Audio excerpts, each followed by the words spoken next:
in matchmaking, and she is such a good teammate. She's always flying to your help. She's making sure she's part of the action. She's never sitting back. And I stopped by her stream to ask her, like, hey, what controller do you use? I'm always so curious. And she uses a regular Xbox controller, no paddles, no shot, no nothing, just the default Xbox controller. And I don't know, I couldn't believe it. Most of the players these days that are at her skill level are using paddles. Maybe they claw. I asked her, she also doesn't claw, so she's just using default controller, no claw, no nothing. And wow, she's very impressive on the sticks. Especially impressive from the gameplay we're seeing. I thought she would maybe be on a Vitrix or a Scuff Battle Beaver with all the buttons at the back, but no, she's doing it the default way, like the OGs of old. Love to see that, as Daylight does go down in the back of yellow, as Minas looks to potentially clean up on some of that damage. Good bait and switch potential here, but instead it looks like Minas is going to secure the double. No, there we go. There's the help a little late. It leads to an assist for Minas as the lead continues to hold 15-27 in favor of Raijin. Almost doubled up on the lead at this point. Raijin trying to get that steaktacular if possible. Lido here going to try to change that fate. But Spar getting the first kill in neutral means the rest of the dominoes might fall. Yes, Lido gets caught out in the open, has to retreat. You know, his position has been called out. Raijin, look at the pressure here. It just feels like he has nowhere to go. The teamwork, they're swarming. They're everywhere. He has absolutely no escape options at all. And that's what happens when you play against players that are fast, aggressive, and hit their shots. And now look at this, the positioning from Pyder. If he's kind of trapped bottom P, gets a lot of damage on two opponents, does clean one of them up, but his time is short as Daylight will clean him up. This next overshield going to be popping in the next 4 seconds. And if 3KV want any chance at all to win this, they have to get this OS. Raijin doing a great job to shut down that duo, Pyder and Dirter, with a collective 6 and 18 AD ratio. That is not the answer in a Slayer. And Eli, that's especially impressive when you consider the fact that usually Pyder and Durf have popped off on these LVT Halo streams in the early rounds of tournaments. We usually, at least once a month or so, feel like we have them on the broadcast. This is not what we're used to seeing, and I think it's more of a case of Raijin just playing their game, maybe not playing up to what we're used to seeing from 3KV. As Divine Damsel lands the triple kill. Unbelievable. And there it is right there. It's not so much that 3KV's not on it, it's just that Raijin woke up on a menacing run. Look at that. As soon as she gets the triple kill, no hesitation whatsoever, hitting as many curb slides across the map as possible. Knows that by the time the first spawner had spawned, she has to get to that 50-yard line. That's how she's able to immediately apply pressure to the other spawners on the other side. That's the name of the game at this point in the meta with Halo Infinite. And Team Slayer, you have to press that advantage state to get the most out of it. That's how they've built such a massive lead. And at this point, 3KV don't have any chance to come back. Yeah, Divine Damsel almost using the utilities, the generators side of the map as like a seesaw, going back and forth now. Spar going back and forth. Ooh, drop weapon. Wait. I thought that got GA'd. Yeah, I don't know. We haven't really seen conversation come back about the GA, but I mean, supposedly after one of the recent updates, it's back to yeah, like pre-patch territory levels of quickness. So very interesting. We haven't seen anybody really start to use that or utilize it at this point in the game. You could argue it doesn't matter all that much, but I mean, even still, something to be talked about. Yeah, I'm really curious what their next round potential opponent would say about that, as they do take the game 2 victory, a big win, 50-31, just narrowly avoiding that steaktacular. But I recall, Eli, I think it was Sparty on Twitter who was really rallying the troops around GAing the drop weapon meta. So you'd be curious to see in his first matchup on LVT with that new complexity squad, what he thinks a couple years later of drop weapon potentially being back. I don't know. It seems like one of those things that maybe a lot of people assume doesn't need to be talked about again. Like, hey, yeah, it's back, but we're not going to do it, right? It's kind of like the unspoken rule kind of thing. Yeah. So, right. But if somebody starts to do it, then that could change things. You know, the conversation could come back up if it becomes more common once again. And by the way, I forgot, we're doing best of 5s all day. That means we have even more Halo left in this series. We got Forbidden CTF coming up next, but let's take a look back to the early goings of this game. And you say it a lot, Hunter. You say you can't win a game in the first couple minutes, but you can absolutely lose a game. And that's kind of what it felt like here. It just felt like all of the momentum was given to Raijin, and they never really relinquished it. It's just tough, right? When you go down that big, a lot of times teams will make a run in the end game. The team that's down, part of it I think is because the other team takes their human nature, right? Takes their foot off the gas a little bit, and they end up with a score that's a little bit more respectable, right? Everything seems to be pacing towards a spectacular like it was in that last game. But those teams that are down, they always make a run. But when you go down to the run that we saw here from Divine Damsel and the rest of Ryzen, there's just no hope to come back. You lose the time, space, and I guess simply just math that you need in your favor to come back in these matches, as the equation was not adding up for 3KV. Almost sounds like an equation when you say it out loud, but they're going to need to find the math. They're going to need to find the answer as we head to the newly minted map here in HCS Season 3, Forbidden. Do you want to answer a couple of questions that I see in chat? So somebody says, how is this winners round 2 already? Well, there were 68 teams, and with the way 64 to 128 team bracket works, that leaves 4 teams kind of as the odd teams out, I guess you could say. So I think there's only 4 winners round 1 matchups where everybody else got biased to round 2. Another question I saw in chat, is the whole tourney today? No, it will be continued on Thursday. The top 12 on Thursday will be played out. So we're just going to get into the qualifying matches, and then we're going to have a few-day break. And interesting, Durf right here facing heavy pressure immediately throws his team sniper off, and I think that's a great decision. Honestly, you don't want to give Ryzen, a team full of talented snipers, even more tools to put you in the dirt, so might as well throw it off the map when you face heavy pressure. And now it's Spar with the only sniper on the map. Hedge your bets. That's what we saw there, as 3K looks to mitigate some of the damage and potential here as Spar pushes up with the snipe. 7 shots to work with. The player pushes on through. He lines up the body on 1, now 2, gets the assist, then no scope, as this is looking like a good potential run. Great DPS here from Spar as he continues to land these body shots and allow his teammates to find the slay. Now shutting down this flag run from Durf as he has 3 lined up. Another body shot, a grenade goes out, a little bit of damage there, and if he can just stay alive, allow the cavalry to arrive, he's gonna get another assist. He does. This is unbelievable from Spar. I've never been so excited to see so many assists, but he's playing it perfectly. 2 go down though. Last player alive, Pyder stays alive and allows Durf to come off spawn. 3KV with the most life we've seen in this series. What an insane sequence of events. We're in a flag standoff, not even 2 minutes into the game, by the way. But it looked like Spar could have just single-handedly stopped everything. It took all members of 3KV to shut him down. Then Divine Damsel shows up. She almost kills 3 of her own to get the return, but once again, last player alive in that situation, able to shut her down. So now you got to play the standoff. This is such an interesting moment in CTF, probably one of the most interesting, right? You've got to decide who's going to protect the flag, who's going to go for the return. Do we send a squad out to try to get the return, and leave just one guy to defend the flag? Do you have 2 and 2 on each side? You've got to really manage your resources, and so far looks like that standoff is going to continue as a few trades go out. I think as long as you see that red X on your squad for your team, I think it's safe to run out of the base and allow that last spawner to get a touch and keep that flag alive, which is a little bit of what we're seeing here. Both flags alive now for what feels like minutes at a time. The tension rising here in game 3, and Eli, I'm going to call it right here. I know it's early, but 3KV need to win this standoff. I think you're exactly right. I mean, it's the only way to stay in it. But Jesus jumps forward, gets a few shots down, misses the clamber though. There's a lot of tricky jumps on this map that you can use to throw your opponents off guard, but you've got to be precise with those jumps. I mean, it's going to be people in chat laughing at him for falling off the map. I know damn well you falling off the map if you're putting question marks in chat. I mean, come on, man. This is probably one of the easiest maps to fall off of. I mean, we've seen Renegade fall off the map, Eli, so yeah, you know, it happens to the best of us, and anyone acting like they haven't fallen off the map in Halo is just lying, as Hyder has that snipe lined up again. This could be a potential reset here. You can feel the pressure mounting. Ryzen starting to drop as well. 2 go down, all 4 up for 3KV. The reset could be in.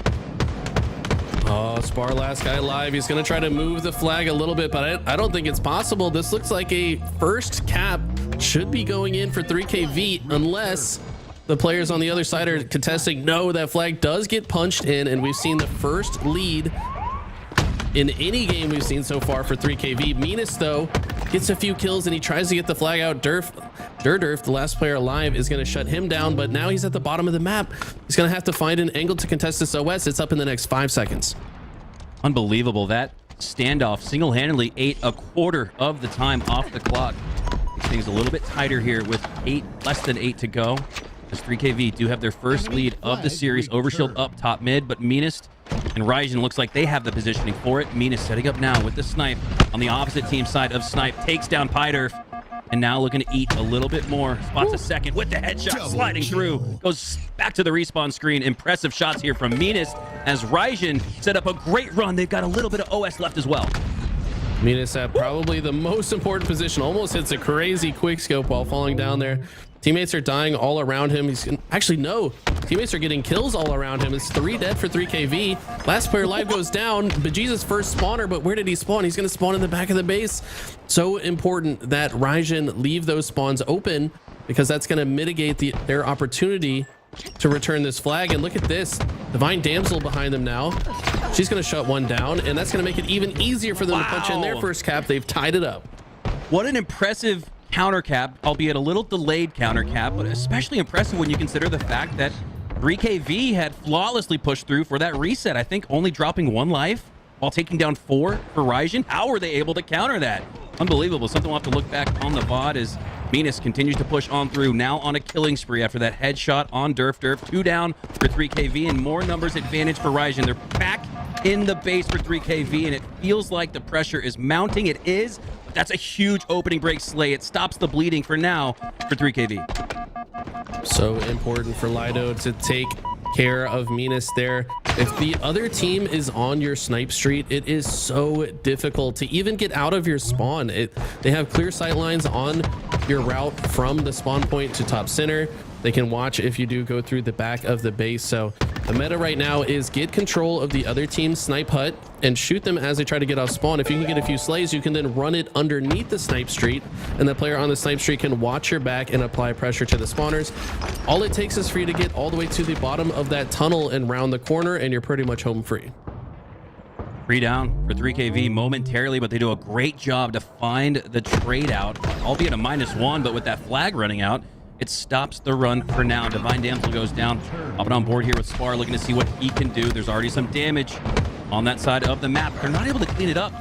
Finally, Daylight gets a clean up, but not before 2 go down on his side, 2 go down on 3KV's side, and with Daylight having snipe in the red side of the map, this could be another opportunity for Ryzen to take the lead. Look at this, Daylight immediately throwing nades at the back of the base, just trying to stop anyone from rotating through. That is the #1 strategy that 3KV have to take if they're going to get control of their side of the map. You've got to clear your snipe side, but they feel obligated to press forward because that flag is missing.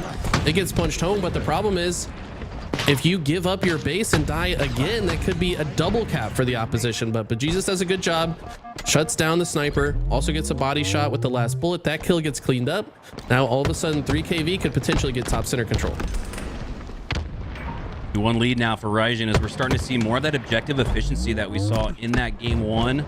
Ryzen, not the cleanest score, but hey, it works. It puts them up in this match with 4:30 left on the clock. But Jesus is going to do his best now to break through. Previously, for the last couple of minutes, it felt like we were all eyes on Ryzen on the other side of the map. Now it's flipping. 3KV, the flag out, but Pyderf goes down. The defense looks strong here for Ryzen. 2v2. Look at this, Bejesus needs to stay alive. They've got heavy pressure in the opposition's base. You need to be careful though not to block the other spawns. You want the opponents to spawn in that flag room.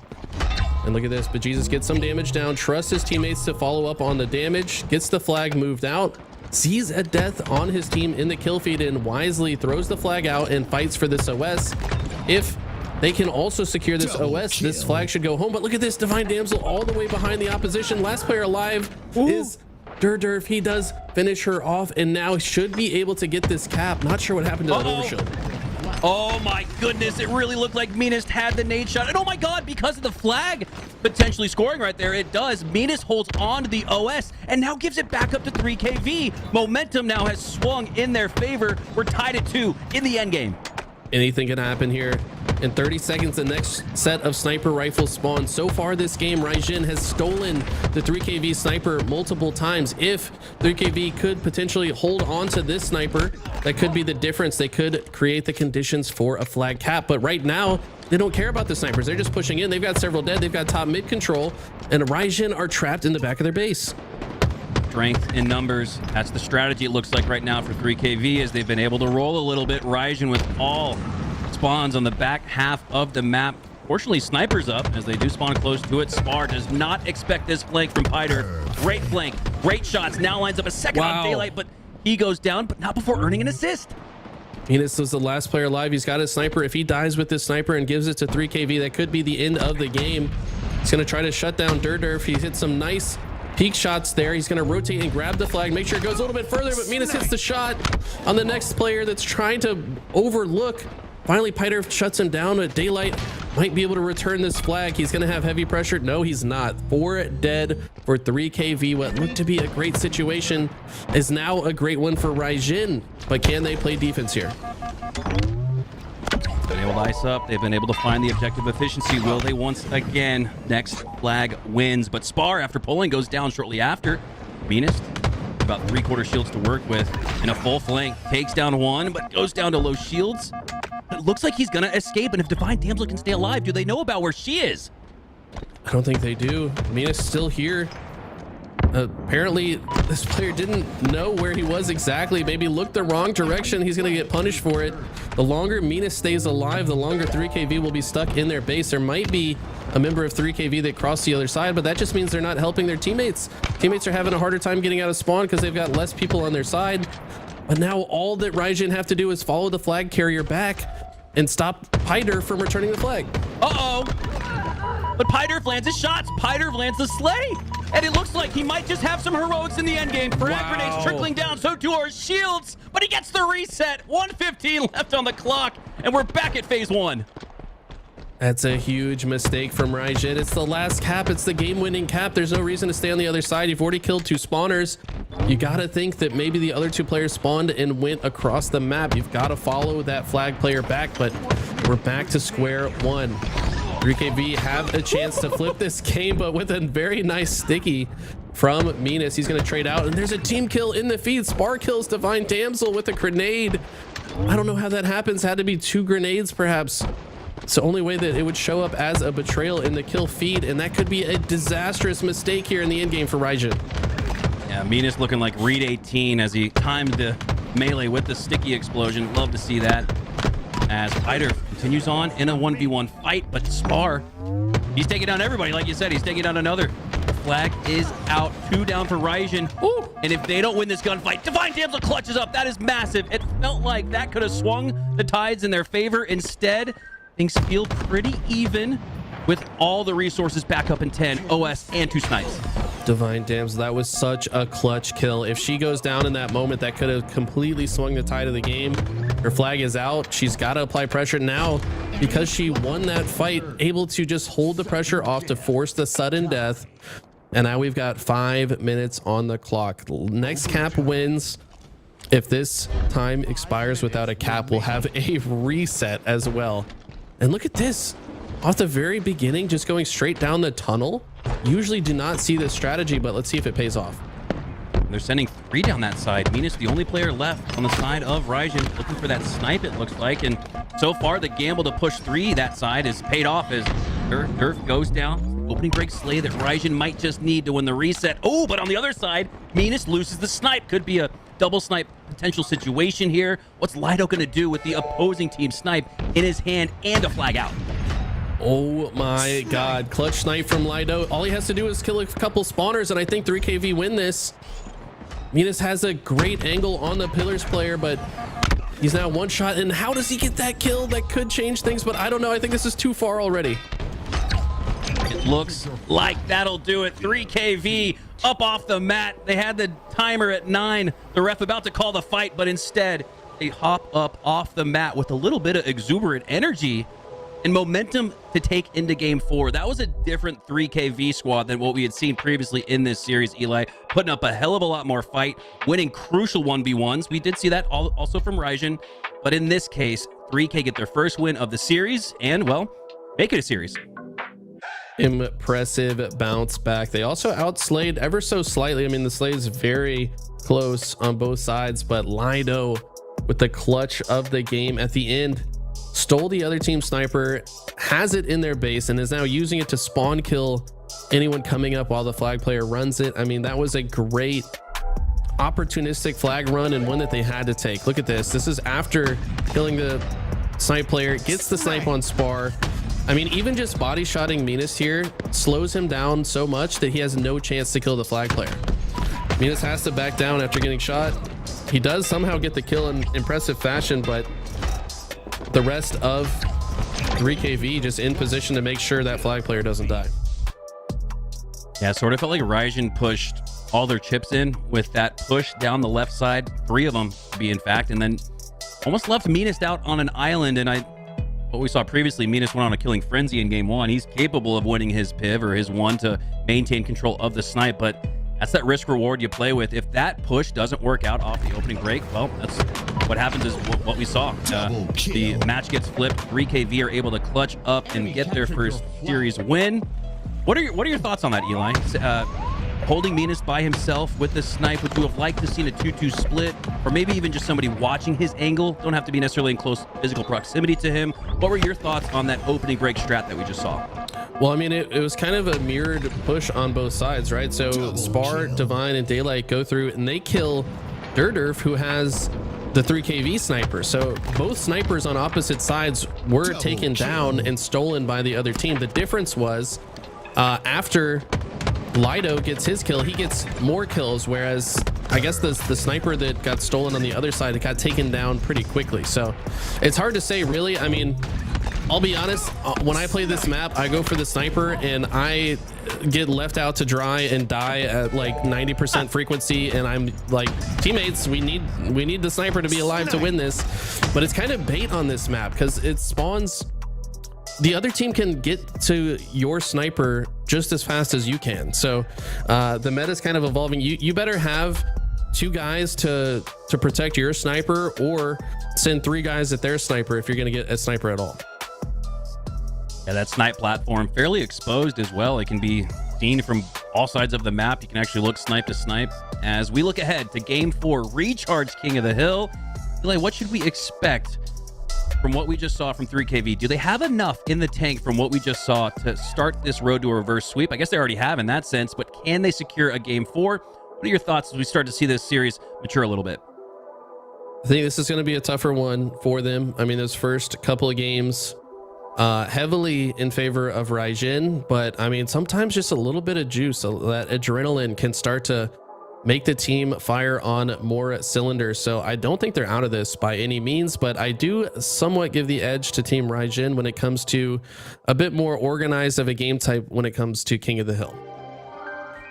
Well, as we have a little bit of a break in the action, you can see Louis V Titan. That's actually Nighty Night there in the observer mode. I don't think he's hopping on the sticks to play and join the Eagle squad. So it looks like we're gonna have to wait for that 4th member of the team to join back up. And while we do, Eli, let's talk about LVT Orlando Land next May. It's a little warm up for HCS London. Make sure you guys sign up. We need just a few more teams for the TOs, the tournament organizers, to feel confident about the participation. And I believe, from what I've heard, signing up is free. So RSVP your spot. If you guys are looking to get involved and compete on LAN on the main stage with Toolez, myself, Eli the Ninja, Active, and all the guys and gals you love to see on LVT Halo, we are going to be not online. We're going to be on land at the Titans of Orlando LVT Halo Land. And yeah, May 17th through the 19th, we look forward to seeing you there. Eli, how's it feel to be a part of what feels like our own little grassroots tournament? It's exciting. I mean, we put on the online events earlier this year during the off season, got amazing reception from that. So it's pretty cool to have now an in-person LAN event. I mean, this is kind of what we've been talking about. LVT's got big goals. We want to do more stuff with the community. We want you guys to get involved. We want you guys to sign up. We got a brand new LAN center that we're going to be playing at for the Orlando event. It's going to be fantastic tournament all around. I believe you also get cheaper hotel rates if you sign up for the tournament. They made a deal with the hotel, so definitely do not miss out. If you guys are anywhere near Orlando, I highly recommend that you guys show up. Command Orlando in the chat. That'll take you guys to the link for that land grassroots event. $75 a night for 2 queen beds. Not bad, Eli. Actually, that crazy in this economy. You consider inflation as well, but $75 a night for 2 queens. That's what we were spending back when we were teaming in 2008. So that's a flashback rate on the hotel, and what a great time you'll have in Orlando. The highest of high competition is found on land, regardless of who's competing in it. It could be all semi-pros coming to Orlando, and we'd still be hyped up and excited. But from what I've heard, Eli, we might have an appearance from some of the world's best as well. Right. Yeah. I don't know if they've want to confirm it yet, but there's definitely some heavy hitters showing up for that. And it's going to be exciting. I mean, I'll be honest, guys, there's a lot of people in chat that probably play this game online all the time, and it can be a little frustrating to play online. I'll tell you this, the few times that I've had to play Halo Infinite on LAN is amazing. If you have not had the chance to play Halo Infinite on LAN, it feels like a totally different game. Your bullets always connect, your beatdowns work as they are intended. The game just feels so good to play. So if you haven't had that experience yet, maybe Orlando is going to be your chance to do so. Yeah, the greatest gaming experience I think you can have. I'm a little biased. But it's Halo on LAN. There is nothing better than, like you said, especially when you play online, you might get a bloodshot with the snipe. You might miss that last shot with the bandit, but things feel a little crispier, a lot crispier on LAN, where all shots hit, all melees hit, maybe all asterisk, maybe 99.9%, right? There's always something that might pop up, but here we go. A couple replays from the series so far, and Eli, while we have you guys, I think it's a good time to talk about maybe the Tide the Leader podcast. We are open to having any Halo professionals or even just content creators on the podcast to share their story and what their experience has been like in Halo. We had the first episode with Best Man. That was great. Shopify Rebellion's coach, as they just came off of a top 4 finish from Arlington. And then tomorrow, the episode with Woodham drops. And I promise you guys, you do not want to miss that. I remember casting at HCS Arlington. I was almost, while casting Woodham, I had so many questions about his rise and what his story is, and so many questions, and we got them all answered. The lore of Woodham, his backstory to how he became a Halo professional, and mouse and keyboard supremacy, all that will be on the podcast tomorrow. So make sure to check Eli and I out on socials, where we'll be posting all of that. All right, it looks like we're set. Game 4, King of the Hill. Spar's back in the lobby. This isn't going to be a spar. This is a fight, a dog fight. 3KV have come back in this series, down 0-2, now 1-2, and with a chance to send us to a Game 5. It's going to be a tough one, man. I mean, I'll be honest, King of the Hill is probably my favorite game type. For every single hill, there is a different strategy. You've got to think about how to move from one hill to the next effectively. Sometimes you got to put all of your resources just to cap the one hill when it's that nail biter, but there's so much push and pull. There's risk and reward. There's lots of different things to be thought about. And I think the team with better teamwork and organization is often the team that comes out on top. As we see an early a couple of kills coming out for Raijin. Camo gets burned, so that's out of the equation. I hear a shock rifle, probably in the hands of, looks like Durf, so he's actually going to use the shock rifle from the hill and hits the shot. Huge double kill. That's going to secure some extra early time for 3KV. Speaking of 3, there's the triple kill from Durf. Quick scope through the tower location. Lines up the 4th. It's an honorary kill-tacular as he kills 5 in a row with 5 headshots from that shot, all but single-handedly securing this opening hill. Durf has been awoken after that game 3 win. He said, we're still in this, and I'm going to use every opportunity I can. And he secures the hill with the shock rifle on a killing spree. This guy is absolutely insane right now.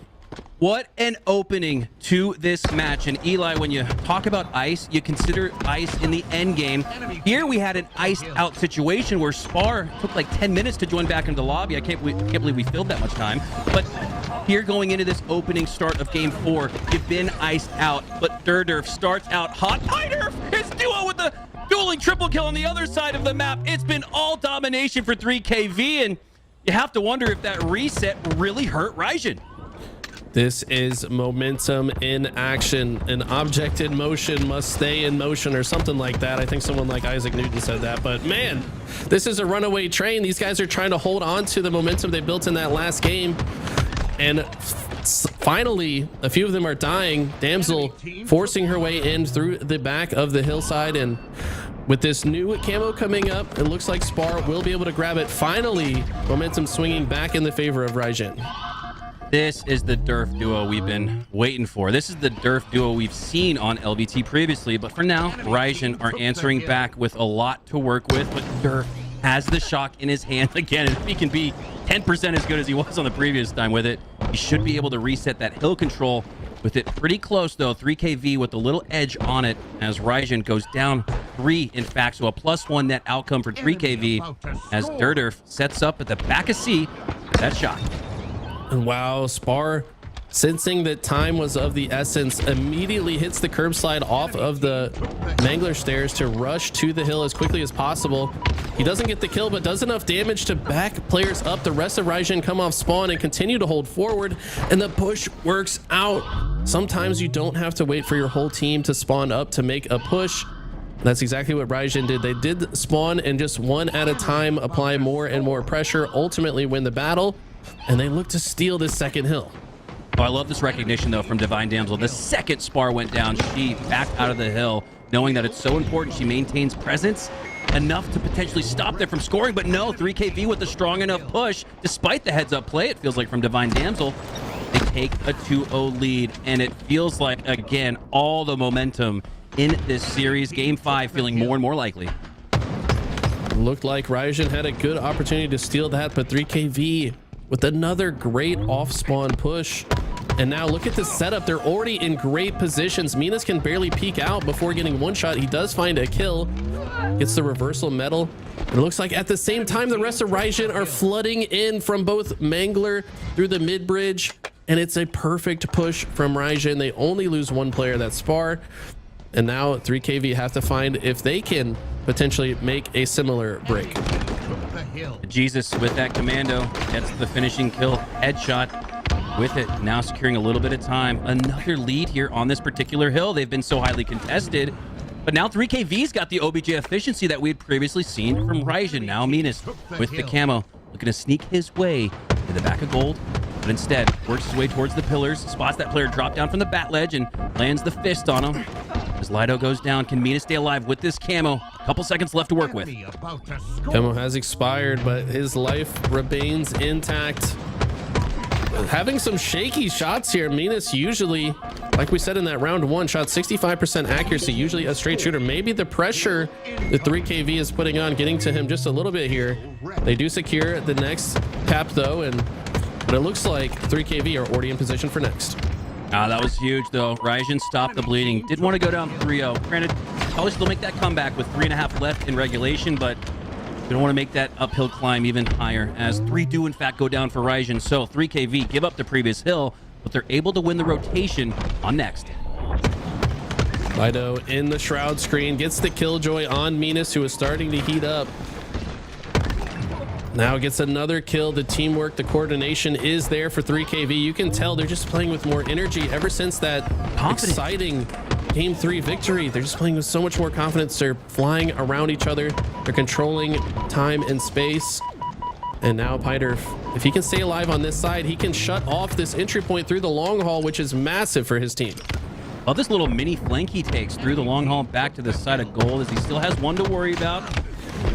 Oh, Daylight definitely got to worry about him as he takes down Piter. Piter losing that 1v1, and that's crucial. That's the one slate difference that gives Raijin the +1 net advantage. But 3KV still milking out that hill time. Raijin haven't been able to secure it just yet. Now they're in it. How much can they secure on this hill? We've seen it go back and forth, back and forth. Now is their chance to tie things up at 2. Divine Damsel, the outstanding performer on her squad right now, 14-8. Also did a great job to stay alive in that last moment. Could have been easily taken down if she let her ego get the best of her, but no, decided to stay alive. But the 2-man push through the control tower is enough to take her down. On the other side, Spar and Minas also go down. Daylight, as the last player alive, has to retreat. And now they have to figure out how to break in.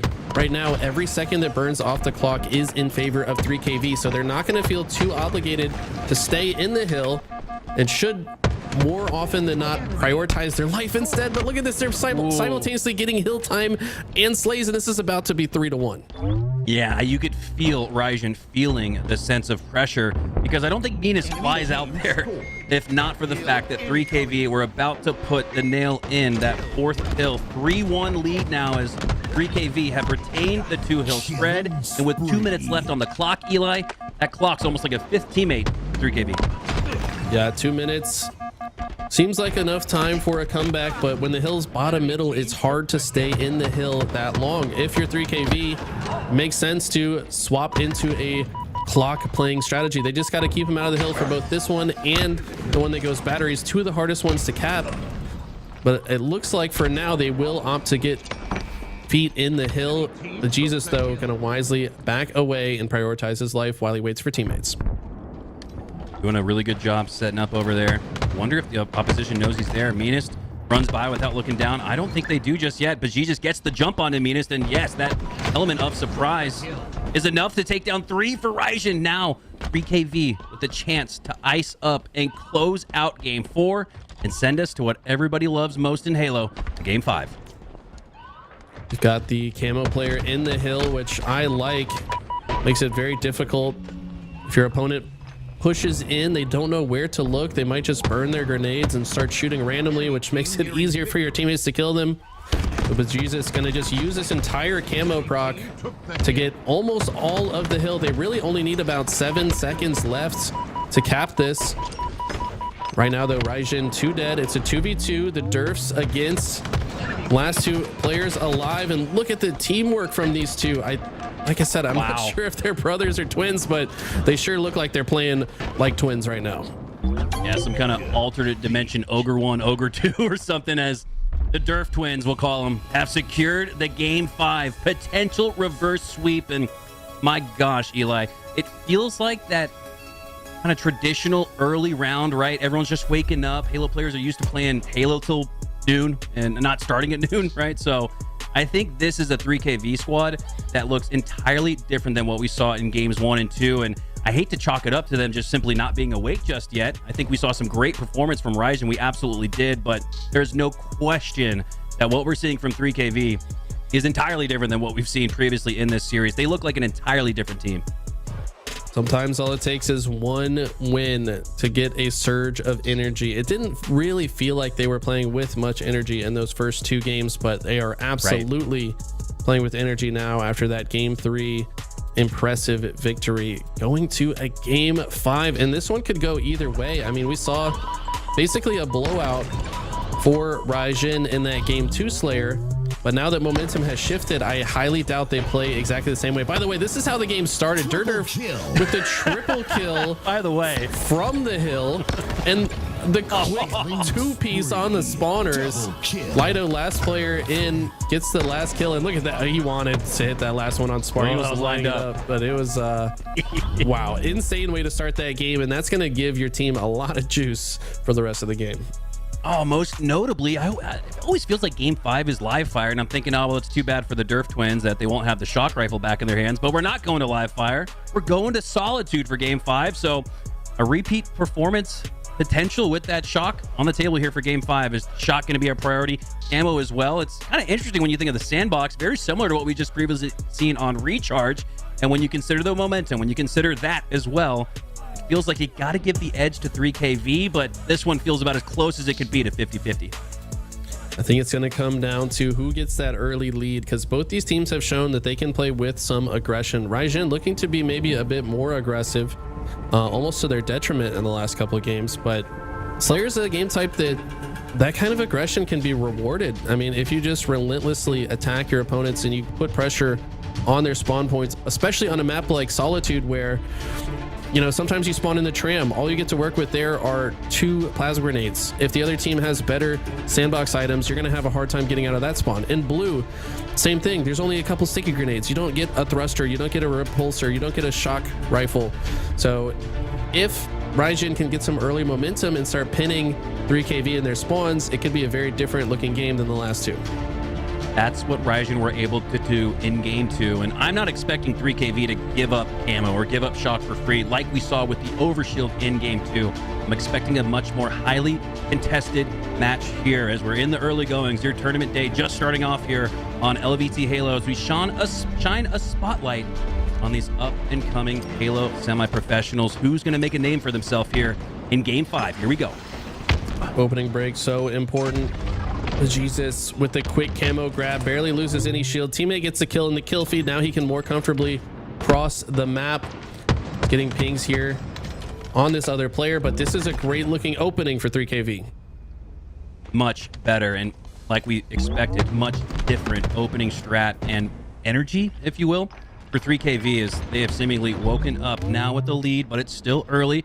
But Jesus with about halfway to go in that camo, looking to first just make a jump before he can spot the back of an opponent. But it looks like 3 players working their way to the A side, and Jesus doesn't have the numbers. He has the camo, but 3-on-1. It doesn't matter what you got. You won't take that unless maybe you have rockets, but that's not on Solitude. Wow, love the push from Ryzen. They said we spawn in blue, probably one of the worst spawns you can spawn at on this map, but let's just all fly into yard together. From there, we can more comfortably play out of different sight lines. They do so in a hurry, shut down multiple opponents. Minas gets the sticky on the big toe of Pyderf before going down, and suddenly it is a very close game, but it's Ryzen that have control of the shock rifle. Oh, Spar with a little bit of movement tech skill there, finds the little opening there at the top, I guess S4 of that tower location. Drops down afterwards though. Still like to see that execution. I think just hitting that seemingly makes Spar feel a little bit more locked in. He had a really rough start there in game 4. Much different here. He's able to find more assists. 4-3 total if you include kills and assists, but 3KV have done a great job. We saw Ryzen come back, it looked like, after the opening break, but 3KV steal the lead back by 3. Yeah, Ryzen just looking a little shaky these last couple of games. Maybe getting to them a little bit. Look like they overforced the kill on Lido and go down, but look at the crazy crouch strafe. This man is moving like he's a breakdancer on the dance floor. Daylight with the crouch circle strafe takes down Lido, and Pyderf, though, going to be the one that gets the shock rifle back. A little bit of that network update in effect there. Much more minuscule movement you're able to make in those strafes. So we see just that. 15-10 now. 5 perfect shots from Bejesus as he's having himself a game 5. We haven't really said, just with his namesake, I wanted to say something like, oh, Bejesus, he's popping off. But he hasn't yet. Now he is 5-2-1. Bejesus is turning up the heat. And that's a big reason why 3KV maintained that 5, now 6 kill lead. Eli, it feels like the momentum rushing down the mountain like an avalanche. Said earlier, Divine Damsel was a great teammate when I had her on my team, but I can say the same about Bejesus. This guy is an excellent communicator. Whenever I get him on my team, he knows how to play situations, knows how to work with his squad, and he absolutely can pop off if you put a couple power weapons in his hands, like the shock rifle with full ammo. He can stay alive with this and have some cover from his teammates. I could absolutely see him popping off into the end game. 22-15 now. This match is continuing on, and the lead is 2 for 3KV. Bejesus at the top of Snipe, going to put together a top level performance with the shock in his hands. For now, just playing a little keep away, a little map control, lining up that reticle at any moment's notice. A player is going to peek. They're going to get their head ripped off. That's Divine Damsel, and that's an impressive shot. Bejesus had the centering lined up. Divine Damsel broke it by jumping around the corner, but Bejesus still hits the shot. 25-17 now. I like to see the way that Spar was just jiggle peeking the sniper player, but he has to take a route to get out, ends up trading out with Pyderf. Jesus still has the shock rifle, and Lido takes down Divine Damsel. The rest of Ryzen are going to be spawning in blue. No, they do get a spawn out on the snipe side, but look at this. The positioning is just perfect for 3KV to get the shock rifle ammo combination, but they do get 3 dead. They needed that right there, right then. Ryzen, if they can apply pressure to the spawners, could potentially start coming back. Ryzen are within reach, but they're going to need a spur of gameplay, maybe spurred on by Spar in the streaks of maybe 3, 4, 5. You need maybe a full team wipe at this point to feel like you can come back, and you need it cleanly. They are able to take down 1, 2, +1 for them.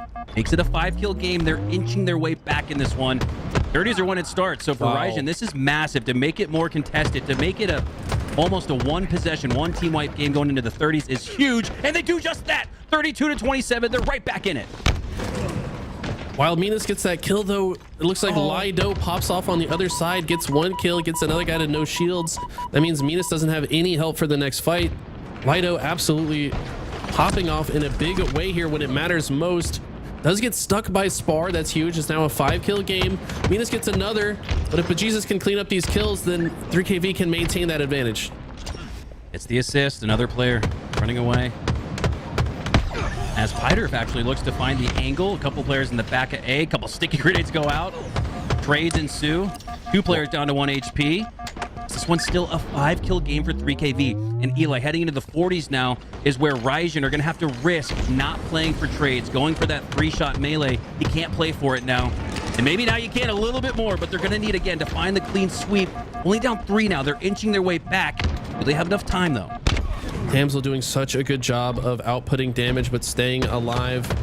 Oh, but look at this. The pressure just too great from 3KV. They've pushed in from multiple angles. They're catching Ryzen off guard.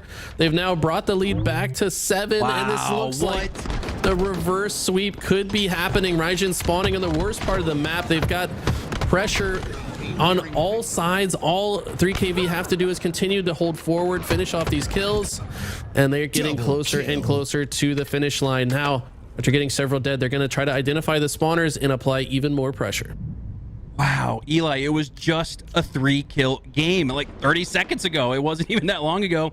Now it's back to 7 after an incredible push there from 3KV. They put themselves in a situation again where they can play for trades. That's exactly what just happened. 3 players go down on each side. That's going to heavily benefit 3KV heading into the 40s. With the 5-kill lead, Ryzen have been able to get close, but can they break through? They're running out of time. Got to be all ice from here on out. They've got to work together. Like you said, they cannot afford to trade out. It's a 2-to-1 trade in favor of Ryzen so far during this play. But in the 3v1 situation, they do not continue to aggress. I kind of like this, though. You got to be a bit more careful, a bit more meticulous. Minas finds a shock rifle on the ground. Can't land the headshot. Gets the tick effect, so does weaken multiple opponents. Drops it because it only has 1 bullet left. Not a full burst to be worked with, but Minas, no, he had to win that. Lido ices up, and I think after that kill, that could be all she wrote. Wow, this is so tough in the sense that it's been close. It's never felt like a team is, or it's never felt like 3KV are running away with it until the very end, putting the finishing notes on this match. 49-41. What a reverse sweep comeback from 3KV. They're going to head into that series against Complexity with a hell of a lot of momentum. Unbelievable performance from the Durf twins. And 3KV, as they're able to secure the reverse sweep, our first series of the day, delivers. Could not ask for a hotter start for the broadcast and for 3KV as they move on. They will be facing off against Complexity next, so if they can maintain some momentum, we'll have to see what they can do against the new roster of Complexity. Love to see that. And whew, it's only been 1 series, Eli, but that shock rifle honorary kill-tacular from Durf, oh man, that might be our favorite moment of HCS Open Series #1. But we still got a lot of action, a lot of teams to witness, and a couple of legends in the broadcast booth. Let's send it back to Ali and Toolez for their thoughts on that first series of the day. What an incredible start to our tournament today. A game 5 right away, which is something that we always want to see, and we got it. I was going to say at first it looked like a reverse sweep, and then it just completely, it was a sweep, and then it was a reverse sweep. Toolez? Yep, pull out the reverse brooms. I guess, what is a reverse broom? You just like start sweeping with the handle. I don't know what it is, but either way, fantastic games. Honestly, the regain going into game 3 to game 4, right? Getting that really close game 3 win, but then totally different team after they go and take that break. A fantastic work from 3KV. Really want to give the roses out to Durf, and Pider. Like, those two were phenomenal throughout the game. They iced up when they needed to. And again, remember, Forbidden Flag was just about to be over. Raging 3-0 sweep, and it was Pider that got all the way into that back base at the very end, stopped the flag, and then, well, they got the setup. All it takes is winning 1 start. You get the start on the overtime, you win the game, and they never looked back. I mean, you've always said that Durfs. You've always been keeping an eye on the Durfs, and they always seem to pop off when you're here, Tools. Hey, I love it. Let the Durfs reign supreme. You know, they are like the incarnate of Bound or Lucid whenever they get into these tournament modes against these teams. They're tough to get they're tough to get past in these brackets, and I'd consider this an upset. Like this team with Venus, Daylight, Divine Damsel, Spar, like those are 4 very good players that I think most would have had coming out on top in this series. And well, the Durfs just stand too strong. They're an iron wall. Yeah, it was definitely an incredible matchup. It was absolutely crazy start of our day. But you know what else was crazy today? This whole week is the roster changes that have been going on in the Halo scene. Right before our HCS Open series today, we've had Collect dropped from Native Gaming. Yeah, that was, I think, a shock to everyone, right? Collect no longer on that Native roster. That was the start of the Rostermania, and it's only been crazier from there. Honestly, a lot of people I don't think saw this coming from anywhere. Collect always been one of those highly touted players with his individual skill and his ability to have a ceiling that's just as high as any other player in the HCS. But APG went on stream, talked about it, said they needed to change. It wasn't going to work. They were not winning scrims. I believe he said there's 4 scrims in a row where they didn't even take a map. And well, that means changes were needed. Yeah, I believe they were saying that they wanted to play a different kind of Halo, and I think Gilkey, the return of Gilkey, is what they were looking for. I don't know if you remember or if all of you remember, but this is almost that Native White squad that got top 4 on that kickoff, and here they are. This is the announcement from Native White, the return of Gilkey. Gilkey's an incredible player, obviously a player that's has plenty of experience in the scene, especially with APG and Miquin. He's been around, he knows what it's like to be that player. So it's almost like Native's doing a complete swap of what they needed for their team. Before, they picked up a newer player to the HCS, one of the youngest players in the HCS, and Collect, and now they go the opposite direction, getting one of the players that has some of the most experience, a player that was playing back in the Halo 3 MLG circuit days with Gilkey to combine with plenty of experience of Miquin and APG. Now it's going to be up to Barcode to be that young up and coming player, and well, we know what the Aussie can do. Very excited to see this Native Gaming roster in action. I have high hopes for them. I really have high hopes for Gilkey. I think even back to the days when he was on G2, he had a lot of potential, and it just really hasn't realized in like a super high placing. The highest placing he's gotten, I believe, a top 4 with that Native White roster, all the way back at the beginning of season 2. Excited to see where they go this year. We know where Gilkey is, but we don't know where Collect is going. And we have him playing on this tournament on a team called Still Deciding with Rami, Diagram, and King Nick. Yeah, this team took me by a complete shock. Obviously, there's been some changes around the scene to make this one happy. Rami and Diagram seem to be making themselves a duo, but really what this comes back to is I think Collect wanted to get back to his roots when he started up in Halo Infinite. Remember, he started getting some notoriety when he was on that esports arena team where they won that sponsorship when him and Rami played together. They went and competed at HCS Arlington, Anaheim, all the way back in season 1. He eventually got picked up from there, but that duo between Rami and Collect back strong. Diagram and Rami having to leave Cloud9 to make this roster. And that's the question now, right? Okay, so what's going on with Cloud9? Well, look who signed up. We got Tusk, Sabinator, or Sab, Septify, and Suspector signed up on today's HCS tournament as Cloud9. What's going on here, Tools? This is a really interesting roster because we saw Sab and Suspector were previously playing on that Proton Gaming roster alongside Gilkey. That roster, I guess, has just completely been thrown up in the smoke with Gilkey leaving towards Native Gaming. And this is the thing about any roster change that happens in the HCS, right? One little change happens, it's a butterfly effect. Every other team starts to feel the change down the line. And well, this is going to be one where I think Cloud9 might not be too upset, right? Obviously, you lose 2 very good players in Diagram and Rami, but you're gaining 2 players that had a phenomenal tournament over at Arlington in Sab and Suspector. Combining that with the IGL scale ability of Tusk and that pop-off ability of Septify, I would not be a skeptic of this Cloud9 roster. Very curious to see how they play in today's tournament. It's going to be an interesting squad to watch in this series, but I really want to talk about what everybody has been talking about, Toolez. Maybe the one that started it all, Sentinels, making that dropping Spartan. I mean, it's been all over Twitter. It's what everybody is talking about right now. Here's Spartan tweeting, "Just got to a start. My medications today for everything that has been going on, but also just got dropped from Sentinels. This one hurts. Good luck to the rest of the team. I don't know if I'm an unrestricted or restricted free agent yet, but I'm looking for a team for the rest of this season." And I think he's found one, but Sentinels made a pick themselves. Yeah, Sentinels, they decided to go in a different direction. Obviously, heartfelt for Spartan. He didn't have a great Arlington. He said it was because of him not feeling in his top physical shape, and well, he started to make those changes, got on that medication. I hope to see that improvement. But for Sentinels on their camp, it's like, I feel like the change maybe could have came a little bit sooner.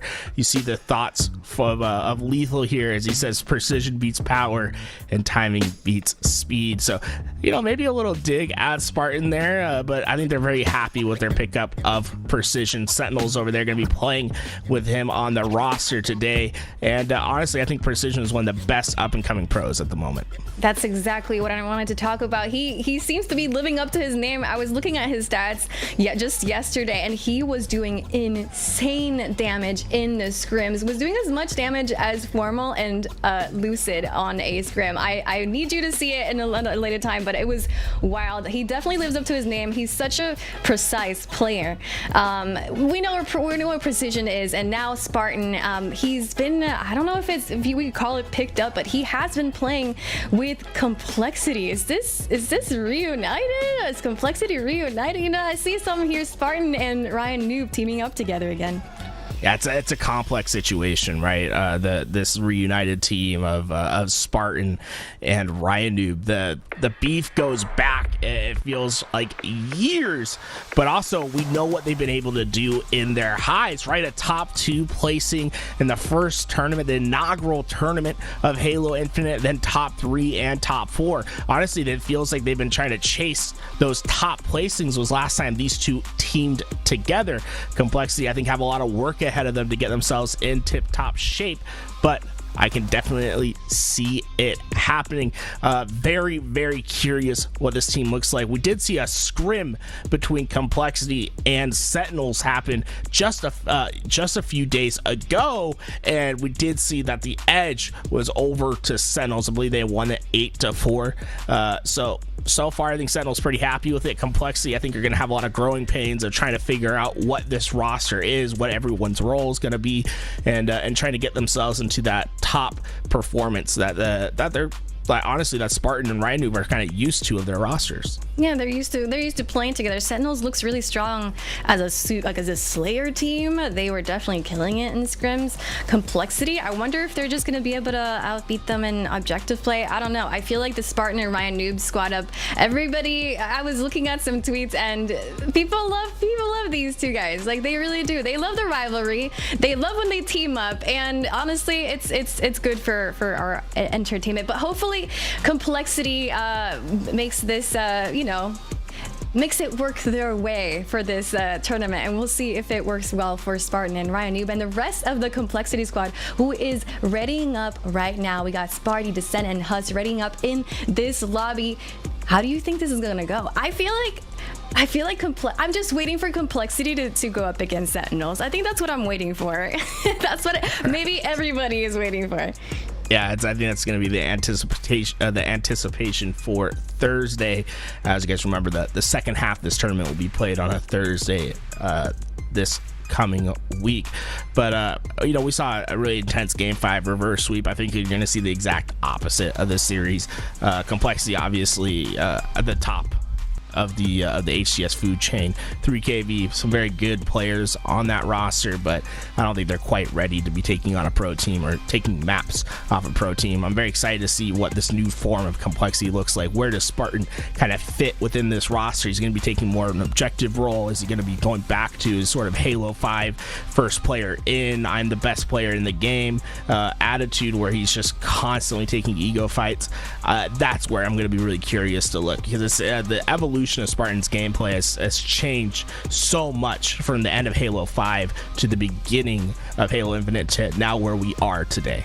And he's such a passionate player. I'm sure he's going to be approaching this tournament with that same passion, coming in with complexity. Complexity versus 3KV, starting on Aquarius CTF. That'll be our next matchup right after the following ads. So we'll see you guys in just a few minutes for our game. Is it round 3 matchup on HCS Open Series Road to London?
All right, Eli, here we go. Once bitter rivals, now teammates once again. And I remember just a couple weeks ago, we surmised, maybe, this is before any team changes even were thought of, maybe Ryanoub and Sparty should link back up. If you look at their history, especially in Halo Infinite Season 1, they did really well together as teammates. A lot of people think of them as rivals, but they've had great success as teammates. What do you expect from this new complexity roster with Sparty on it? History repeats itself. Sparty gets dropped, Sparty becomes the best player in the game. It's just kind of something that happens. I don't know.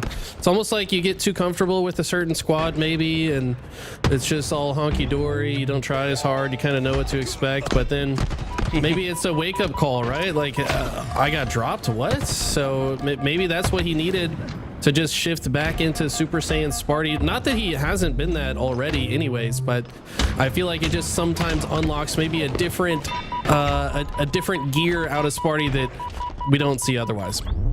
Yeah, and going back to HCS Season 1, I believe it was allocated in Boo Boo Doo Boo. Once again, with that FaZe roster at the time, they had dropped Sparty, and FaZe and United matched up to make it to the grand finals. Sparty, after an electric performance, like we see here again, puts that first flag in to make it 1-0, stood up and had an electric moment on the main stage. You dropped me!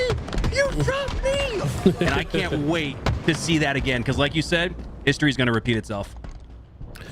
Yeah, we saw a very smart play there at the beginning, by the way. It looked like Sparty was running the flag in, but recognized that he couldn't quite make that last 10-meter dash to the flag without dying. So he actually just chucks the flag into the courtyard, which is a tough position for the other team to return it, right? It's very easily grenaded. Then he slays out for a little bit, then comes back to grab the flag afterwards. So very smart plays coming out early. Nothing surprising out of these squads, and now we watch Descendant get into the back of the 3KV base. Really get a chance in these early rounds, Eli, as we go round by round to see the levels to competitive Halo, because 3KV we just saw make a great reverse sweep, plenty of ice in the veins, but it sense the difference in levels here as complexity start out 1-0, just 2 minutes off the clock as Huss. Top performer so far, the top main slayer. He's usually the support role, adds another one with the fist. 7 slays now for Huss. Now a double kill. Overshield in possession of complexity as well. Triple kill in possession of Huss, maybe. But no, enough damage to just send that player back to the carbon. Oh my god, he comes right for him. I don't think Huss was expecting that timing. Luckily, doesn't get the back smack, and instead it looks like complexity could just put their second score in. And the way they're running this flag, it almost reminds me of like Overwatch. Like they're escorting the payload through the courtyard. They're all fighting together. Like, I don't know. The teamwork right now from Complexity, very impressive. Huss just dealing max damage before dying. That should make it very easy for them to get this touch. But no, great defensive effort from 3KV. That flag's going to get returned. And still just a 1-0 lead right now for Complexity. Nice defensive effort there from 3KV as they do a great job to keep it close. And, you know, who's to say if they're not able to make it a 1-1 game, we're in it. But for now, they're on it. Flag is out. One dead for the side of Complexity. And right here, if Pyderf can take down this member, Sparty, yes, he's going to be able to continue on with the run. This is looking great for 3KV. 3KV definitely taking advantage of the moment. Rhino does get the clutch kill on Pyder. Flag still out though. Looks like the rest of Complexity going to come off spawn. Rhino just kind of buying time right now. He's just getting damage down, staying alive. As long as he stays alive, he'll be a thorn in the side of 3KV to stop this flag run. Actually runs past the flag. I like this play. Knows that he can actually take space in front of the flag instead of trying to force the return that should happen inevitably. Goes for the sticky play there. Try to get the Dave Walsh extraordinary express. I don't know what to call it there. The double sticky insta-explode goes down though. Huss now just going to try to hold down the P side before this overshield comes up. 3KV maybe skipping a step there as they lose numbers in 4. Actually, 4 go down quickly. Still pulling that flag. Needed a couple slays before feeling confident, and also needed to prioritize this overshield, which Huss now has for free. Looking to utilize it and push up through the bridge side of the map. All 4 members of 3KV in the back of blue as Huss pushes on through, earns the double, but not before going down. 3 go down for 3KV, and another flag goes out for Complexity. Honestly, a little confused how they didn't just cap 1 right before this. It felt like they had all the momentum. They had 3 dead, they had a flag out, they had the overshield, but now it looks like the flag finally does get punched in. 2-0 lead. It seems to be kind of slow and steady for Complexity, which I like to see from them early. They don't want to force things. You know, yes, they do consider themselves to win this series handily, but still important to play your process, play your discipline, because later on in the bracket when you face tougher opponents, you've got to make sure that discipline is in spades. 3KV are hanging in there, though. There's only a 3-kill disparity. Last I added that up quickly between them and Complexity, and they have another flag out. The previous one stopping at the 50-yard line in no man's land, and it does again. That's so unfortunate. Probably the worst place to have a flag stop, right, Eli, is in no man's land at the 50-yard line, as it looks like this might just be deja vu for 3KV. And once again, Descendant just running past the flag. They know that if they just hold forward and kill these spawners, that flag will return on its own, as it does. They don't waste any time or space. They get the flag out, and now these spawners spawning on the P side are going to have a difficult time dealing with Spartan the Dog. I've thoroughly enjoyed Complexity play that process out, Eli, where they realize that time as a 5th teammate can reset that flag, push on through, get another pull, and make it 3-0. Another OS up in 10.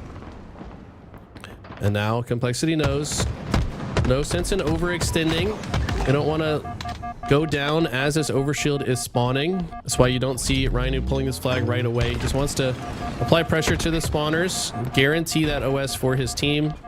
Looks like somebody was able to grab it. And here he is. It's Huss. Huss always in positions that his teammate needs. He seems to just be that fill-in player. Like, you called him the support player, which, you know, more than often he is kind of that guy that just flies in, does a ton of damage, lets his teammates clean it up. But I feel like he just slots into whatever his team needs at the moment. This is a very smart player. I talked to Ashes quite a bit, the coach of Very impressed with Huss's IGL capability. It's often both Ryan and Huss making the in-game calls for this squad. I think you're right, Eli. Nice score there from Complexity and Huss as they're able to make it 4-0. Not before getting a flag out, though, R3KV. But I agree. I think I'm basing my analysis off of Season 2, where Huss was a support player. Now on Complexity, he's more of the glue. And those blue players... Oh, Ryan Noob lands that wall. She insta-explode. But more often than not, Eli, those blue players, like you said, got to do whatever it takes whenever the moment arises, right? Whatever it takes when the team needs it. Huss is able to almost like a chameleon morph into that role. He can play all the roles as that glue player, and is a great addition to this roster, as too is Sparty. Looking good here in their first match on LVT as a new squad, up 4-0. And 3KV have gotten a lot of flags out, but not a single one has made it all the way home. It just seems like Complexity just stopping every single one short anytime that it looks like 3KV might have the lead. Like you said, the Slay's not that heavily on the side of Complexity. Yeah. Only in the last minute or so have Complexity kind of stepped that up as we see a triple kill, almost the overkill, but no, Huss steals it from him, and you know Descendant has something to say about that one. Would you say last time we saw an overkill stolen? All right, we're changing the contract. That is, no, it's not allowed. We do not steal overkills here. But Complexity instead looking to steal the hearts of the HCS community with their new roster. Team of 4. They had a great start at HCS Arlington. Looking to do one better with the new player on their team, Spartan. Previously, we saw Collect was kind of like that first domino to tip over. And my God, did it cause a Rostermania that really feels almost more crazy in some ways than others because of just how surprising I think it was to later see Sparty dropped from Sentinels. But now the results of that, Sparty on Complexity and looking good with them. You're exactly right. I think the Complexity, I mean, when Sparty slots into this team and the spot that Precision left behind, it's not that difficult, I think, for Complexity to find their comfort zone. I mean, it's not too different of a team composition. You know, Precision was often the player going for sniper on most maps. Obviously, Sparty's going to be comfortable doing that as well. So I think that this team, you know, not really going to need a ton of reps to be comfortable. They're still feeling things out, obviously, but I think Sparty's kind of already the player that they need to fill in that gap. Yeah, and we talked about this throughout the week, just, you know, as friends that talk Halo just like everybody else. We actually felt like this is a pretty good comp for both teams in this quote-unquote trade. Precision and Sparty are very similar players in terms of output and maybe the POVs that we witness when we're watching LVT Halo or HCS, but their personalities are much different. So it's just going to come down to how the team composition fits in relation to those personalities. And Eli, you know this as a former competitor and Halo Pro, it really comes down to maybe the personality even more so than the physical attributes that you bring to the game. What are your thoughts on that? I 100% agree. I mean, this game, it's at the highest level. All these guys know how to shoot their gun. They know how pushes are supposed to look. They know what they're supposed to do off spawn. It's like when you know all that, what really separates teams is the vibes. And the vibes is like just how you feel in the game with your teammate. Can you trust them to without hesitation come to your rescue and save your life? Will you do the same for them? And as long as those vibes are intact, a team is going to be very good. And then obviously on top of that, you want to make sure you play through enough situations, get on the same page, make sure you all kind of agree how to play different situations. And after that, when it comes to the execution, it's just who is in the right place at the right time, who's flowing with their team together. And I think that's what we see from some of the best teams in HCS. That's what we're seeing right here off the opening break from 3KV as they take down 3 from Complexity. Sparty, the last member alive, looking to fight a potential 1v1. Could turn into a 1v3 if not for some help. Swoops through on the tire side. The Rhino goes down shortly after. 3KV, Eli, and we set this up in game 1 with the Slay disparity not being very far apart. Just 3 kills at the time we mentioned it. And we're seeing that here in game 2. 3KV take that slaying prowess into game number 2 as Pyder earns 2 with the melee. 5-11. They're up double on Complexity. Amazing start for 3KV, but once the shoddy is out of ammo and the camo has depleted, can they continue to roll? That is the question, because I feel like that was the difference in the opening. It's just a sandbox diff so far.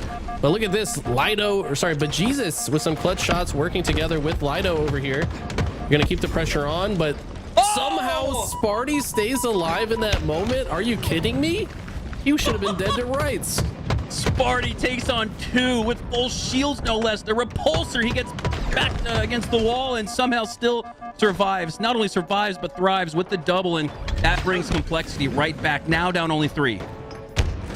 Wow, a 3-kill game now. Complexity coming back. Like I said, after the sandbox has been depleted, can 3KV continue to apply that pressure? I think Complexity, when the playing field is even, should have the upper hand here. Camo comes out though, and a great grab by 3KV, but Ryan takes him down with the sticky, so no more value going to be had from that camo, but at least denied that camo to Complexity.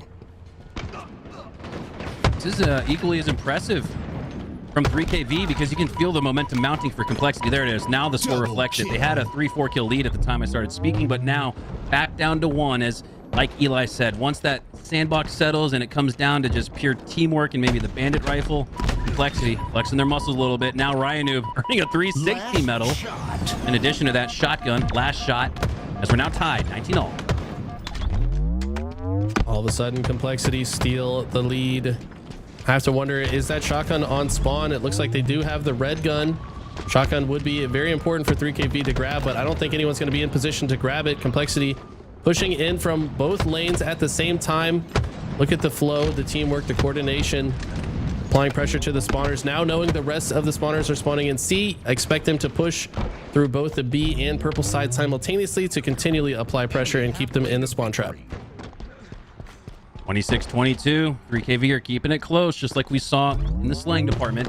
In that game 1, a 5-0 victory ultimately for Complexity, but here the only objective is staying alive, clutching up and winning your pivs as Complexity maintain that 3-kill lead. Descendant now with the commando in his back pocket to work with, and plenty of team support with Ryanoob and Huss. Here we go. 3KV have done a good job to keep this within 3, but with their back against the wall in situations like this, they have to bait and switch with such efficiency to maintain that gap as close as it is. Descendant swings all the way through to the bottom of C. Now they're going to backtrack and make sure they clear out the rest of C. They get a 3rd kill. Now with this camo coming up, it looks like 3KV might be able to snag it despite being at such a disadvantage. No, they're going to wisely back up knowing the Complexity must be watching it. Gotta watch out for Descendant because his POV tells me he's starting to enter into that flow state, dodging a couple of grenades, getting into the action despite being no shields. I love that so much, knowing that the player in front of him, I believe that was Ryanoob, had the attention of his opponent. Descendant with 1 HP makes the perfect decision to continue to get engaged and involved in that gunfight, continue to take shots, and continue on with his life. Descendant absolutely reaching flow state here with the camo, shoddy, killing spree, and double kill to boot. Complexity now. It feels like years ago, 3KV had the lead. Right, and Descendant, last guy on the map that you want to have with a full kit. He's got camo, shoddy, repulse. What? Somehow that repulse does nothing because it does not quite work the same after the network update. But regardless, Sparty still, have the same thing. it's, I don't know, man. Something about it. I mean, before the repulse would absolutely break your opponent's game, but now it just seems heavily nerfed, which it needed, to be honest. I think it needed that nerf. You're okay with where the repulsor is now in this sandbox? It's a little bit wonky on certain servers and feels like it just literally does nothing sometimes, but you know, I feel like on LAN it's gonna be effective at least, so yeah, it's just kind of one of those nuances that make online a little bit weirder sometimes. Yeah, agree with that. I think the repulsor needed to be tuned a little bit.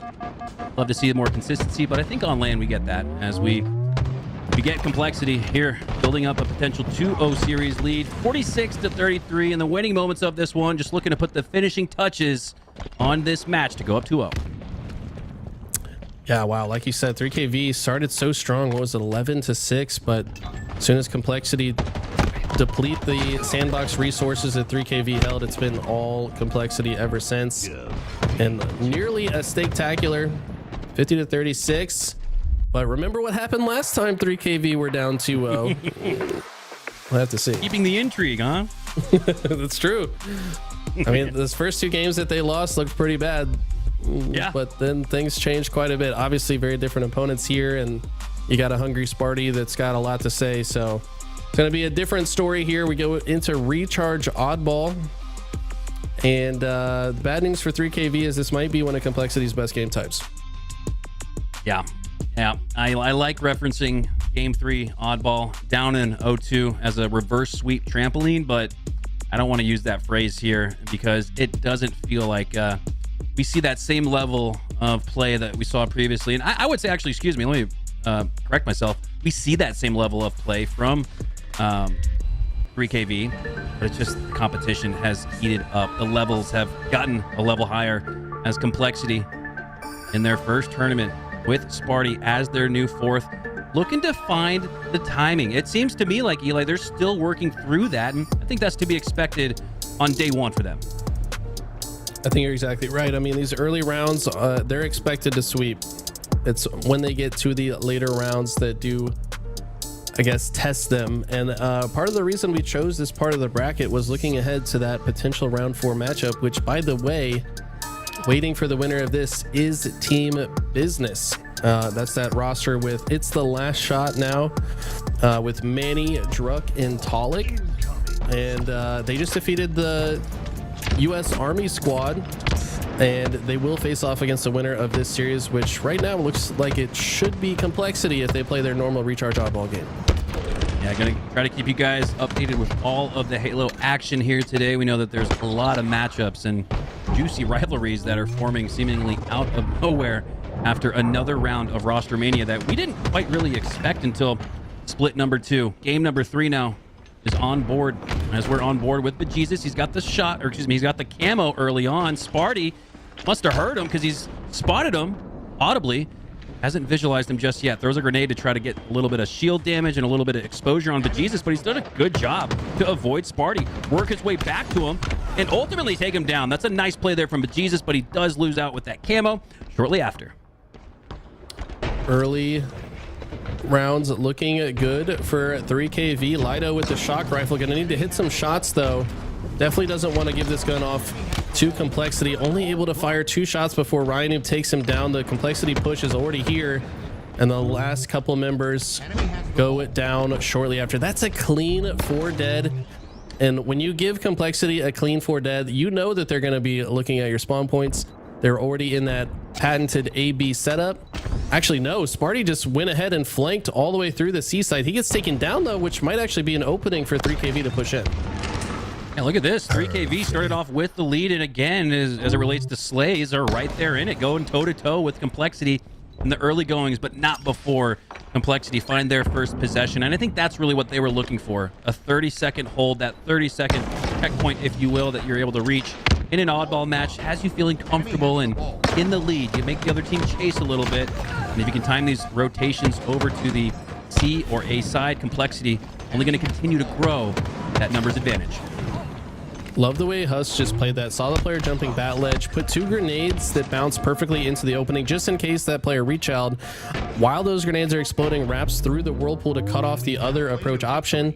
Gets that player, almost turns 2, but runs out of ammo, and just feels like Complexity are firing on all cylinders now. They've got the oddball here in the gold pipes. Know that camo is lurking. Gonna try to take this player out before they pick that oddball back up.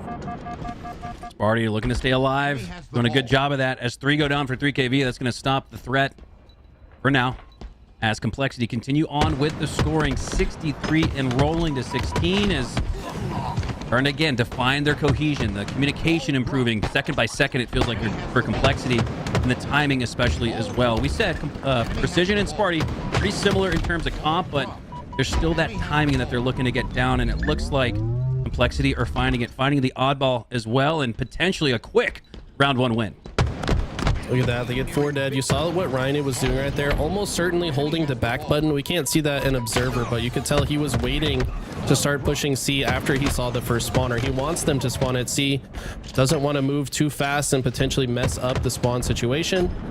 Ultimately doesn't pay off, though. 3KV played great off of their spawn. They take Ryan about in a hurry and then push aggressively into gold pipes. They take control of that, and now Descendant gonna try to be the tip of the spear for the Complexity push. And these are the moments you look to build off of as a semi-professional Halo player going up against a professional, some of the best in the world. That's a great micro moment for 3KV. Complexity had the lockdown setup. They had the crosswalk on the tower side. Sparty at the top of gold with the ball, but 3KV break through. That's something you can watch back on the VOD and say, hey guys, this is how it should look. This is how it should feel. Great job. Let's do it some more, as they do have some more oddball time, reaching that 30-second threshold. And it looks like for now, if they could hold off Complexity, it could get even closer. They still have a numbers edge. At the same time, though, I feel like the way Complexity is playing this is going to make it almost impossible for 3KV to actually continually hold on to this ball. They're playing very patient, getting 1 kill at a time, also applying enough pressure to the oddball player that they're not really able to hold it. They have got to drop and fight.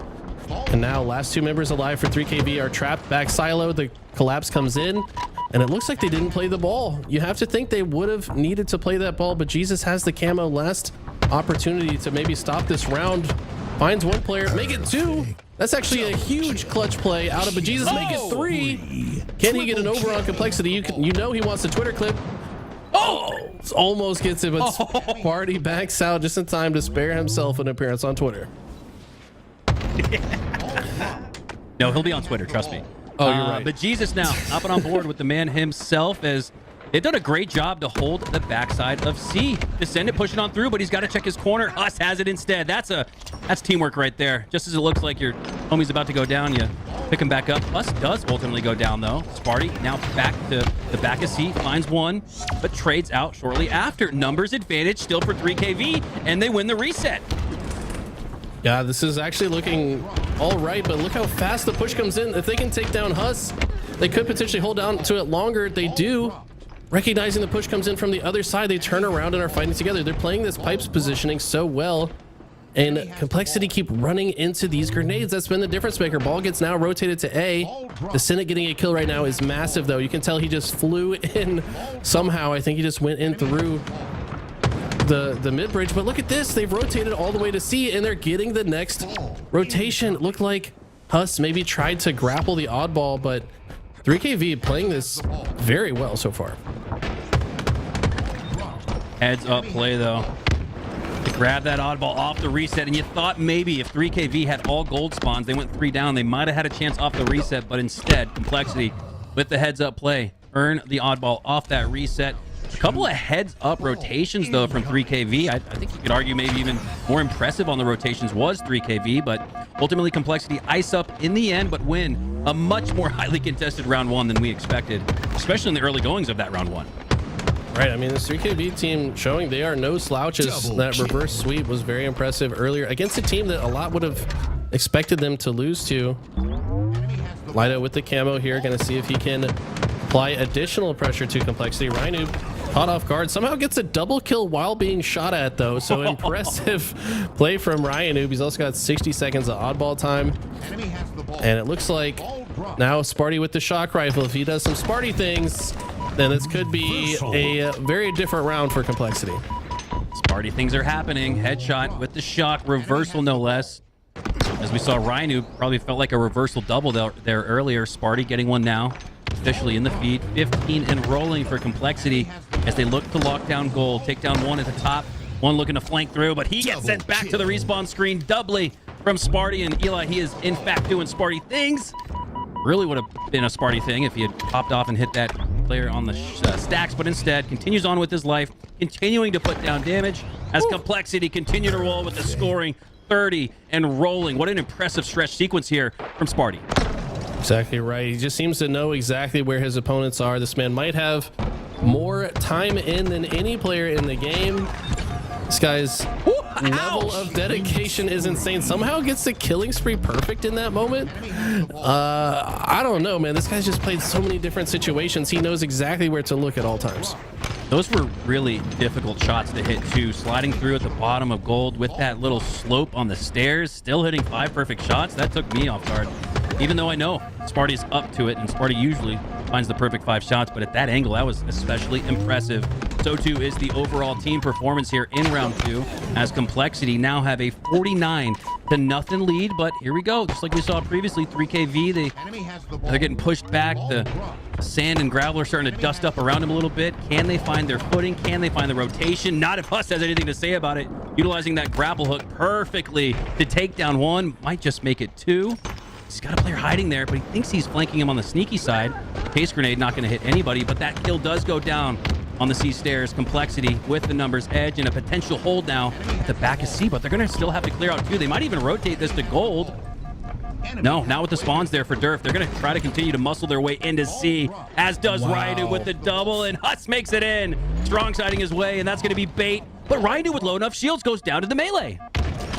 Gets a melee of his own before dying, though. That's going to at least make it easier for Descendant to clean up this fight, but they do wisely play the ball. Looks like they're already going to try to take space from A into gold.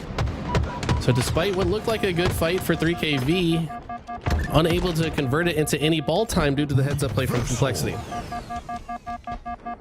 1 minute lead, and only 1 second on the board for 3KV as Complexity starting to look like the team we expected going into this series. Granted, this is a great 3KV roster, but this is Complexity after all. This is one of those teams, Eli, that many people in the community had as a dark horse pick for top 4. Right now, Shopify Rebellions occupy that spot, but Complexity, Sentinels coming for it. Yeah, wow, and a little uncharacteristic misstep from Huss right there. Kind of lost his footing, slides off of glass, gets caught out in the open. I'm sure I know him well enough that he probably said, sorry guys, I just trolled, and then he's just gonna forget about it and move on. But looks like the rest of Complexity able to kind of neutralize the situation. Ryanoob gonna say, hey, I can hit some shots with the shock as well. And Bejesus, last player alive for 3KV. What can he do? So far, not much, and 75-point lead right now for Complexity. This is gonna be a miracle for 3KV to come back at this point. Yeah, some nice shots there from Bejesus, but will it be enough? It doesn't look like it. As we do have an even 2v2 after the double from Durf. Ammo down there as well. Will he earn it? Yes. Us not going to be able to chase him out. Durf should get away with that camo, but no, my God. What a great job for Complexity, not allowing that camo to have any free space to roam. Great pickup there from Sparty, and I imagine maybe even some great comms in the headset from Coach Ashes. I think you're exactly right. Ryanoo's going to take this ball, rotate it through. Sparty, the dog has been unleashed, goes straight into the pipes to cover his back like a rabid pit bull. Comes in and neutralizes Mr. Durderf. Now just 13 seconds to go. Ryanoob does get taken down. Sparty's going to pick it up though, and looks like if they can just hold off one push here, they might be able to close out the series. And that was impressive though from Sparty. Doesn't get the slay, but instantly after dropping the oddball, had 4 perfect shots into his opponent. Wasn't able to get the slay though. That keeps 3KV alive potentially for now, but with numbers dwindling and the oddball back into the hands of Ryanoob, this looks like it could be one final hold and a series sweep for Complexity. Kind of what we expected. 3KV though, I mean, honestly put up a hell of a fight. They looked very good in all 3 of these games at different points, but it's just that maybe experience edge, just a few more 1v1s going in favor of Complexity that give them the edge. But 3KV should give themselves a pat on the back, not just for that last series, but also the way they fought against Complexity as well. All right, well, there you have it. The first glimpse that we've gotten of this new Complexity roster, and they look good with the 3-0 sweep. Eli, anything stick out to you, especially as it relates to that new 4th Sparty and how this series went? I mean, honestly, like I said in game 1, it felt like they were playing pretty disciplined. They're not forcing things. They're not just saying, hey, we're the better team, we're going to hold forward in every situation. Seem to be having each other's backs. Seem to be playing in exactly the way I'd expect them to, but this is obviously an earlier round. The true test is going to be the next round when they face off against Business and potentially some other teams later in the bracket. But so far, I think Complexity look good. I think that if they continue to play their process, like I think Sparty is going to fit right in with this roster. Trying to get you guys into that native collect versus native gaming rematch, but I believe they may have had a little trigger finger on that start button, Eli. I think they might have started without us. We're doing our very best behind the scenes to get you guys into that series, but there's only so much we can do when the players start up the game. So for now, we're going to go into a break, try to get into that match, and cover all the HCS action here today. HCS Open Series number 1, the road to London, continues on. We'll be right back.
All right, here we go. Hopping back on board with Complexity as this time in winners round 4, they take on Business and Eli.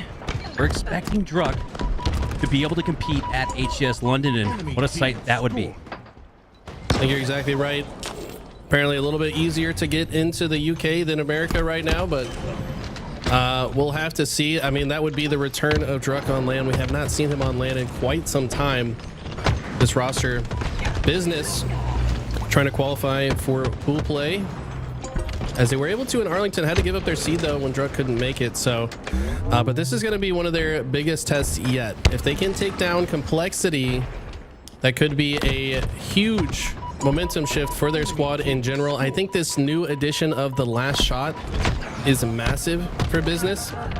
This guy is young, up and coming superstar. Obviously won the World Championship FFA, but he's really come into his own as a 4v4 player as well. Yeah, 2v2s as well. Take a look back at his highlight reel from that tournament where him and Tolik, his teammate here on Business, won the 2v2 LAN competition at HCS Arlington. I don't know if they'll be in the 2v2 competition next time, because I do expect these guys to be a little bit deeper in the bracket, maybe make a run. And yeah, as Last Shot continues to mature and grow as a Halo player, you expect Business to grow as well. Starting off with a 30-second lead to 0, but Complexity have answered right back in the Strongholds match, virtually tying things up after 2 minutes. Sparty starting off hot, 6-2 already. There's something to be said about these top teams playing each other, right? Yeah, Complexity might have looked a little bit maybe off timing a little bit in the last series, but I think they're just used to playing against better teams, and they're kind of, it's easier to predict a team that's similarly structured and organized to your own than it is to predict maybe some of the lower seeded teams. So despite playing tougher opponents, I actually expect to see a better version of Complexity in this series. Yep, Walshy used to always famously tell me in Halo 2 that it was hard to play against me, a noob, compared to Walshy, because he never knew what I was going to do. His mind was on a different plane, playing smart Halo, where dumb Halo can sometimes be unexpected Halo. Holy truck! With the G-Slide, Super Slide, but Sparty with an even more superior shot. Last Shot now on the other side with a triple kill. The action is continuous here as Business have a 20-second lead. I swear, man, Druk Spartan has wings. This man is flying all over the place. One of the fastest players, but Sparty predicting it, just shoots him out of the air like he's out here skeet shooting. Nuts. Just practicing at the firing range, just shooting this guy out of the sky. But like you said, Last Shot kind of neutralized the situation for his squad, able to get that triple kill. And it's still Business that are rolling despite what looked like a highlight play out of Sparty. Yeah, it was 30-25. Business with that first 30 though, and they've regained that momentum that they earned off the opening break. Now with 106-43, that B control point going to be contested though at about 60%. Manny dropping into the back of A elevator, wins that 1v1, and it looks like with that stupendous play from Business and Manny in particular, they regain control of B, the scoring, and potentially see what the trip cap. Business could be rolling here. Look at this. They immediately push into C, force the split spawn. This is so dangerous against a team as fast as Business. If they're able to force your spawn point and then force you to split and spawn away from your opponents, no member of Complexity really has enough footing to stay alive. And as we see, it's still going on. The split spawn has continued. However, looks like Complexity do somehow cap B despite going multiple dead, but that's going to get flipped right back in favor of Business.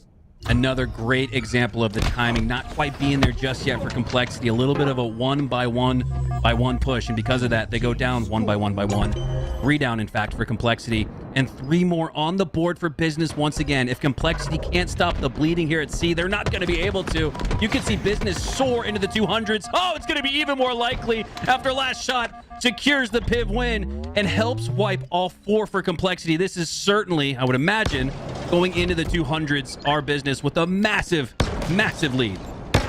This does not look good against a team as good as Business. They know the spawns. They know how to manipulate them. They know how to hold forward and hit their shots. It's another 4 dead for Complexity, and if they try to set foot in A, you have to imagine Manny's going to shoot the pad.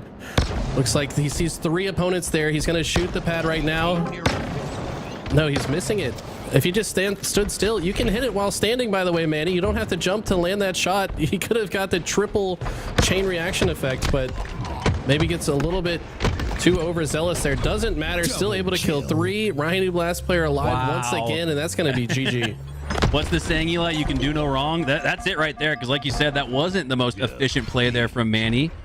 As efficient is the name of the game, though, for Business as a team. 250 to 47, a 200-point club win for Business as we finally see them back in business. And boy, I just really hope we get to see Druck on land, because Halo's better for it when we have guys like Druck in the mix, one of the best Halo players in the world, and that makes Business, I don't know, it's not safe to call them a dark horse squad, because this is a native red roster that got top 3 at Worlds not too long ago with a Rookie of the Year potentially as their new 4th and it's the last shot. But my goodness, what an opening break win, a 200-point club win for Business. So impressive for Business, but the thing is, at this stage in the meta, all the teams that you see in the top 6 are capable of beating other top teams in this fashion on this game type if they just get into scoring position and then immediately fly around the map. I mean, the nature of strongholds is after you've capped something, you don't have to stay there. It's just still in your control. So if you understand the spawns and you move very fast and put the other team in the blender, you deny them even the opportunity to think about coming back. So while this looked like a blowout win for Business, I really feel like if Complexity won that early game, they could have done the same thing to them. And Business can't get too comfortable despite winning at, you know, such a wide margin. This next game could definitely swing the other side. Yeah, Strongholds, absolutely a game of runs. Even at the 249 to 47 mark, you know, it's possible. But here, you just have to hope that Business doesn't run away with it with a Game 2 victory. This is an important moment in the match here for Complexity. Their first loss as a team of 4 in competition. How do they bounce back? Solitude, Game 2 Slayer, going to be their playground as we kick things off here with Huss. This game type can also be quite fast. Wow, huge clutch against Druck there. Druck could have got the thruster ninja, but Huss, oh, he picks up the thrust, and while half shields, uses it to kill last shot in a spot where he had no business getting that kill. And yet they now have a 4-1 lead, and if they continue to control this thrust pack, it's going to be difficult for Business to win these 1v1 fights. Yeah, there's another great example of Huss's evolution from support player to glue player, where he's able to do anything that his team needs at a moment's notice. There's Ryan, the veteran. He's able to do the same as he earns a triple kill. In Complexity, have the over, the kill-tacular killing spree. Ryan, one of the first we've ever seen in 4v4 competition on LVT Halo. That's a big one for Nighty Night. Wow. Amazing stuff out of the captain, Ryan Noob. He says, yeah, I'm surrounded by slayers, but I can slay out myself. Watch me do 5 in a row. Sick kill tack out of Ryan Noob, and that's going to open the door for Sparty to get the shock rifle and for Complexity to continue rolling. This is huge, and the exact type of response you wanted to see here from Complexity. Oh yeah, we got ran in game 1. Well, let's maybe run these guys in game 2. Looking to equally match with something like a Steak-tacular, a 50, 30-something win. What they're pacing for here. But Business, we know, can bounce back. Opening break slay that they earn on Huss gives them a little bit of numbers advantage. They can utilize that to take down Sparty. They do. And now can potentially take control of the map if they slay out Ryan. They do. It's now just a 4-kill game after that incredible start from Huss and Ryan. Business actually played off of that spawn so perfectly. They're taking positions all across that half of the map. Glass, loop, top ledge, flower door. They're in all the positions that allow them to take space, and now they flip Complexity into the disadvantageous spawns. And can Complexity play out of that spawn with as much finesse? So far the answer is no. They actually missed their opportunity spawning on Tramp side. Now they're spawning in blue, which is even harder to play out of. And just based on the eye test, Eli, the POVs we've seen from Complexity, you'd think that they're up by at least a team wipe. No, it's just a 1-kill game. Now 3. Impressive stretch there as they're able to take down 2 from Business. Roll on the numbers advantage, potentially at the back of A. Nice little bait and switch there. Party goes down to low HP in coordination with his opponent. Descendant slides in to clean it up. Us wins a 1v1 on the snipe side of the map, and Complexity have that lead back once again. Such good Halo we're seeing out of both squads. Business made a textbook play out of Tram. Guys, if you struggle on this game type, go back and watch the way that Business played out of that spawn, because this is often the tougher part of the map to play out of. But if you hit multiple entry points with perfect timing, you can flip the entire situation on its head. It's exactly what Business did. But on the other side, we're seeing great plays from Complexity. Playing out of the blue side, they actually did quite a good job as well. So both these teams knowing how to play off their back foot, and that's really where the meta is going. 23-19 now. 23-20, 24-20 as Ryan Noob has the shock back in his hands and a lot of it left to work with, looking to help us out. But after he goes down, he realizes it's not my play to push in and probably go down as well. Instead, he lies in wait, allows us to get that respawn. A pinch potential comes on because of this decision from Ryan Noob, but Descendant and Sparty go down. Ryan Noob's gonna have a really tough time to stay alive, but the perfectly placed grenade keeps him alive. And now with Huss back off that respawn screen, Sparty too, Ryan Noob is able to stay alive. What an impressive sequence from Ryan Noob, and it just keeps going. Complexity, if they don't get the kill themselves, one of their teammates is always there to clean it up. How many kills have gone away from Complexity? If a player gets one shot, how often does that player have the chance to get their shields back? It's a very low number. Looks like, yeah, once again, the body shot cleaned up immediately for Ryan Noob. The teamwork is on point right now for Complexity. Every time we switch to their POV, it's someone popping off. They got a double kill, or at the very least a kill, as this has been impressive. Now the eye test is starting to match the score that I think was going to be reflected. An 8-kill, now 7-kill lead, a multiple possession lead at that for Complexity as they're heading into the 40s, looking strong. 25 out of the 35 kills for Complexity have been assisted. These guys are working very well together. If more often than not you guys are shooting the same target, you're going to have a good time in Halo Infinite. Please, matchmaking teammates, shoot at the people I'm shooting at. I need your help. Help me, please.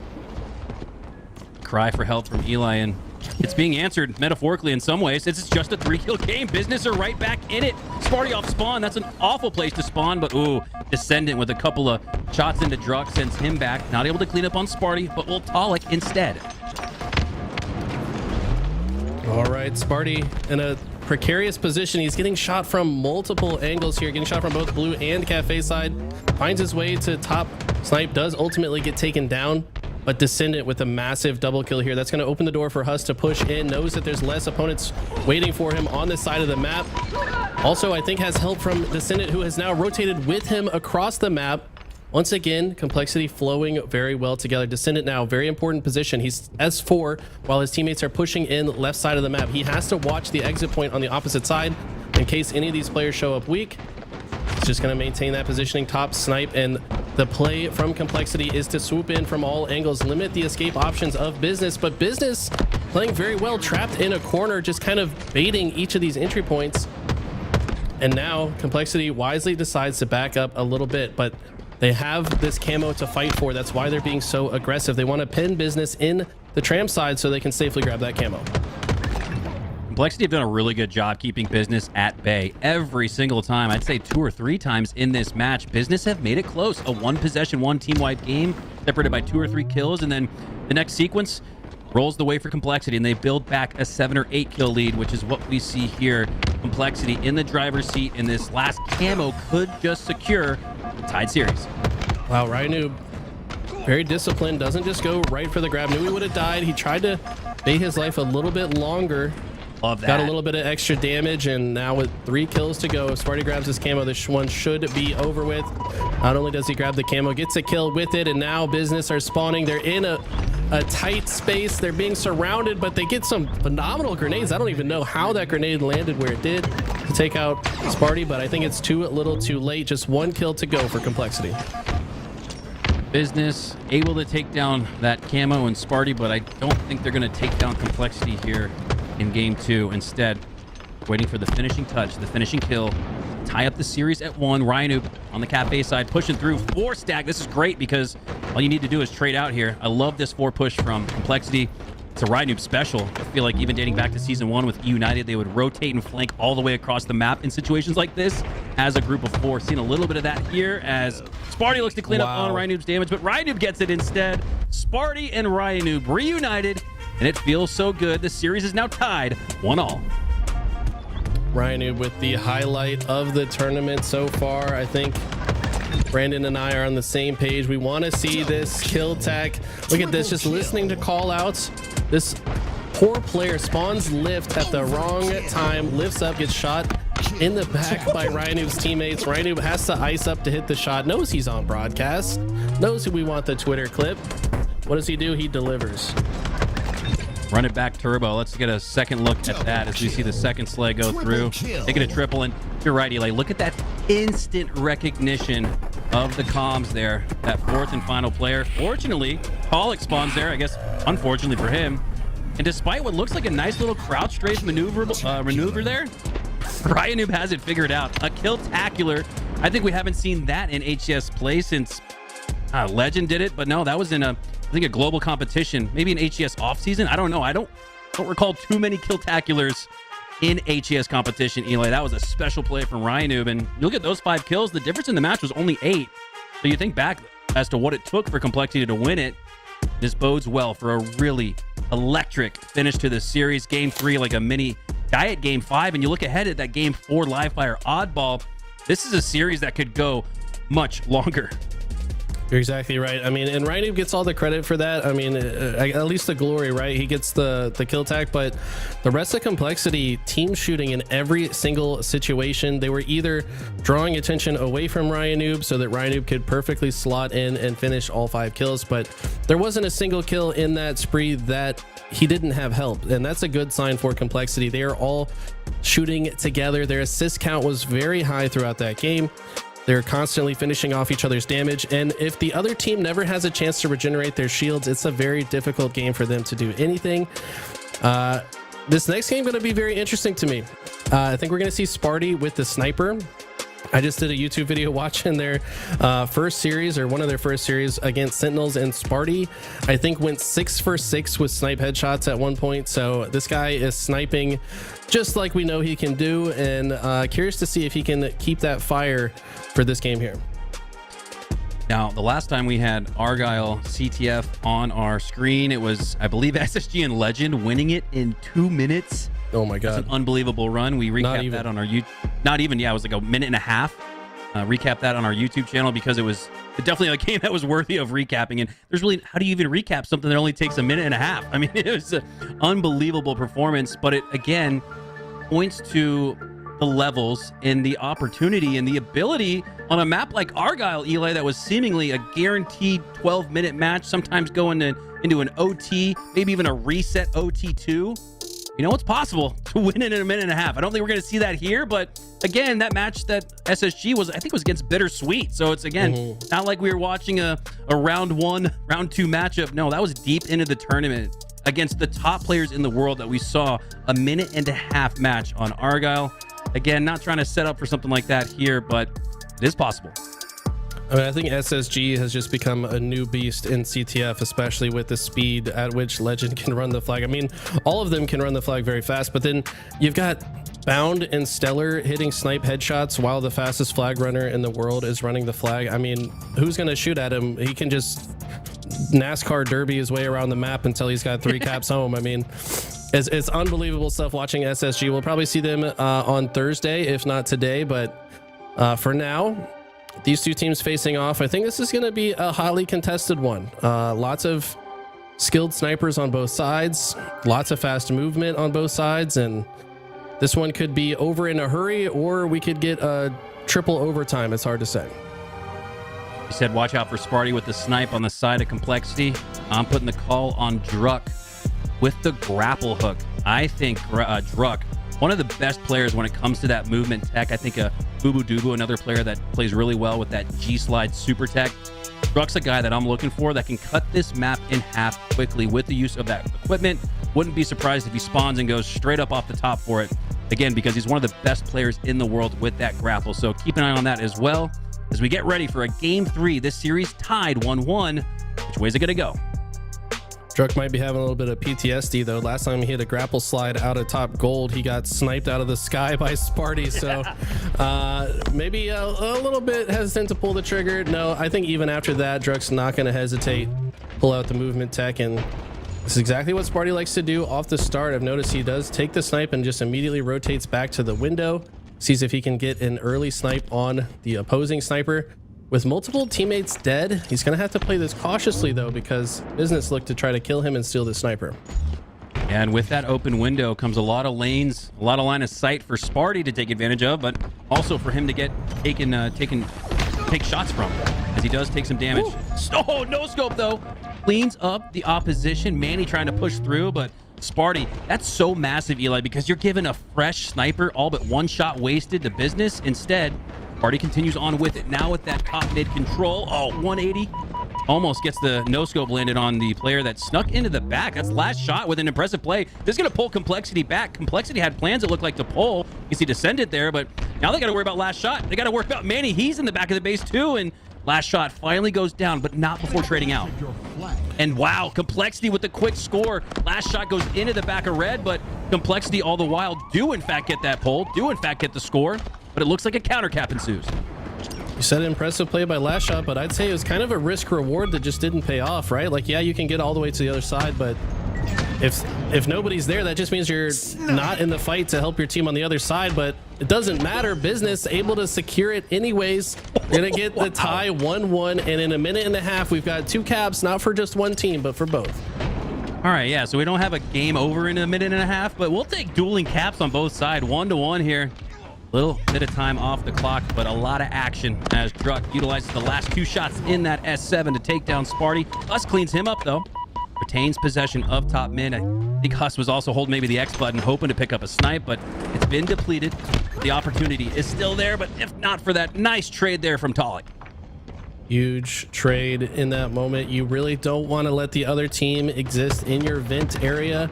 Such a pesky spot, so difficult to get a player out of there, and I think that's Sparty might be the best player in the world at controlling the vents on this map. Oftentimes he'll get there and just stay there for long periods of time. New sniper rifle is about to be up in 5 seconds, by the way. It's a very important part of the game. If one team can steal the opposition sniper, that could give them a massive advantage into the next play. Every good action movie has a great vent sequence, right? Like working your way through the vents, maybe shooting through it. We're getting to see a little bit of that here as multiple players on each side of the lobby look to take control of that ever important mid-map vent control. Still a 1-1 tie here at Manny with the snipe fully. 7 shots to work with. A duel ensues between Sparty. Shots ringing out from both players, but neither are able to connect. And for now, it's like both might just reset. I think Manny being a little bit more liberal with his shots here, knowing that he doesn't want to pass the sniper to the other side, but no, he switches back to the bandit. That means he's going to give 4 shots to Descendant. This guy's been absolutely popping off with this weapon on this map in recent tournaments. Huss gets another kill down, and this flag can go home if Descendant can get a couple spawn kills here. Sparty's got the other sniper, and this is exactly what I talk about. One team with 2 snipers is a recipe for a quick flag cap. Well, we may be spoken into existence. A much faster paced game. And look at this. Another flag goes out. Descendant with that watermelon shader sniper popping seeds out of his mouth and popping heads too. Last shot goes down. Descendant continues on, gets the assist on Toolez. And this could be it right here. Complexity looking to put the finishing touches on this match. And they do. We have another quick one, Eli. That's unbelievable. We're so used to seeing Argyle go 12 minutes, but there, I don't even think it went to 4 or 5. What happened to Argyle? The map has been solved, Hunter. These guys know if they just hit a couple headshots and they know where the last 2 guys are, they can just shoot them as they try to kill the flag player, and the spawners have no chance to do anything. But 420. Exactly, 420 on the clock. Yesterday was 420, but here we got the 420 flag game. Hell yeah, brother. Descendant with that pixel perfect headshot, by the way. That player was trying to jump into safety down the long haul, and if Descendant doesn't hit that snipe, this could be a very different conversation we're having right now. We might still be in the game, but amazing shot out of Descendant.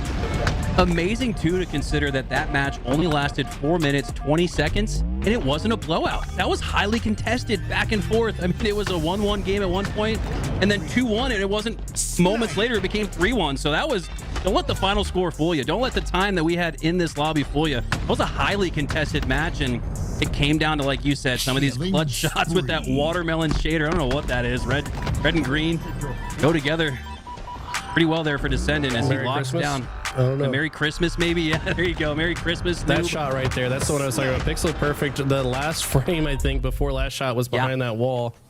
And Complexity looking very impressive in CTF. All right, here we go. Complexity with a couple wins in a row, looking to secure the series here on Livefire. But we know Business has what it takes to win this one. And this is what we talked about earlier. A game for Livefire oddball. It's not going to be easy for either team to either secure the series if you're Complexity or force a game 5 if you're Business, as Toolez, the first player on the map to go down. Hush trades out for now. It looks like Complexity looking to trickle that oddball out to the snipe side and set it up at the snipe tower. Descendant immediately looking for spawners to spawn kill. Sees his teammate spawn in A, so he knows that's not where the spawn is. Quickly reshifts his focus, knows this player portaled back to B. Misses the jump. Crouch jump, not something that we'll say very often watching Descendant screen. His jumps are usually on point, but facing heavy pressure, definitely an understandable time to do so. Huss, though, gonna have enough safety to grab this camo, but can he survive with it and get further value? Huss seems like a power-up focus for Complexity. We see often on Aquarius, he's the one to focus in and grab the OS here on Livefire. More often than not, he's got the camo, and he's looking to put it to work. Has a split there for now. Gonna hop on board here with Descendant as the push is being worked towards him. Great pickup there. Ball gets reset. Nice timing and a little mixy start, though. 9-9. Nobody really able to find much separation. I think that player's on the map. He did! With one pinky toe, he's able to stay up. The next repulsor takes him down, but my God, it looked like the lip of back green, Eli, kept him alive and found the trade. He got that late ghost tech, that late ghost jump tech off of the back of it to keep himself on the map. Maybe practicing that tech, part of the reason why he was able to use it in that moment and survive. But it doesn't matter. Repulse has a pretty short cooldown. He gets launched off the map anyways. Bye-bye, see you later. And it is Complexity continuing to rack up time. They've got it here in A, though, which I don't think they want. I think they're going to want to get some slays and rotate this away, as it looks like they've already started to rotate it through bottom mid. I love the resolve, the regain here for Complexity. Losing that game 1, 250 to 47. They hardly looked competitive. Now they're looking like one of the best teams in the world as they've bounced back against Business, but not before in this particular moment. Business are able to bounce back, and there's that lip again on Livefire, causing chaos and really being almost like you usually highlight a player on the map, but you got to highlight the lips of Livefire, I guess, in a weird way, as that's been a big difference on the side of green and now at the back of mud. Keeps that oddball on the map, and that's going to be huge for Complexity. They're going to build a big lead because of that lip. Ryan with a cheeky play there, knew that Business were gonna be pushing out for this camo, positions himself to wait for Manny to walk too far. Last shot does assassinate him shortly after. This fight is still going on for camo. Looks like Business will be the ones to win it, but all the while this Complexity still has the lead. And look at Ryan, he's fighting 3 targets at the same time. Just we think of Descendant as the fast guy on the team, but he is playing very fast right now. Dude, it's so funny you say that, because I looked up and I'm like, oh, this is Descendant. No, it's Ryan. My God, that did look like Descendant gameplay. And maybe Ryan Noob, known for teaching younger up-and-coming players how to play Halo, maybe he's taking a thing or two off of them now, as he's equally able to take advantage of the opportunity and learn something from the young gun. Descendant, one of the greatest players in the league when it comes to that movement tech. His last shot utilizes that sniper shot to take down the oddball carrier, and that's huge. It looks like last shot single-handedly with that one shot is going to dismantle the snipe tower and give Business a good setup with it. Exactly right. I think the thing about Ryan Noob is he's always thinking, man, and as the game goes on, he gets better and better at it. If he needs to move fast, then he'll move fast. I think that, you know, he got known as by the way, triple kill for Ryan Noob. He got the kill tackle already. Now he's getting the triple with the oddball time, but he's just an adaptable player. If the game calls for him to speed up, then he's going to speed up, and I think that people need to give him a little bit more credit for his speed on the playing field. Yeah, what we've seen from Ryan feels like an evolution in his game, which is especially impressive when you consider the fact that he's been playing for decades.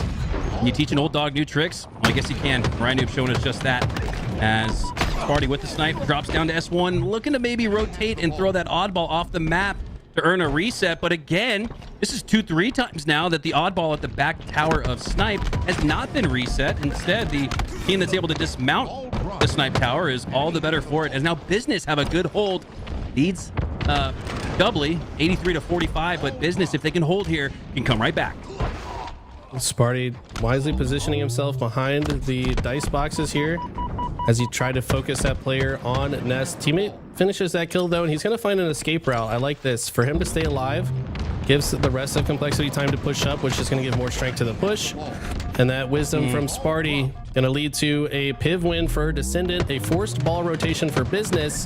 They're going to try to get this ball off the map before they all go down. And right now, it just feels like a mathematical damage output deficiency. Tollic not having the performance that we're used to seeing from, in my eyes, one of the top slayers in HCS. But there's still time, and that's one of the benefits of Oddball. You go down in round 1, you still got rounds 2 and 3. So we know Business can bounce back. You're going to need to do just that, as Complexity are going to take round 1 and go up in this potential closeout game 4. They need one more round, send Business to the lower bracket. Business got to ice up right here, right now. We know they're capable of it. Last shot having a solid round, 13-11 that one, but rest of the team just kind of getting shut down. Descendant with the sniper, seeing this man use it more and more and getting better and better with it. The scary sight when this guy is hitting shots because he is flying at your face while no-scoping at you.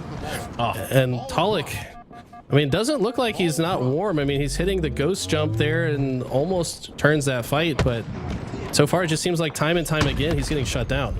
Woo! Descendant shutting down the camo grab and potentially looking for 2. Tollic, after just previously taking him down, gets the body shot and takes him right back down. And I agree, man. I think Tollic just mentally needed to win that one against Descendant, if not for himself, but just to keep the sniper out of the hands of Descendant. Now, after shutting down camo, he's got that to work with too, and he keeps taking faces. Is he a descendant of one of the greatest snipers in World War history? I don't know, but the Descendant is popping off as he finally gets shut down. Last 2 bullets don't connect. Business needed that. Druck's going to use the late jump tech. This whole squad known for their movement ability. No shocker that they're hitting that tech in spades, but wow, Business need to shut down a player like Descendant if they're going to come back into this.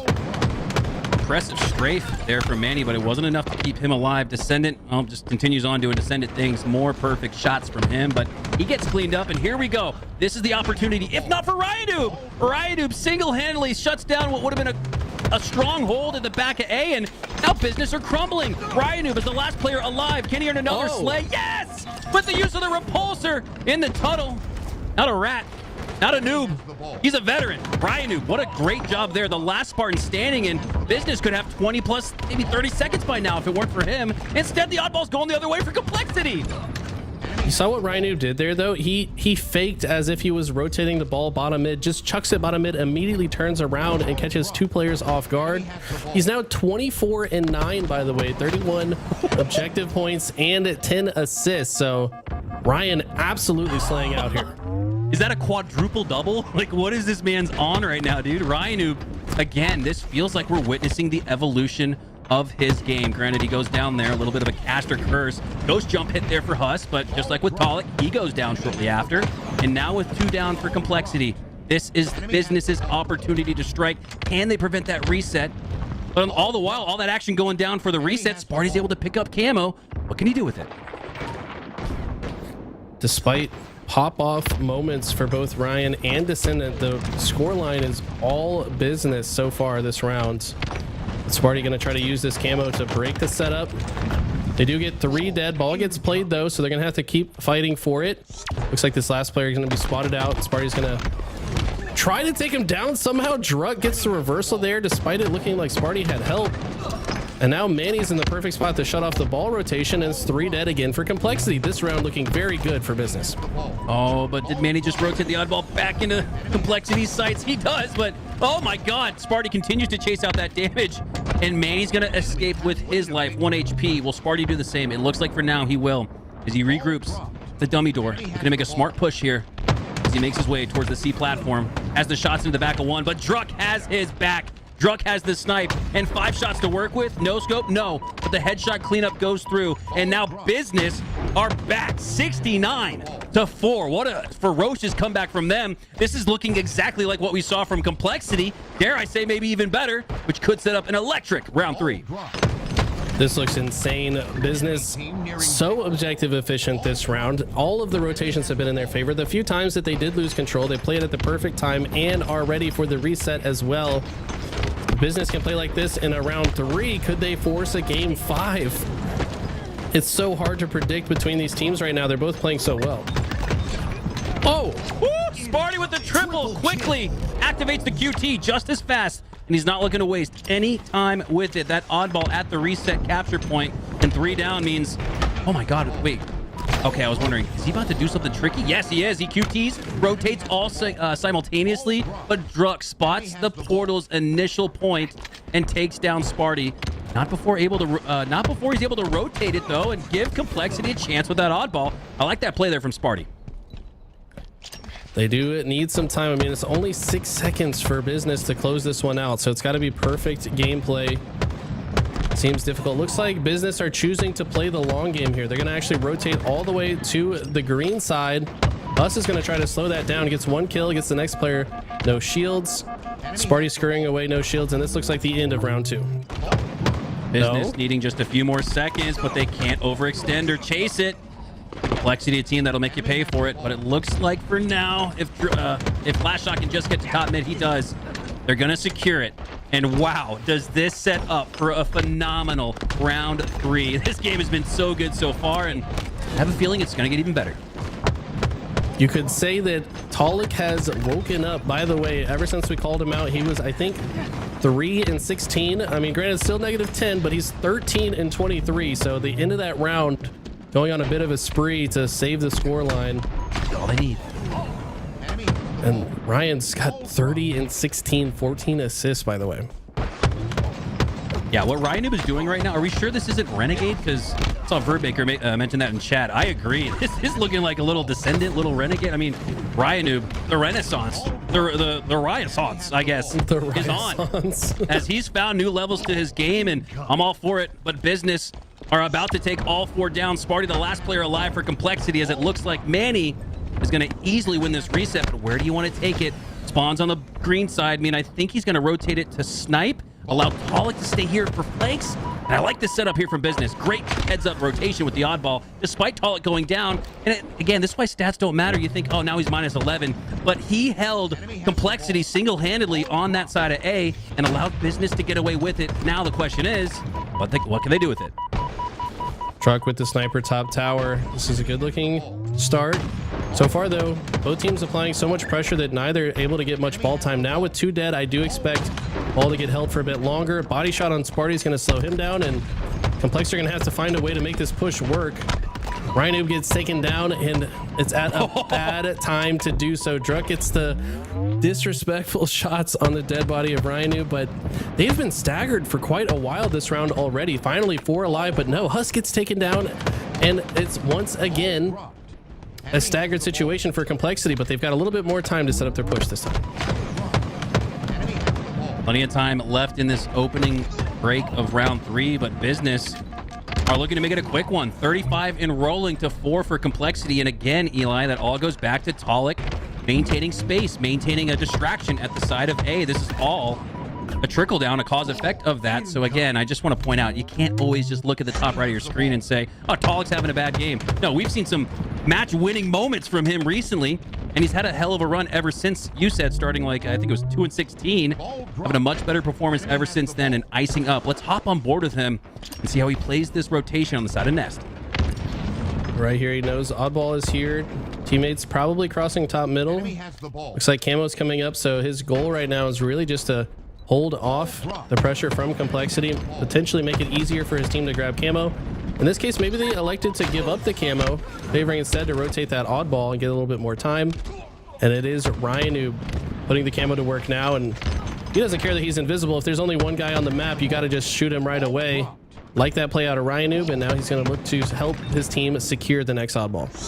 I almost love that play out of Manny, though, even more. And Ryanoob could get an overkill right here. I'd still like it more from Manny. The fact that Manny was able to sprint through, and with 3 players staring at him at the back of green, was able to get the reset rotation off the map. But off that reset, Business aren't able to capitalize on their profits, if you will, as Complexity instead earn that opening break off the reset and are coming right back down by half. Ball dropped. Last shot, rotating into the big door side of the map. Sees 2 kills in the kill feed in favor of his team, but also loses 2 teammates, and looks like he wisely reroutes here. Very important for him to stay alive, to maintain good map positioning. Also works together with his teammate bottom middle. Seems like he's always in positions to watch his teammates back while they run away from danger. And now he's going to grab the oddball. So Last Shot really doing a bit of everything here. Most kills on his team, also second most oddball time, and least deaths so far. 29-49, Complexity continue to come back as Business have looked better in round 2, better in the opening goings of round 3, but now approaching the mid of round 3, it's Complexity looking a little bit stronger. And are they able to reclaim the lead for it? The push is on from Business. If they can't break through here, Complexity will in fact have that crucial lead in a close-out moment. Pollock at the back of A, doing a great job to stay alive and call for help. Last shot cleans it up on Huss. Pollock with some shots into Sparty, and it's more impressive gameplay from Hunter. He's just staying alive. He's just getting damage out, and you don't see the kill counter go up, but you do see Business in a better position to potentially win this game as Druck takes down Ryanoob and takes the oddball for his advantage. Massive moment in the match where Complexity could have flipped things on its head. Instead, Business continue to grow with that lead. For now, though, looks like the push is strong from Complexity, but no, that grenade was massive damage to both Descendant and Sparty. That shuts them down in a heartbeat. Just a single grenade can make all the difference. Talik going to rotate through bottom mid. They're going to keep an eye on this camo. They're going to fight for it together. Leave the oddball in the opening. Be a part of this fight. Don't have to have somebody holding the oddball while you fight for it, but looks like it's going to be a clash from both sides. Who's going to come out on top and get this camo? Business win another break and start to break through with that oddball heading towards the snipe tower. This could be the final setup to send us to a finality, game 5. I know that's what we're all biased for. 30-second lead here for Business as Complexity have another one of those pushes where if they don't break through, this could be it. Druck doing a ton of damage, unable to follow up on the kill. He just clean jumps straight off the map. I did that the other night, but that was after streaming for 13 hours and my brain's literally fried. What are you doing, Druck? Druck known to get a little slippery. He's so fast, sometimes he just flies off. As last shot though. Oh, Sparty answers back, says don't put your head there, don't peek it. Sparty with the double kill on the no scope, no shields to work with, but he does not care. With his teammate Descendant taking on that front positioning, Sparty feels confident to continue pushing up regardless of what his shield situation is. Lands another body shot on the garage door, and more push through on the side for Business, and Sparty with that quick scope lines up the centering on the slide shot. And now Talik though with the flank could potentially dismantle this hold. Takes down Sparty. Can he take down Ryanoob as well? He's making his move. The mental damage this would do if they lose this game after Druck falls off the map. Huss is going to take out Talik with a great grenade, predicts that he's going to make that jump. It's a 1v1 between Ryanoob and Last Shot. Last Shot's going to grab it. He's going to deny the play ball opportunity. It repulses him off. And now he sees his teammates spawning at A, so he's going to rotate it towards them, but that repulse is massive. You know Last Shot was going to play that ball if he didn't do that. Insane sequence, especially when you consider it's regained the lead for Complexity with less than 1 minute in regulation. Will Ryanoob and the rest of Complexity ice up and secure it? And with 3 down for Business, Eli, someone's got to make a hero push here, an overextension, and I don't think they have the time and space. It looks like, did Manny get that oddball off the reset? It does reset, so Manny allows Business to maintain their life here in winners round 4. But if Complexity win this reset off the break, they could just win the series. I feel like Complexity might have played that ball a little bit early. It was the last player alive, but Manny, the pressure from Manny was too strong, and now they're getting several dead. They've got the ball in a great position. They still need 20 seconds though, so Complexity have time to push. Barty and Ryanoob, last 2 players, they've got to be talking to each other right now. They don't know that Ryan's here. He gets some shots down, but he's got to get this kill now. They've got to kill the oddball player. 5 seconds to go. 30 seconds left and only 3 needed for Business. 97-92, but 3 go down. And Complexity is not for Talik. He's not gonna have the time. He's gonna go down. Huss gets the back smack, and it feels like a proverbial metaphorical one at that, as that might just shut down Business. Complexity ice up. What a huge play. It looked like business had it at the end. It came down to a 3-second round 3 victory in oddball. But my goodness, do Complexity look strong with the newly minted 4th Sparty. What a huge series, though, from Ryan. I think you got to point him out. As much as you want to talk about the new 4th, Eli, Ryan was looking like the MVP. You're exactly right. Ryan was stepping up in a massive way in this game. I mean, he ended up with the most kills in the entire lobby. I think finishes, here with 39. But look at these plays here. So they know they have to push in. Sparty gets 1 kill. Huss is behind. He's no shields, but knows he can't just sit back and wait. You saw Toolez actually turned for just a second. But if Toolez had turned and looked and saw that Huss was 1 shot, you know he would have got the kill before grabbing the oddball. Instead, Huss able to regenerate enough shields to get the double beatdown and steal the win. But wow, I mean, you look at that game 1, and a lot of people would be like, oh my God, business destroyed Complexity. But like I said, I mean, Strongholds has evolved in the meta to where these teams are so fast and know how to put other teams in the blender that it's just like, who gets that early lead, who is able to hold on to it afterwards. But Complexity, they're not fazed by it at all. Win the next 3 straight, secure themselves a spot in winners round 5. Yeah, I entirely agree. You can't get too down and you can't get too high either on a Strongholds victory or a loss, because the game is just so, it's like, I hate to say this because I don't think this is points to the lack of competition in Strongholds, but it reminds me almost of Street Slayer, right? In the sense that one team gets 12 kills and it looks like it's 17-8, and then the other team gets 12 kills and they run right back. It's a little bit what Strongholds is, as we see business ultimately ice up with 3 wins in a row. What an with Complexity ice up with 3 wins in a row. What an impressive series from them and their new 4th Sparty. Eli, that's going to do it for us today. Another amazing day here. Really relish these opportunities to jump on the mic with you. Any final words as we pave the way for Tools and Active, for Why Not Inactive?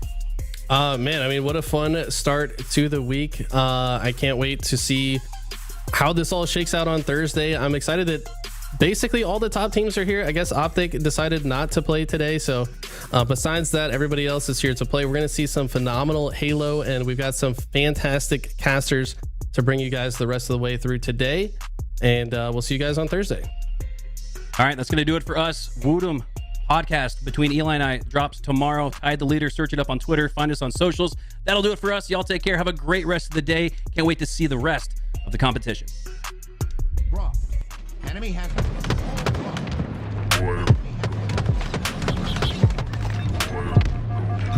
reversal. Killing spree.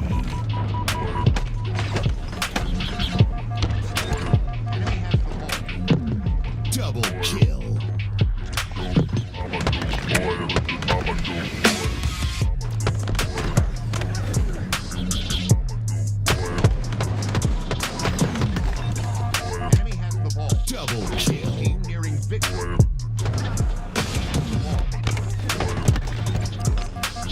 Double kill. Reversal. Enemy has the ball. Double kill. Triple kill.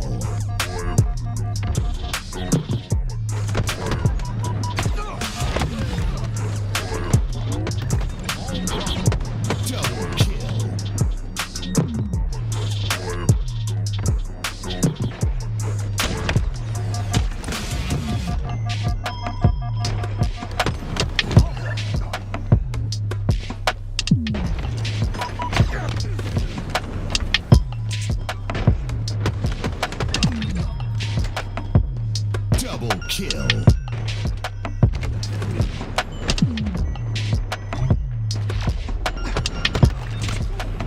Double kill.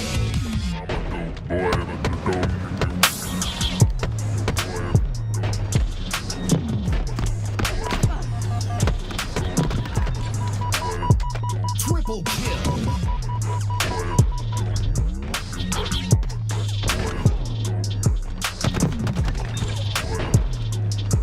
Double kill.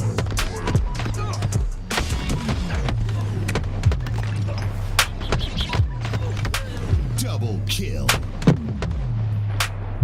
Enemy captured.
Triple kill. Killing spree. Double kill. Perfect.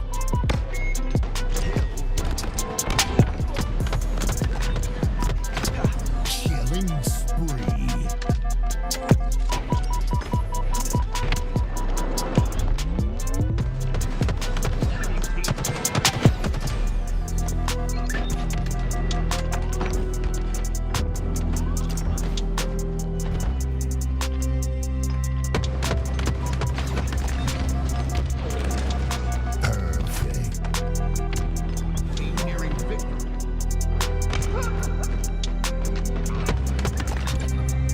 Double kill.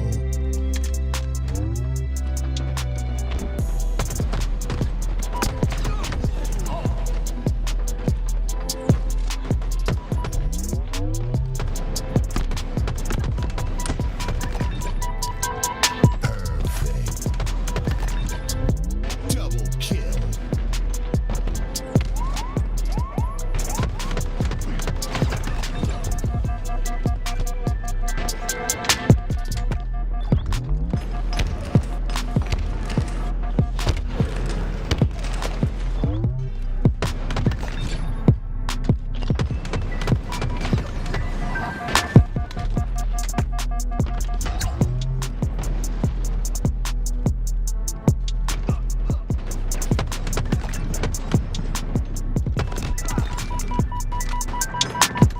Double kill.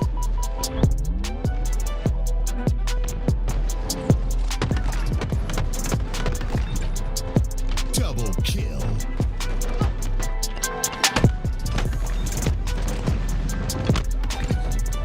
Double kill. Killing spree.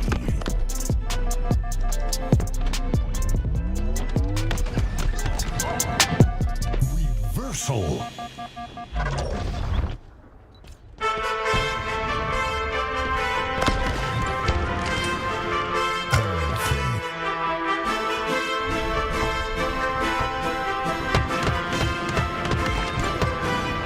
Perfect. Double kill. Killing spree. Triple kill.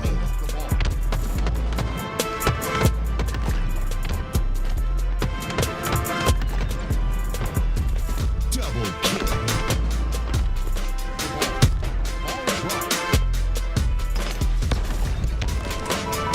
Reversal.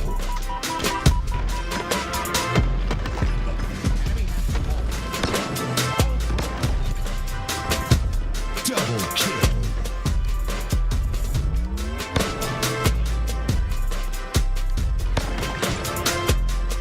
Perfect.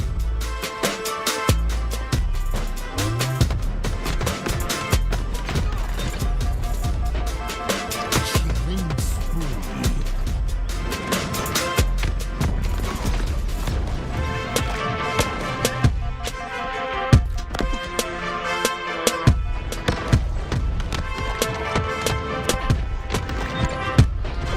Double kill.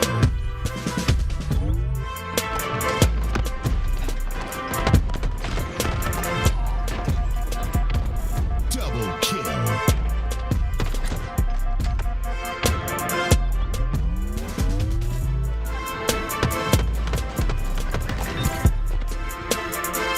Double kill. Triple kill. Overkill. Kill-tacular.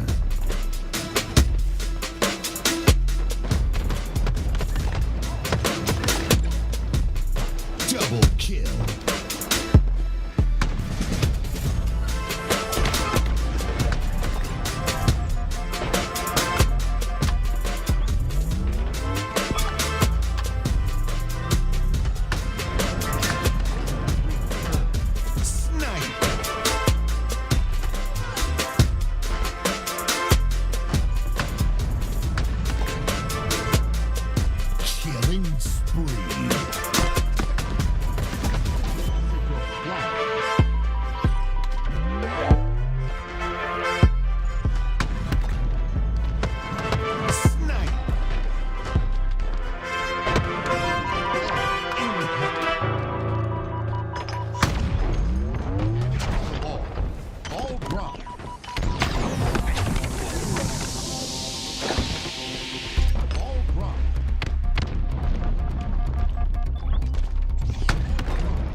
kill.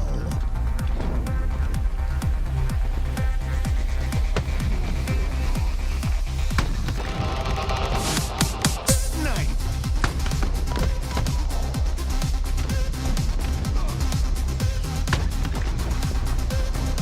Snipe.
Ladies and gentlemen, welcome back to your HCS Open Series presented by LVT Halo. For the first time on the broadcast, I'm Why Not Be Reckless, aka Why Not Be Casting. I got my man Active with me, and we have a crazy matchup coming up for you soon.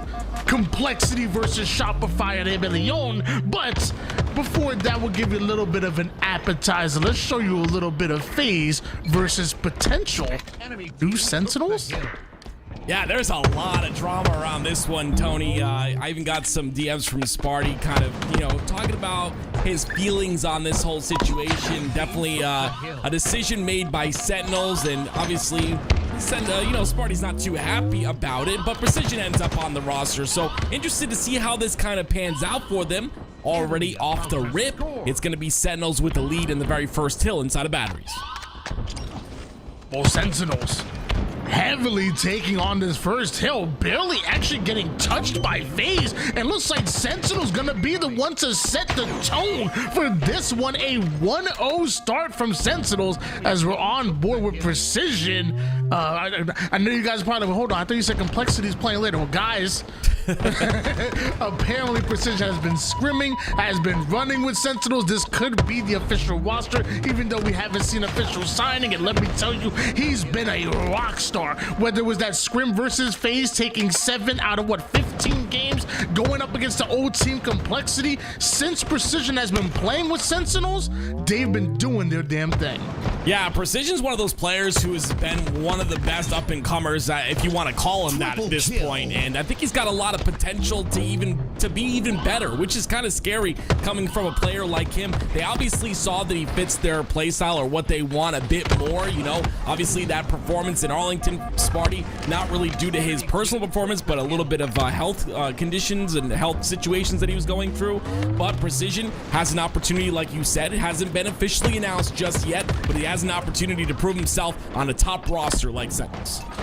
World 2 with that camouflage down low, but you're gonna get spotted out every single time by the former teammate in Lethal. He just got those camo eyes, the shotgun, revealing all right there as Frosty gonna man the tower side, and looks like FaZe are quickly right back in the game, almost tying it up. Renegade taking down Precision off screen, Frosty staying alive, and we're tied up after 2. Yeah, FaZe like Men in Black making us forget that very first hill, and now into the second one, they get that one very quickly. Now we rotate over to this elevator side hill. It's obviously going to be the needle side hill, but for those of you guys that don't know, elevator, one of the most important parts to hold, especially when you have someone like Precision on that cross. He's going to be watching for the push from the side of FaZe Clan. He's going to be making sure that FaZe doesn't get through, but it looks like FaZe have done just that. The breakthrough happens instantly. Yeah, we saw some really good spacing coming out of Sentinels right there. We saw what seemed to be a nice little lockdown on the map, but eventually FaZe find the hole. They push right through it, and now they've taken back that control, and now that same setup that you saw Sentinels, who were taking advantage of it for a bit, is now where FaZe have it, and they hold it 3 down. Yeah, it's a nice 3 down clean right there from FaZe, and you see they're automatically set up for that spawn on the long haul side. Boo takes a very interesting position on the bottom center of the map, but Precision end up getting a kill, and unfortunately, Frosty's not going to get that kill onto Boo, so it'll be a numbers advantage momentarily. Actually, they tie up in numbers, but it'll be Sentinels in the hill once again, getting that little bit of milky time. That being said, they go 3 down.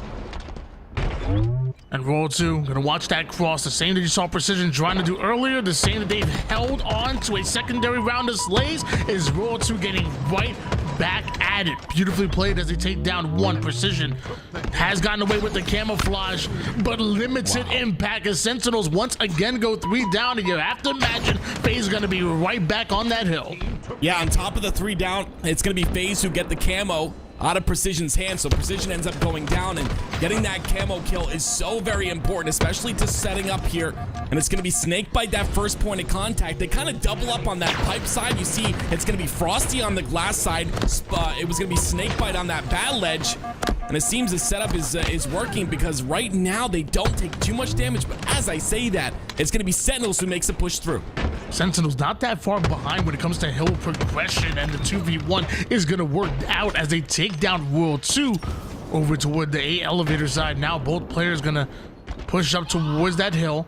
There's a double push out of FaZe that are coming in. Luckily, they force a player to drop down. Lethal's getting some good shots, but Snakebite absolutely peels him from the bottom mid side of the map. Yeah, that's a beautiful job right there, Tony, because it was FaZe who's taking a lot of damage from that glass side, but when they have a player on bottom center like that, they're able to do so much damage back. It's 4 down, though, for FaZe, and Falcated with an overkill on the kill feed. 3 down go FaZe once again, and now as they try to spawn up towards the long haul side, I don't think they have enough time to push in. It's a last-ditch effort, but it's gonna work out. Renegade with the double kill, but somehow too little too late. Sentinels just barely stealing that one away. Yeah, FaZe end up getting all 4 down, but like you said, Sentinels steal it away, and that's a full hill for the side of Sentinels, leading now 2-1. FaZe Clan, though, immediately getting pressure, immediately getting control of the C-Plat hill, and they have camo to work with as well. Switching gears over towards Renegade the Demon with that camouflage. A denial grenade is going to slow him down just a bit. Well-placed grenade by Roll 2, but eventually he ends up going down. Now the final 2 members of Sentinels are caught in terrible positions. Renegade takes down one and gets the assist on the other, so a momentary squad wipe that works in favor of FaZe, that they look to bounce back. They never lose 2 hills in a row. Yeah, FaZe have all the weapons and the tools to work with as well. It's Renegade. His camo finally runs out, but he's got a shock rifle. He's got a beat down to the back, and it's 3 down for SEN once again. Another hill acquired for FaZe. We're tied up 2-2. Falcated was able to take down Renegade. That shock switching hands real quick. That's going to be huge for Sentinels. The last thing you want is for Renegade just roaming around the map as a one-shot Snakebite tries to play his life precision, steals it away, continues to push forward from there, but pushes right into a grenade by Renegade. Multiple now going down for Sentinels, and Lethal's forced to slow the game down, but all of FaZe know where he's at. Yeah, Lethal trying to stay alive here is very important for the side of Sentinels because they want that C-Plat control on this bottom center hill. But look at the pressure coming out from FaZe. It's 4 down for Sentinels once again, and FaZe with a major lead on this bottom center hill. Just over 2 minutes worth of neutral time on the clock right now. Every hill is going to matter from this point forward. Every bit of damage, every life. One false move can cost you this game, and ultimately momentum here in the series. FaZe so close to putting on their 3rd hill, but Boo Boo Doo Boo apparently has something to say about that. Multiple going down now for FaZe. Sentinels stay alive, and Sentinels take both A and C side of the map. Yeah, FaZe have a bit of time here, but it's going to be Lethal who ends up getting that camo as a kill comes out for precision. I'm not sure if Lethal ends up going down, so he pops the camo. The camo's going to be out. It's all 4 down for Sentinels, and FaZe with another hill on the board. It's 3-2 now. They take the lead. And less than 2 minutes here. Don't waste any time whatsoever. Do FaZe in that matchup, but now just 1 hill away from taking the Sentinels, running out of time, running out of opportunity. They have to get their slays and get on the move, and as of right now, Frosty's moving and grooving towards A. Lethal may just find out the hard way. Bait and switch action's gonna work perfectly, and while all this happens, look at that time just draining off the clock, Tim. Yeah, great job by the side of FaZe, right? Utilizing that teamwork on that elevator side. Frosty and Royal 2 making sure to get that kill. It's going to be Sentinels who have to go for this hill with 1 minute and 22 seconds left, like you said. And this battery side hill, very difficult, especially if FaZe is set up here on the angles on the outer side of the map. It's going to be tough for Sentinels to find a way in. They've got to get those slays first. Love how patient World 2 is playing it right now. Obviously, Sentinel were in that hill for a few seconds before he makes his move. Waits for Frosty to create the distraction. Tries to create a pinch, but apparently not going to work out. Sentinel's watching every angle like a hawk right there. Frosty needs to make a play, although by himself. Although his team goes 3 down, he's just as icy as can be. Nothing phases this man. As we're seeing FaZe finest trade out his life. They were 3 down, were FaZe. Now look at Sentinels. They're the ones 3 down. Yeah, it's what one of the best players in the world can do for your team. As FaZe goes 4 down, it was Frosty. A beautiful job here on the bat ledge, making sure to stay alive, making sure to do that damage and keep Sentinels out of this hill. And now with all that time dwindled down, we have 41 seconds left, and we've got Royal 2 with the shock. But Boo Boo finds an opening here. It's going to be 1 dead for each side. Camo coming up as well, but it's going to be Snakebite and Renegade who work for that. When we started off this hill, there was a minute and 55 seconds for Sentinels to work with to take it. Now, just 41 seconds. Sentinels need to stay in this hill every last bit of time. They know FaZe is coming quickly, especially with that camouflage, and just before taking it themselves, they end up being taken out. 37 seconds on the clock. That means one more good push for Sentinels. It's either FaZe hold it or Sentinels tie it up right here, right now. This is it. Yeah, the Sentinels did such a beautiful job there of getting all that time added up, and it's gonna allow them to play a little bit safer. They're gonna get this third kill here, Tony, with 2 kills on the board, 2 down for FaZe. Sentinels walk into the hill, 24 seconds left, but it don't matter. We're tied up at 3. Yeah, at this point in time, does not matter. It's next cap will take the win right now.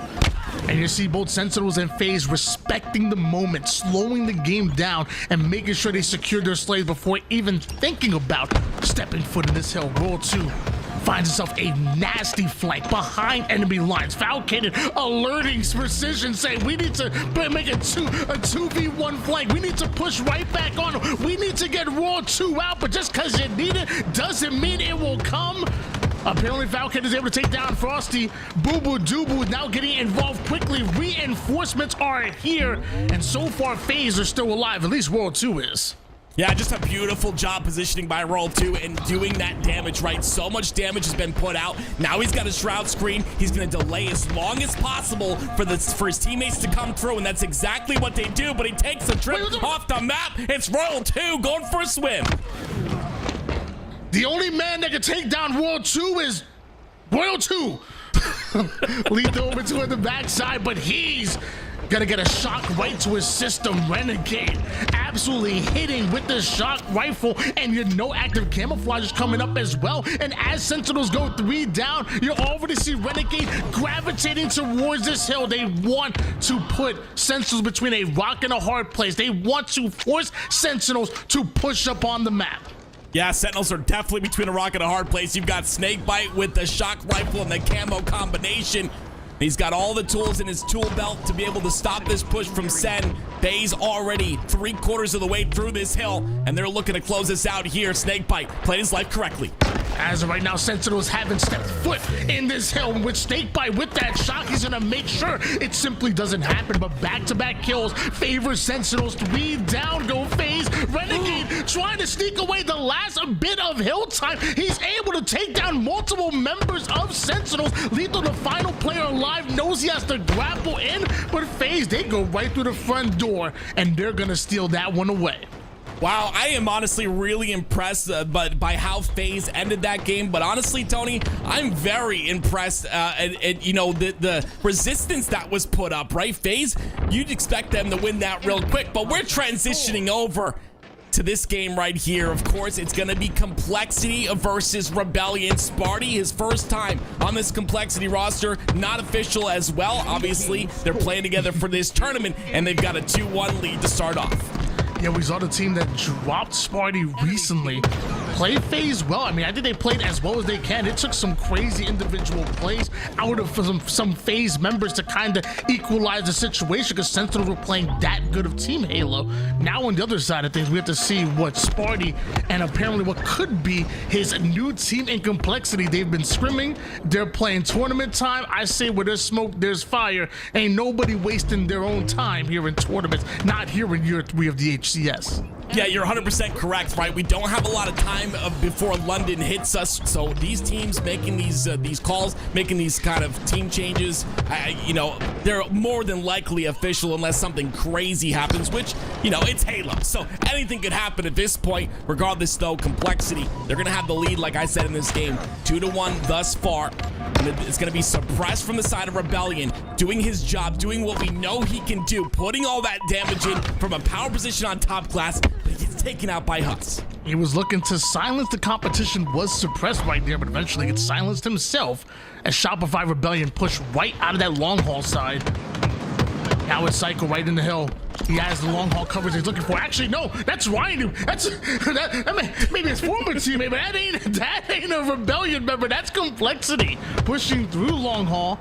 Ryan Now attack, a little two-pronged attack, and the remote detonation is going to connect. Well played, still 3 down. Go Complexity. What can Sparty do? He's in a momentary 1v2. Yeah, Complexity do go 3 down there, but again, that's the type of player Ryan Noob is. He's going to get in the backside of your setup. He's going to make sure to be a nuisance and be really difficult to kill. That's what he does there, and with those kills a bit staggered, it's going to allow Complexity to get control once again. 2 down for Rebellion. Complexity has the hill. Ascendant puts down that early damage. High IQ to stay alive. The reach out. Nobody expecting that, but he's getting some good hill time here. The grapple right through tower, anticipating the push. Meanwhile, the rest of Complexity have the responsibility of keeping Rebellion away from that tower side, away from that seaside push, and Ryan ends up going down. So might be tough for Complexity to hold on to this one right here, right now. Yeah, it's a lot tougher too when you have a player like Cycle inside a battery. He's just playing his life again, doing tons of damage. He ends up going down finally. They take him out, and that'll be their initiation into this push. But again, it's trade after trade. Still Complexity with all these trades. Get that hill time suppressed with a triple. That'll stop things just a bit. But Sparty, the last player alive, gonna try to do something here. Unfortunately, not gonna be able to do too much. Ryan Noob, though, gets that pipe spawn, has the shock rifle to work with. Yeah, that was a really important 1v1 right there. Both teams 3 down. One Cycle won that battle, gives his team some good spawners, and now it's Ryan Noob having to make a play with the shock. Already loses 2 members, make it 3. He's by himself. Hits the body shot, trades out his life, but trades are not gonna be enough. Shopify Rebellion right back on this hill. Complexity may have the lead, but for how long? Yeah, it's Complexity who get that pipe spawn once again, so Rebellion in a decent spot here to try and hold this hill, but a couple of kills go down. Mental and Cycle are going to hit the death screen here, and that'll leave Descendant to try to push through, but it's going to be Complexity getting a little bit crazy, right? They pushed in a little bit too aggressive. A couple more pushes like that, Rebellion will take this hill, maybe even one more push. Complexity understand the situation. If they win this hill, they will ultimately win the game. At this point, there's less than a minute on the clock. They tried and tried to deny Shopify Rebellion of their second hill to tie things up. If they were up 3-1 with a minute on the clock, they would have played Slayer. But you know what they say, if and buts were coconuts, we don't have a jolly time. It's tied up right now. It's crazy, right? Because it was Complexity in complete control that entire time, and just a couple of bad pushes, right? You know, not having that discipline that you should have, not taking the correct angles, playing a little bit too aggressive and bad positioning, and it's gonna allow Rebellion to tie this up at 2. Not only tie this up at 2, Tony, they're 25% through this next hill. Nades are going down. Sparty in that hill doing max damage. 3 down goes Shopify Rebellion, and Huss keeps his eyes over toward the glass side, but he knows just hop in this hill, get some free time. This is well deserved after all of that damage that Sparty and Complexity were able to put down. Cycle makes a play, taking down Huss. Descendant goes right after Mental with that grenade, and now Soul Snipe slides right in, gets himself a double kill. That's a play. Oh, what the wiggles. Like, that was just insane. The strafe that he was able to utilize there, just impossible to hit. And he stays alive the entire time as well. All the while, Rebellion continuing to get time in this bottom center hill. It's 3 down, though, for Rebellion. A couple kills coming from Sparty. Huss cleans up another kill as well. And now it's Complexity in control of this C-plat side, which is important for this hill. Also, Camo in Ryan Noob's hands. Complexity want those seaside spawners, and they're willing to fight for it. Ryan Noob with this camouflage is going to be so tough for Rebellion to spot out as they're trying to drive Complexity out of this hill. Descended down to 1 shot, pokes right back out, trying to get involved in every gunfight possible, gets some easy shots onto Cycle, and does just enough damage for them to grab off a hold of that kill and that hill. 4 down goes Shopify Rebellion. 22 seconds on the clock, and they need to get their butts in this battery side. Yeah, great job by Descendant realizing that, right? He immediately goes to that pipe side, immediately gets control of pipes, and they even get a spawn on that A side as well. So really big for the side of Complexity. 3 down for Rebellion. That's another badge on the chest, and this will potentially allow them to win this game, and it does just that. A beautiful job by Complexity to close that first game out. They simply understood the assignment. I mean, just get in the hill, put down damage, trust your teammates to get the cleanups, and everything's going to be okay. That was just great execution going towards that end game. Was there anything that you saw towards that end game to steal away that their third hit, I should say, because obviously when it went to batteries, it was too little too late. Yeah, I mean, they ended up getting the kills at the right possible time, and honestly, Descendant did a great job of staying alive multiple times in these situations, right? His ability to do that damage from that glass side, make sure, like you said it yourself, to do enough damage to Cycle, who was pushing that hill, to stop that. It was just beautiful, a beautiful job out of this Complexity roster, and we'll see them continue to do this. I was a little worried, Tony, on that other hill, though, where they played way too aggressive, right? They just started to get a little desperate. They started to charge. But again, it's Rynoob, the captain of the team, who probably was able to say, hey, let's calm down, let's play for this next hill and win this game. Yeah, it was a little shaky. I mean, I think they just saw the 55 seconds on the clock. They're like, look, if we just make some kind of miraculous play here and go up 3-1, we win the game. Like, there's no way we're letting the enemy team cap 2 within a minute. So I guess I don't blame them there, but like you said, you know, structure, that's always going to be what you want to see in a Rynoob-led Complexity squad, and towards the end of that game, that's what we saw. Them finishing it out. So that was beautifully played. Going into Aquarius Slayer, I like Complexity a lot. I really do. But I'm going to give Shopify Rebellion the favorites in this one. Something about Aquarius Slayer just makes me feel comfortable picking Rebellion as the favorites in this matchup.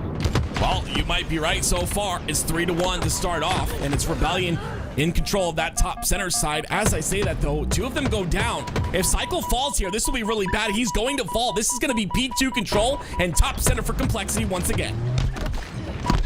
Ooh, Descendant giving up his height advantage to make sure he secures that kill, but 2 go down for Complexity, and Sparty finds himself behind enemy lines. What a flank out of nowhere. Apparently, Shopify Rebellion weren't able to read that one. Sparty's still alive and Suppressed being a sneaky beaver.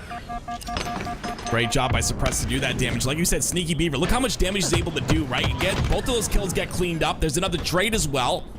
So it's going to be Rebellion who get a couple of kills, and they also get this top center side once again. And I stress the importance of top center and having that top car control, having top P, and having a base. Very important on Aquarius Slayer. And honestly, Complexity doing a little bit of a better job at that so far in this, I guess, second part of this beginning game.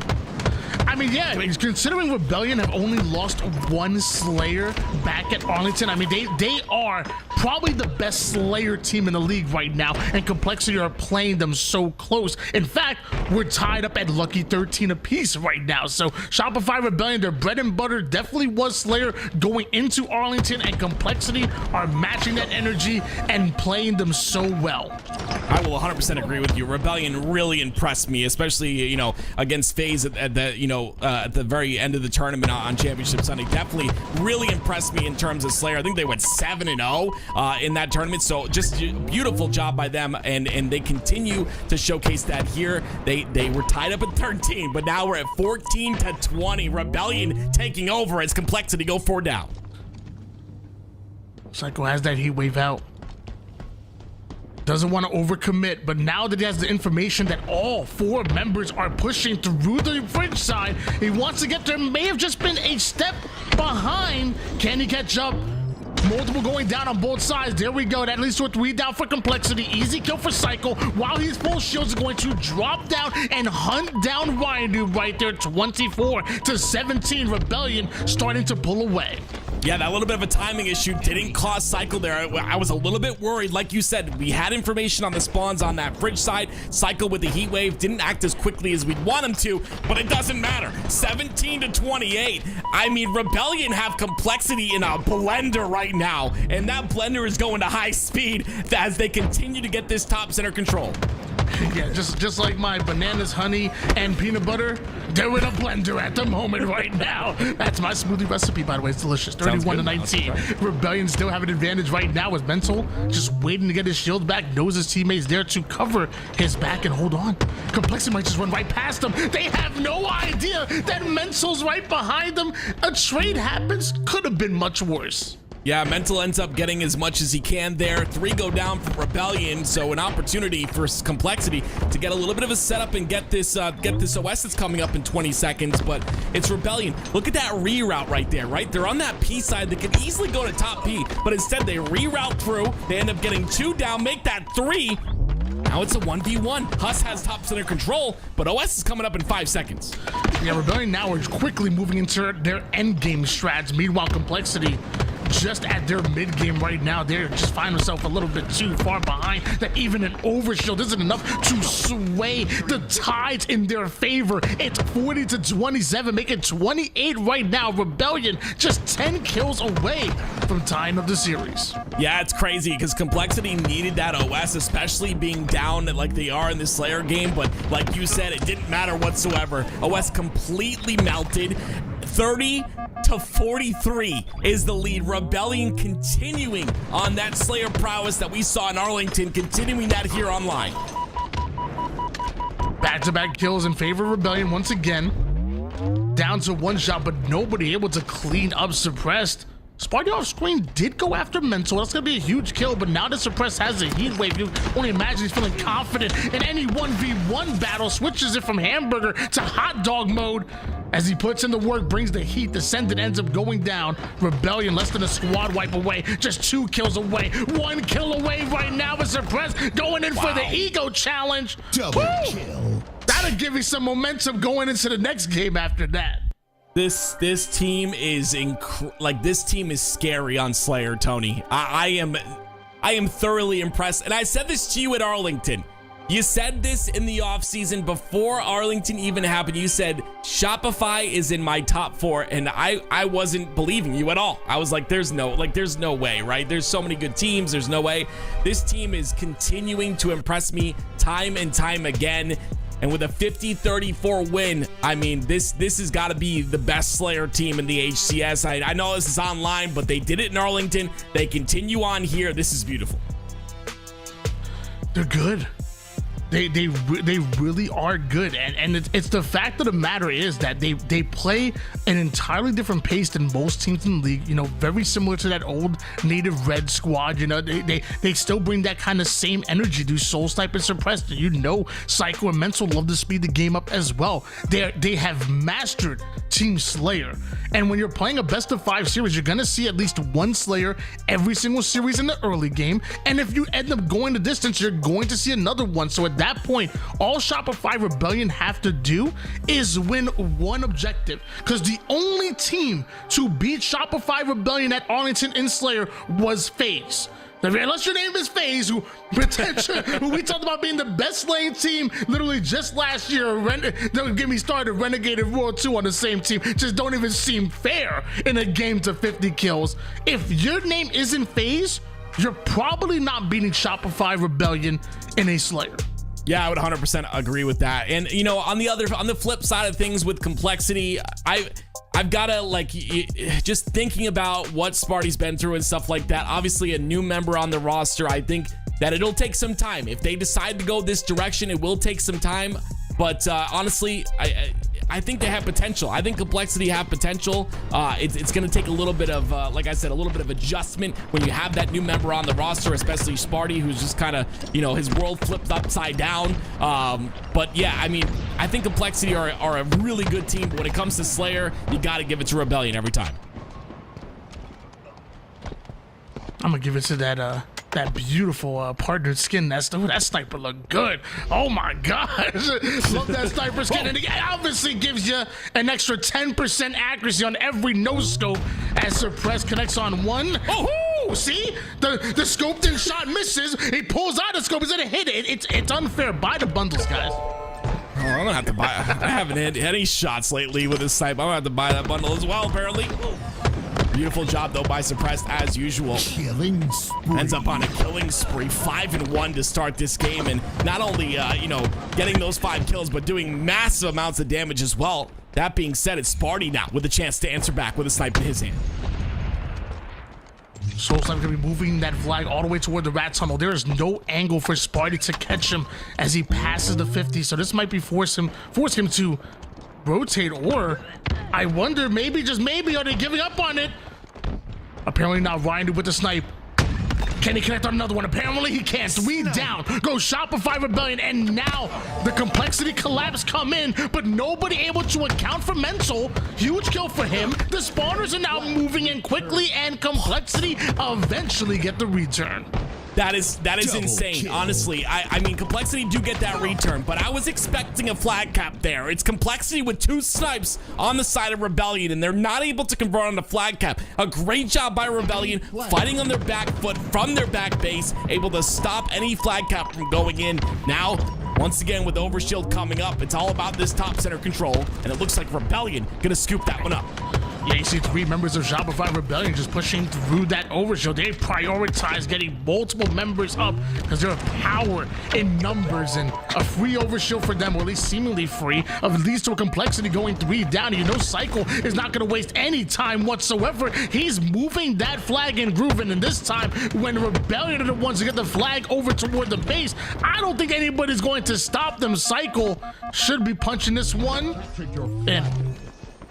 Beautiful job there, and you see the just the dynamic plays of this Rebellion roster, right? That last cap, they got that nest control, you know, pretty standard. Get nest side of the enemy team's base, pull it through, but obviously the second time it ends up working. The first time they get it all the way to their side, so they've got a bit of a strategy here in terms of making sure to get those kills, making sure to get that nest side control, and it's gotten them, I'm sorry, the lead in this game so far, 1-0. It's a huge win by Descendant so far, trying to clear out the snipe side. And as he's doing that, complexity were running in a flag of their own, tied up at 1 apiece. Sparty gets a hold of this snipe. So far, Shopify Rebellion don't have theirs just yet. Sparty, little wiggles going in. Cycle down to 1 shot. Gonna trust Huss to hunt him down as he keeps that height advantage. Complexity now pushing forward.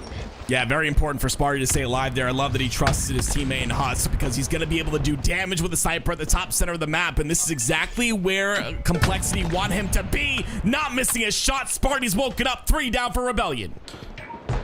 Sparty just sitting up high here with the snipe. It's going to be really tough for Rebellion to accomplish anything on the map as long as he still has 5 bullets to work with.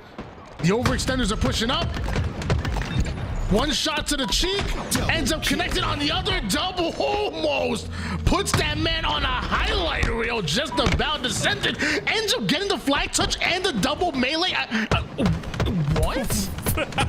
You don't expect that. If you see someone pull a flag, there's no way they get a double melee as well, but Descendant does just that. He delays for a little bit of time here, and it looks like this flag is potentially going in, but they've got to take care of a couple players on the top center first.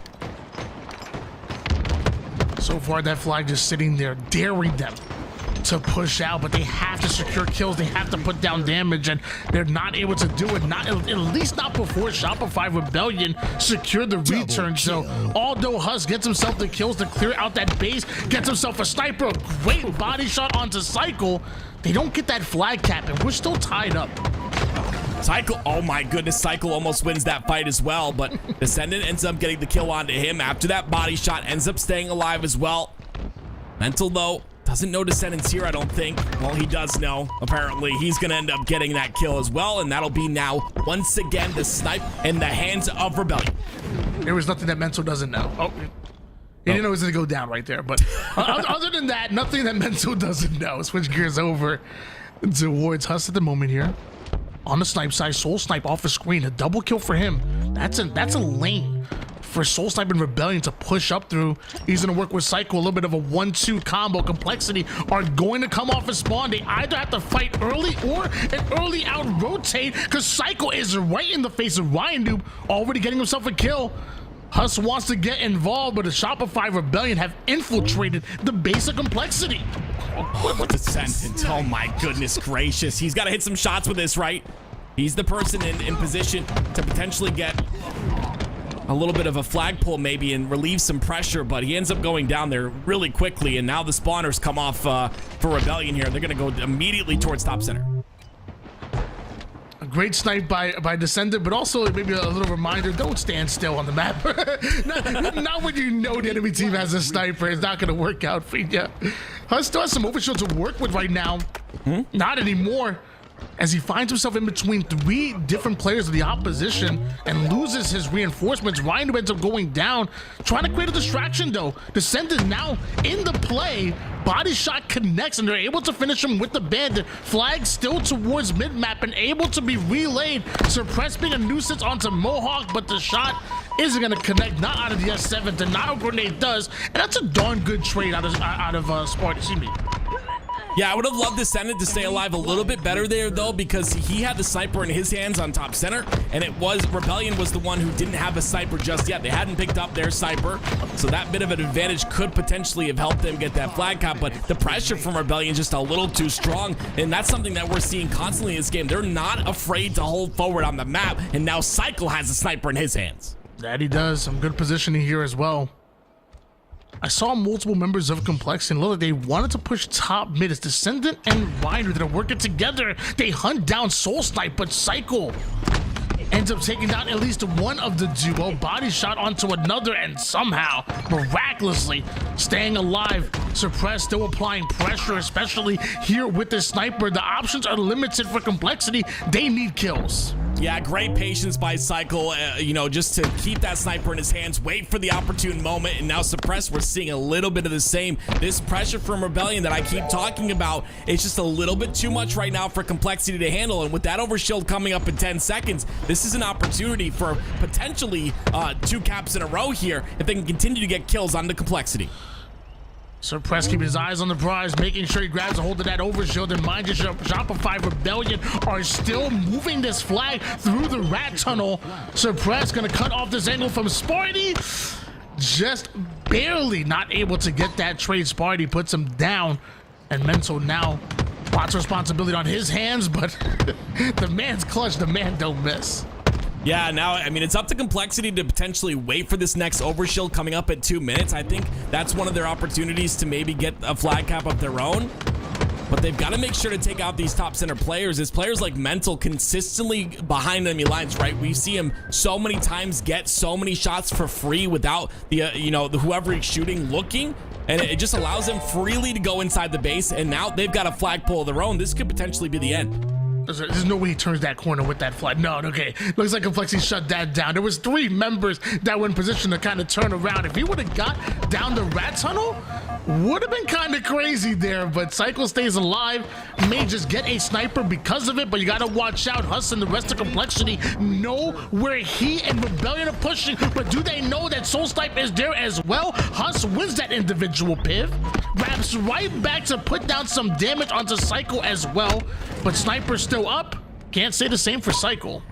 Yeah, huge nade by Sparty there. He's going to end up getting the snipe on his side of the map, and now, once again, he'll pressure through, but Mental, oh my word, a beautiful shot by him to take him out, and now that snipe on the floor is going to be Mental in full control of his side of the base, and do they potentially play time here, Jordan? Do they play defense? There's 2 minutes and 20 seconds left.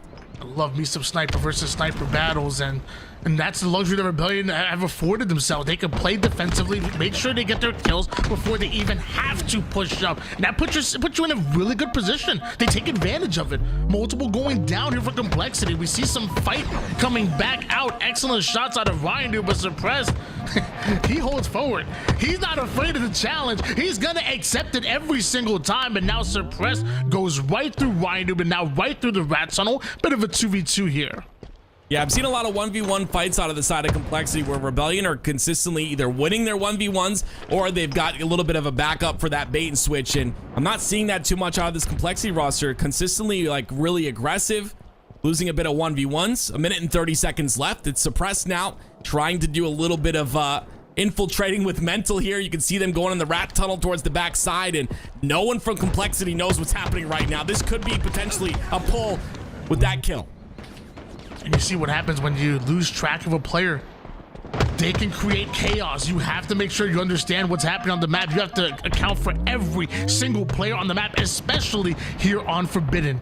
A minute and 4 seconds on the clock right now, and it's still down by 1 Arc Complexity. They must be feeling the pressure. They need to execute. Shopify Rebellion understand the situation. They stay alive. They put down damage. They continue to win the Slays battle, and they will simply win by time. Yeah, this is the big push right here from the side of Complexity. And that stick, again, you're in a situation where you're in a 2v1 and Soul Snipe still gets that stick to even up the odds, and then they get 2 more down. It's 3 down for Complexity, 34 seconds left.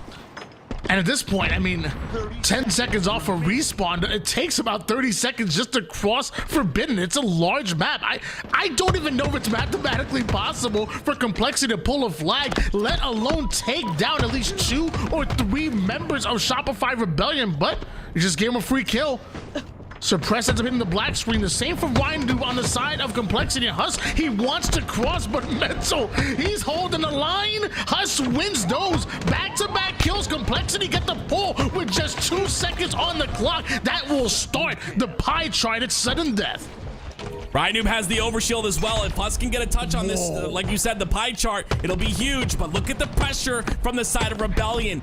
Huss does not go down yet. He's playing his life phenomenally here, but look how much damage is coming out from Rebellion. That overshield is gone, and Mental playing perfect Halo here, waiting to get the kill on the Huss. Huss somehow gets that kill. The pie chart goes down, though, and that will be it. Rebellion, they will go up 2-1 in the series. A beautiful way to close that game. Not gonna lie, I thought that overshield might have been enough for him to stay in that fight and put down enough damage for the flag carry to make it out, but he just couldn't. And ultimately, he just simply run out of time. Sudden death ends. And now we switch over to our FaZe versus Sentinels match. It's 2-1 in favor of FaZe at the moment. They have a lead. A very good Strongholds team is FaZe, looking to close it out on Sentinels. Yeah, and you love to see this positioning on the top of tower from Royal 2, right? Whether he's got a sniper or just a bandit to work with, this is such a strong spot for him to be. Like you said, 107 to 62 so far. FaZe Clan with a little bit of a lead, but that A will be flipped, and it's gonna force Royal 2 to push up on the map. Sniper's out for Royal 2. Gets himself the easy kill, doesn't even go for the no scope, right to the bandit, secure the kill onto the one-shot player, now save that sniper for when it matters most, or Frosty will win his 1v1. They're gonna steal away Bravo, most likely, or FaZe. Lethal though, coming in out of nowhere, but looks like A and B in the hands of FaZe. Roll 2, oh my goodness gracious, a couple shots. Gets 1 kill onto Boo Boo, puts a body as well, but it's still Sentinels who get a bit of control here. FaZe will take A back pretty quickly. Roll 2 still with 3 bullets to work with. He's gonna take that nest side control. Instead of discipline right there, trusting his teammates to secure Alpha, staying over towards Bravo, waiting for Sentinels to try to headbutt it. Now that they have control, they're gonna go right over towards Charlie. Sentinels swapping it out. Alpha and Charlie are theirs. FaZe are over on C, and now it's Sentinels that try to make a push towards Bravo, but they're gonna do so while 3 down. Lethal, the only player alive. Some favorable spawners for Sentinels, at least to attack the camouflage, but you have to win your battles. You know FaZe are gonna be on you. Yeah, favorable spawns, but like you said, FaZe do a really good job of pressuring through. Precision has that camo in his back pocket, finally pops it, and he's got that sniper to work with, but only 1 bullet. We've seen what players can do with 1 bullet, and he at least gets the kill. He's going to be able to stay alive and get the double. That was just beautiful by Precision, and look how quickly he takes space on the map. Knows that FaZe are down. All 4 down for FaZe for just a second there. Frosty, the first one to spawn. And the man Precision taking down 3 out of 4 members right there, and now it's Boo Boo Doo that's looking to get involved here towards Charlie. Active listening, switching targets. That target prioritization will get you kills every single time, and Sentinels safely securing Charlie, understanding that FaZe could be rotating, could be pulling an audible. They're ready for that too. I love the way Sentinels are playing, and in fact, they've just taken the lead. Yeah, you see that FaZe trying to push through the big door side, and just Sentinels having those angles to put so much damage, not allow them to really get that space, and because of that, it's going to be Sentinels with a 2 cap here. They'll go ahead and switch A. They might even be able to stop C. Precision with some perfect shots, as we would expect out of him. And it's Sentinels with a lead now, 143 to 120. Knocks that player back. Apparently you don't know him like that, but Snakebite with the stick is going to shut him down. Trades out his life, does Snakebite before going down himself, and now Royal 2 wants to make sure he guarantees Bravo. Looks like Sentinel's not able to step foot in that hill in time. Not able to take down Royal 2 is Boo Boo Doobu. Oh my gosh, that was nasty. Yeah, great job by Roll 2, right? You kind of just throw someone off when you're just holding forward at them, and he's done nothing but hold forward here, and he's consistently getting these kills. But still, it's Sentinels with the time on the clock here as they approach 164 points. We'll try to be aggressive as Royal 2. He knows the spawns are coming out on that brute side, but Snakebite goes down, so he's got to slow down the pace just a bit. Ooh. Stick barely misses, 3 down go FaZe. Sentinels still have that control that you're looking for. 166 to 121 at the moment. Precision. Right behind Snakebite, takes no damage. He's able to get right back in the fight because of it. Gets himself a kill. Takes down yet another. Precision still alive, and he's kicking right now. Damage is out. Nobody in his face at the moment. That's a trip cap for Sentinels. Yeah, they're just doing a great job of finding the timing here onto FaZe. You see, they're just FaZe is a bit spread out off the spawns, and they're coming through that big door side. And like I said, the damage output from Sentinels is what's impressing me the most. They're just able to consistently stop these pushes by FaZe. FaZe not able to find any sort of openings, and because of that, Sentinels have garnered a big lead here, 211 to 121. This is a big run for the side of Sentinels. 212 to 121 at the moment here. Falcated. Excellent long-range shots, but it looks like it's not going to be enough to stop FaZe from stealing away Bravo. Wow, Sentinels target Charlie. FaZe swap that out and go for Alpha, so double cap back in favor of FaZe at the moment. And Royal 2 wins that fight while simultaneously quantum translocating towards the back B side. Yeah, that's a great job by him. Look how much pressure he's able to put on with his QT, and honestly, it's a big factor on this map of live fire. I always said since this got added to the back of green that it was a beautiful addition. Some pro players have said it's a little bit too strong with that camo as well, but I think you can do some big things with it, especially like we just saw from Royal 2. Being able to put that damage in, but also being able to stay alive, and you're influencing spawns at the same time. Great job by Royal 2 once again. A triple cap locked in for FaZe. Working that pole like he knew what he was doing was Royal 2, but eventually shut down. And Alpha changes hands. Sentinels are to be the ones grabbing a hold of A. Bravo and Charlie with FaZe at the moment. Renegade can't quite find the headshot. There it is. Boo Boo Doobu goes down. Charges up the plasma pistol. Almost turns it into 2. Precision with the kill. Falcated right over towards Bravo. Looks like Charlie and Bravo changing hands towards Sentinels. FaZe forced to punt.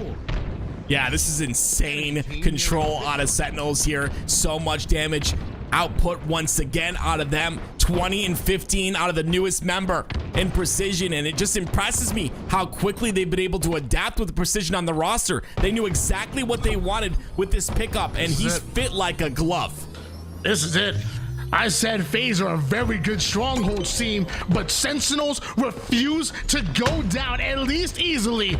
5 seconds away from ultimately taking this one, and FaZe, they answer back. Right after Bravo, right after Charlie, Precision has to make a play. He's able to take down Renegade, doubles him back. He has the teammates with him. He's gonna go after World 2, and he's gonna go after Frosty as well. 3 down for FaZe. Right on Charlie is Sentinels. Yeah, Sentinels look to close this out right now, and who better to do it than Precision? So much output coming out of him with that snipe. So many players weak, gets a kill as well. The reset comes out from Sentinels. This is horrible. FaZe's gonna try to get that A hill, but it's Sentinels who come in to reset. Finally, they get a little bit of A, and they will lock this in, but oh my gosh, Sentinels' pressure is unwavering. We saw Snakebite go after Alpha, and Precision went for the challenge. It turned into a bit of a 1v2 though. Precision gets taken out. FaZe holding on to both Alpha and Bravo, but once again FaZe end up going 3 down. Sentinels, this time they can't choke it. They have to secure Bravo here. Falcade is able to do it. 3 seconds left. You notice a player's gonna try to sneak in, but this time Sentinels, they watch those angles. And we're going to a game 5, and it's going to be an interesting one because FaZe, obviously, we talk about them being one of the better Slayer teams. We'll see who comes out on that one. We'll keep you guys updated on all the matches going on. That's what we do here at LVT. Thank you so much for joining us, and We'll hop into the Rebellion Complexity matchup. That being said, Rebellion look a bit strong here, 228 to 109. A bit of a different story than what we saw in the last series we watched. Yeah, and this time it's Rebellion that currently have the lead right now, and we could be seeing 2 game 5s, or we could see Rebellion icing up, because with 10 seconds left, it looks like Complexity target Bravo. They have to get Charlie as well. Sparty's in there. And Sparty secures it, so Bravo and Charlie in the hands of Complexity. Could we see 2 game 5s? Yeah, now you got to get some kills, though. They do get 2 down here. You see they kind of leave that C side, maybe just trying to put pressure in from that top sandbag side, but they make it through. That is Rebellion. They sneak through the bottom center. They potentially go for that C, I believe. You see it's being started right there, but it'll just be a flip. Complexity will potentially get A here, but they've got to stop Suppress first, and they can't. This might be it. Rebellion might win this. C is started, but it's not finished. They're going after Alpha as well. The reset happens on Charlie, but can't say the same for Alpha. Shopify Rebellion still need to get a 2 or 3 down on their own, or they could just bum rush after Bravo. Suppress goes right in, takes down Sparty. That's a 3 down for Complexity. Yeah, Descendant's the last player alive. I don't know if he's going to find an opportunity to get this in, Tony. This might be it. Rebellion might win this right here. No one in position to get anything. Rebellion, they're going to win this series 3-1. Looks like we're not going to be seeing 2 game 5s, but why don't we switch over to at least 1? FaZe Sentinels, game number 5 here. This is a big one here. We talked about this, right? We talked about FaZe being one of the better Slayer teams. I'd put them very close to Rebellion in terms of Slayers, if not the better team. But again, it's Sentinels who have a new member on the roster, and I don't know if this is, just one of those early signs of domination coming out of Sentinels, or if, like I said before, precision just fits like a glove. But regardless, he's starting this game off 3-1, and of course it's Sentinels who have a 5-3 lead. And like you kind of alluded to, FaZe the only team to hand Shopify Rebellion a loss at Arlington on Slayer. Sentinels have to do what could be one of the hardest things they have to do in this tournament. That's beat FaZe here in a game 5, and as of right now, looking good. 9-5 lead. Falcated gets away with that camouflage. It just doubled the scoreline of the opposition, and Precision with back-to-back kills, a double out of him, allows Falcated to get aggressive. There's no resistance right now. Sentinels are doing whatever they want. Yeah, like you said, he picks up the camo. He's got that Bulldog combination. It's so very strong, and he gets another kill as well. A killing spree for Falcated. Beautiful value coming out of that camouflage, and he continues to pressure the map. Look how separated they are on that B side, and it's all because of Falcated just piercing the defense of this FaZe clan, and he's doing it once again with the Bulldog on the back of C. This is a 2-day event, ladies and gentlemen. The winner of this is going to that championship Thursday through the winner's bracket. Lots on the line right now. FaZe and Sentinels. Currently a 5-kill advantage in favor of Sentinels right now, with another camouflage coming up. I don't know if FaZe can afford to lose another one. They need to grab a hold of it, or at least get a burn. 100%. They kept it within 4, so the damage was done, but it was minimized a bit, and it'll be Snakebite who pops that camo. This is it right here. This is kind of what makes or breaks it for me, is if FaZe is able to kind of bring this back with this camo, we'll start to see FaZe's dominance as the game goes on. Roll 2 with a double kill. Snakebite still has that camo in hands. Is one player unaccounted for? Always look at the Shroud. There it is. Boo Boo 2 ends up going down. FaZe bring them back within 1 kill. And apparently they're getting a little greedy right now. Excellent damage out of Snakebite. Frosty waits for the time right in order to collapse, and now it's a 4v3. You don't want to give FaZe a 4v3. You don't want to give him a 4v2 either. Boo Boo Doo with the double to slow them down. Yeah, so that was what I was talking about. I wanted to see FaZe get that camo and also use it to potentially bring this game a bit closer, and that's exactly what they do. It's still Sentinels with that 2-kill lead, but FaZe have shown that they can have value from their camo pickups as well. FaZe are doing a great job, though, of keeping this close consistently. Boo Boo, he's going to end up getting a large kill on the back of C there, but look how fast FaZe are to push him. Tied up at 22 apiece at the moment as we switch gears over towards Frosty. It's a 3-man push from Sentinels. FaZe need to recognize the fact, apparently they do. They have at least 2 members of FaZe that are holding the line towards the B Street side, and Renegade hits the stick, but can't stay alive. Snakebite now wants to take at least 1 down before going down himself. It's not gonna happen. Sentinels take the lead once again. Camo up in less than 10 seconds. Now you can see it's the Sentinels on that B side of the map, and FaZe kind of holding this purple side. But Frosty's that first point of contact, and with that kill, look how fast Sentinels are to push here. Camo coming up as well. That's 3 down for FaZe. Snakebite gets a kill, but Camo picked up by Sentinels. This could be bad, as they still have a 2-kill lead, and now they've got the Camo to work with. Camo's out here for Boo Doo Boo. Wants to hold on to that purple street side, but nobody from FaZe is pushing through. Does some damage, but does he know Snakebite is over on the high side, finds out, and deals with them. 1 go down for FaZe. Now Falcated with the push. Boo Doo Boo literally right behind them. The Bulls triangle offense right onto Frosty, nowhere to go. Back to a 4-kill advantage. Now 3 after Renegade answers back, but it looks like Sentinel still pushing forward right now. Yeah, I really like that Camo play by Boo Doo Boo, right? He doesn't try to take an off angle or go for a flank. Instead, he kind of wolf packs with his roster, and that's probably the way to do it at this point. A lot of players have Camo eyes now. You can't really get away with walking near anyone from these top teams with Camo. They will spot you, so I love that play there by Boo Doo Boo, and it gives them that little bit of a lead, like you said, 29-26.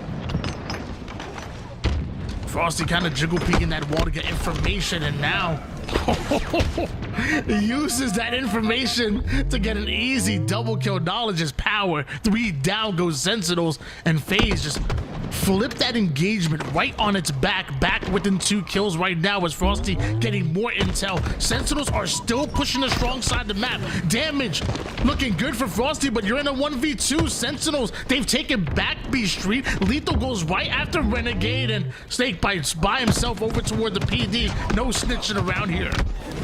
Oh my gosh, Snakebite somehow gets that kill. Wait a minute, and he's still got a quarter shields to work with. This is incredible use of the repulse here. Not able to get that other kill, but his teammate comes in to clean it up. They still losing by 2 or 3 kills at this point, but still a huge play by Snakebite in that scenario. 37-34. FaZe get away with their 2nd camouflage in a row, and maybe, just maybe, they can use it to take the lead, but Snakebite gets caught out towards driveway, and look how quickly Sentinels hop right on that opportunity. There is no hesitation, and they end up spotting the camouflage player. Renegade goes down, and Sentinels right back in the driver's seat. 39-35. Sentinels may just end it. Sentinels may just pull off the upset of the tournament. I mean, that was a big blunder there by Renegade. It wasn't just it was kind of unfortunate for him, right? He had the camo. He was going for that stalker rifle as well, but Sentinels get some beautiful spawns on the bottom near Pizza towards that seaside, and they capitalize so quickly. But as we talk about it, 3 down for Sen. We're tied up at 40. The world champion's gonna bounce right back, taking down 3 members of Sentinels, and I don't know if they've taken down any of FaZe, at least not in that engagement. Seaside already being controlled. Renegade has a nice little pinch from the opposite side. Gonna give that up just momentarily. They know they don't want to make any mistakes here as the game slows down. It's gonna slow down to a halt. Royal 2's in a rough position. You can see all of FaZe Clan on that B side, or that, I'm sorry, that A side, kind of preparing for that B side push. It's going to be that seaside control, though, that kind of makes Sentinels a little bit weary. They're not going to go directly for a push here. They know that flank could potentially come through from Royal 2, and he's in a prime position to do damage if they end up pushing B Street. Really uncomfortable position for Sentinels. And Renegade just flies in with the Bulldog. Double kill for him, tying it up at 42 apiece. Active camouflage is coming up, but you have to imagine nobody's gonna hop right on it. They need the kills necessary in order to push forward, but Royal 2 not able to connect with the Bulldog. Renegade ends up getting stuck, and now Frosty, who tries to cover his back, ends up being eliminated. Sentinels take back a 3-kill lead, and that's an active camouflage for them. And now we've got it in Lethal's hands. A beautiful job by Sentinels to take out the opposition 1 by 1, but FaZe answer back. A big kill on the camo player in Lethal, 44-45. It's FaZe now who looked like they have lost control, are right back in the game, Tony. They had a 3-kill advantage. They had active camouflage. There's no way the Sentinels lose it, but right now, they've just lost the lead. FaZe, 3 kills away from taking the game right back. Sentinels only down by 1, and Boo Boo Doo by himself, but the nades are going to keep him alive. It looks like FaZe are going to back right down. Subway side setup with Renegade playing that 3-1 split, and Sentinels, they need to find out. They need to find Renegade. We've got to talk about Precision. 16-13. His first time playing with this roster. They've done a little bit of scrimming, but what a pop-off game for him. In a game 5, 47-46. It's going to slow down so much here, waiting for anyone to make a mistake. I didn't think this camo would be a play or it would be a factor in this game, but it's coming up in 35 seconds. It could potentially play a factor. Luckily for Sentinels, they were able to spot out Renegade and back him down. Not able to get the kill, but if Renegade was unaccounted for, that would have cost him the game here. Still not over just yet. You still find yourself down by 1. Lethal takes height, but he's spotted immediately. No impact there. Another camo coming up. And how does Frosty get taken down? Oh my gosh, how does Renegade come out of nowhere with the Stalker? Boo Boo Doo does have the shotgun, a stick. Oh my gosh. But Sentinels, hold on. Sentinels upset. Sentinels are going to Thursday through the winners. I cannot believe what we just watched. Renegade doing everything he possibly could on Pizza Side, on B Street, the Stalker kill, the beautiful flick for the 2 shots, the stick as well. What else can this man do at this point? He gets one, Falcated puts him in a bad spot, peeks him, sticks him in the face, but he gets pushed and he ends up going down. Sentinels close it out in beautiful fashion. Precision 16-14 in that game. Somewhere out there, Verb Maker just burnt another Renegade jersey. So somewhere out there, somebody check on Verb Maker. That man is not okay right now, I promise you, because that is one heck of a steal. That is one heck of an upset. Look at the stick. He got It was the a double stick. Yeah, it was a double stick. But how? This is crazy, right? Look at this flick, first of all. 1, 2, boom. Nice little flick for the 2 shot. Look at this, though. Falcated ends up sticking him. If we slow it down here, when he gets this soccer kill, you see that it's a stick that Renegade gets, but Renegade gets the stick on the Falcon, but he also gets stuck. Watch. So he gets, look at this, slow down. Look at the stick. Boom. Oh, right to the chest. Right as he goes down. It's Falcated who makes the massive play, and Lethal gets a kill as well. Falcated ending it right there. I mean, that's gotta be insane, right? You throw a stick, and you like that was nuts. A nuts way to end that game. Oh man, they can't nerf the spikes anymore, guys. I'm sorry, they're nerfed enough. That's it. The spikes are what the spikes are. That was an incredible ending to what was an even better series. And Sentinels, you know, fresh off of dropping Spartan the Dog, which was pretty surprising, to be honest with you. They target precision, at least as far as scrims, at least as far as tournament play. There's no official signing or anything like that, but you would have to think after the scrim results, after doing that in tournament play with a huge upset, I don't know. Get your pen ready, Precision. You may be signing sooner rather than later. I mean, that's a way to make a statement, right? And I love that too, because like he's in a position to like you said, potentially get signed, and what a way to showcase that he's the guy, right? You see right here, it's the winner semi, Space Station Rebellion, and Reversey Perfy. It's Common, Cherished, Yaxon, and Haynes, and Sentinels. That'll be on Thursday, but we've got a lot more action for you coming up, right, Tony? That we do, but guys, don't go anywhere. We're gonna go on a short break before we get into that action. When we come back, we still have plenty of lower bracket action for you. We need to find out who's joining the likes of these players in the winners bracket semifinals.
This is my time.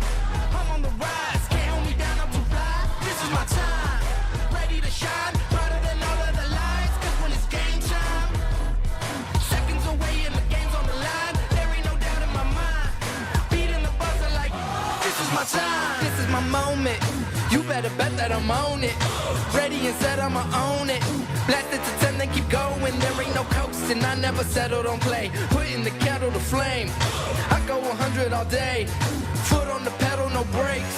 10, 9, paid on my dues, waited in line. 8, 7, now it's about time that I take mine. 6, 5, king of the jungle, heart of a lion. 4, 3, 2, 1, watch out, here I come. This is my time.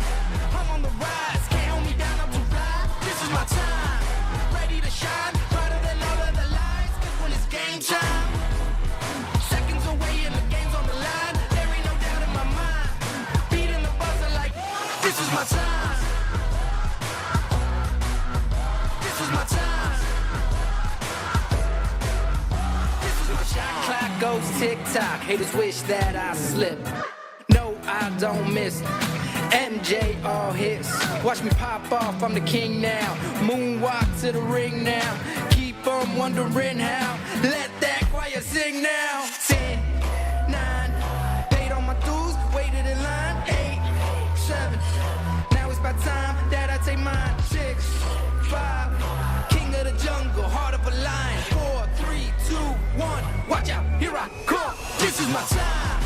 I'm on the rise, can't hold me down, I'm too fly. This is my time, ready to shine, brighter than all of the lights. 'Cause when it's game time, seconds away and the game's on the line. There ain't no doubt in my mind, beating the buzzer like this is my time.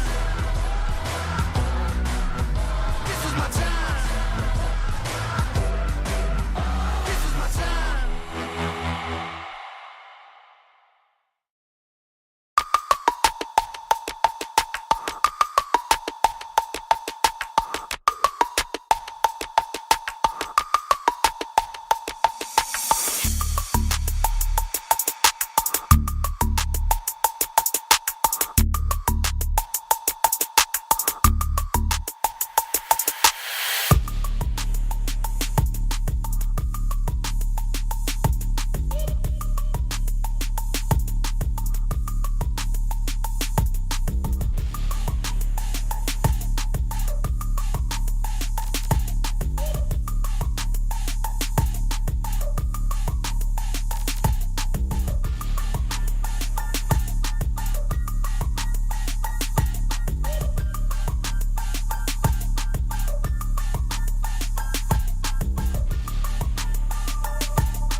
Welcome back, ladies and gentlemen. Once again, it's your HCS Open Series day number 1.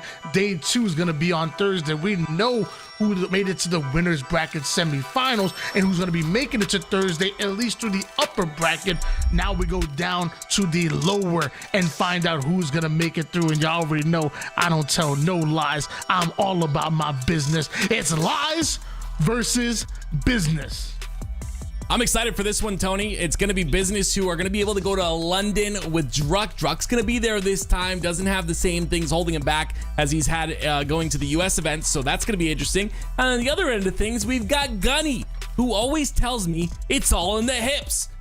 And he's going to be playing with Sylvanic, Ezzo, and Ivan Ice. Obviously, I played with Sylvanic for, I believe, one of the opens previous of Arlington, I believe, and kind of reuniting with him here. So let's see what Lies is able to do against a very strong business roster. Yeah, like my sister's first cousin always said, the hips don't lie. So Ivan Ice gonna start off early with using that height advantage to make himself get that easy kill toward the bottom C side, just clearing things out. As camouflage should be coming up real soon. Ivan is doing a great job of putting down damage and staying alive, but at some point they're gonna have to push through one of the strong sides of the map, and once they do, business were waiting for them. Yeah, great job to get those 2 kills there, those 3 kills, and kind of force Lies on their back foot to try and push through. It's gonna be business still doing that damage, though. You see another player. That's gonna be Ivan Eyes, who's kind of staggered on the spawn now. And this will give business a little bit of an edge, but they do get that trade onto Druck. Talik waiting for the timing here. This is really smart by him. He knows that spawn is coming out into PD. He doesn't want to just aggressively charge through. He puts the damage in, then goes to help last shot out. And because of that, it's 2 down for Lies. Back-to-back kills here for business. It looks like they find the 3rd and eventually get the 4th. 4 go down for Lies and a 18-0 run, which is going to turn to much more. Yeah, this is beautiful. Again, I got to talk about that just game sense to understand that spawns coming out into PD and just playing slow. Having identifying the numbers of players that are down and identifying where and when they're going to spawn is so integral to this game. And you can see that business obviously have that down pat. They've got 38 seconds of ball time as well. They do go 3 down, so this will be an opportunity for Lies, but business have done a lot of damage already. A 38-0 run before Lies are able to knock business off balance. Are they able to get into a setup of their own and maybe get some good points on the board? Off the screen, I did see Druck was able to take down one Talik, putting down damage. That player coming in out of nowhere, but sent back with blueberries in his mouth. Multiple going down for Lies. Business right back on that ball. Have you ever tried a frozen blueberry? They're delicious. That blueberry that we just saw didn't taste so good, though. Beautiful job by Talik. Gets that kill, allows for the camo to be picked up, and now it's Druck with the camo and Bulldog combination, and that's a triple kill for him. Gunplexion, the last player alive. 54-9 run here by business as Druck tries to make his way toward the purple side, but he's shut down. Gunplexion awarded the kill for that one, and now in the cafe side, Gunplexion, a very important role, wants to get behind enemy lines, wants to cut off that exit route for business, and he has the help with them. Yeah, I love this this play by business to rotate this ball towards the C side of the map. Gunny was looking for maybe for them to double back, but they don't end up doing so. So he tries to push the lane on that purple side, but that's not going to happen. It's 65 seconds, a massive lead here for business, and it's just due to the fact that they're able to outslay. The rotations are beautiful, and their patience, once again, as you see by Talik, beautiful as well. A double kill for him. Stops that push just a bit. Druck in a 1v1 is going to get that kill as well. Constantly business Lies on the death screen. That assault rifle, man, just hold down RT on your controller and just let it rain bullets as Lies at the moment do have that ball toward the back subway side. Gunplexion just puts his 8th kill on the board, but an excellent stick by Manny to take him down here. Still Lies finding the kills to keep business back, but did they find out that last shot somehow gets in the subway side, ends up getting a triple kill, a slobber knocker coming out of last shot as he shuts down that setup. A beautiful triple kill right there. It's gonna grant business another camo once again. Business We thought the Lies would potentially come back here and start to get some time on the board. It was 29 seconds is all they got in business. Now approaching 90 seconds of ball time. Last shot, we get another kill. Excellent use of the Shroud to stay alive, and now gonna window that Shroud to get information. Still down to one shot. Ooh, almost gets the back smack, but look at that damage it creates. Gunplexion still refuses to be denied. Ooh. Gets himself a kill. Drug coming out of nowhere. Almost gets himself a huge double, but looks like business could close it out right here. Oh, maybe not right now. Yeah, they get the kills. It looks like it potentially will be closed out. There's one player at the back of C. Gunplexion trying to make a push here.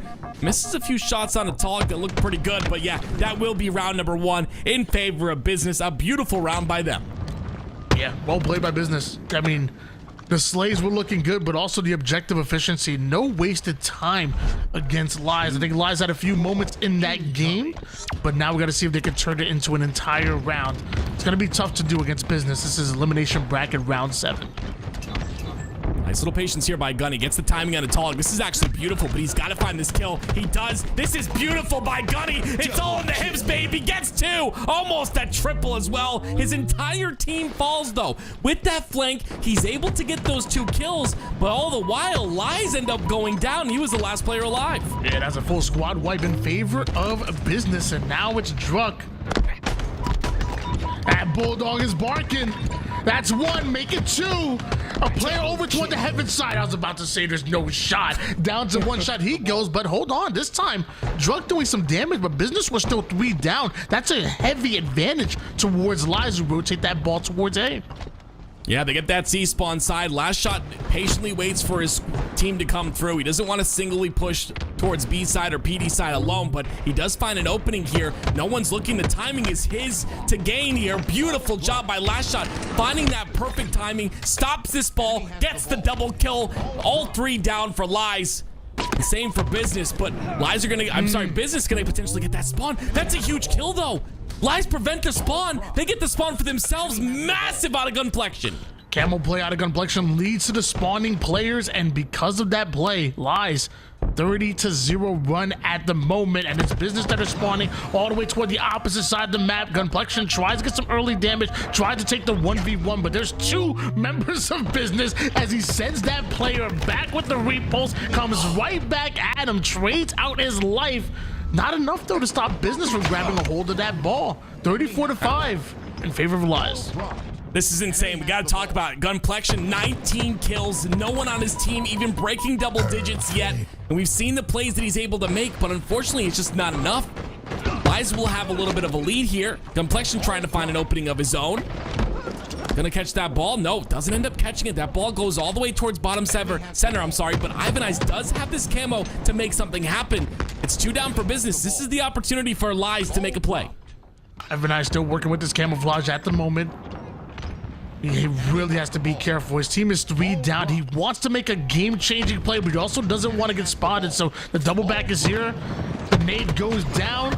Can he take down Last Shot? That's the first step to many in order to get the ball out of Business hands. Still have to deal with 2 more players. It's going to be Druck and Talik. Start off with the spikes, but get shredded by the Stalker. Yeah, that's just unfortunate, right? You get the camo, and the camo lasts for 30 seconds, but all you're able to get is an assist out of it. Not even really any pressure on the map, because you got to rotate all the way through back to C.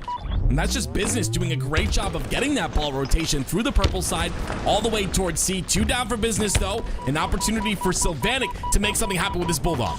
Yeah, much better early game here in round number 2 that we're seeing out of Lies right now compared to round 1. They still have the lead.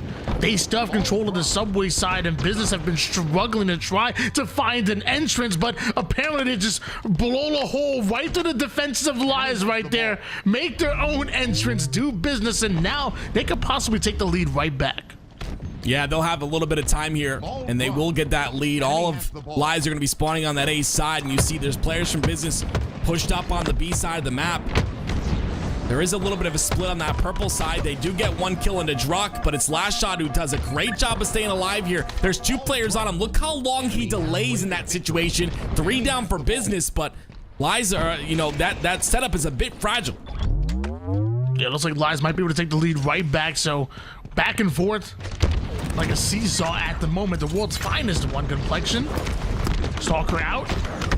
Shots go out, but last shot takes him down. Brings him onto the kill feed. Looks like Lies trying to rotate that ball as they know last shot is already in the subway side. Ball towards the mid map, but the last shot is still pushing up. That's a kill onto Ivanized. Ball sits in the middle as 3 down go Lies, and they deal with the 4th. Business wasting no time once again. Yeah, that's unfortunate that they weren't able to keep track of last shot on the side of Lies. Last shot does a great job on business of just staying alive, pushing through, and just taking a route that Lies weren't prepared for. And because of that, business end up getting the camo. I believe the camo is down now, but they get the camo and they get the play ball as well. 64-70 now. Lies, they're going to try and get this lead back, but like you said, it's a seesaw. Back and forth they go. And once again, we could see yet another lead change. As of right now, both teams' offense looking good, but one defensive hold can maybe, just maybe, end this round. And as of right now, what's Lies and desperately needed. Didn't need that nade though. Ezzo gets wrecked towards the arcade side. Last shot taking down Gunplexion. And with that, business want to push right through the front door, using the shroud to disguise their push. Tyler gonna play right through it, but nades bring them down to 1 shot. Counter nades going right back out. Love that play. Love that bait and switch. Business are still here. Lies need to find these kills.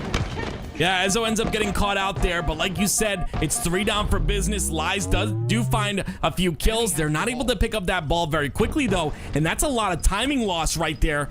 They're gonna maybe approach that 90-second point, but business is gonna have an opportunity off a spawn to stop this and break this setup.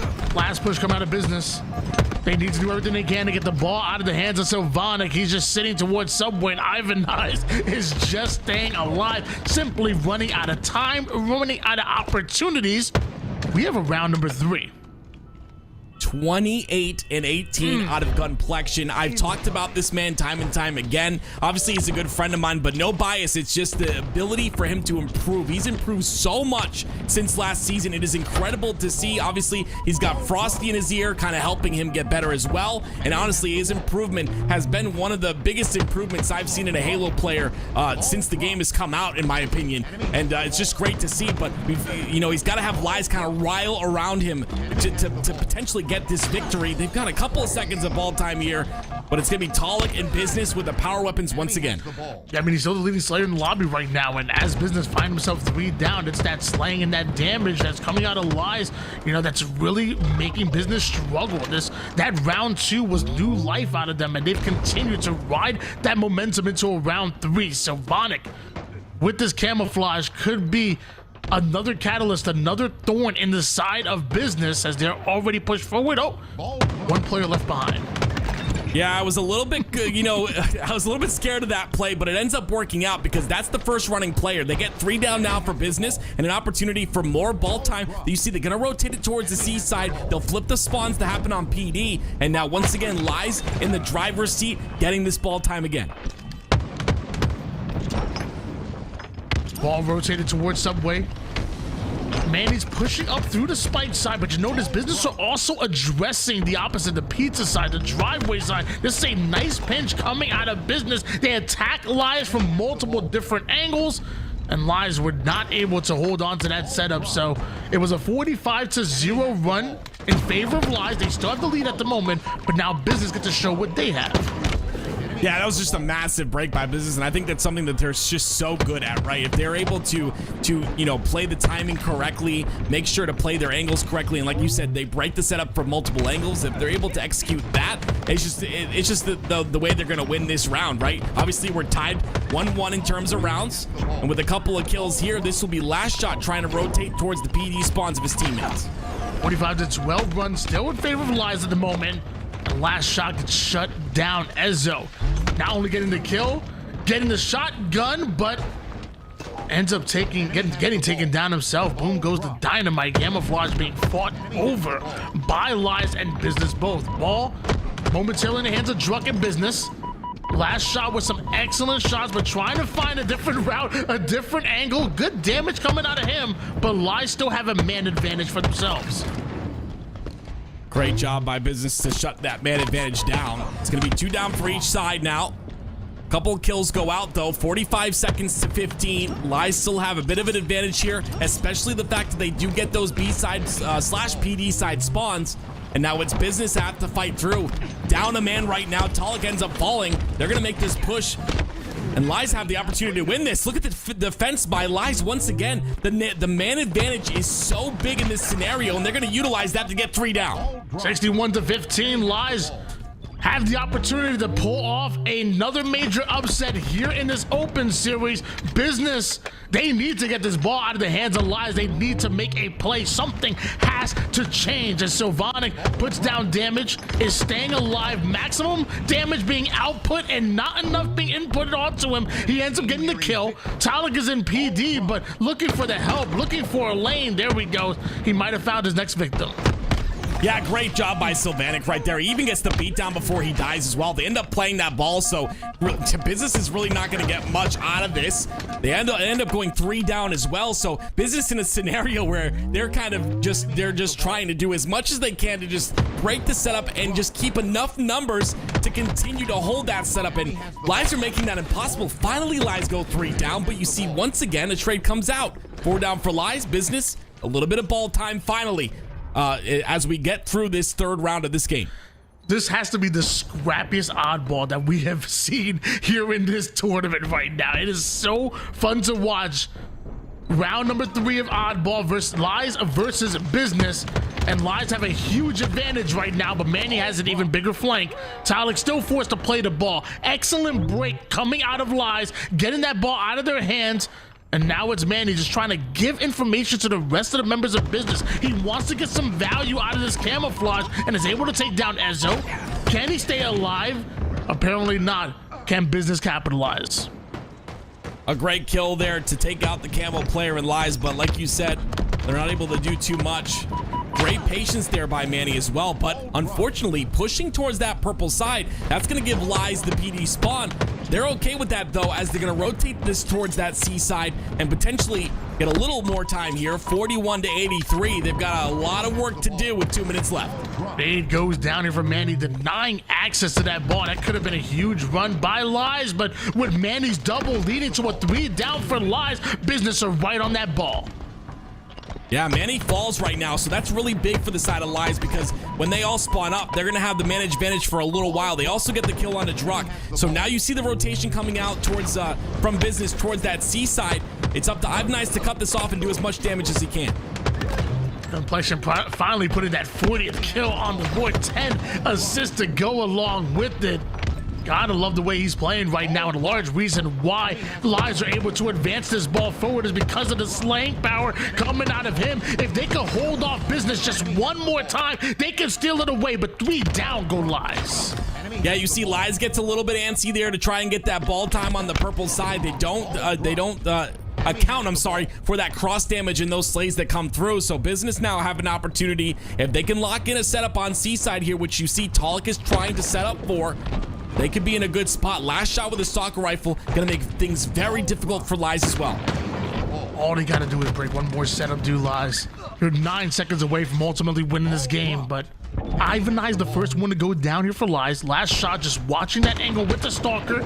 The moment he looks away is the moment that Lies gonna go at, so a bit of Halo timing coming in, but Druck camouflage down, takes down 2. Still a 3rd one to draft to deal with. Ball rotated through Arcade right now as Business are on full defense. They need to get these kills. A trade on the board. Manny takes down 1. That's gonna be Ivanize once again, the first one to go down. 2 for Lies. 1 more player stuck towards PD. Business are trying to steal it away.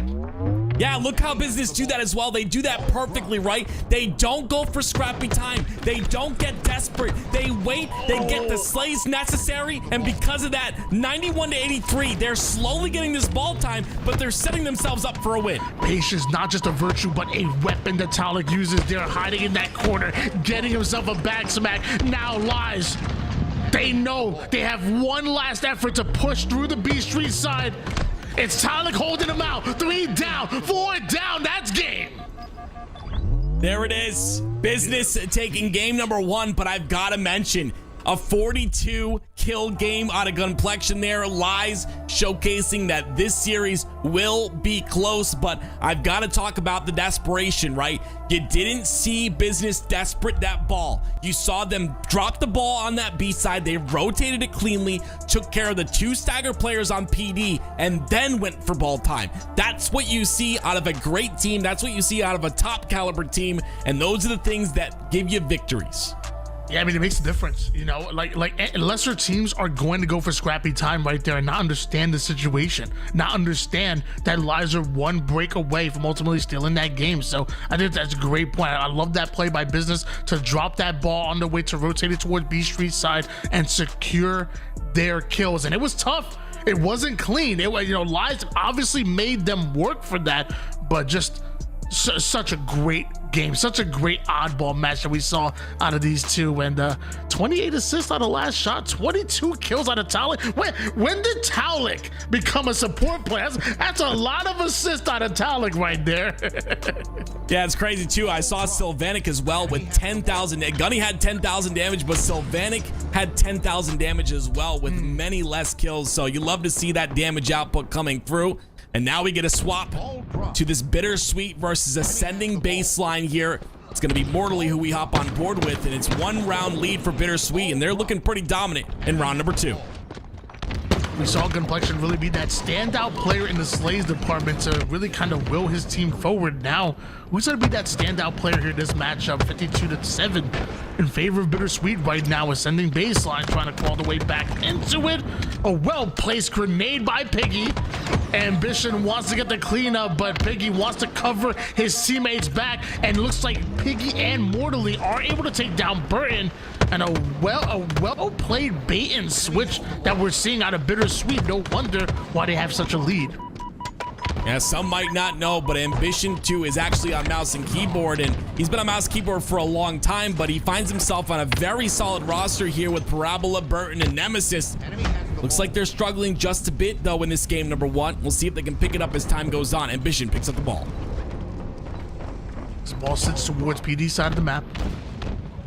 Ambition gonna drop to try to do some damage. He's noticing that his team are dropping like flies right now. That was a quick 2 down. And largely it's Burton with the camo. Look at the way he's patient. Look at the way how he waits. The multiple members just pass by and you forget about Burton, and he's gonna bite you every single time. Can he secure these kills? That's 1 on Envor. Ooh, the 1-shot Piggy gonna make a play there. Yeah, the cross damage comes in from that purple cafe side, and Nemesis now in a position where he has to try and stay alive as best as possible. He's got a lot of enemy combatants on the purple side of the map. Nemesis ends up falling. Envor is going to be the first point of contact on the cafe side, and with that Bulldog being up, he definitely wants to stay alive, and he does just that. Shotgun is out here for Envor. Nemesis having no idea he was coming in right through the middle of the map there. And looks like Ambition ends up going down as well. So now Bittersweet rotating his ball over towards the A side.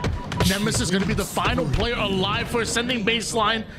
Piggy gives up his life to do that damage. Can he get the cleanup? Apparently not. And breaking shot, rotating this ball right into the spawning players of Ascending baseline. Yeah, he saw some player or a player on that B side, so he potentially thought C was clear, but they end up getting that off spawn onto C. Like you said, that ball rotates directly towards them, but Ascending baseline still have to get the kills in order to get this little bit of a setup, and it looks like it's not going to be easy for them. 3 go down for Ascending baseline. Last player, though, for Bittersweet does fall, so Nemesis is going to try to find an opening to get this ball in, but the spawns come out onto A, the cross damage comes out, and now Envor's got the camo punched in. Ascending baseline need a massive comeback right now, and allowing Envor to sneak away with this camouflage is going to be tough. Even though they're rotating this ball through C and over towards B, it's only a matter of time before this camouflage is going to become a nuisance. 3 down, go Ascending baseline. Bittersweet have the setup. Oh, beautiful job by Envor. He stays alive there with the camo, able to do the damage as well. And now Bittersweet continuing on that setup on the C side. Look at the cross shot that Envor can provide here on this B stairs. We see on OpTic, this is kind of lucid spot. Able to sit on that B stairs and do any damage to players pushing through. They push through the mid side. 3 down, Burton, the last player alive. Only so much you can do by yourself. He ends up trading out his life, great, but I mean, at the end of the day, Bittersweet still have that ball in the final seconds are going to tick down. That's 2-0, at least in that odd ball. Bittersweet looking very good. Back to our featured matchup. Lies, who were very good in that game number 1, couldn't exactly close it out, but a game 2 Slayer could be where they make their stance. An overshield Druck gonna use that BR to put it back to 4 kills right now, on his way toward the P side of the map. Okay. Love this. I love that. Right, I love that by Druck. Obviously, didn't have a lot of overshield left, but that first beatdown going to be swallowed up by the OS, and he takes top B control as well. I love how aggressive they're being, but it might be to their detriment. As you can see, Lies are prepared for the push here. Druck needs to stay alive. Yeah, I feel like you already know, but a lot of people at home don't know. There's still a little bit of that BXB kind of component. You know, you can still melee, reload, and melee, and it's just a tick faster than that double melee. We saw Druck utilize that just a little. If you didn't know that at home, guys, you can practice it. It's dangerous. It always gets me into trouble too, because sometimes I BXB and then they jump backwards and I can't headshot them. There's a risk reward to it, but yes, like you said, it's a little bit faster too, so it works out most of the time. Business though, they're working it out, signing them papers because they're up 10 kills against Lies, who looked really good in that game number 1, but on Slayer, Business have their number. Yeah, Savonic has yet to find a kill right now. Meanwhile, Business are well past that 25 kill mark. 3 down go Lies. Savonic going to be the last player alive for his team and wants to conceal his presence, wants to wait for the rest of his team to spawn up before he reveals himself. And is that a stick? Oh, Manny, you dirty dog. Crazy stick by Manny. Druck, though, he sees the spawns that are coming out on card 2. Look how much, okay, look at his health right now at the top center of the screen. He's got half shields left, and he just did like 8 shots of damage to 2 different players. Just a beautiful job. That is the name of the game here in Halo. Just being able to output that damage, but not taking a lot of damage yourself. What? Breaking, who just got away with OS? I don't know who that was. Someone got away with Overshield, but I'm not sure if it was popped. I'm a big fan of chicken, but we might be serving some roast goose here on Aquarius because Sylvatic has yet to find a kill, and he's the first one to go down 0-11 right now. It is Sylvatic. You hate to see it, but it may just happen. At this point, I don't even care if Lies wins. I just want Sylvatic to get a kill. You cannot end this game with 0 kills. I know the exact feeling he's going through right now. I know there's so much pressure to just get this first kill for him. But Business have crossed the 40 kill mark. They're at 44 kills. And I don't know if he's going to get it, Tony. Gunplexion gets one, though. Tries to get the second on. You see the slide mid-fight, but it's not going to work out for him. He does. Whoa. He gets the kill on a truck, but the damage has been done, Tony. At this point, it's on his teammates right now. Every one of his teammates either stop going for kills. At this point, everybody's one shot, and you got to watch your teammates back. You ain't winning this game. All right, it ain't happening. There we go. That's what I want to see right now. Yeah, everybody's one shot until Sylvatic gets a kill. There we go. It's still Olive Garden up in here. Wait, let me tell you, the breadsticks are good, but it's much better than a goose egg.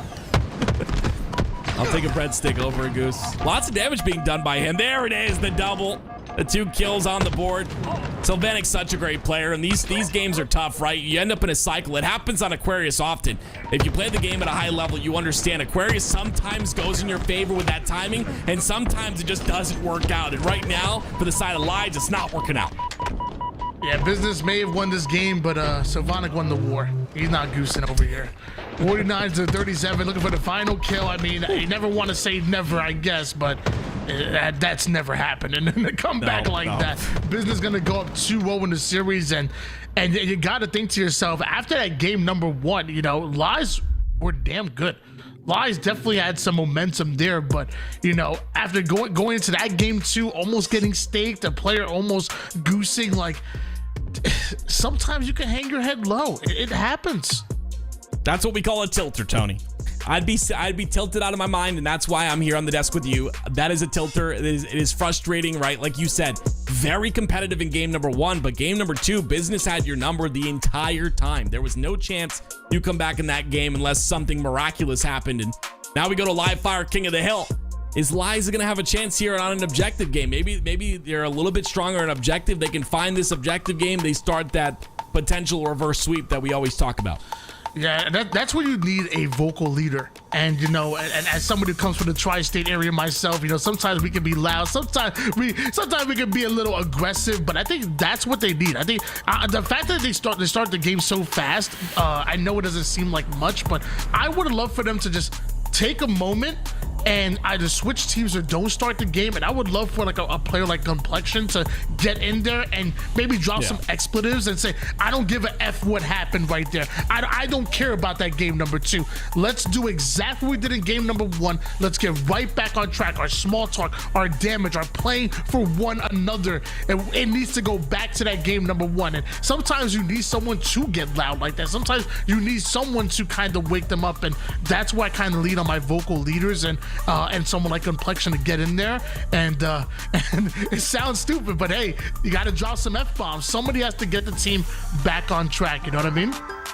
Yeah, it looks like we might have that break that you're talking about, and I 100% agree. Like that, like I said, that's a tilter. That's one of those games where you don't want to happen, especially when that first game was so close. You don't want a loss by 13 in that game number 2. So recollecting, you know, taking a step back is sometimes very important. And yeah, if I had to pick one player on the side of Lies, it would definitely be Complexion to do just that. Livefire, King of the Hill, a little bit of a setup-based game, kind of in the same light as Oddball, right? You're still setting up for that hill.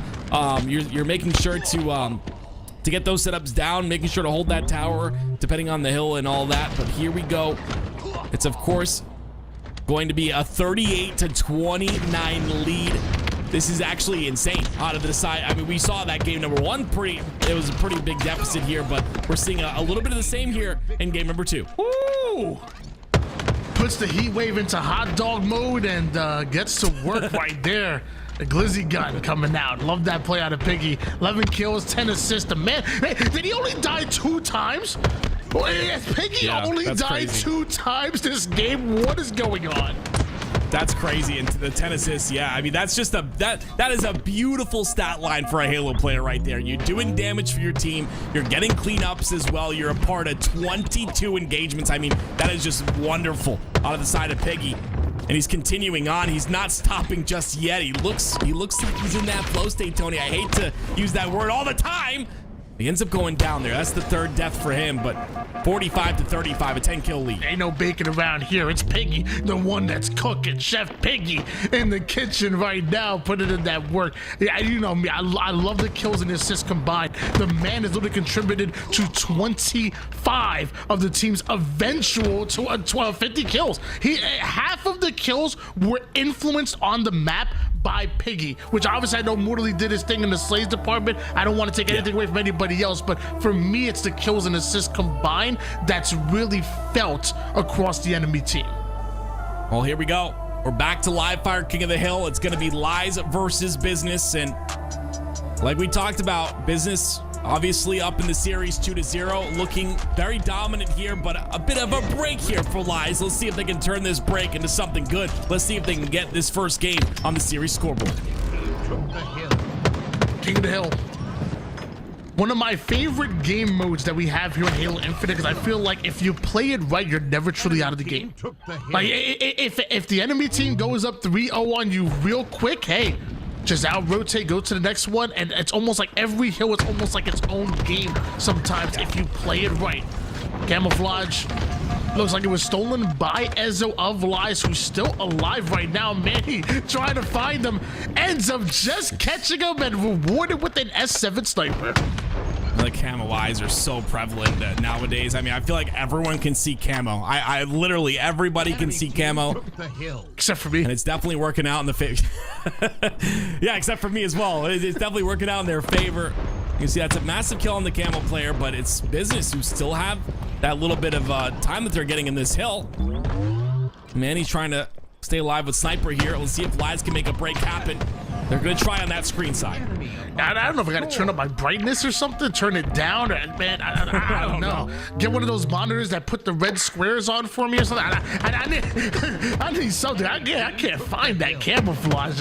Business just a few ticks away from stealing this hill away, but Lies, they know a couple rounds of slays and they can take it right back, and that's 3 down for Business. Gunny's going to go directly for the seaside control. Again, you're going to see a lot of patience out of Gunny. That's something that's definitely changing his play style here. And he only acts when he has some damage to work with. Great job by Toolez, though, to get that trade at least. He was in a position to not trade there, but he gets that trade and potentially allows business to get the rest of this hill. But last shot, getting that kill could secure it. And look, you see the rotation towards the second hill. Complexion goes immediately towards tower. That's smart play by Lies and Complexion. Get some influence over toward this tower side. Get in a power position. Forget getting early hill time. You need early presence right now, and that's exactly what Complexion is doing towards tower. Problem is, you could buy a decent amount of time, but eventually you need your teammates here. There's only so much you can do by yourself. Here come business. Look how long he's staying alive, though. I absolutely love this. I would love a little bit more assistance out of his teammates here. They do assist finally. It's going to be 3 down for business. Complexion ends up staying alive. They have that seaside control, which means they should potentially get this camo. Ivanize does use it, but he does end up going down. And now it's Complexion trying to pick apart the offense, of this business roster. They have 25% of this hill. A very good start. Easy kill towards Cut's gonna stay alive here. Manny does sneak away towards Dumb. Able to take him down, so that's the first kill in favor of business, but they eventually go 3 down themselves. Drunk by himself, and this is a lot of hill time being accumulated by Lies. Yeah, I mean, I think that entire bit of hill time was due to the fact that Gunny was able to stay alive as long as he did. There was 3 times where he used no shields. He's able to play his life. He's able to play aggressive on that key door side as well.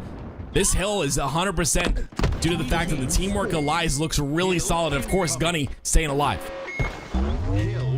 Now it's Ezzo, that free-for-all phenom, showing he can do it in force as well as get some damage in. Plays a little peekaboo action. Ivanize awarded the kill, but not quick enough to keep Ezzo alive. Now it's Complexion with the sniper needing to make a play because business are already putting first progression on the hill. Yeah, very aggressive by him, but he's got some help on that big door side. He understands the spawns are coming out in the back of C. I believe they were coming out in the back of C. I thought I saw someone, but there it is. Manny ends up spawning in the back of C. He's aware of those spawns, wants to take care of that spawner first. He does just that. The patience on the shot. Beautiful no-scope out of him. That's going to be 2 down for business and an opportunity for Lies to get some hill time. New York's finest. What a shot out of him. Just about done with this hill are business, but Lies and Gunplexion coming in like a wrecking ball. Ivanized over towards that hill. 25% of it done, but they know they need to hold business out. Just incredible. An incredible job holding them out thus far. They are about 60% of the way through this hill, though. That is business. So Lies really have to lock this down. Ezzo's going to have that snipe in his hands. Constantly teabags me in matchmaking. I don't know why. But you know what? It's okay. Still love. Lots of beautiful peek shot. The killing spree for him. That might lock this down potentially. They have 2 down, and there it is. The second hill goes in for Lies. 2-1 lead here for Lies, who desperately needed it. Find yourself down 0-2 in the series in a position where you could be swept. Sylvanic having a much better game number 3 than that very forgettable game number 2 for him, as he takes down Talik. Even does a little extra damage to Manny. Decent damage out of him, but sadly his teammates weren't in a position to kind of capitalize on that, so business are here. 3 down for Lies. Yeah, and the minute Ezzo shows his face, they're going to know exactly where the spawns are happening. I believe they've got the seaside locked down. I believe there's even a player pushed a bit on that left side so they don't spawn at camo as well. Looks like they do still push through camo. They have that B side control ready.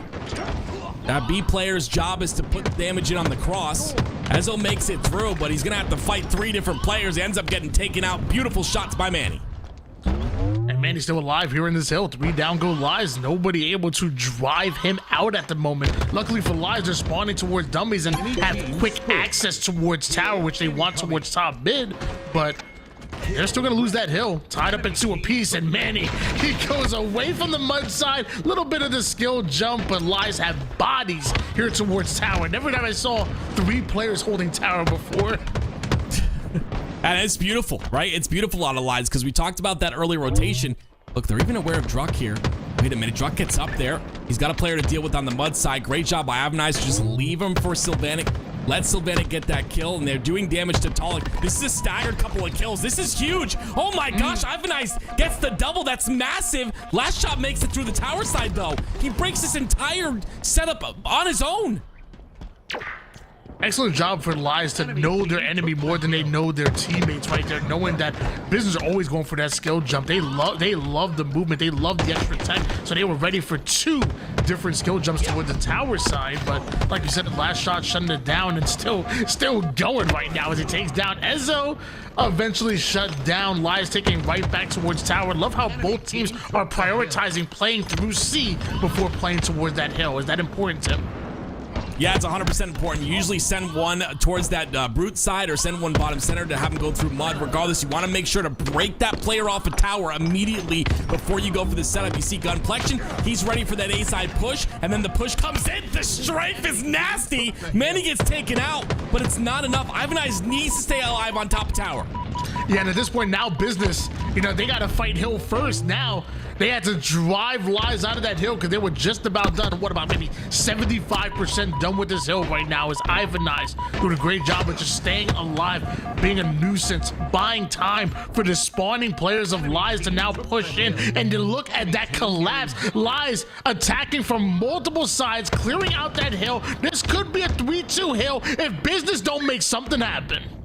Yeah, it's Ivanice on the top of tower. He has to drop off, though. A lot of kills came through. Sylvanek and Ezzo both go down, so he has to drop off the top tower. They do have 3 down, though, and that will allow them to get the 3rd hill. A beautiful job by Lies. Tony, what is that the start of right there? Okay, Business went up 2-0, and now we got 1 on the scoreboard for Lies. I mean, they say every reverse sweep starts with that game 3 win, and although Business are the favorites in this matchup, it looks like with a 3-2 win, Lies look to try to pull off the reverse sweep. Now I'm curious. I was assuming, because I kind of get really involved, but I want to know if maybe you noticed. Were we in overtime at that point? Did that game just go by so fast that I lost track of time? Because they ended up winning with 3 hills, so I'm assuming it went to OT. When I saw that, I thought so as well. However, there was 2.5 minutes on the clock. So we see them go up 3-2, but it looks like I don't know if you ever played Social King of the Hill. Socials played to 3.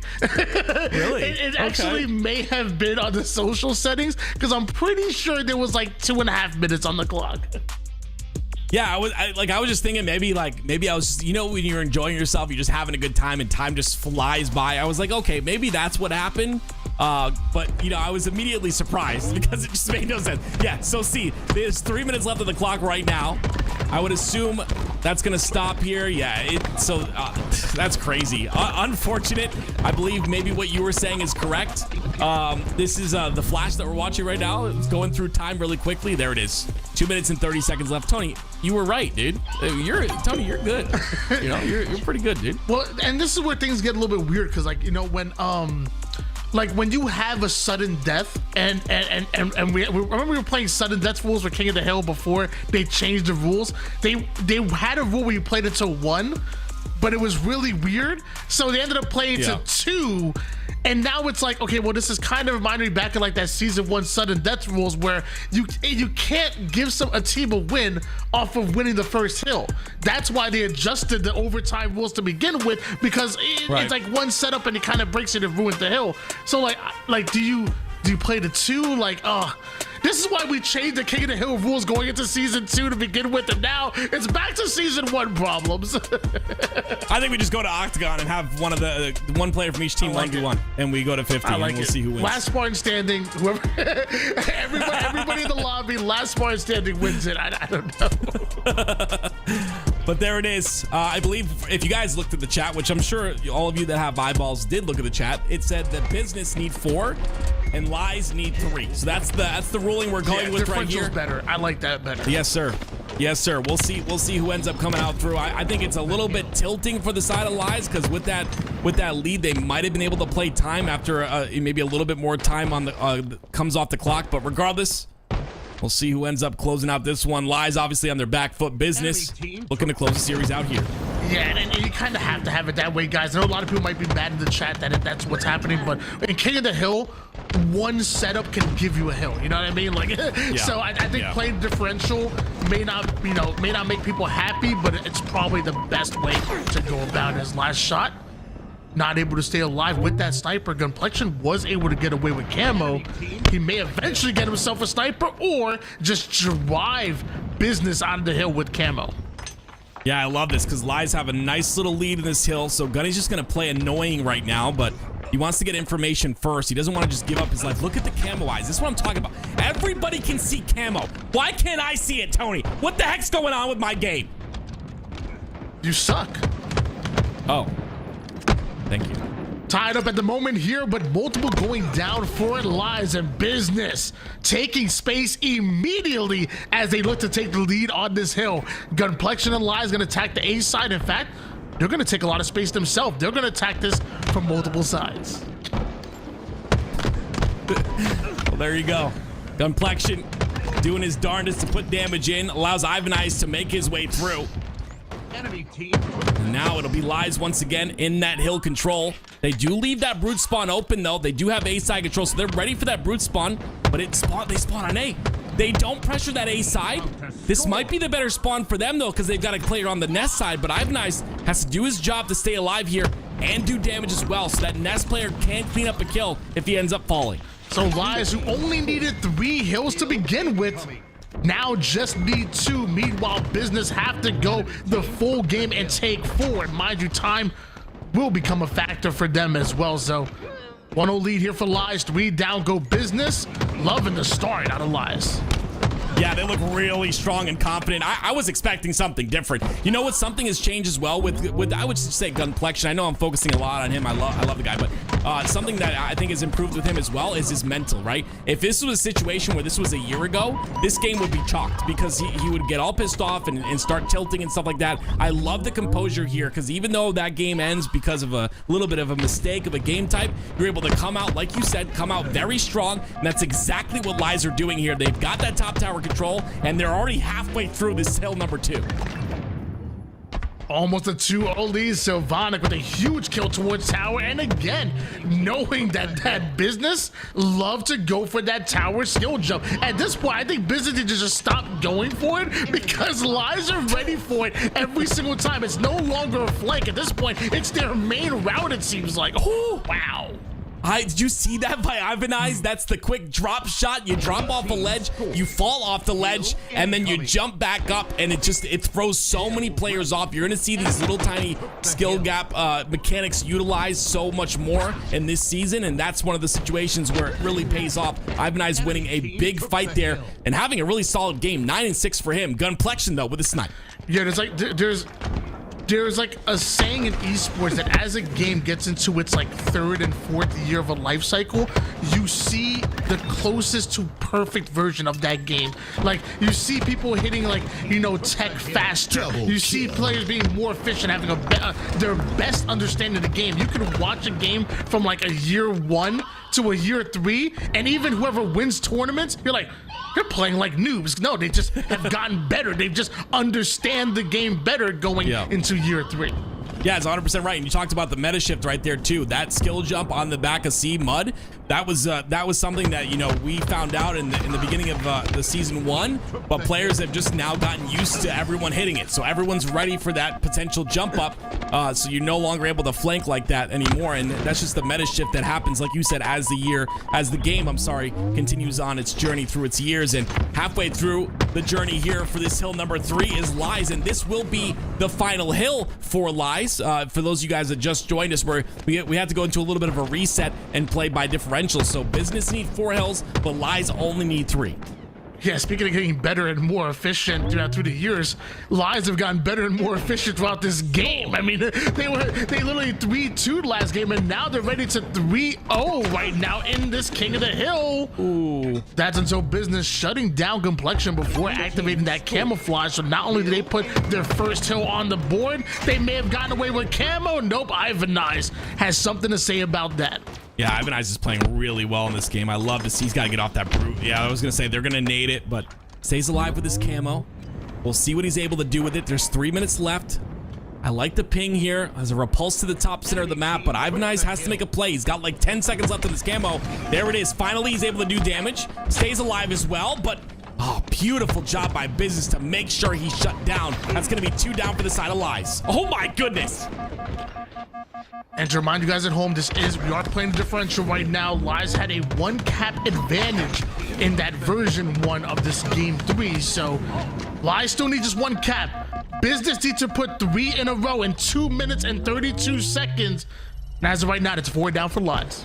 Yeah, Lies look a little bit staggered right now. They got to slow down. This is where you got to slow down the pace of the game and recollect yourself. They're overheating just a bit, and this is kind of what we see constantly out of these teams who make roster changes or these new form teams where we see them constantly overheating. That's what's happening here for Lies. This is where you got to slow down, kind of like take things step by step like you did in those first 2 hills. We'll see if they're able to do that, but again, it's 2 down for the side of Business, but complexion falls for Lies. Finally, it's Lies in the hill. Business so close to closing out this hill and putting them technically within 1, not tied up in the game like it would look like. Still 2 minutes and 15 seconds on the clock. Lies end up going 3 down. Manny pushes right through over toward this hill. He wants to stop the clock and close out this hill. Sylvanic has that height, has the nade damage, drops down, and it looks like 3 end up being dropped for Business. What was that nade? That nade exploded in front of that player like that was it. I think it was shot or something. I'm not exactly sure, but regardless, that nade kills that first player very quickly and allows Lies to double team that player on the back of Mud. This is potentially huge for them as they have top tower control. They're halfway through hill number 3. This could be it. And not only Ezo being toward this tower side is so good for this hill that they're working right now, but it's good toward the top mid hill side as well. So Business prioritize getting Ezo out of that tower, but 4 down go Business. It looks like Sylvanic's gonna close this one out. That's 3. That's game. Lies are on the board. There it is, the start of the potential reverse sweep. You know, a lot of confidence is being said in that Lies, those Lies comms. You guarantee they're looking and feeling confident right now, which is great going into this. Business, though, they still have a chance to close this out in this next game. It's going to be Recharge Strongholds coming up next. First score, though, goes on the board for Lies and a potential chance for that reverse sweep, like I said. Yeah, Business up 2-1 in the series, but had to lose King of the Hill twice, I guess. Had 6 caps to win that one for Lies in that game number 3. And now we go to Strongholds Recharge, which, you know, I want to say that, you know, Lies with that momentum on their side, they must be feeling good. That's the first time we've seen 6 captures this season in one King of the Hill game. But Strongholds, how good are Business at Strongholds? Oh, yeah. This is going to be a little scary. Very rotational game type. I think, you know, we saw the strength of Lies in that game number 1. They did end up losing in round number 3, but we saw the strength. Oddball is a bit of a setup type game type, right? We saw the strength in Lies there. In that Slayer, faster paced, we saw Lies crumble just a bit. And then again, we go to King of the Hill on Livefire, another setup based type game type, and Lies take it. But now we go to, once again, an aggressive rotational game type, a bit more setup than other maps, I would say. Obviously, you got Recharge, one of the better setup maps in the game. You have those cross shot, the crossfire that I always talk about on that glass side, etc. So a little bit more setup, but still very aggressive, very rotational. I think this could go either way, honestly. But I definitely want to talk about one thing for Lies, Tony, if you don't mind. And that's the fact that Ivanize really impressed me in that last game, right? It was Gunplexion kind of running the show for a while, but then Ivanize in that last game, and then all of a sudden in the reset, it was Sylvanic. They came to play. And I love when you have a rounded team like that is able to all perform at the same level. You don't have one player completely carrying a squad. Everyone's able to pick up the slack when needed. I think that's signs of a great roster.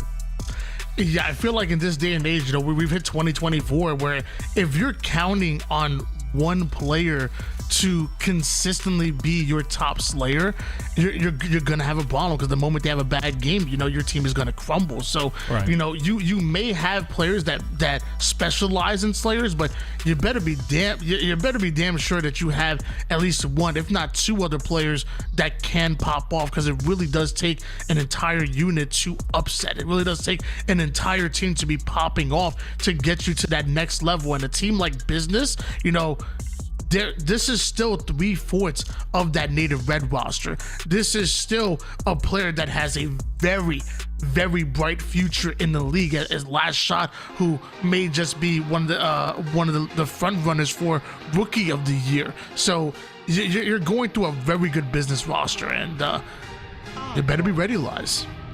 Well, in the picture-in-picture, we're seeing Still Deciding versus Rajin. Still Deciding is Rami, King Nick, Diagram, and Collect versus Rajin, which is Spar, Clappin, Venus, and Divine Damsel. They're going to be getting into their oddball game, which I believe is game number 1. So again, these are all these matches that we're showing you right now are to qualify to Thursday, guys. We're obviously Sunday. This is not day 2. This is day 1. Day 2 will be on Thursday, and then of course this is the qualifier for HCS London coming up soon. My dream is to cast a Spar matchup, because he always names his team Raijin, in a map that has a quantum translocator, so that I can make a flying Raijin reference. I know you don't understand that, because you don't watch the anime, but if my Naruto heads, you already know this. My dream is to cast over Raijin on a map with a quantum translocator.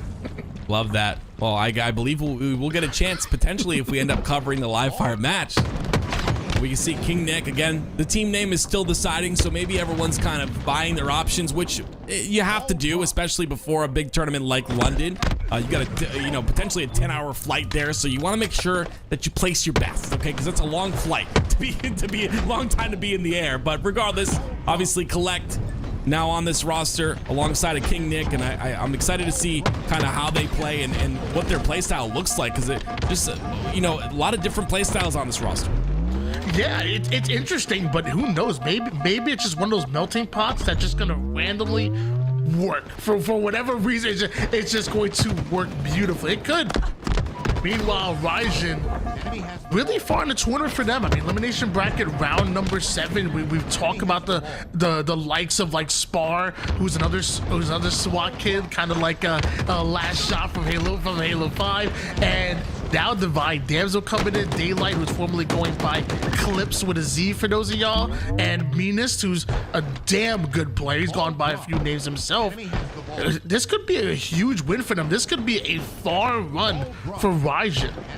Well, they're looking pretty solid already. You see the rotation comes out towards the C side. Remy, though, is going to pick up that camo. Raijin trying to put some pressure in. Still deciding, like I said, that rotation towards that C side. But Daylight, he's going to get the camo to play with. Let's see if he can do anything with it. He trades. That is unfortunate. That is a camo down. King down to 1 shot, stays alive, and look how Remy understands the situation, knows his teammate, his 1 shot covers his back. That's just well played in the bait and switch action coming out of Still Deciding. And now it's Diagram and King Nick with back-to-back kills. 2 down, go Raijin, make it 3. The subway side is cleared out, and look how quick Diagram hops on those spawners. It comes fast when you're going up against Still Deciding. Yeah, I absolutely love that, right? Because you put that damage in, it essentially stops them from being able to take space on that B side, and it gives you that extra time. You can see it's Still Deciding with almost 50 seconds of ball time now, and that's all because of that damage that came across the map from Diagram. Shotgun is out here for Remy. Punishes that wall as that player is pushing up, and subway side once again cleared out for Still Deciding. But the ball's being rotated. 3 down on Raijin, but playing an advanced game of keep away right now, and Still Deciding are able to adapt, able to turn that subway side setup into an A side setup, and Raijin once again have to break it. A lot of time being added to this clock here for the side is Still Deciding. They get the first kill on the Meanest, and all that means is that players from Raijin have to back up a bit, and Divine Damsel intelligently does that, but not aware of Diagram, who's pushing inside a B. This is looking very dominant. 3 down. Minas, the last player alive once again, still deciding with all the weapons, all the tools, all the power-ups, everything in their favor. And they're looking to close this first round out. Is to find out who makes it into elimination bracket round 8, who makes it to that championship Thursday. Still deciding, going up against Ryzen, and it's still deciding the one that ends up going 3 down. Meanest hopping right on that ball, and Ryzen looks to put some valuable time here. I was hoping that Shroud would be used a little bit earlier there, but because the Shroud wasn't used, I believe it was Collect, ends up falling. Oh, great job by Divine Damsel here. That's 3 down, almost gets the 4th down as well. Still no ball time this entire time, though. It was Minas who had to drop the ball to make sure to clean up that kill, and because of that, not a lot of ball time required, but finally getting some now, and now he's going to go for that rotation on the purple side with Divine Damsel holding that C-side control. Minas doesn't allow Collect to slip out of that situation towards purple, and now they're right back on that ball, and you know, things looking a lot more doable for Ryzen right now. At one point, what was this, maybe like a 64-17 game, I would imagine, and now just about in single digits right now with Ryzen, but they have to hold out, still deciding the forced play ball early. Diagram, one shot, advancing that ball forward. Divine Damsel not able to find the headshot. Instead, she's gonna find multiple members of Still Deciding, finds the exit route herself, and stays alive. Yeah, it was unfortunate when she wasn't able to get that kill. Daylight ends up falling as well, so a bit of a numbers advantage for a moment, but now a 2v2 situation. Diagram trying to stay alive here. Purple site, that's what I was a little bit worried about. It's the PD site spawns, and it's going to be Still Deciding who get those, and look how quickly you can break when you get a spawn onto PD. It's 82 seconds, and 82 points and counting here for Still Deciding. And Divine Damsel was caught by herself, tries to stay alive, wait for the spawning players, but Diagram, well aware of where she could be hiding, checks that angle, gets the kill, and now the final seconds are coming in. It's a bit of scrappy play here, but Still Deciding, still having the advantage. That's until they go 3 down. King Nick by himself. Excellent damage out of him, but couldn't find the final seconds. We're Still Deciding, and Ryzen get one more chance, one more life out of them.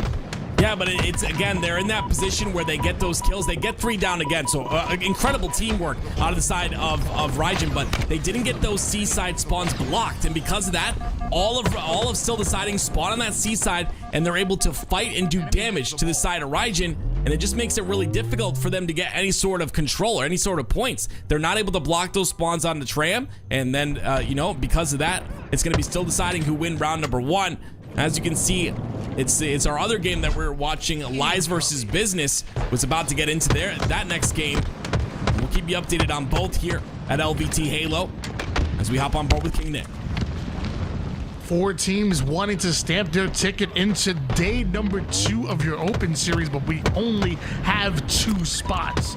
Still Deciding and Ryzen going at it right now, and it's Collect who drops that ball, tries to stay alive, eventually gets shut down. Ryzen with that ball advanced from purple about halfway through over towards Subway. Diagram watching the angle, so Spartan understands the assignment, gets himself the kill, and rotates that ball in. Huge plays out of Spar. Yeah, Spar's having an incredible game. Look at the ball time, 22 seconds and counting, 14 assists as well. 2 of his teammates combined have 14. Just a beautiful game out of him, and again, another beautiful rotation as well. Spar doing everything in his power to make this game a win. He's been a damn good player for a long time. Even back in Halo 5, was amazing at SWAT, was a really, really underrated 2s player as well. His movement was always so good, and now he comes into Halo Infinite and has become this, competitive player in the 4s and has been damn good. Spar and last shot coming from those SWAT Nation days. I got a little special place in my heart for them. Well, here we go. Moving on here to Business versus Lies. Of course, Business started off the series 2-0. It was Lies who come in, take the a 3-2 victory, I guess you could say, in King of the Hill on Live Fire, and then they have to reset the game. They get another 3 hills, end up winning that one, so they put their first series score on the board, and now looking to make it 2. But look at Business. We talked about how dangerous of a strongholds team this team is. And they're looking to showcase that right now. Druck with a shock rifle, 3 down for Lies. What a play coming out of Druck right there. And that's what he brings to the table. There's certain plays that nobody would even go for, let alone try to hit. That movement into that damage, it's fun to watch, and not many people can pull it off. It's a little bit scary here. You see, it's Business who are setting up potentially for that triple cap, but Lies holding strong on that A side. You see it's Ezo who's been there for about 30 seconds now, staying alive as long as possible. And now they get B as well. So Lies, some points on the board for them as Business tries to fight through this tower side to get maybe control of A. Yeah, Business is a very good strongholds team, and maybe Recharge isn't the best map for them as far as strongholds, but they're still damn good at this game type. And that's why they opened up with a 70-0 run. Lies, though, it only takes one good setup to get you right back into that game. So it's 1T5 points and counting, a triple cap out of Lies, some life being shown early. They're not allowing the game to get out of hand. Camo was picked up as well. Actually, no, it wasn't. It's still at the bottom center of the map. 2 kills on the Business might open that up, but you see they get those long hauls / C spawn, so Ezo has to take care of this kill. A beautiful job by him. He does. And Camo was picked up by Ivan Eyes, so this is a beautiful job by Lies. Look at them trying to react here as Business is down 1 member, and Ivan Eyes stays alive intelligently. Beautiful play by him. This is great. 57-70 now. A nice run by Lies. 3 down, go Business. Ezo gonna stay alive here toward the A side. Manny wants to get a kill here, wants to clear out A, but Ezo stays alive, wins that 1v1 battle. A distraction being created though for Business to try to push through long haul. Lies need to recognize it. Looks like they do. They take down the first player of Business, which is gonna be Talik, forcing a 4v3. Lies have the lead. This is beautiful too. They've got the cross. Ezo, beautiful, ready for that. Manny goes down, a killing spree here for Ezo. If he can stay alive and get this kill, it'll be ginormous for the side of Lies. He's not gonna get it though. Talik beats the jiggle, ends up staying alive, and now a 2 cap for Business. All that momentum crushed. Not many people can beat the jiggle, but Talik found the way. Last shot able to clear out the gold side, create some space by taking down Complexion, and now room to breathe as they push quickly toward the gold side. May not be his last shot, but he treats it like it's his last. Takes down 1, make it 2. Shock in the hands of last shot. Whew. Complexion gets it out of his hands. 3 down, go Business, and it's Lies back in control. Yeah, I like that, right? You'd think that with Business stopping that momentum that Lies built up, because Lies did a lot of work and you know, spent a lot of time building that momentum up. You would think that the minute Business get control once again, Lies would tend to lose that bit of momentum and that bit of focus here, but it looks like they did not overheat. Lies are still in control by a little bit. Camo up as well, 107-94. Still with the double cap right now is Lies, but a huge kill coming out of Business. Make it 2. Last shot. Emerges out of the shadows, gets his shields back, and gets right back to work. Clock in, clock out as Complexion hits the black screen. Sylvanic does slow them down, but Bravo in the hands of Business. Manny finally able to take down Sylvanic, but they have to work right back to get Alpha. Yeah, Talik's in a great spot though, right? The bottom of red stairs here, gold stairs, the bottom of gold stairs, he's able to watch that cross. They've got to set up on the A and B. Complexion finally makes it through. Complexion almost gets the kill on the Talik right there. That's going to be devastating though, because it basically allows Business to kind of roam freely. You see, they're going to get C. Even though Lies get the kill onto A, they can rotate, get C, and continue to score points. 116-110 lead in favor of Lies at the moment, but once again, Business take away both Charlie and Bravo. Sylvanic sits up high toward gold with the commando. Eventually, they have to try to make a play for something. Complexion with the shot. Thinks this is exactly what they need. What a reversal out of him. But a back smack out of Business takes down Complexion. Shot right back in the hands of Talik, but Ivan Eyes is able to put him right back to the black screen. Business may have the lead at the moment here, but Lies are quickly starting to get the slays possible to get themselves an advantage, to hold on to Alpha and Bravo. You love to see that if you're Gunplexion. Ivan Eyes wins a massive 1v1 inside of batteries as you die, and because of that, it's going to be Lies who get control, but all 4 down go Lies, and now an opportunity for Business to go for a triple cap here. You see the spawns coming out onto C. This is not good. And that's just great communication, great understanding of the spawn system. The moment he gets the glasses when they spawn up and that damage comes out, still, Lies are able to fight out of that. Despite the well-timed push out of Business, still not enough. 4 down go Lies, triple cap for Business. This is where things go from bad to worst. Yeah, especially when Toolez is able to win that 1v1 versus Sylvanik, who didn't expect him, and because of that, it's going to be a triple cap locked in. Camo now in the hands of Toolez. Toolez is not aware of the long haul push, though. Gunny breaks the setup in half, and now he's getting C. It's a kill on a Toolez, but Ezzo and Sylvanik go down, so Gunny has to win 1v1 here, and he gets the trade, which is not what you want to see. 202 to 127 lead. Business do end up going 3 down, though, but looks like Ivan Eyes will join them. We switch gears over to Toolez as Lies are attacking Alpha. Bravo still being held by Business, and somehow Business, fresh off of having a man down, they're still able to take away Charlie. Charlie will be taken by the side of Business. A massive win on the top of pipes there. I'm sorry, on the top of gold by Ivan Eyes. He's got the shock rifle to work with as well. They've got A control.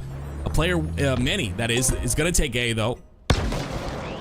So right now it's up to Lies to make some sort of a push. This is an aggressive push by Sylvanik. He ends up going down for it, but he does get a kill on the truck. It's just you can't be pushing solo like that, especially with a score like this. It's 230 to 127. Tal is able to navigate through the gold side while getting kills, and it goes right towards Bravo, uses that push as a bait, baits the enemy team in, and does damage, puts in work. Does Talik. You already know he's all about his business, but once again, Business are the ones that go 3 down. Lies are able to hold on to Alpha while simultaneously going for Bravo. Active camouflage is coming up. Business have lost control already. Can they at least get active camo? I love that they forced Manny to use that shroud screen, and because he uses it, it's not going to be an easy camo pickup. 3 down for the side of Business. Lies pick up the camo. It's burnt, though. Ivan Eyes ends up going down. But a great job by Lies to get those trades. This is good. They have momentum here. They've got that AB set up, but Manny makes it through. He's all the way through into pipes, and Last Shot gets a kill as well. This could potentially be bad for Lies. Strongholds is one of those game types where you see massive comebacks. The moment you get a double cap on the enemy, they stop scoring points right there. But it's Business that steal away Bravo. Lies find himself 2 down. Sylvanik, he wants to get this win. Last Shot too good for that. Ezzo was able to make his way toward Charlie, but look at 3 members of Business hunting him down. Now it's Ezzo that hits the black screen. It's a 4v2. Business have control, and Complexion finds Talik with the shock. Yeah, Lies delayed the inevitable, but I mean, it's just Business in full control here, especially with the shock rifle. 242 and counting. They're looking to close this out. Shock in the hands of Talik. Final seconds could come in, but it looks like Lies are gonna make a play for Charlie, but the chain reaction off of the Strongholds pad keeps them out and keeps Business scoring. Business are going to Thursday. Wow. I'm going to be honest with you. That was absolutely insane. You always see players shoot that C-plat. They always shoot that C-plat with a shock rifle. You see it time and time again. But the fact that he shot the C-plat and he forced them to get out of the hill and then allowed for Manny to slide in for the reset is phenomenal. That was the win condition. Getting C. Absolutely incredible. That was absolutely incredible. Business closed it out in 3-1 fashion. Wow. Lies, you played well. Man, that game number 1 was so fun to start off that series. Complexion was going off, but so did many of his teammates throughout the entire series. You made it fun, but Business are damn good at Strongholds, and man, once again, Lies falling short, just 1 round shy of making it to day 2. It is unfortunate. But now we hop in to Raijin versus Still Deciding. Still Deciding winning that game 1 pretty convincingly. Now hopping into game 2, 32-25. Raijin lead this one. And we'd expect to see that, you know, in a Slayer game, a team that might be newer do a better job. We talk about it all the time. Is chemistry is less of a big factor in Slayer games. You're just allowed to only focus on that one thing, which is getting those kills. And it looks like Raijin definitely capitalizing on that as they've got a really big lead. 36-28 in favor of Raijin at the moment here. Still deciding. Struggling right now in the Slayer here on Aquarius. Bainist with the big kill taking down King Nick. Bainist is going to be pushing forward. Actually, a fun fact, I actually lost a tournament to Venus and King Nick at a Microsoft store in a 2v2. We got second place. Fun fact for you guys. There was Venus and King Nick on the same team. Yeah, if those players lose to those guys, definitely a lot of talent between those two. But Raijin, they don't care about that talent right now. They lead by 10. Spar dying on top of P, though. That'll allow a push to happen. But again, I want to point out Spar. This is incredible to me. Again, double-digit assists. This guy is doing damage to everybody. 10 kills, 11 assists, only 9 deaths.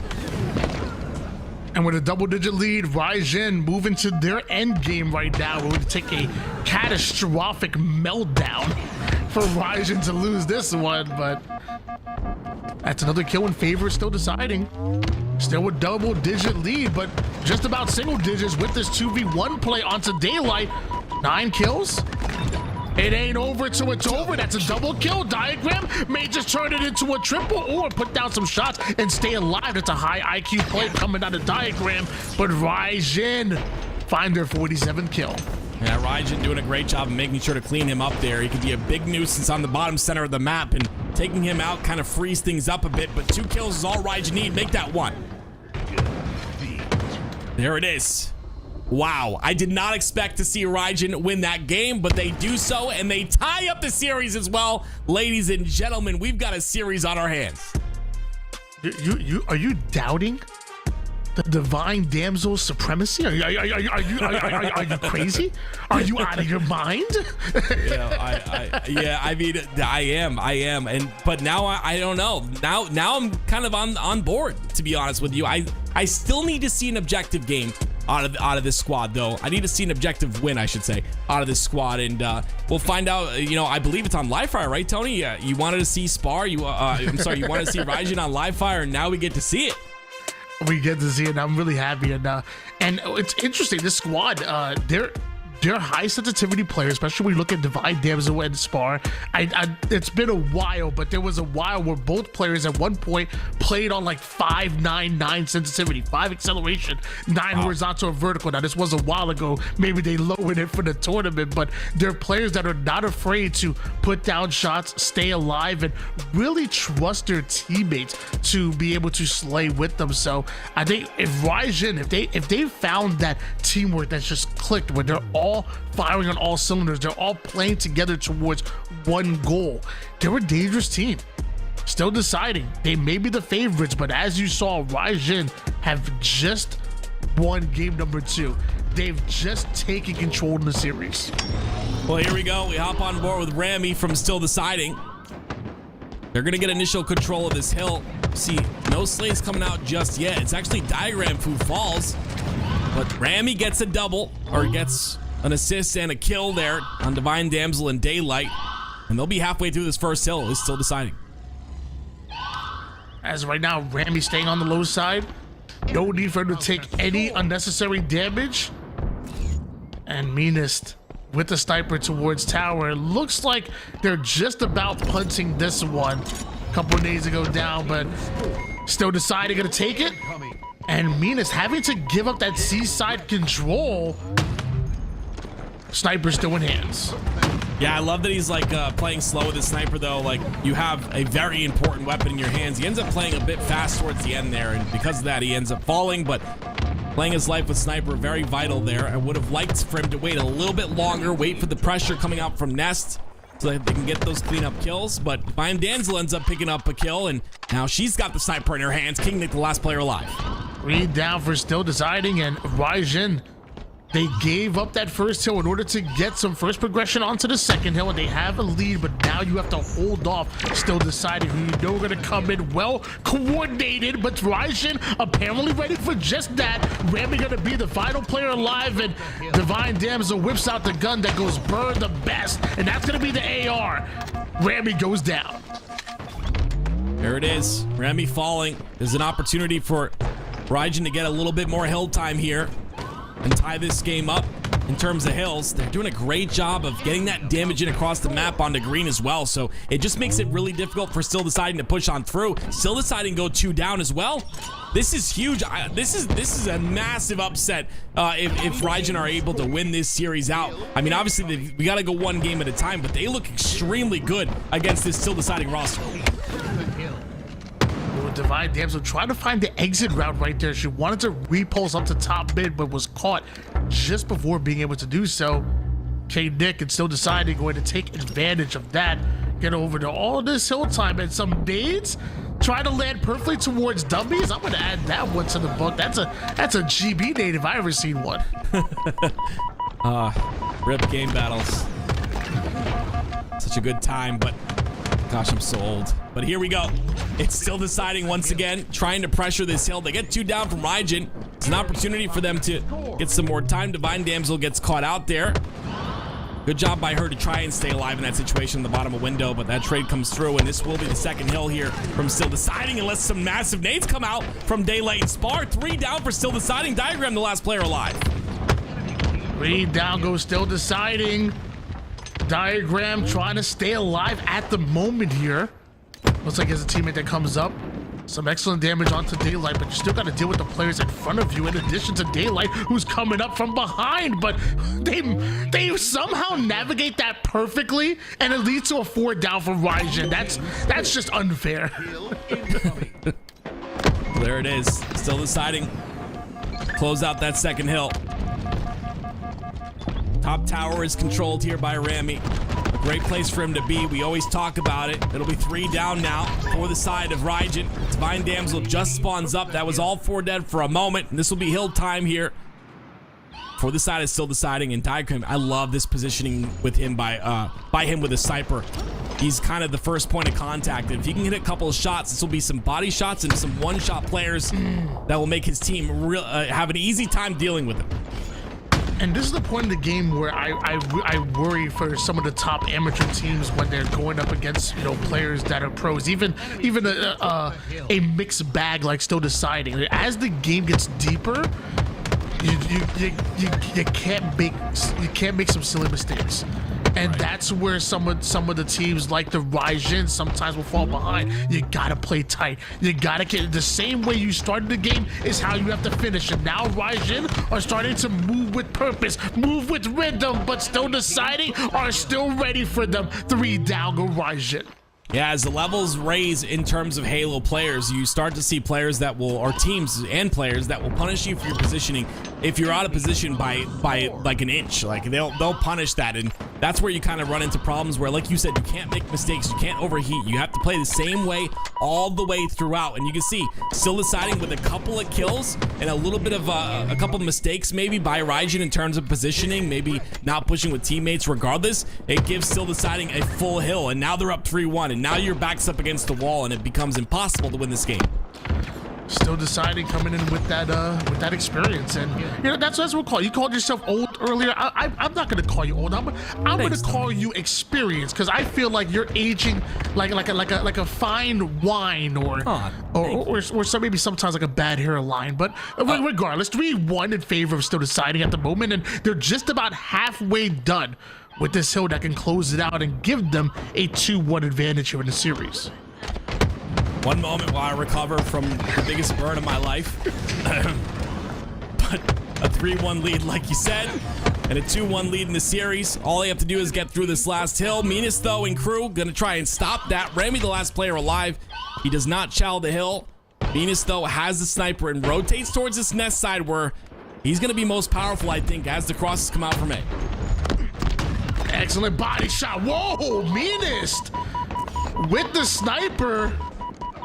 All smiles on my face, probably can't say the same for the opposition. Hits him with the fadeaway, Kobe-esque with that 1-3. Down goes Still Deciding, and as long as Minas has the sniper, Ryzen have a chance.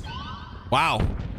Some massive shots right there. Took the hill. But somehow Still Deciding find their way in the hill. They only need a couple of ticks here.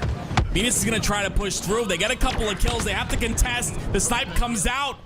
Minas gets the kill. 3 down for the side of Still Deciding. This will be hill number 2. Sniper still in the hands of Minas. He has one more bullet to work with, and he wants to use it onto a spawning player, but the moment he looks away, they get by. But oh my gosh, making that player do backflips onto his former teammate with the sniper, and it's a 1v1 that Divine Damsel is going to win to claim control of the hill. What is happening right now? I honestly am at a loss for words. Some massive snipes coming out by Minas. Divine Damsel showcasing her talent as well.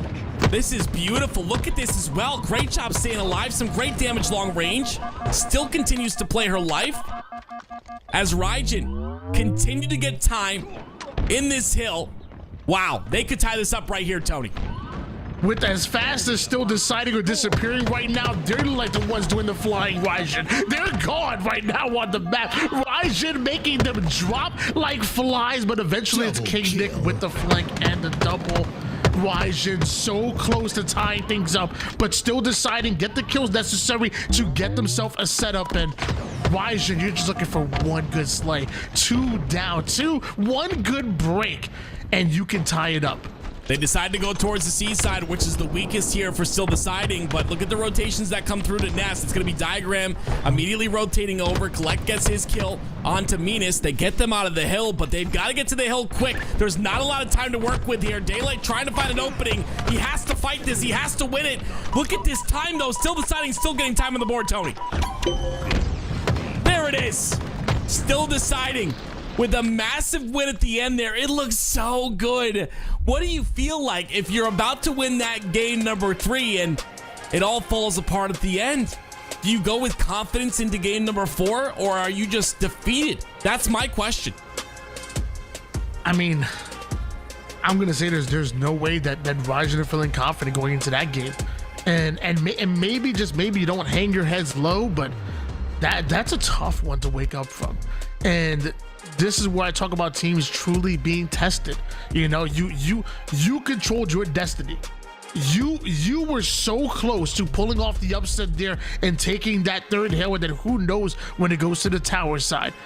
So maybe I know for a fact you're not going in confidence in that round number 4, but maybe if you have your head on straight, maybe if you're able to dig deep and you say, look, let's just right the ship, because we're still 1 win away from taking it to a game 5, and at that point you already won 1 Slayer. So you're going to be tested, Ryzen. Can you answer the call? Now we hop over to recharge strongholds, and that's my question. I didn't really give them a lot of praise, I guess, on their objective work. That game number 1 was dominant on the side of Still Deciding. It was a 2-0 and oddball, I believe. So going into this game number 4, I'm curious if you know, that objective prowess continues, because that last game they looked real strong on live fire. So if they can continue that type of momentum and just make sure not to overheat, they'll be in a good spot. Remy makes his way over toward the Charlie side. He knows that his teammates are covering Bravo, so Ryzen emerge out of that, at least with Alpha, but now it's time to get kills. The Diagram with that shock is going to make it tough on you every single day of the week. Minas out of nowhere to get the kill on Remy. Divine Damsel finds herself onto the low ground looking for a camouflage Diagram. Yeah, you found him, and you win that battle. Ooh, okay. Divine Damsel's cooking. That was a nice little flick there to clean up the kill. 2 down for the side is Still Deciding. This will be seaside control, but the rotation comes out from Still Deciding once again, and they will get A, and they'll continue to score points here. 29 points and counting for them.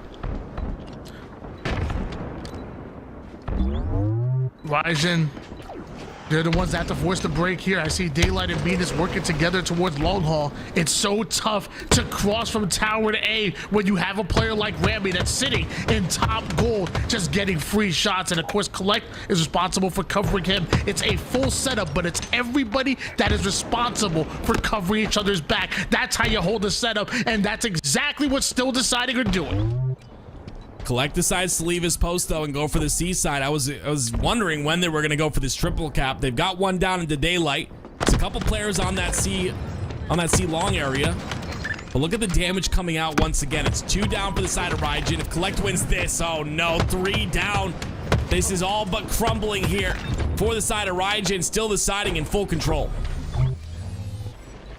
You're starting to see why the professional players are, are who they are. You're starting to see that level of communication, that level of execution, the understanding of where to be and how to cover each other. It's tough to deal with.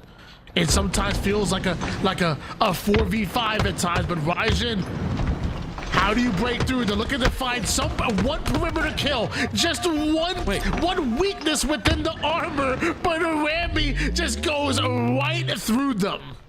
How did they not kill Rami there? There was 3 of them. I was like, oh, this is a great wolf pack. They could get this kill onto Rami. They don't get the kill onto Rami. He survives this entire time. And now once again, they rotate through. Raijin are going to get B, but 137 points and counting. Still Deciding is dominating right now.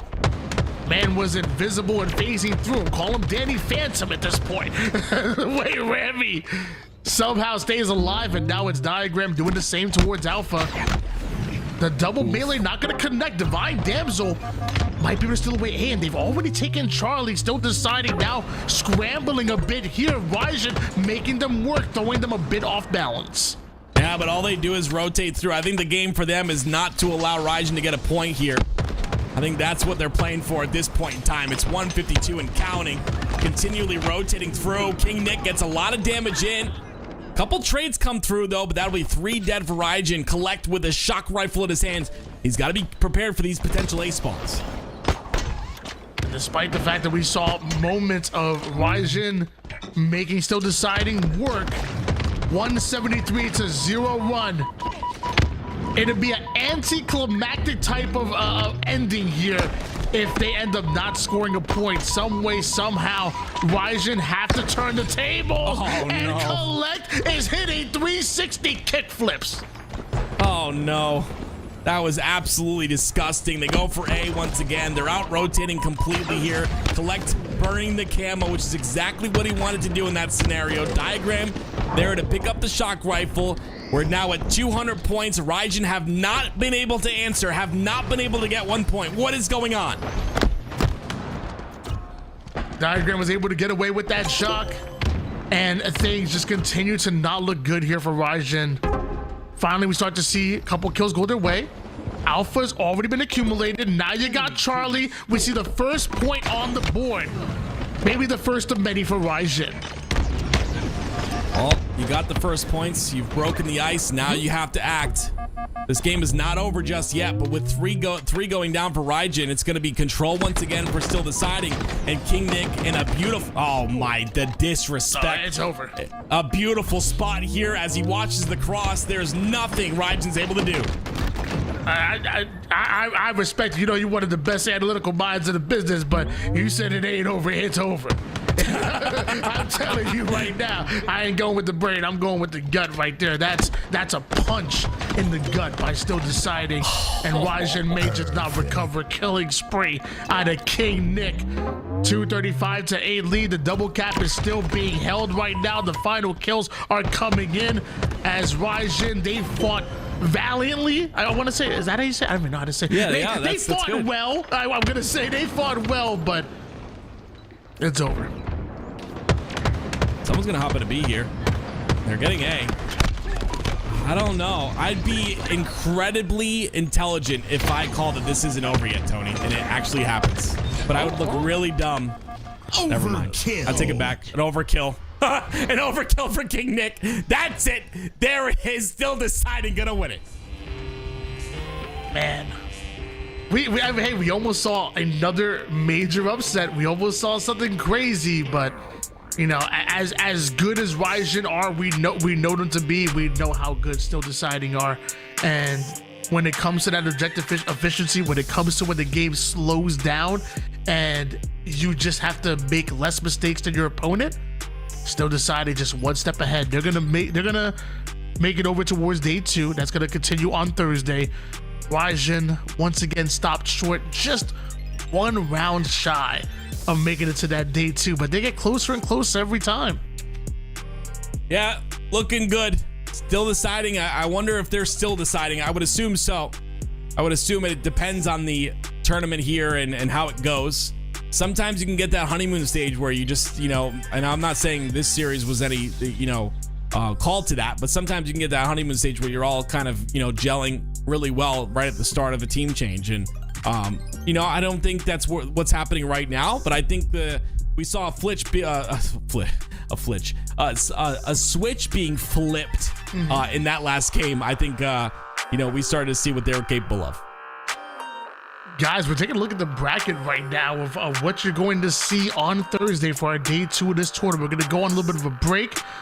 Interesting, because I always think, like, you know, with this time, teams have the opportunity to scrim and get better. For example, a team like Still Deciding, who are, you know, have not played together this season like that, they now have the opportunity to scrim and get better. And what we see on Thursday may be even better than what we see today. Meanwhile, on the winner's side, some names that we know very well: Space Station Gaming against Rebellion, Shopify Rebellion, who got top 4 in Arlington. Space Station Gaming, who won Arlington Sentinels fresh off of that game 5 win against FaZe. They're gonna make it 2. And then Reversal Perfy, who I want to say is made up mostly of that old LVT roster from back in the day.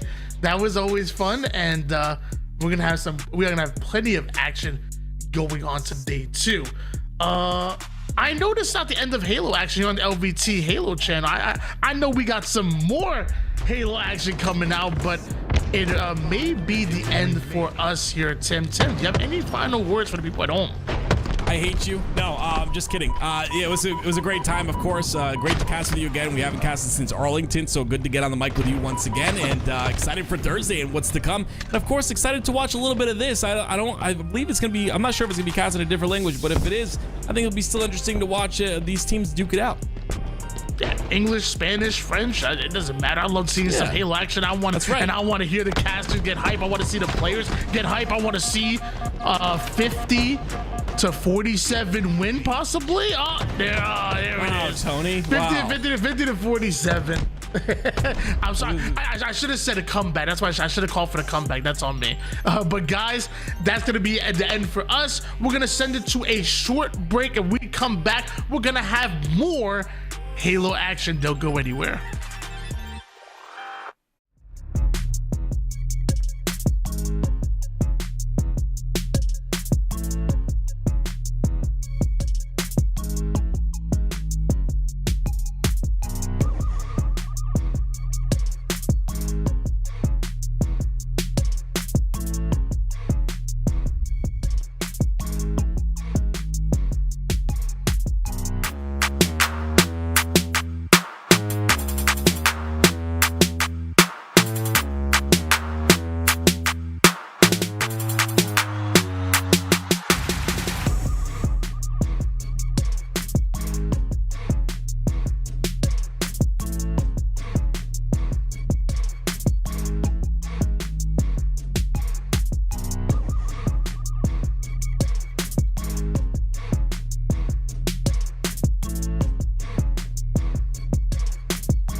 ball.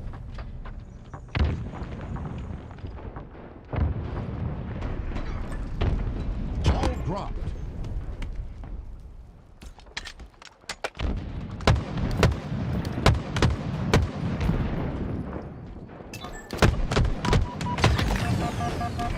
Enemy has the ball.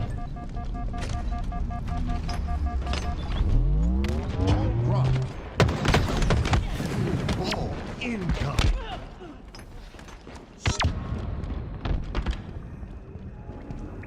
Enemy has the ball. Ball dropped. Enemy has the ball. Ball dropped. Ball dropped.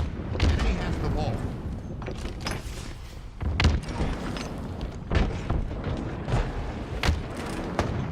Enemy has the ball.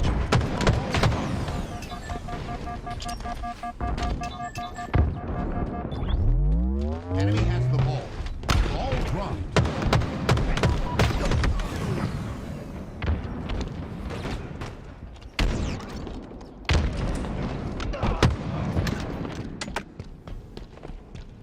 Enemy has the ball.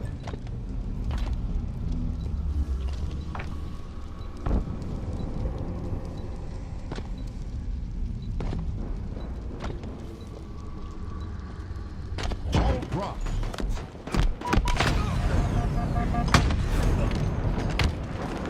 Enemy has the ball.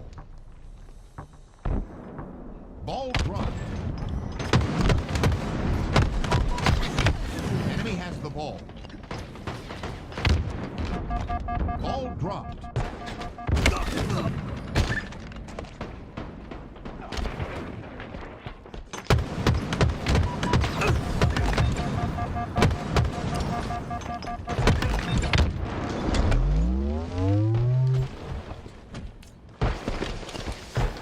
Enemy has the ball.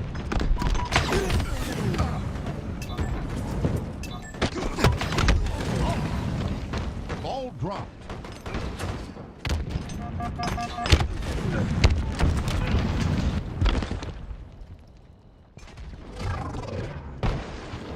Enemy has the ball.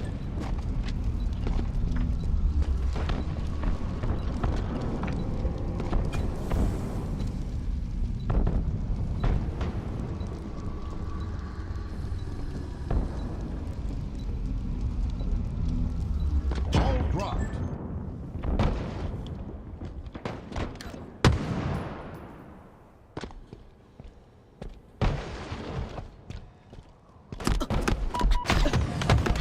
Enemy has the ball. Enemy halfway to victory. Ball dropped. Enemy has the ball. Ball dropped. Enemy has the ball.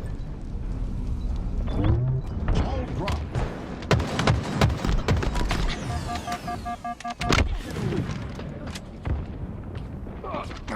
Enemy has the ball.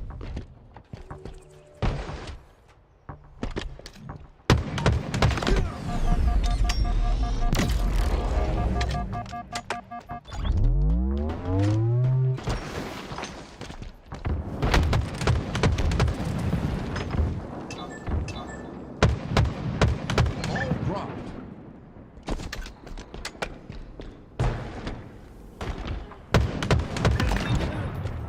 Enemy has the ball. Ball dropped. Enemy has the ball.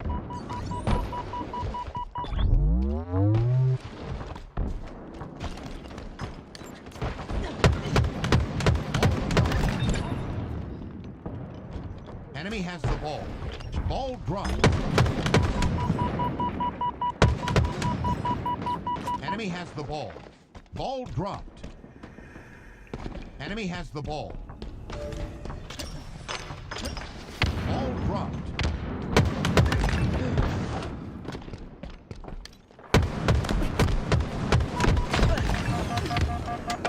Enemy has the ball. Ball dropped. Enemy has the ball. Ball dropped. Enemy has the ball. Ball dropped. Enemy has the ball.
Enemy has the ball.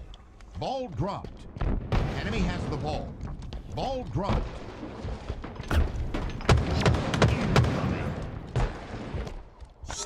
Enemy has the ball.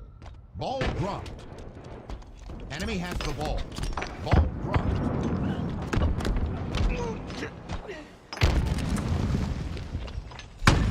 The ball. Ball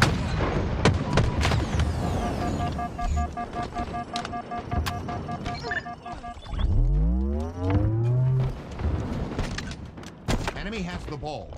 Ball dropped.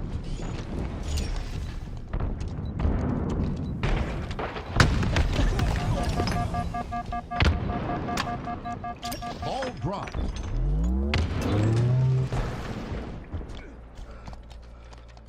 Enemy has the ball. Ball dropped.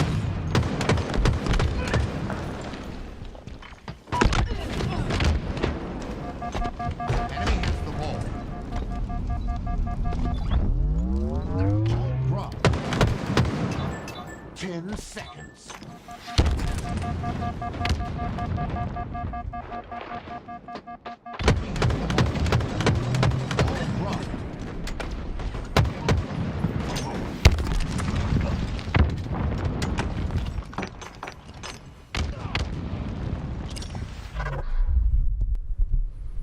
Hello and welcome, guys. We got some special coverage after the NA's Open. I'm Toolez. Joining me is FaZe, and we're bringing you guys coverage of the Mexico Open. Right now, it's the lower semifinals.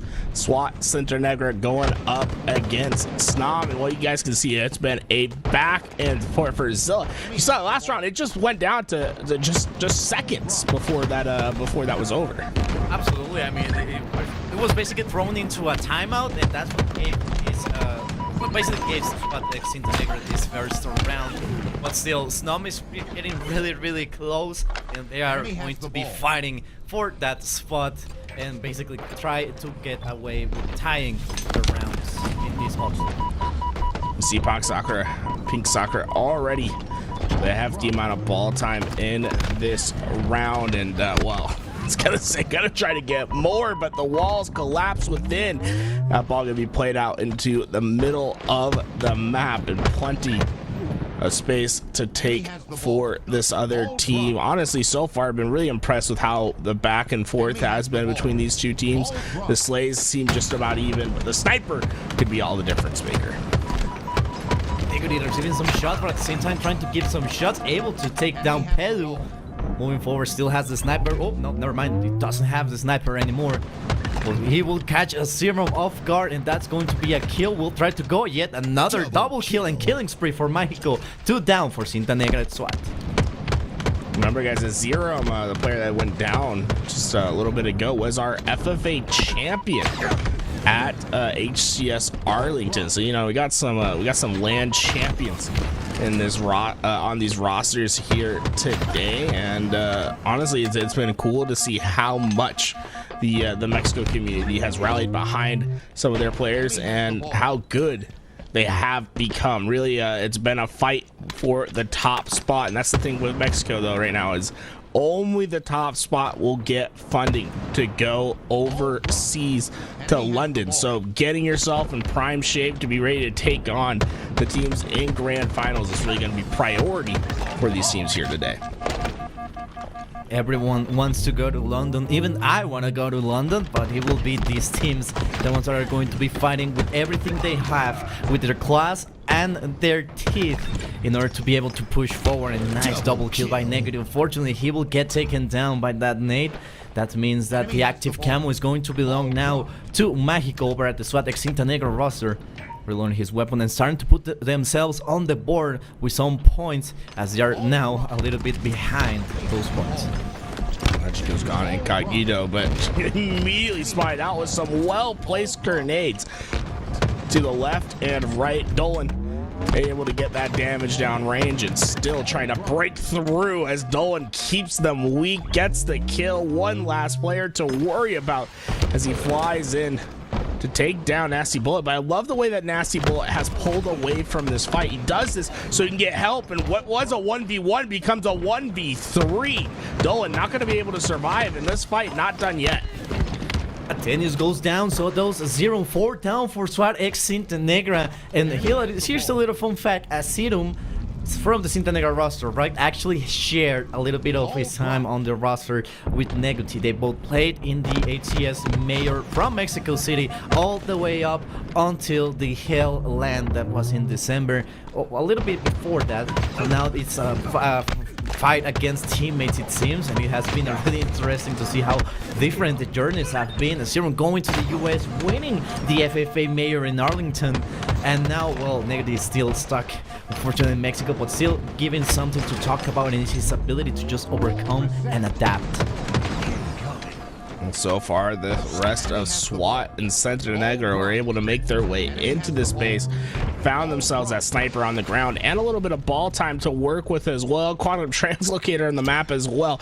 Everything you could need to start mounting yourself this comeback in the game. Just down just under 40 points to overcome, and I think the sniper's gonna be the difference maker as Magico keeps hitting shots, but he has to reload. Thankfully on the other side, a teammate there to help him finish that one. Gonna be able to get plenty of time as 3 players of SNOM respawn towards A. It's gonna be a tough hold here for Magico, but more than able with his teammates. SNOM is now trying to go for the push. Active camos coming up, so that may be able to give SNOM a little bit of an upper hand when it comes to this push. 2 down for Cinta Negra X SWAT roster. 3, make it 3 down. Mexico, last man remaining standing. No ammo on the sniper. Now he has to run or fight, and it has become a difficult situation. He will get taken down. Now 2 again down for SWAT X Cinta Negra roster, as SNOM now can claim the ball, but at the same time need to put up a great setup, and it's what they are going to do. They're going to start making some damage. Neguti, thank you so much for that double, trying to make it a triple. Not going to quite make it, but the assist will come through. Fantastic work by Neguti to get behind the enemies, right? Quick flank does all the work. Once he got that initial damage, they pulled away to look at him, and that's when the teamwork comes through. Shot on both sides, double kill later. But the problem for this roster, right? They keep getting those flashy kills. We see these doubles.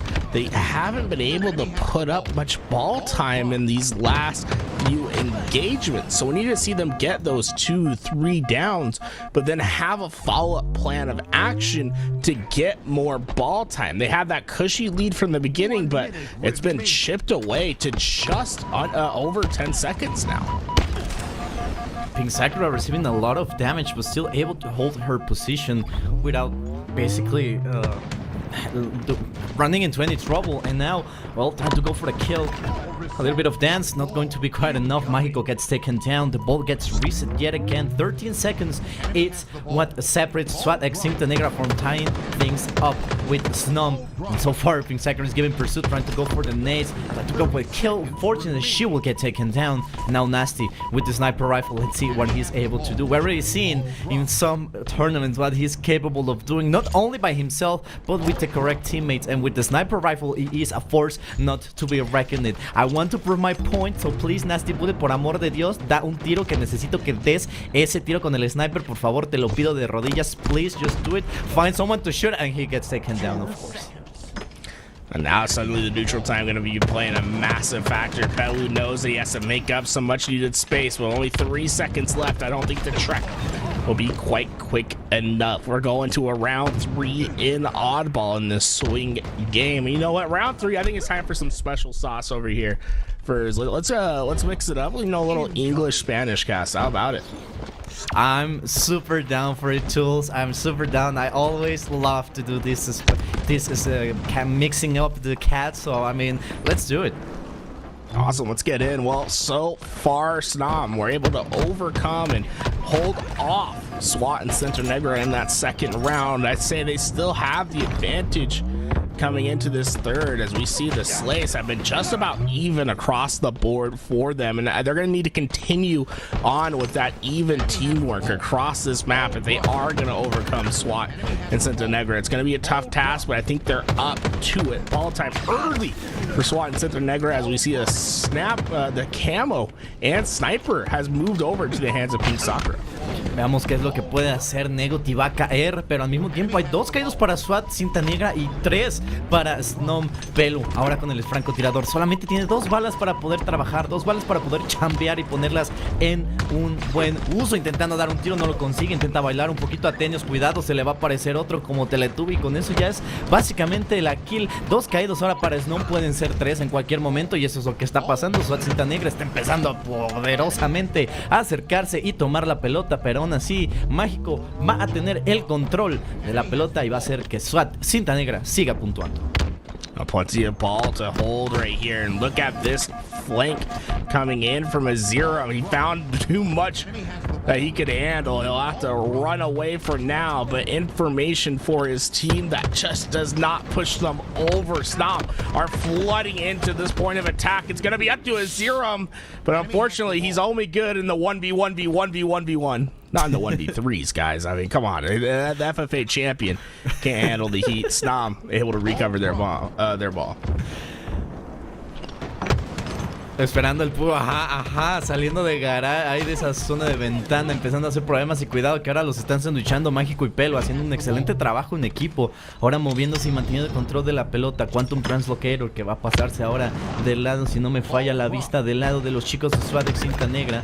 Y ahora en este momento, doble muerte para Nasty Bullet, va a intentar hacer la triple, cuidado Atenius, te están dando por hasta para llevar, va a ser la triple, no va a haber over, no es nadie. Pink Sakura decide esconderse, y ahora sí, Nasty, después de esa excelente triple muerte, va a lograr seguir adelante. Y ahora cuidado que también se expone demasiado fácil directo en la zona de codo, y pues eso va a ser básicamente todo. Neguti y Atenius llevándose buenas kills, 3 caídos para SWAT Cinta Negra. I think the triple kill was awesome. Looked great. Not many complaints about it. What my problem is the play after, right? You get that triple kill, take some space towards dummy side, try to break out that spawn so you have the chance to not only get the triple kill, get time on the clock, but also have the follow-up play with the camouflage. Instead, Snom was able to get that camo, and although the camo not on the map for too long, it disrupts the flow of Santa Negra and SWAT just enough for this game to be a little bit more scrappier than I think they would like. Francotirador ahora mismo en las manos de Pelugot, que está acechando la pelota. Cuidado que Pink Sakura ya la vio en cualquier momento. Mira nada más, se le intenta deslizar, pero lo va a replegar. Hijo de la... Qué buen tiro acaba de dar Pelu. Intenta nuevamente con otro. Intenta usar la francotirador con escopeta. Tenius llevándose una buena muerte. 3 caídos para Snom, 2 caídos para SWAT Cinta Negra. Nasty Bullet intentando dar persecución. Se está acercando por la zona de scoreboard. Se pone un poquito a la ofensiva y logra llevarse la kill sobre Dolan. Ahora recibiendo bastante daño. La pelota se queda cerca de esa zona de scoreboard, y esto puede complicar muchísimo las cosas no para Cinta Negra, sino para Snom, que en estos momentos se encuentra en el déficit. So plenty for SWAT and Cinta Negra to play. They can't get too comfortable here, even though they've dominated the Slays in this round 3, and it's been Nasty Bullet who's led this charge. 44 kills plus 14 in the game thus far. Expect to see more of him finding big kills and big moments, but here comes the push. Stomp knocking at the door. Viene volando y logran llevarse a Nasty Bullet. Neguti, cuidado que tiene el francotirador y en cualquier momento puede utilizarlo. Me lo van a llevar directito a ver a Cepillín, y eso va a ser todo por ahora de este muchacho aquí. Mientras con vida, y reaparece obviamente Dolan ahora deslizándose directo hacia la zona de scoreboard. Sabe que le van a llegar por Detroit y tiene que tener mucho cuidado. Va a tirar unas granadas, pero aún así logra moverse muy bien por la cueva. Ahora sí, tirar unas granadas para evitar el acercamiento.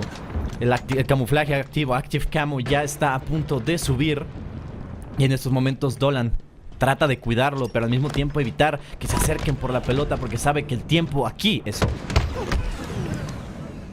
SWAT Cinta Negra has been able to find the break. Pelu gets the camouflage, and this is where the game could get out of hand. Snom are stuck by the dummy side. Pelu shutting them down, and there's no space for them to take towards dummies. They'll have to evaluate, and while they reevaluate right into the bandit of Pelu once again. Slowed pushes create plenty of time on the board for SWAT Cinta Negra as Pelu continues just to patrol, looking for anyone to come into his damage, and there it is, another double kill. This game has become close to not very quickly, as SWAT and Cinta Negra are only just 25 seconds away from taking this game 3.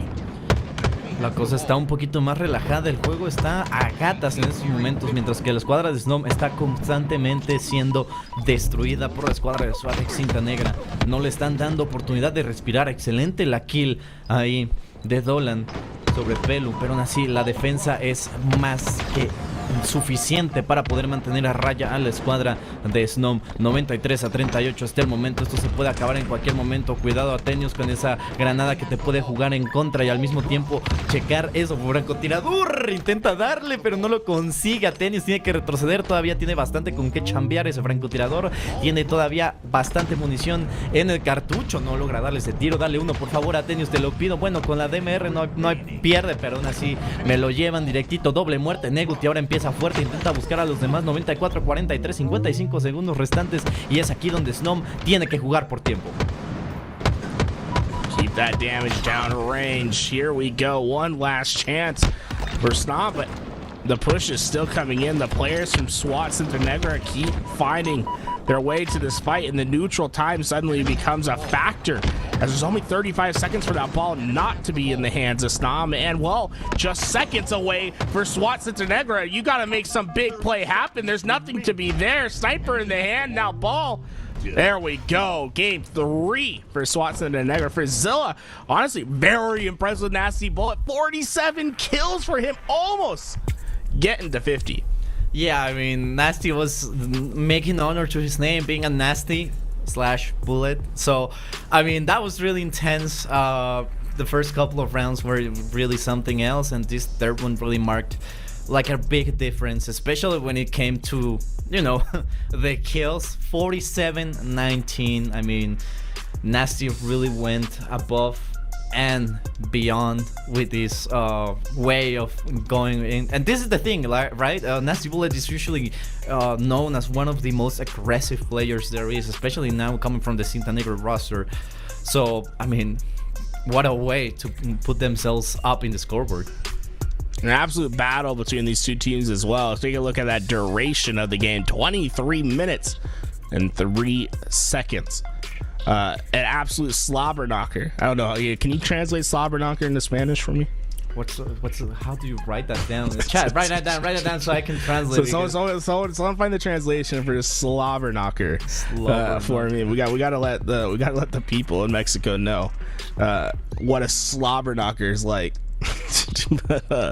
So far, a really long and tedious battle. You can see the death counts, 40 and 41 apiece for Zero and Pelu, absolutely getting involved in so many of the gunfights throughout that game, and Nasty Bullet obviously carried on the slaying side. But what was really impressive to me was how even Snom was across the board. I mean, when you look at these final stats, they're all within a few kills of each other. There wasn't like one standout performance. It was really a team game throughout. Unfortunately, they just seemed to run out of gas towards the end of that round. Absolutely. I mean, they really were fighting with all they had, with all they might. But the thing is, Nasty and Pelu were really doing a great job keeping at bay most of the team of Snom. They were really aggressive. They were denying every single opportunity that they had to basically let them not only approach the ball but also just hold it. At the start of this third round, basically Snom had the upper hand, but at the end, well, it completely switched around, and it was SWAT Cinta Negra that was able to just push ahead. And once it crossed like the 60-50 line on the scoreboard for SWAT Cinta Negra, it was basically over. Snom was being pressured again and again and again, and it was really what made it really difficult for them to recover, as we saw that they were basically just all around the map, and basically communication was all over the place. Well, we move on into our series, going into our King of the Hill match on Solitude. Plenty to be fighting for here, plenty of sniper action to be expected as well. The question is who gets it in their hands. Honestly, all these players throughout have made their appearances known. I'd love to see the FFA champ kind of shine through out here. You know, we talk about Nasty Bullet, how aggressive and how good at the game he is, but I'd love to see the champ Azerum show why he was able to withstand that final round of FFA at Arlington, get that weapon in his hands and see what he's able to do.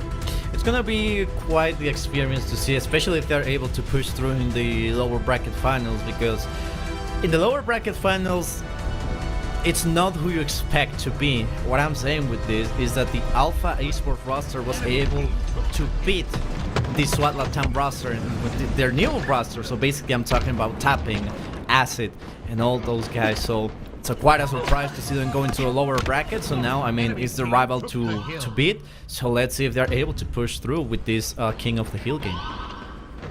You know, let's go back to the tried and true. I think everyone wants to hear the bilingual cast once again. But Speak Sakura back with the camouflage, looking for any sort of action at the bottom of the map. And patient as can be, and is rewarded. A back smack on Nasty Bullet. It might just turn into more. Double for Pink Sakura. Shock Rifle's position is known, and a patient play from her as she knows what's more important. Go and get the perimeter spawns for your team. Honestly, if I get that kill, I know I'm instantly traversing my way over to the other side. Actually, you know what? She finds a Shock Rifle anyway. It's all back in her hands, and well, so far, a fantastic start for one of the best women players in the scene. Sakura haciendo muy buena la chamba, lamentablemente no va a ser suficiente. Pelugot llevándose creo que 2 o 3, no alcancé a ver muy bien, pero aún así logra poner a su equipo SWAT ex Cinta Negra directo en la colina, y es aquí donde empieza a ver qué es lo que puede tramar Snom en estos momentos para básicamente entrar y crear un poquito de presión, o incluso llegar y romper el setup que puede llegar a tener esta escuadra dentro de la colina. Pelo empezando a tomar la marea alta, empezando a tomar el ataque aéreo, recibe bastante daño y las granadas le empiezan a caer. Neguti llevándose una kill sobre Nasty Bullet, vemos ahí las empiezan a caer como moscas, 2 caídos para cada escuadra. Serum recibiendo bastante daño sin escudos, en cualquier momento Dolan efectivamente se lo va a llevar, y eso hace que SWAT ex Cinta Negra tenga 3 caídos. La colina le pertenece a Snow. Well, 3 going down. SWAT Cinta Negra really have to think about where this next push comes from. Do they just give up on this hill? And honestly, it might be a light flag that is out. We're seeing them very delayed on this push, and well, they don't even try to attempt. No one goes in, but it's almost disastrous for Zilla, because not only do they not contest that hill, but they also don't get any of those slays. They give up camouflage. Yes, they win the spawns on the other side, but you've given the camouflage up. This could be backbreaking. Son las cosas que tienen que considerar, sobre todo Atenius, que tiene muy buena awareness y lleva la doble muerte. Podría llevarse la triple, pero no hay nadie. Vemos que Neguti está esperando el Shock Rifle, y esto le puede ayudar bastante a su equipo para mantener un poquito más de la distancia. Y no solo eso, sino también mantener muy bien, pues, qué tanto puede hacer que se acerque el equipo contrario. En cualquier momento Atenius aventándose en 1v1. Mira nada más ese jarabe tapatío que bien están bailando. Parece que estamos en una danza folclórica regional mexicana. Y aún así, Neguti acercándose puede llevarse ahí la kill. Excelente el switch, pero no va a ser suficiente. Sí va a serlo, de hecho, porque van a tradear, y eso es algo que le conviene bastante a la escuadra de SWAT ex Cinta Negra. Big Soccer has found the soft underbelly of the defense and is going to be rewarded. A double kill that might just turn into more. Great shots, but not enough damage. Azerum holds off Pink Soccer for now, but the play has been broken up. Snom able to find the break, and SWAT Cinta Negra have to really think about how they approach this next hill. And well, the Nasty Bull will have another 10 seconds to think about what he'll do on spawn, because this Shock Rifle has proven to be too much. Excelente el tiro y la forma en la que Atenius está usando el Shock Rifle. Lamentablemente no va a ser así. Snom ya lleva 2 colinas por delante de la escuadra de SWAT ex Cinta Negra, y en cualquier momento esto puede decir que nos vamos a un juego número 5. Y qué forma también de llevarnos a este gran juego 5. Pink Sakura encontrándose ahí enfrente a Nasty, se la va a llevar con una excelente granada de plasma. Atenius Serum en peligro. Atenius intentando quemar el camuflaje, se va a caer en la zona de colina, y mira nada más llegando rapidísimo Pelo. Ahora tiene también el camuflaje se va a intentar acercar a esa zona y ahora mismo se acerca a la colina. Cuidado, las granadas están cayendo por todos lados. Ya fue descubierto Pelo, ahora tiene que correr. El camuflaje le sirve, pero hasta cierto grado no va a ser suficiente. Tiene que meterse a la colina y su equipo tiene que capturar si es que no se quiere quedar atrás. Oh, fantastic for Belu. It turns to 3. You better run. You better hide. Belu's looking for his overkill. And it's going to be just a bit too late on the shots. But the damage is well done by Belu. Completely eviscerate the setup of Snom. And now there's even more damage to lay down. Killing spree. 5 in a row for Belu. Uy, le robaron esa kill a Pelo. Hubiera sido la sexta, pero aún así Pelo haciendo un excelente uso del camuflaje activo para poder destruir el setup que tenía la escuadra de Snom. Pelo llevándose otra kill, está nada de morir. Mira nada más, va corriendo directo a las granadas. Señor presidente, agáchese porque esa granada le va a pegar. En estos momentos, uno caído para cada escuadra. La escuadra de cinta negra sigue sin poder ponerse completamente bien dentro de la zona, no puede poner bien el pie, y la escuadra de Snom del otro lado pues ya lleva 2 colinas por delante, lo que hace que esa ventaja sea mucho más fácil de controlar y al mismo tiempo integrar ese miedo de que la escuadra de SWAT cinta negra se esté quedando atrás en el marcador. Y esto es lo que quiere Snom. Vemos que no se están metiendo, están dejando que el tiempo retroceda, que el tiempo se acabe. Mágico se lleva una doble muerte y amenaza también con llevarse una triple. All 4 go down, and this is the time to be aggressive out of the setup. Look at Magico getting very close to these spawns. I like to see him stay low, let these pass him, get an immediate flank with his play. I love the patience. Finally gets his shots to go down range. Not going to get that kill, as some bad timing from behind will cost his life. But Hill is secured. Camouflage will be going into the hands of Pink Sakura. SWAT and Cinta Negra one step closer to tying this game up. Sakura con el camuflaje activo, acercándose muy bien a la colina. Ese 1v1 se va a llevar la kill sobre Mágico, y ahora con camuflaje activo pues simplemente sigue esperando y retrocediendo. Vemos que el juego está nuevamente a gatas, nadie está haciendo nada, ningún movimiento súbito. Logra llevarse muy bien Sakura otra kill, esta vez sobre Asirum, el campeón del FFA de HCS Arlington. Pink Sakura sorprendiéndose, llevándose a Bullet. Pelu acercándose junto con su compañero Mágico. Esto va a ser un poquito complicado. Sakura decide ir al ataque. Y sí, una opción muy arriesgada, que puede o no ser que le ayude a su equipo. 2 caídos para Snom, y en estos momentos están nuevamente corriendo directo a la colina. Nasty Bullet los está esperando. They found the break, but it just might be too late. Look at how much time Snom was able to get on this hill, and Genius not going down easily will be able to eventually withstand all that pressure that SWAT Cinta Negra put forward. And well, that should be enough for this 2-hill lead once again, as Pink Sakura lays down the perfect shots. And now with 2 minutes left, this is a dominant position to have. It almost is seeming like a very likely chance that we'd be pushing ourselves into a game number 5. La situación se complica mucho tanto para Snom como para Cinta Negra. Están intentando buscar la forma de llevarse la colina lo más rápido posible, pero llevarse el juego en Slayer sí se va a complicar mucho. Snom me parece que se llevó... SWAT Cinta Negra se llevó el Slayer pasado, entonces eso va a complicar mucho las cosas ahora para la escuadra de Snom, en caso que es muy probable que nos vayamos a un juego número 5. Así que ahora Athenius defendiendo muy bien esa zona, esa última colina que necesitan para pasar ese juego 5. Retrocede tantito, sabe que necesita proteger y al mismo tiempo apoyar a sus compañeros de equipo para poder eliminar a cualquier polizonte. A Serum se le va a meter, cuidado que esta puede ser complicada, no tiene escudos a Serum, se va a llevar a Serum, intenta Nasty Bullet hacer de las suyas, pero no importa porque ya llegó su compañero de equipo. Ahí está, nada más y nada menos que Neguti haciendo y evitando 4 caídos para SWAT Cinta Negra. Toolez, this is practically over. It's practically over. Juego 5. Right? Yes. Right? Juego Yes, 5. There we go. Juego 5. Oh, dude, I said that wrong. Damas y caballeros, tenemos We're not even gonna try it. Juego 5. No, try it. Yeah. Juego 5. Yeah. Lista. Or listo. Ready now. Listo. Ready now. let's go. Game 5, love to see it. Honestly, a fantastic effort. I just felt like they got outplayed throughout. Snom was hustling towards those hills. They're doing a fantastic job at always ensuring that there was another player to fill in their positions and to take over those hills. And Pink Sakura showing up when she needed to show up the most. 23 kills for her, as she is basically single-handedly just slapping around the other roster. Fantastic work all throughout, and now it's all down to a singular Slayer to see who continues forward. Absolutely. I mean, this last Slayer is going to be do or die, all or nothing, and this is for 4th place. If I get the bracket correctly, this is for 4th place. They'll be heading next against the one and only SWAT Esports roster. Like I said, is going to be whoever wins is going to against Tapping, Acid, Drift, and Noble. So that's going to be quite the lower bracket finals in the Mexico region for y'all.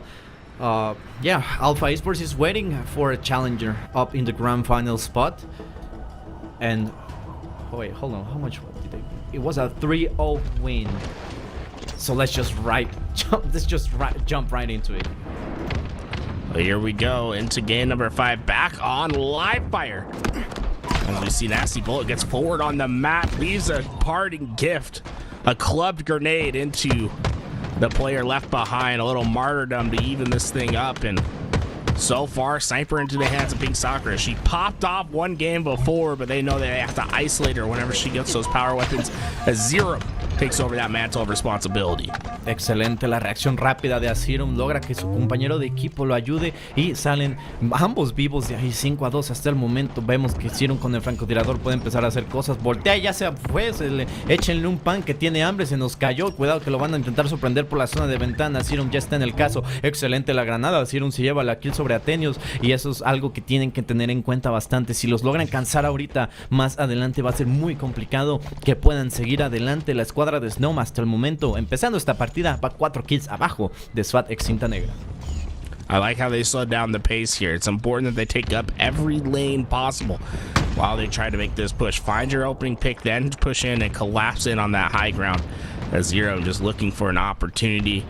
And it was not being, I think, oddly aggressive at the bottom of the map. They have a huge opportunity here. Magico will break open the doors with the frag grenade. Here we go. As Zerum's trying to activate it. Zerum, I think, surprised that there's just no one for him to find with the sniper. He'll say, hey, sniper tower control, I'll take it if you're going to give it to me. And the map has seemingly flipped with only one player going down. Snob with a quick rotation. I think SWAT and the Negro just never expected it. They're like, wow, they really just left.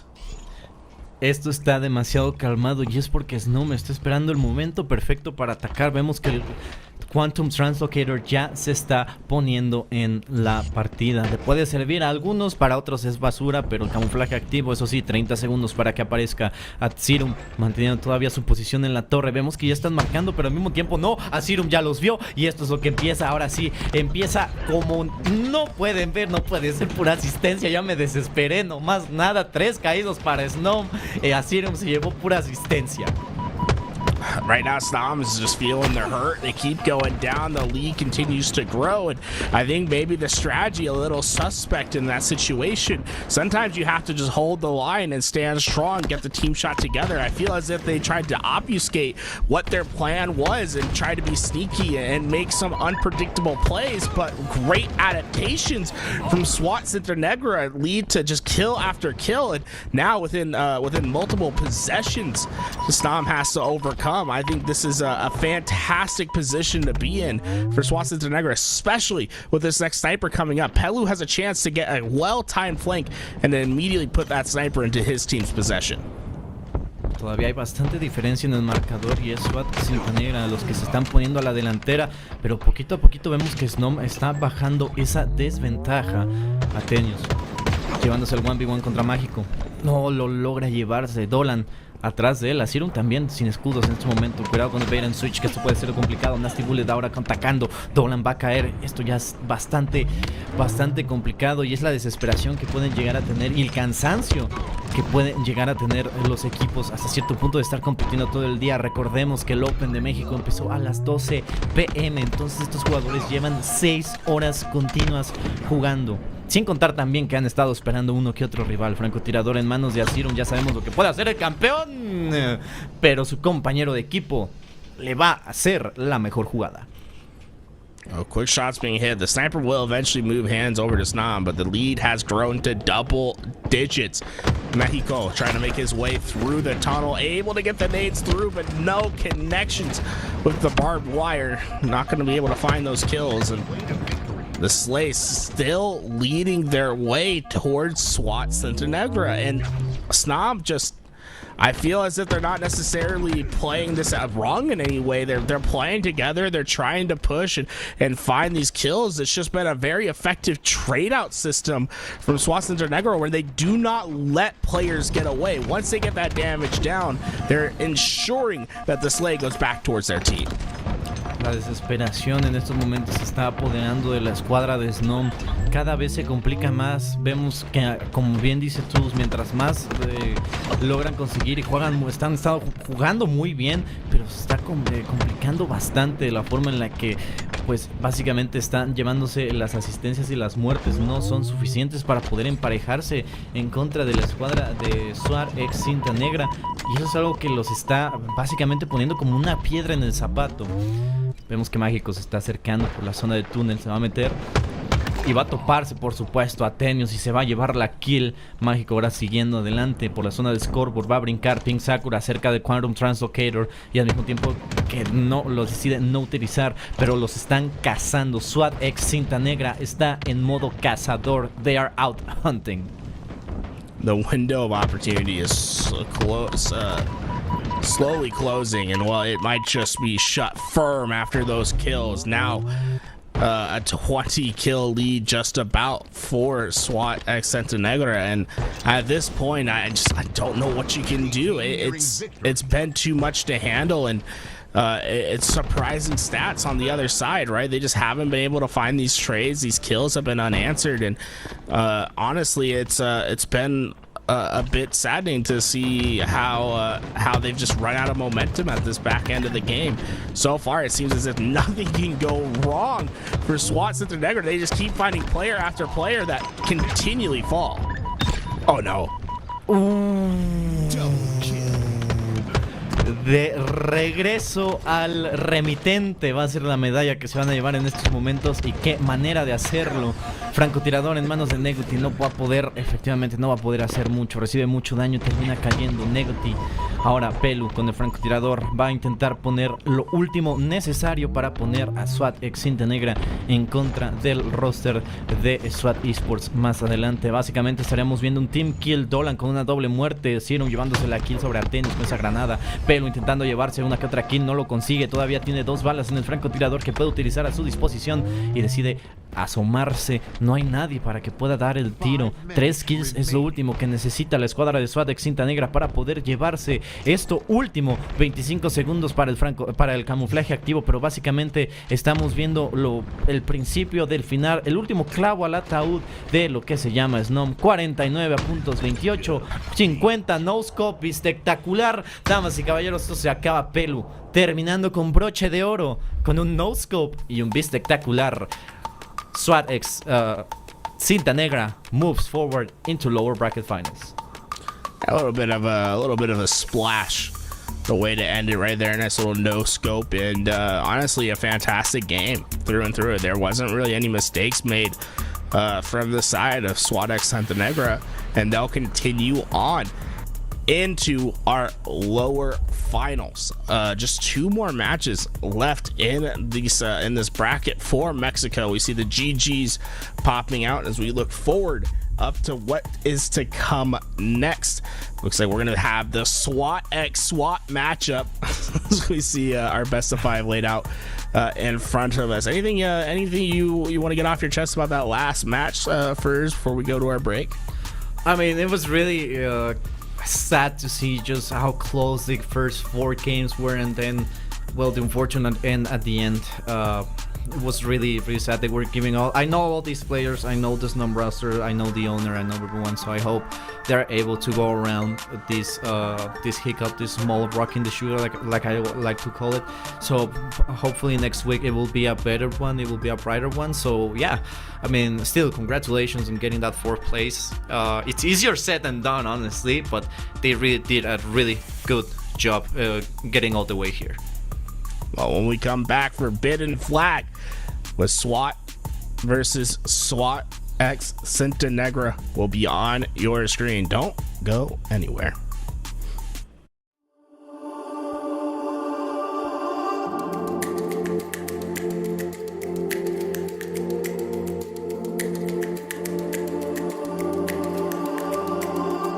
You're so much bigger than this, making me stronger every day.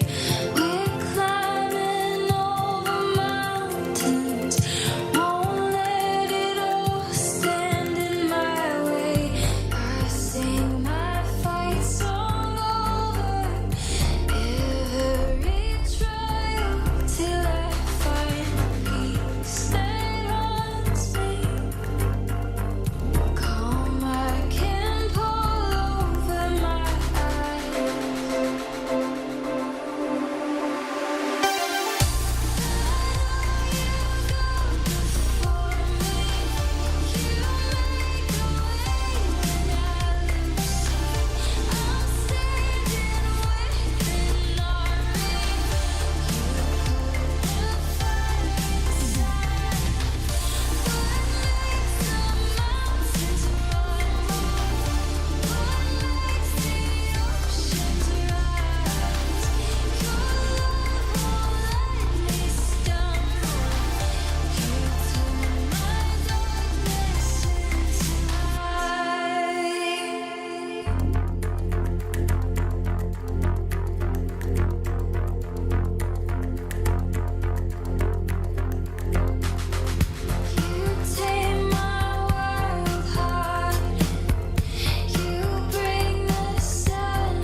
Hello and welcome back. Here we go. Lowers Finals. I'm Toolez. Joining me is Zilla. And our coverage of the NA Open Series has concluded, but the series of our Mexico region has just started. So you're gonna get to listen to some bilingual casting. I'll be in English. For Zilla here will be our Spanish speaking caster for our audience here today. Now we got plenty of fans from over in America and Mexico watching today, and we want to give love to everyone here. But so far we've seen fantastic efforts from Azerum and the crew, but will this be the stopping place? Tapping, Noble, Drift, and Acid stand in their way. Veamos si pueden hasta cierto punto repetir la hazaña que Alpha Esports logró hacer en la Winners Final, que es básicamente sacar, bueno, en este momento sería mandar a no solo eso, 4 caídos para SWAT Esports. Empezamos fuerte y ya parece que SWAT X Cinta Negra va a ser la primera captura, así como así, mágico, se lleva la primera captura. Y sin que me dejen a mí hablar o decir algunas cosas interesantes, ya tenemos ventaja de parte de la escuadra azul.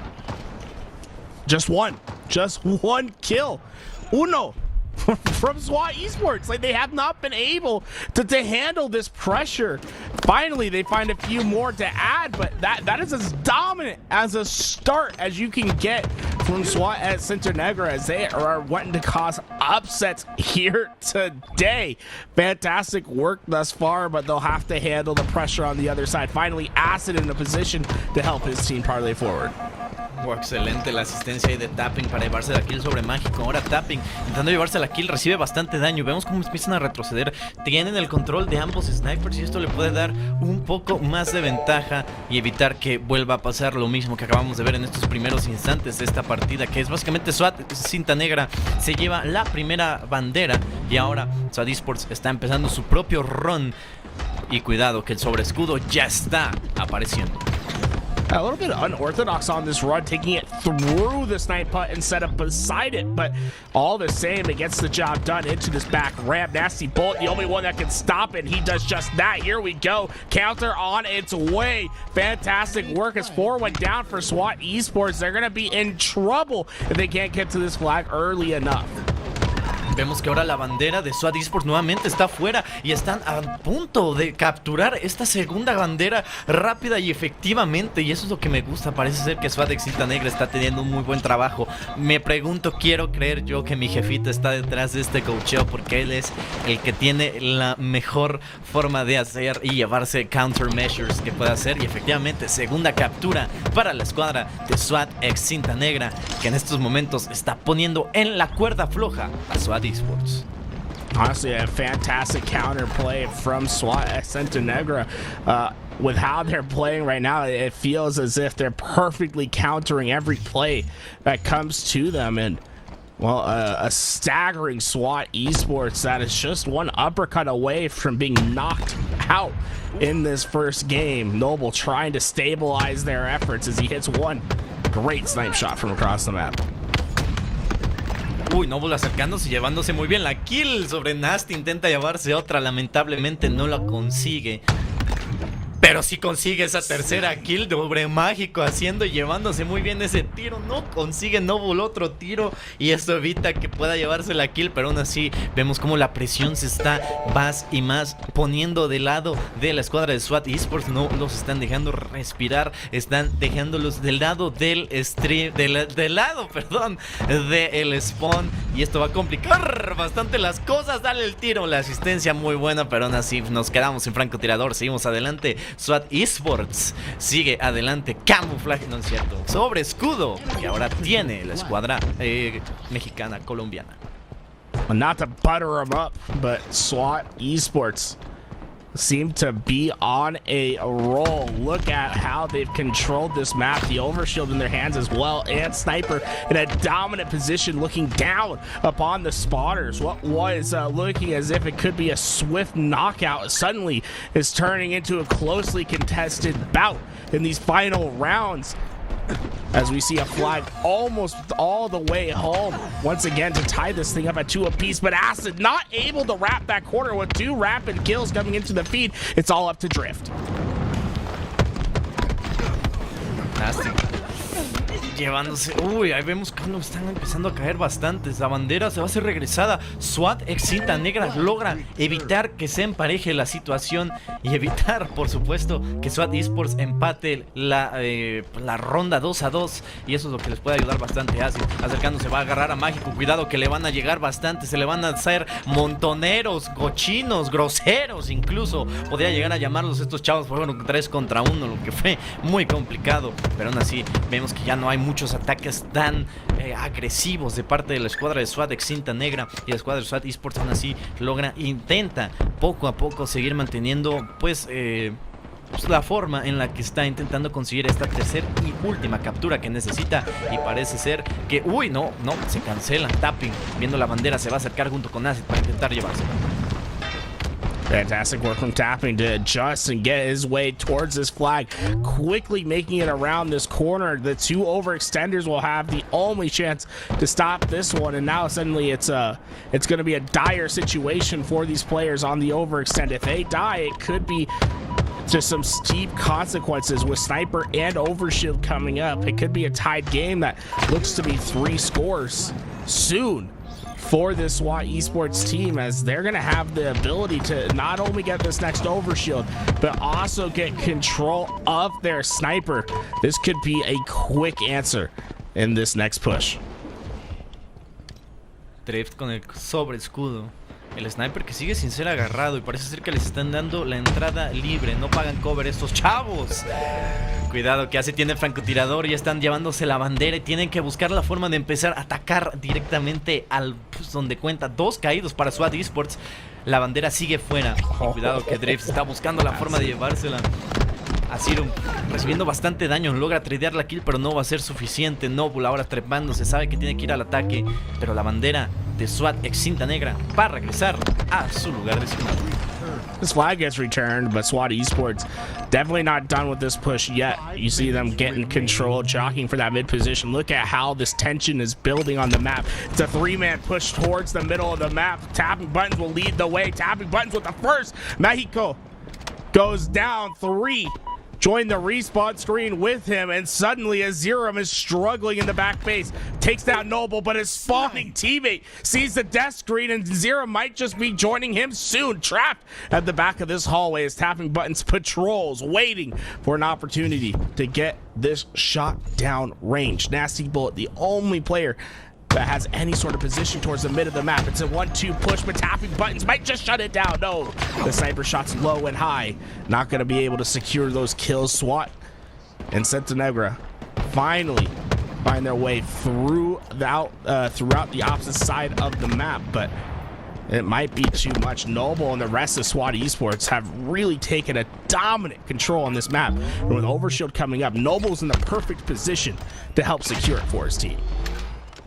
Sobre escudo en las manos de Drift. Veamos si puede hacer el último push necesario para poder llevarse esa bandera que necesitan. Solo es una más la que se necesita para poder seguir. Y mira, nada más doble muerte de parte de Drift. Va a intentar buscar la triple, no lo consigue. Pelu se le va a escapar, se le va a pelar lo más pronto posible, y esto le da hincapié a que Drift pueda rápidamente volar y llevarse la bandera, pero al mismo tiempo Tapping ya está defendiendo, sabe que en cualquier momento van a llegar, y cuidado que están haciendo el run. Va a intentar detenerlo como pueden. Excelente racha asesina para Noble, que está a punto de llevarse a Nasty Bullet. Claro que sí, doble muerte, y esto va a ser todo, mi estimado Toolez. Drift captura la tercera y última bandera, dándole la victoria a la escuadra de SWAT ex cinta, no es cierto, a la escuadra de SWAT Esports. A tragic play that's written for SWAT ex Internegra. Everything was going right, but their wings get clipped as they reach their apex quickly, following as SWAT Esports puts 3 flags in a row and take a dominant lead in this series. All the momentum behind their back now as they look to reach new heights. Slayer up next, and well, we can see the Slays. They were all dominant one side to begin the game, but a huge swell of Slays pushed Tapping Buttons and the rest of SWAT Esports past their opponents. Suddenly, momentum, I feel as if I'm going to feel as if it's going to play a huge role into this next game. Efectivamente, that was really interesting. SWAT Esports was down by 2 whole captures, and well, they turned the tide around, were able to find just the right way to not only go in, but also to start getting some captures going, and well, we ended up with a nice 3-2 captures at the end, giving them this first map. And also, well, basically, just overall the control and pressure that they were putting against the enemy team, the SWAT ex Internegra roster, it was really complicated to just see. And just as the replays that we're seeing here, I mean, once they had whatever the team was, whichever had the ability to just hold on to the sniper, we're having a guaranteed kill. Yeah, I think you're right on with that. It felt like at the end the snipers really made a difference, because it felt like they just weren't missing, and those guaranteed kills just parlayed into more and more benefits for their team. And there was really after that second capture, there was no next attack that seemed like it was ever gonna get close to coming home for SWAT ex Internegra, and that it was so surprising because of how dominant they were at the beginning of the game. Absolutely. I mean, it was really complicated at first, because what we're seeing here is actually the lower bracket finals. So it was actually Alpha Esports, you know, the War, Roche, and friends. that were able to basically bring down the LATAM gods down to the lower bracket. And this isn't a rare occurrence that happened, not only on online events but also at LAN events. They were able to just bring down the LATAM Kings, but still the LATAM Kings are called Kings for a reason, and they were always able to bounce back and claim victory. So this could be really a setup for a really nice grand final game, or even the lower bracket might be up for a surprise as SWAT X Cinta Negra is trying basically with all their might get every single piece of momentum that they can and basically try to push the LATAM gods out of today's tournament. Oh, here we go into our second game of the series. Slayer on recharge. That shock rifle going to be playing an impact, but plenty of time to make anything happen. Man, that is a pretty shot. Danger indeed. Do not let this weapon fall into the hands of your opponents. Going to spawn up 1 minute after each time it runs out of ammo. Keeping that on time, making sure that your coach has that ready, and keeping times. And not only that, but also those what am I trying to say? The grapple shot. I was gonna say repulse, but that grapple shot also just so important on this map. So I wonder what the coaches are in their ear. You know, are they sharing the screen? Do they have the coaches behind them? Because I think coaching makes a huge difference on this map, making sure that you have those times in place and that you're setting yourself up for success throughout. Yeah, I mean, having a coach is really gives you an upper hand, makes you understand not only the game but also the spawns and of course how the items are going to be spawning. So if you are able to get a hold of a coach, and it's a good coach, you don't have basically to worry about anything. It's really just bricks in the park to be able to camos popping up and you turn around and it's already there, or maybe shotgun up and it's the bulldog that's already spawned in its place. So really a coach is a lifesaver and also helps you out to just overall try to get a better understanding of how the spawns can work around and even how you're able to just adapt to the strategy. Because they are not only just there, you know, to just be like a countdown. They're also there to help you understand not only your mistakes, but also help you improve on them. And, well, move around that makes you really makes it a desirable teammate. Someone that has a lot of knowledge and tries to move forward and try to make the team better than it was yesterday. These players still trying to get their pieces, their Xboxes to load, and there we go. We're in. 12 minutes on the clock, 50 kills to win, plenty of power-ups to help accomplish the job, and SWAT and Cinta Negra, they're keeping on with the theme. A hot start from them as not one kill will go down for SWAT Esports. A 4-0 start and a shock rifle is the reward for Mexico. México con el shock rifle, intentando buscar una víctima y también tiene camuflaje. Eran unas pocas granadas y cuidado, excelente, ahí va la kill. Nuevamente nos vamos ahora con el shock rifle. 5-6-0 hasta el momento.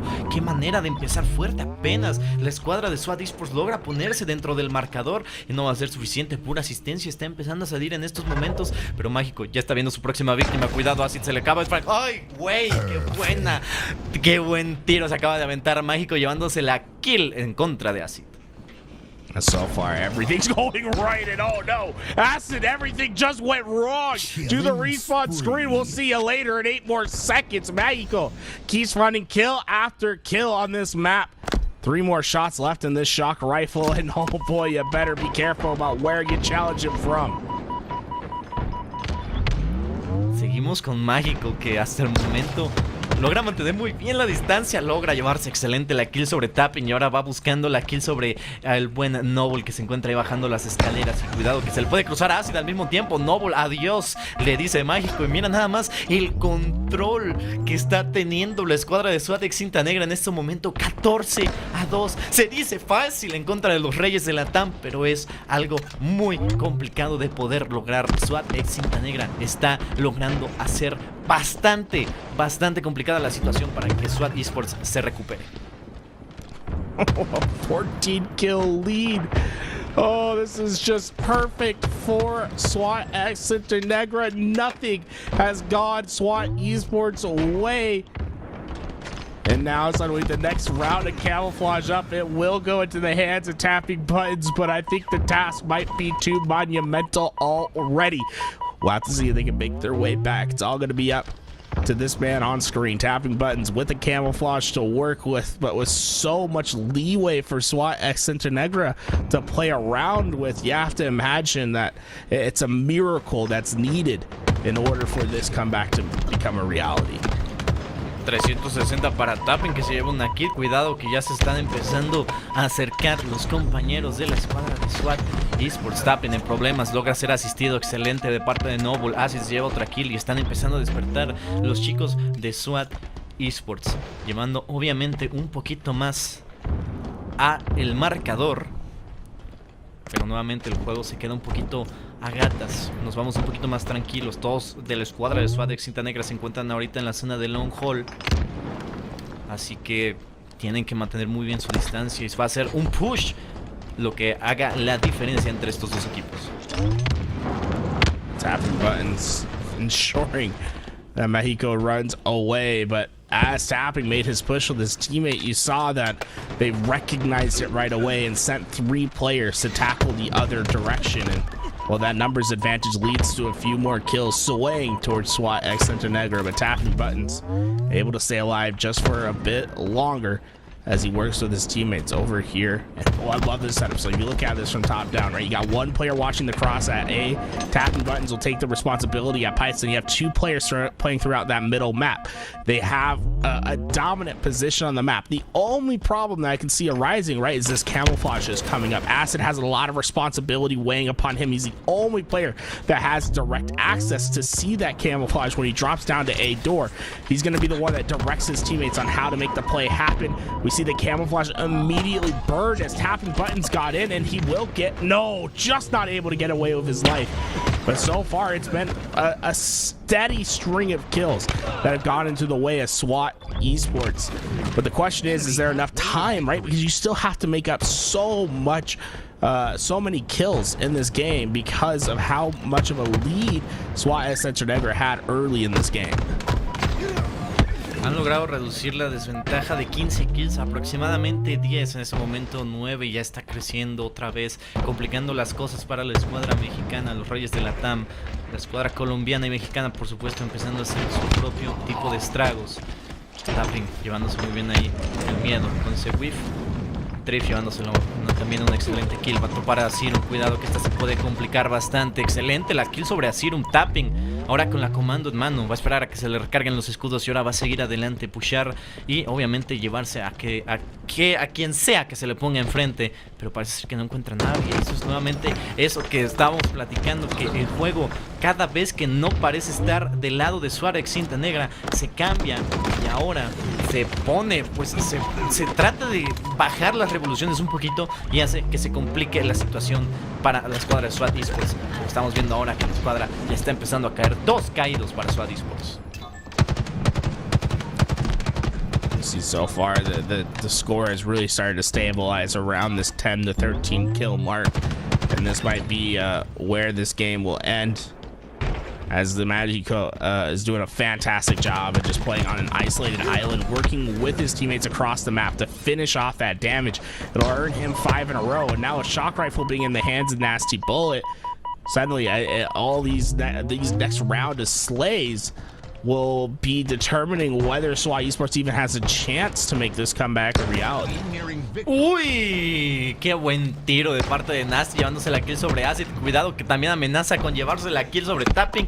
Por supuesto que lo consigue muy bien, como intenta alinear Nasty la retícula para dar en el blanco. Lamentablemente no lo consigue y solo logra obtener esa asistencia que de igual forma es muy buena. Ahora va pusheando Nasty, tiene el francotirador, sigue teniendo shock rifle, falla el tiro pero logra llevarse la kill nuevamente sobre Acid. Acid volviéndose básicamente una, pues, poniéndose en una complicada situación, viéndose nuevamente lastimado. Ves cada vez que se acerca a aquellos de SWAT X Internegra, sobre todo Nasty, que ya lo ha mandado a la pantalla de reaparición unas cuantas veces. Intentando nuevamente con el Shock Rifle. Nasty sobreviviendo el tiro, pero no lo suficiente. Su compañero de equipo Pelo y Asirum van a caer. Tapping Bonus, volviéndose la calavera que va a hacer y complicar la situación para Swadex Cinta Negra, aunque ya están a 5 kills de ganar.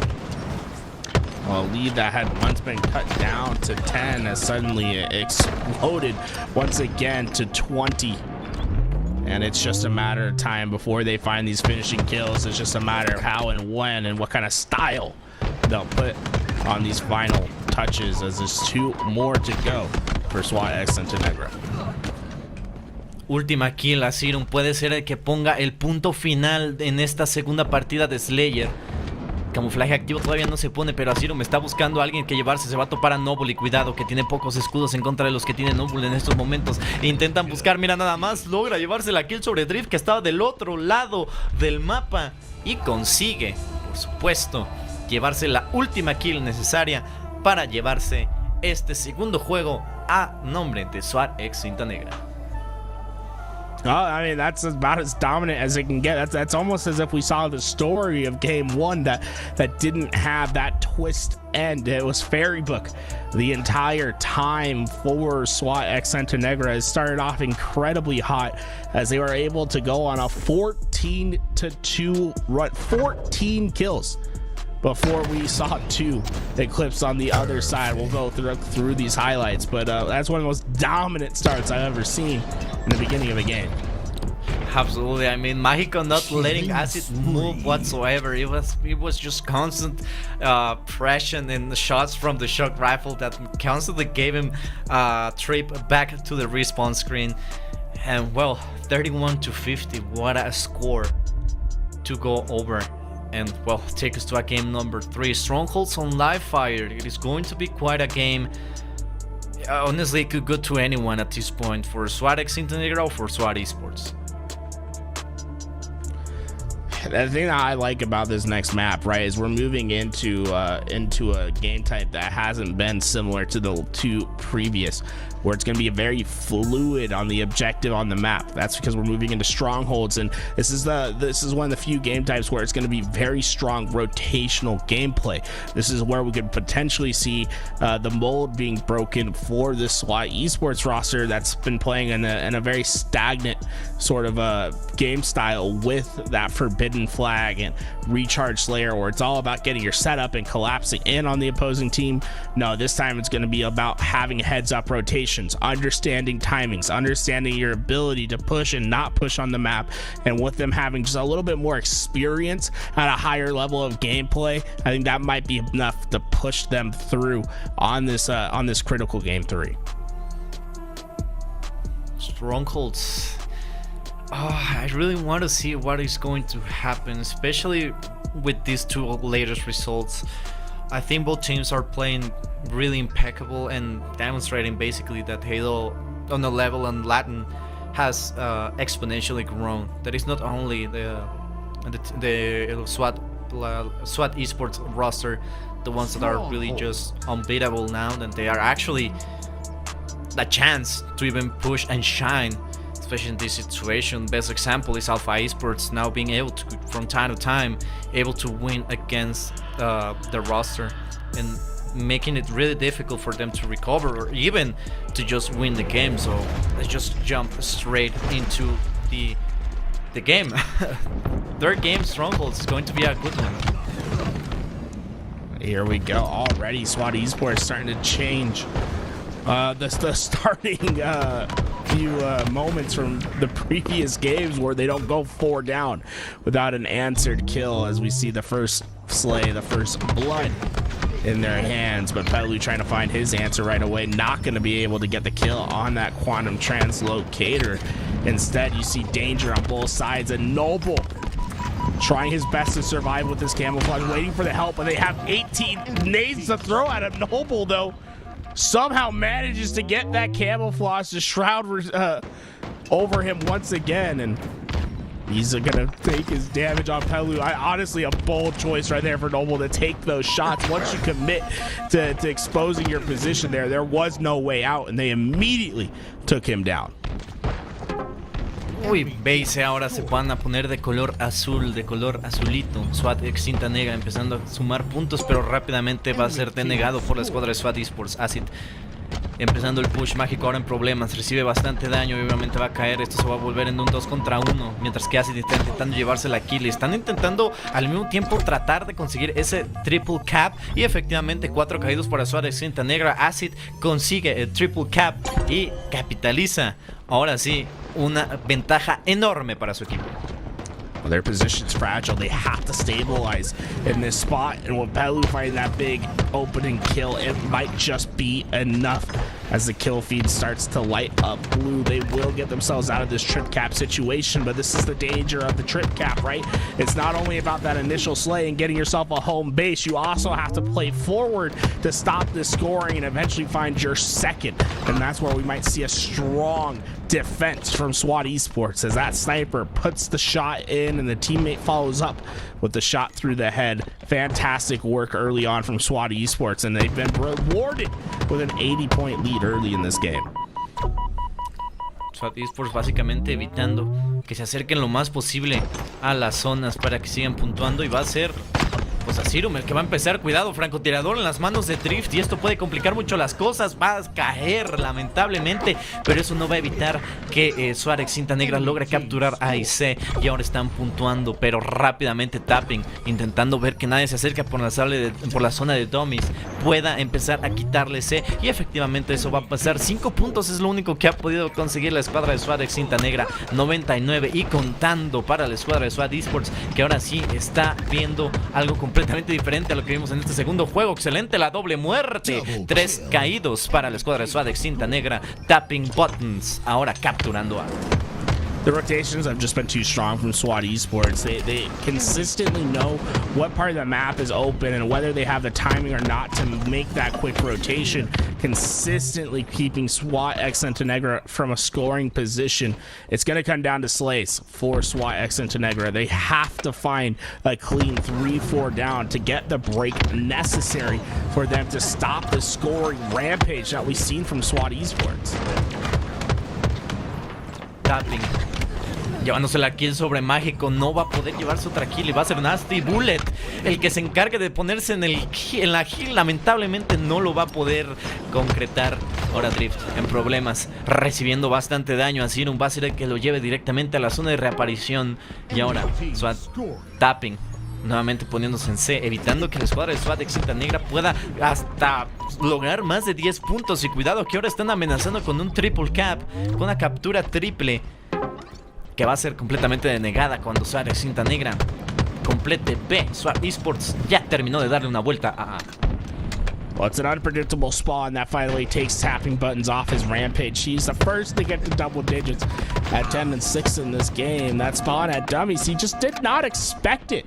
And all it takes is one time where you don't get the right rotation, where you don't quite understand where that first spawner is, and having an easy death that finally stops your scoring position. Now SWAT Esports on the other side of the equation, where they have not been yet this game, where they have to find their break through the setup of SWAT ex cinta negra. And so far they've been struggling to find those opening kills, but right what you say are all at once every time. They get every kill on the map, and they'll easily transfer that B hill back to their possession, back into that scoring spot where they're about to take a 100-second lead in this game. Empiezan a caer bastantes por todos lados. 2 caídos para cada escuadra. Va a ser Pelugot el que se encargue de ponerse el camuflaje activo en estos momentos.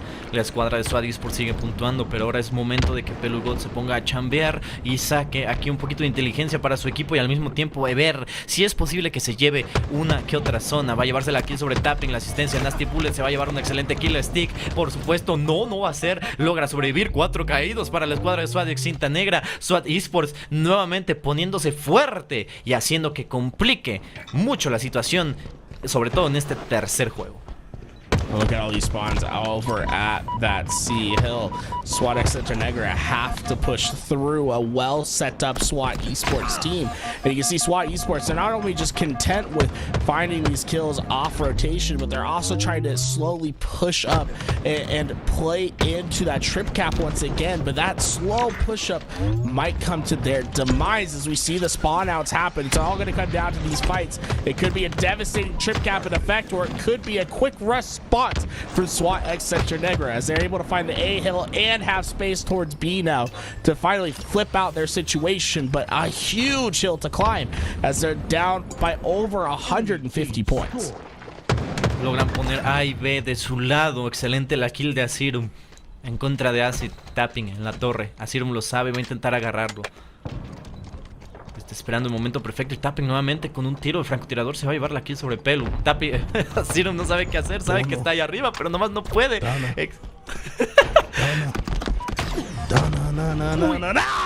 he found him. Lo agarró. Drift ahora acercándose por la zona de túnel. 210 a 60. C ahora va a ser de la escuadra de Cinta Negra, de Suárez Cinta Negra. Drift ahora sí nuevamente por la zona de pilares, buscando evitar que la escuadra de Suárez Cinta Negra se acerque. Llega muy bien acercándose a la zona de torre. Logra poner unos tiros en contra de Pelu y va a terminar llevándose la kill. Y ahora sí, para terminar como cereza encima del pastel, va a ser un triple cap. Yeah, it might stay at triple cap as Zerum's in trouble. They know instantly where he's at. They collapse down on his position. They opened up the C spawn and they're content with it because they know there's no possible way. They find their way into the hill in time. A dominant victory in game 3 from Noble and the rest of SWAT Esports.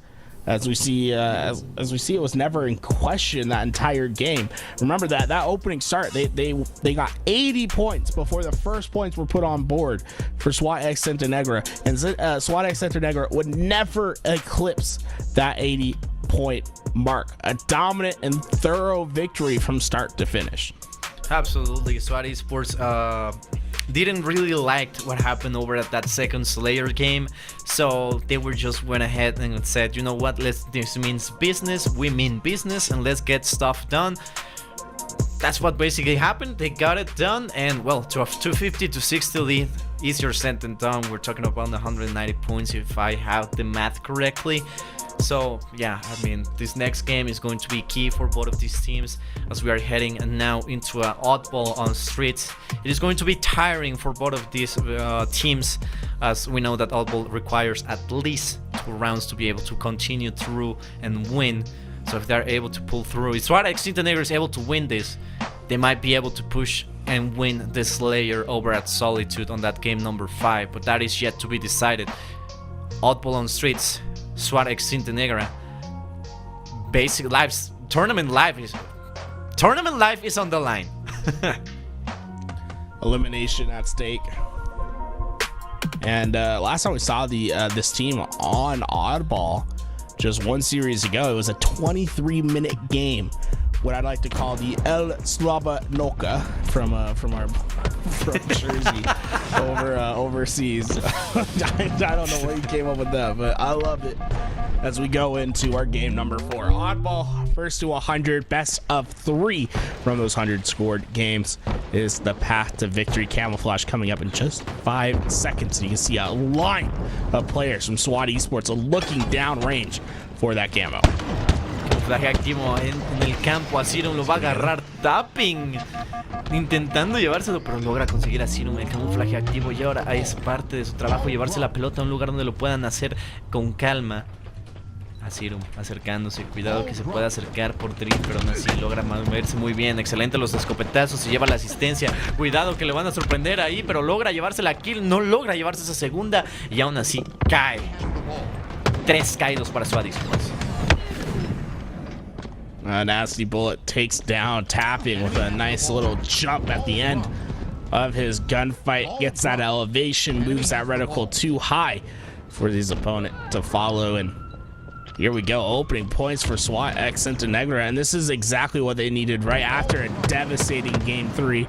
Get those opening points, win the initial fights, get the first camouflage, get all that momentum behind you. Understand that last game is not who you are, and that you can bounce back, and that you're ready to force this thing to another game 5 where you were able to clutch up just one series ago. Pelo con la escopeta. Quiere ir, se queda sin balas, no logra darle todos los tiros necesarios para bajarle más del escudo necesario y cae ahora los puntos y parece ser que vamos a tener un crash porque México, sí, tenemos un crash.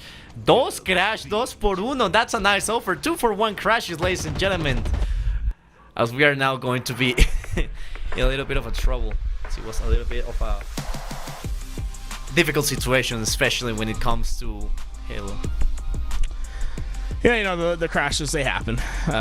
You know, we'll get these players back in and get them back into the lobby. In the meantime, first, I have a request, and you can feel free to say no. All right. But I think you're a little bit of a comedian. I was wondering if you could tell do you have any good, jokes that you can tell the chat? Like just a solid, anything. Do you have anything to keep these folks entertained? Oh my god, okay, we can make it a on the spot. You know what I'm saying? Is there any... Come on. Oof. Oh my god, no, it's I mean, yes, I can. It's really difficult because you're putting me right now on the spot. I mean, I could do it. I'd love to, but oh, you'd love to, but you just can't. I understand. I understand. All right, chat. Do you have any questions for our man Ferzilla over here? Ferzilla, you are from Mexico. Do you mind telling the audience where in Mexico you're from and kind of giving yourself a little introduction to everyone that hasn't had the chance to listen to you in the past? Well, hello, hola, bienvenidos, welcome. My name is Ferzilla. I'm barely known in my home as Fernando, so if you want to call me Fernando, Ferzilla first, that's welcome. I don't really care.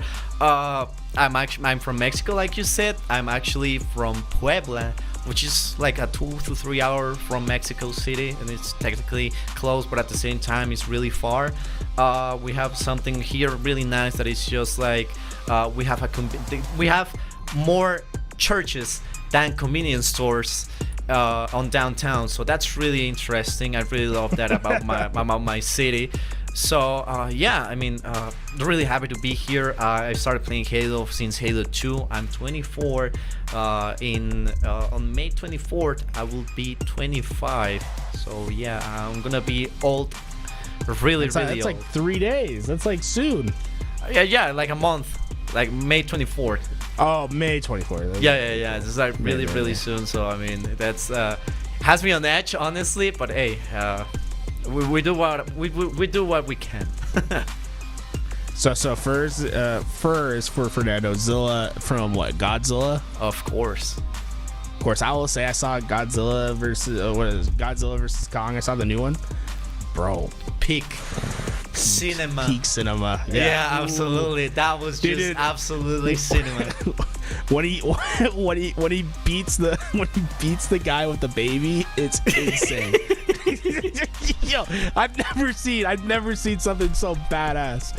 All right, I got you one better. I got you one better without saying any kind of spoilers, and you're going to understand the tools. And I'm just gonna say one keyword. You ready? I'm on it. Suplex. Yeah, I'm telling you, if you guys haven't seen Godzilla versus Kong, go make your way.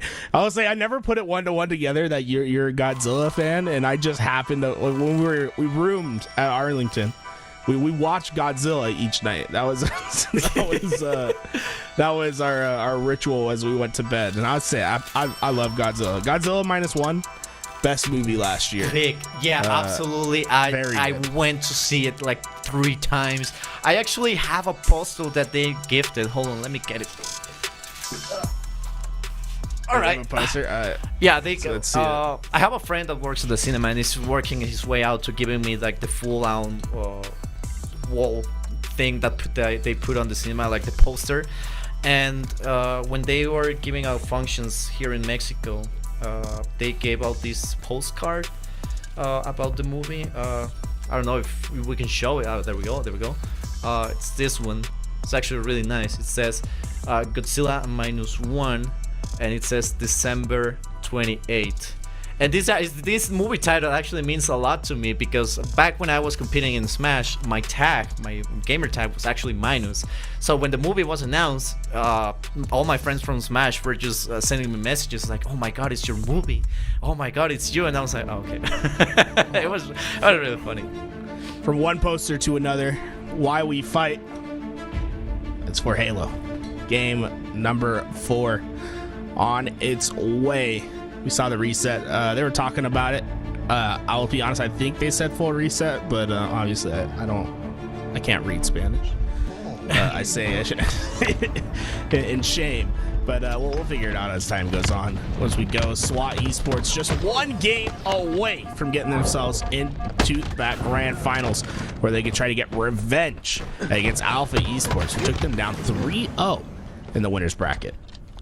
3 caídos en estos momentos para la escuadra de SWAT Esports, en lo que ahora se está viendo como una ventaja grande para la escuadra de SWAT ex cinta negra, pero aún así no logran tener todavía el control de la pelota, y es aquí donde vemos que algo está sucediendo ahí. Parece ser que vamos a tener otro crash, quiero creer. Sí, efectivamente tenemos otro crash, y Mágico va a ser el que nuevamente, de nueva cuenta, se vaya al menú principal. Well, we'll figure it out, guys. Crash means that I think we're gonna take a quick little break. So actually, you know what? We can do one thing before we take a break. Let's talk about an event that's happening in just a little bit. If you want to get your Halo action, your fix on LAN, well, let me tell you what, there's an opportunity for you to do so. Just a month away in the beautiful city of Orlando. Boom! Titans, Orlando. $12,500 maximum prize pool, powered by LVT Halo. You guys can see how those prize pool splits go, but let me tell you what, it's in Orlando, a very cheap city to fly to, and if you go and follow the !Orlando link in the chat, you can go see there are hotels for $75 a night. $75 a night to go play some LAN? Come on, guys. Go get it. Carmelo needs a teammate. Someone go team with Carmelo. Come on. Go get it. Go get it going. If you guys need help, if you're a free agent, feel free to tweet at me or LVT Halo. We'll try to retweet you. Make sure we can get you connected with some proper folks so you guys can't go. If you're in the Florida area, there is no reason for you not to go. So we're going to go see how these players get themselves back into this lobby. For any of our Spanish speaking crew. Actually, here, Frizilla, can you translate for us? Let us know what they're saying in chat. All right. So basically, Mágico says, but I was already crashed, because they were talking about early about how they were having the control on the ball and they were just hanging out and they had a lot of some points on the table. Then Drift replies that he already left like 4 times, and Mágico said, all right, let's give it a full replay.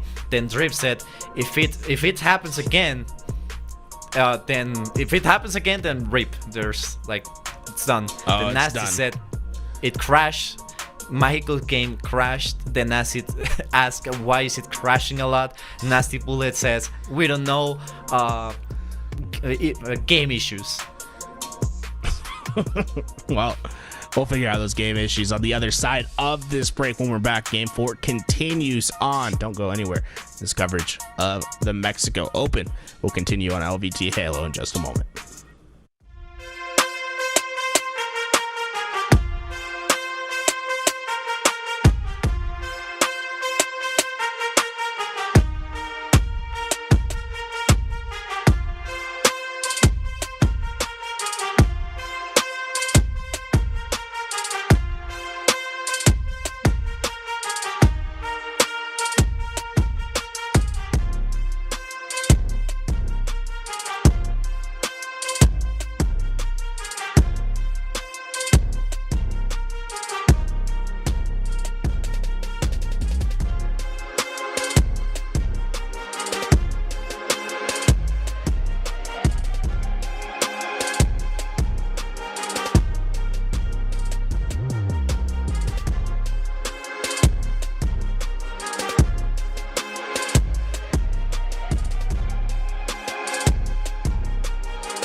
Damas y caballeros, bienvenidos nuevamente a la cobertura del HCS del lado de México gracias a LVT. Mi nombre es Fercila, me encuentro con mi compañero Toolez y vamos a estar cubriendo el juego número 4 de lo que es el Lower Bracket Final entre SWAT Esports y SWAT X Cinta Negra.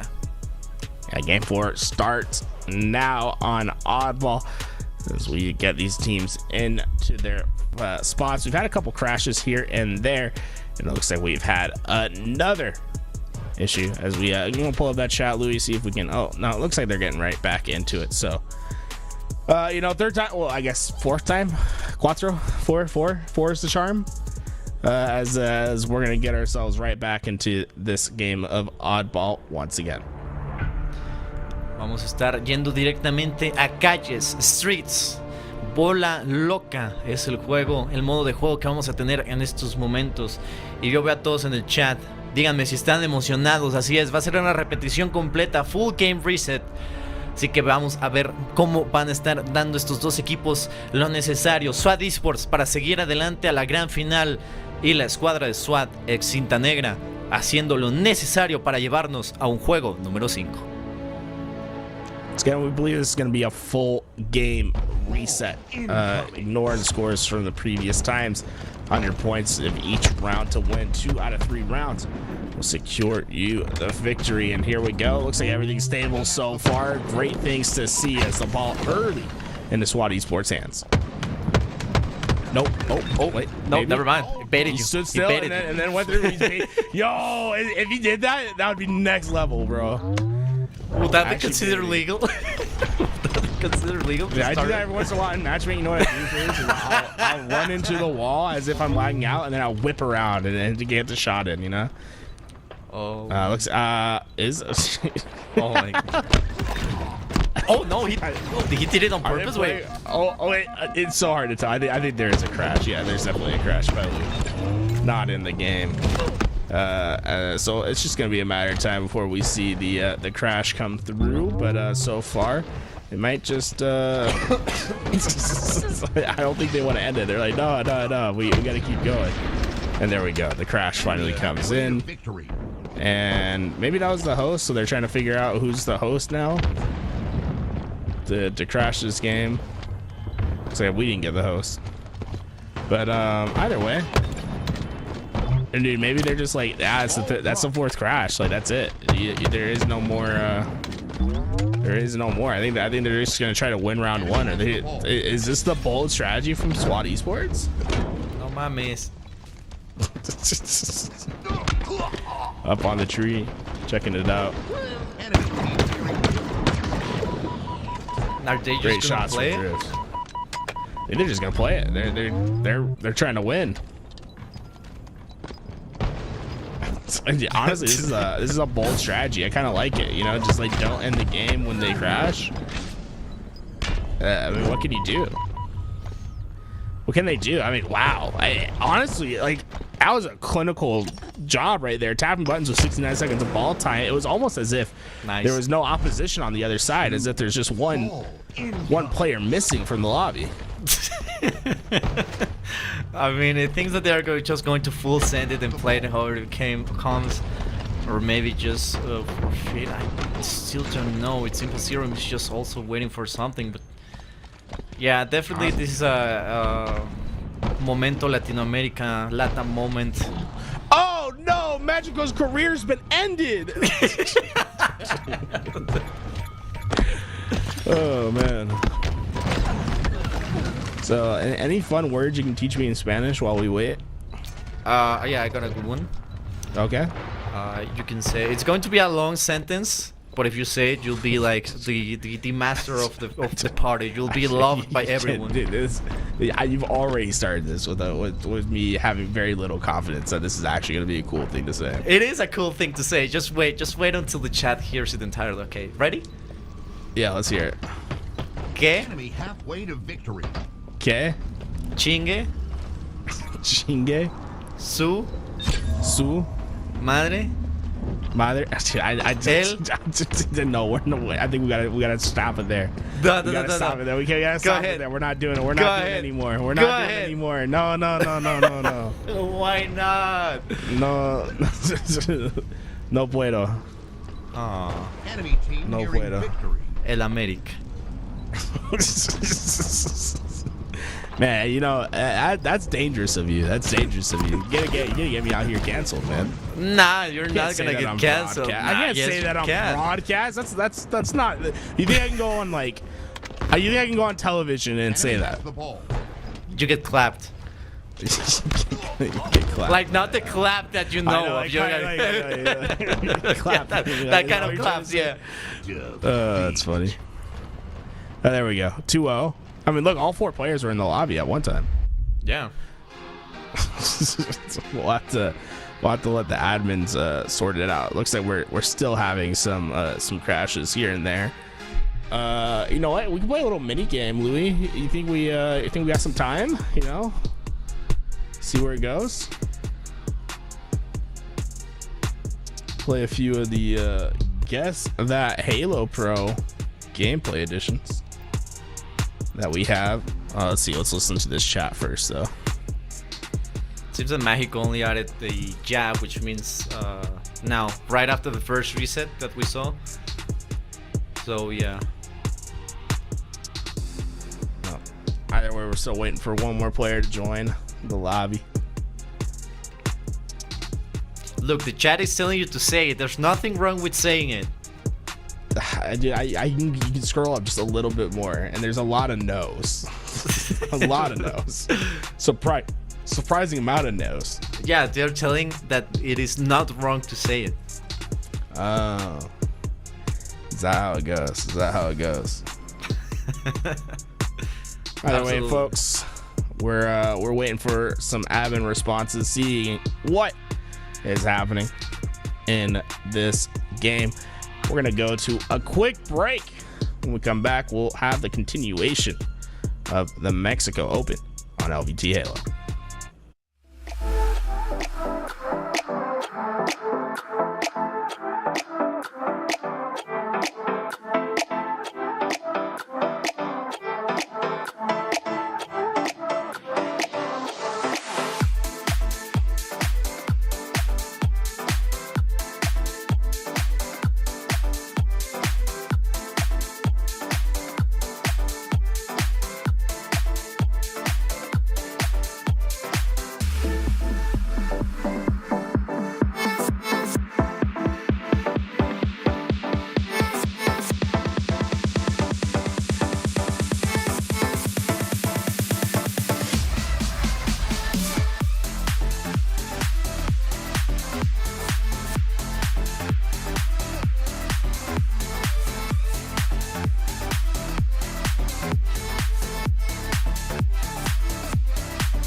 All right, 5th time's the charm. We're back in it. SWAT exit to Negra going up against SWAT Esports. We're going to see first to 2 in this oddball game will win. Camouflage going to be up momentarily, and so far, a lot of back and forth. Kills going on both sides early in this game.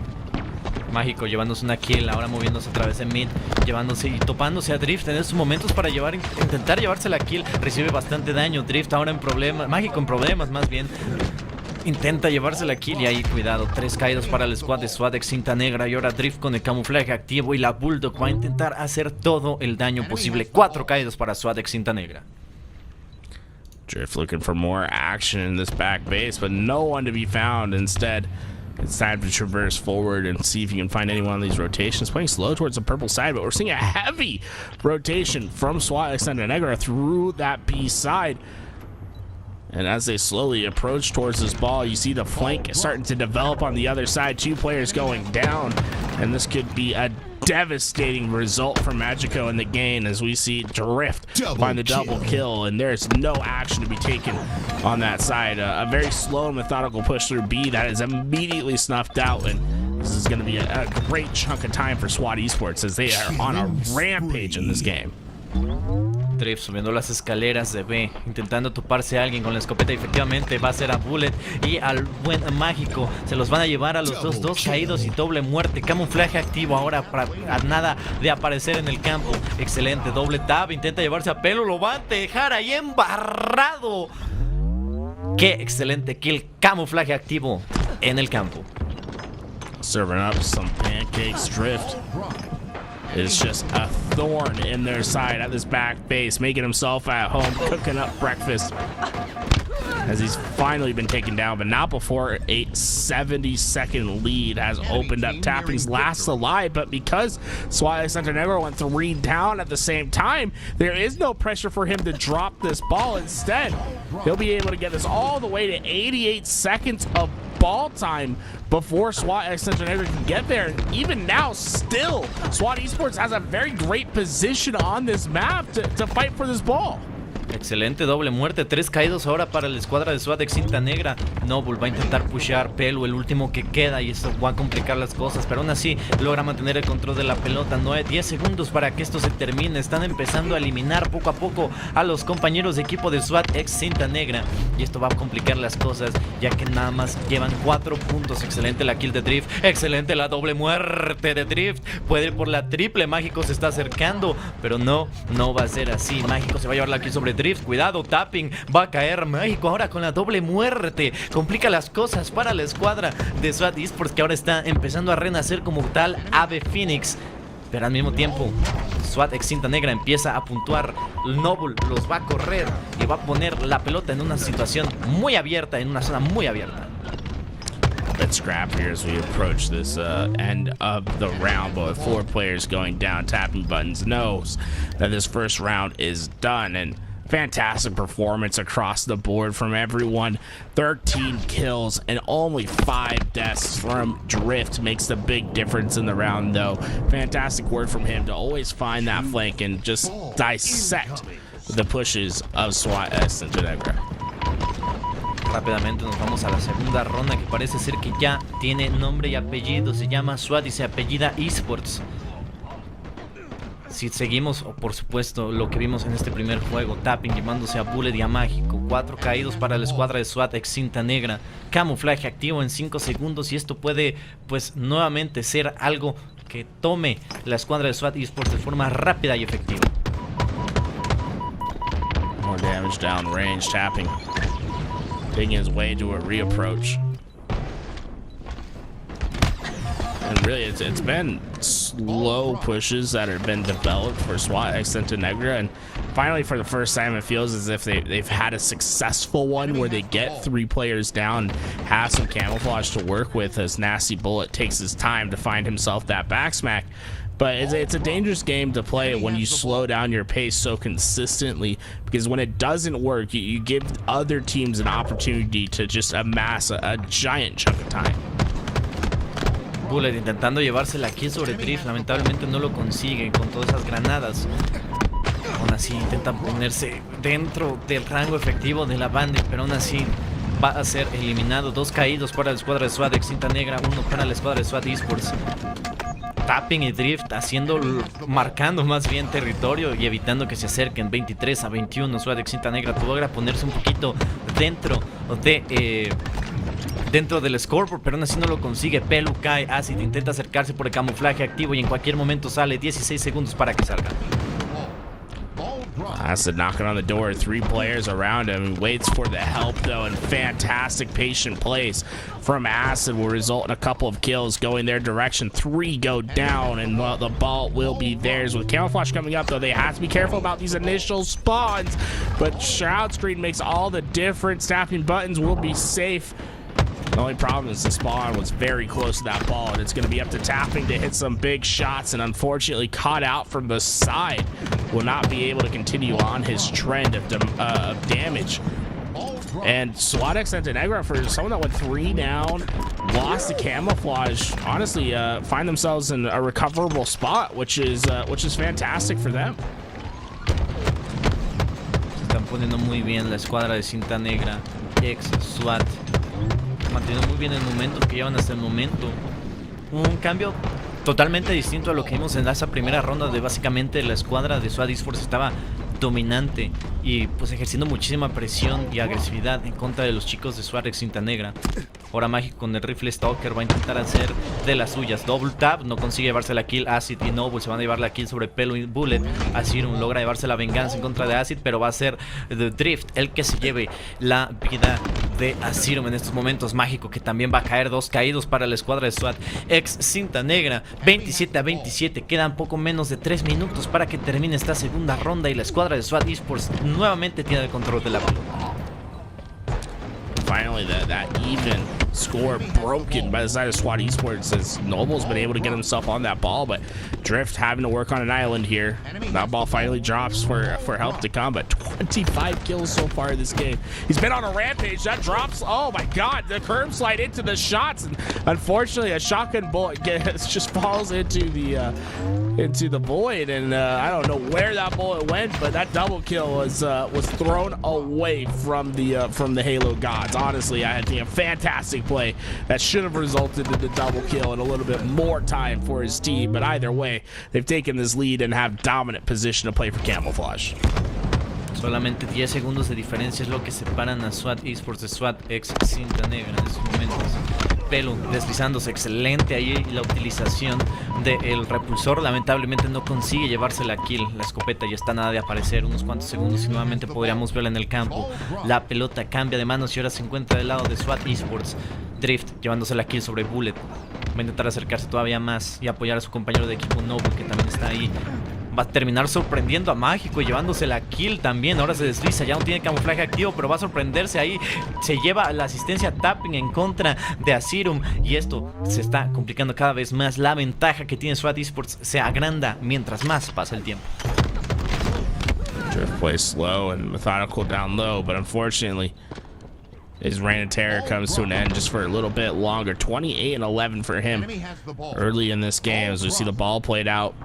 Tapping's in trouble. Acid staying still. Can Acid be the snake in the grass? One player pushes, and Nasty Bullet didn't suspect a thing. He was in between all 4 players. It was diamond formation around him, and somehow he comes away with a kill, and suddenly here comes the cavalry. They're here ready for action as 3 players go down. Nasty Bullet last alive, and he's trying to get somewhere, but Drift shuts it down for number 30, Trenta for Drift.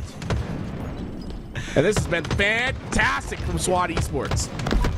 Logrando conseguir excelentes jugadas. Mira nada más esa doble de Acid. Mira nada más esa doble que se queda en doble muerte. Acid, me has fallado, pero aún así excelente. Logras poner muy bien las cosas. Ahora rápidamente tapping buttons, con eso va a ser más que suficiente. Damas y caballeros, ladies and gentlemen, se cierra cuarta partida a favor de la escuadra de SWAT Esports. Después de 1000 crasheos, después de 1000 contratiempos, finalmente tenemos un 2-0. SWAT Esports avanza a la Grand Final.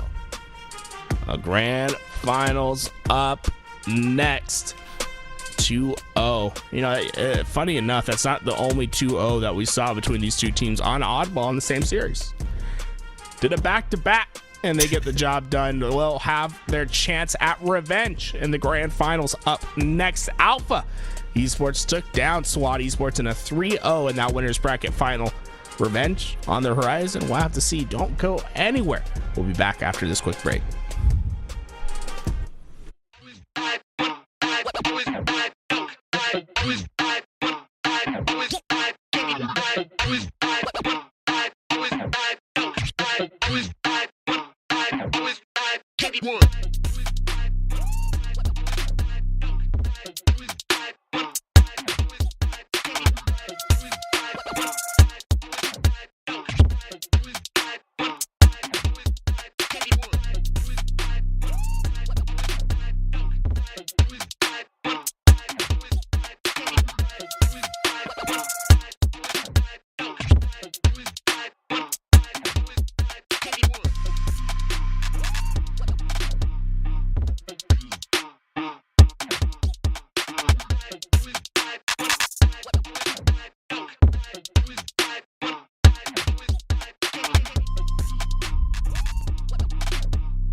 We make noise, love it when you see it so good that you can't avoid. Pedal to the metal, we going far, going far. Foot on the gas, just getting started. Let's get it started. Pave the way, roads uncharted. Let's get it. Let's get it started. Let's get it started. Let's get it. Let's get it started. Are you ready?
Ladies and gentlemen, damas y caballeros, it is the grand final. And it is starting right here and right now. They're not waiting for anyone. Roche with the triple kill. Want to make it an overkill. Are we just gonna get it? Yes, we are. No mames. What a way to start with an overkill from Roche. We were supposed to just talk over this, not just go straight and get that overkill on stream. But hey, I'll take it, I guess. So yeah, I mean, Roche with amazing overkill goes and takes over SWAT Esports in a such strong fashion. What does this mean? This is such a strong start. This is going directly into a highlight reel because I mean, we just started. It's been like 2 minutes since we started the match and we already have an overkill from Roach. What a way to start going. This captured the flag and now we see that they are starting to retaliate. 4th down for Alpha Esports and now the flag is out of their base. Now we're starting to go and throw some hands. Toolez, you just missed an overkill by Roach. I saw it was all there. That was crazy to watch. I mean, bullshit. Fantastic start from him, and they're going to be able to get this first flag in as well in just 1 minute's time. 4 players going down for Alpha Esports, and you know that overkill not going to matter much if you keep giving up flag caps and position the way that they are. SWAT Esports immediately finding a response and getting their own flag on board. Double. Getting some shots done. Able to get double assist. It will be Drift and Acid, the ones that will take the kill. Sepstars, last man remaining standing, able to take down Drift. The flag is yet again out of the zone. Overshield coming up in 3 seconds. So now see if they are able to get that capture going. Roche is going to put in the overshield and he will try to deny the capture, but oh my god, it just went flying by, and that's going to be yet another capture. Acid will take the capture and put the situation 2-0 for Alpha Esports. The counter could be immediate though. We see 2 players from SWAT going on that overextend, but I think Roche and the rest of the company know that there are players in the home base. You gotta call the exterminator to take care of these rats, but the second they do, they'll get rewarded with 1 flag cap of their own. Noble looking for the counter pull, able to throw it out, but their work not done yet. These 2 players have survived for so long. Tapping leaves a blueberry for 1. The shots are good for Noble, and the return could be coming in expeditiously as they were able to make a goal line stand. Alpha Esports go 3 down, and SWAT Esports looking to potentially put in their 3rd in a row.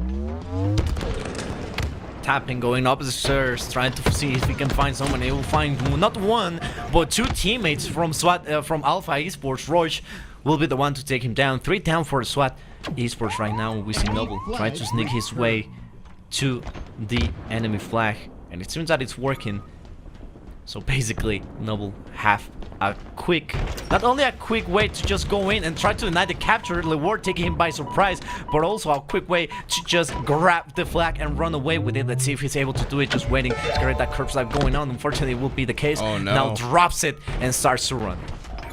Unfortunately, was not able to get through that window, and now Noble might just be in trouble. They know exactly where he's at, but great shots ring true. The return's in, just a foot away. As he waits for the teammates, they will be able to cut the lead down to just 1. Fantastic work from Alpha Esports.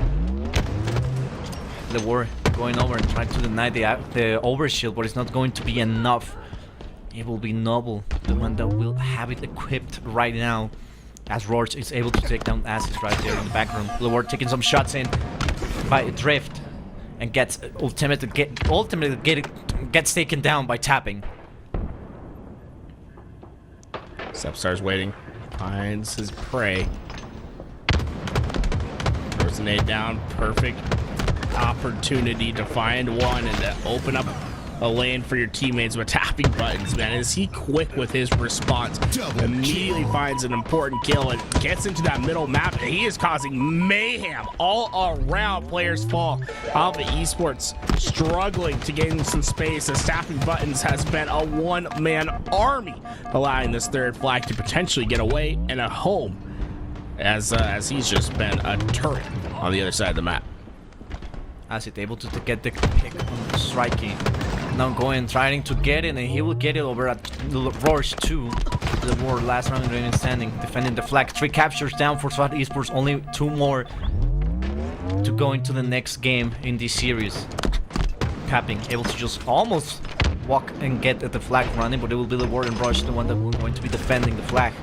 As they know that Tapping and Drift are going to be defending, but they are able to deny the push, but not from Acid. Acid is going to be doing its own way for how he likes it, and now with the push in motion, they're going to be trying to get it done. Sepsor gets taken down. It's a little bit of a trade right there, but still nothing stopping Acid of starting this flag run.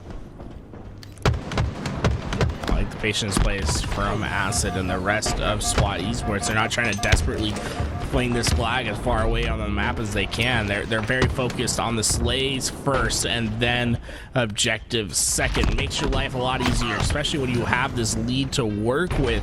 And eventually it leads to just a calm capture from Acid, a 3 capture lead, and it could just be disastrous for Alpha Esports as this final flag could be coming home as Noble's in the middle of the map just wrecking players from all around. He'll get this well past the halfway mark, and it's just a few feet away from home. This could be a victory lap for SWAT Esports in game 1. It is going to be indeed a victory. Nope, nope, no lo creo. Yep, no, that's not gonna happen. They went 4 down. Where's the spawn? It's a foot race. It's a foot race. Looks like they just gave up on it. They're not even gonna try. They don't come back.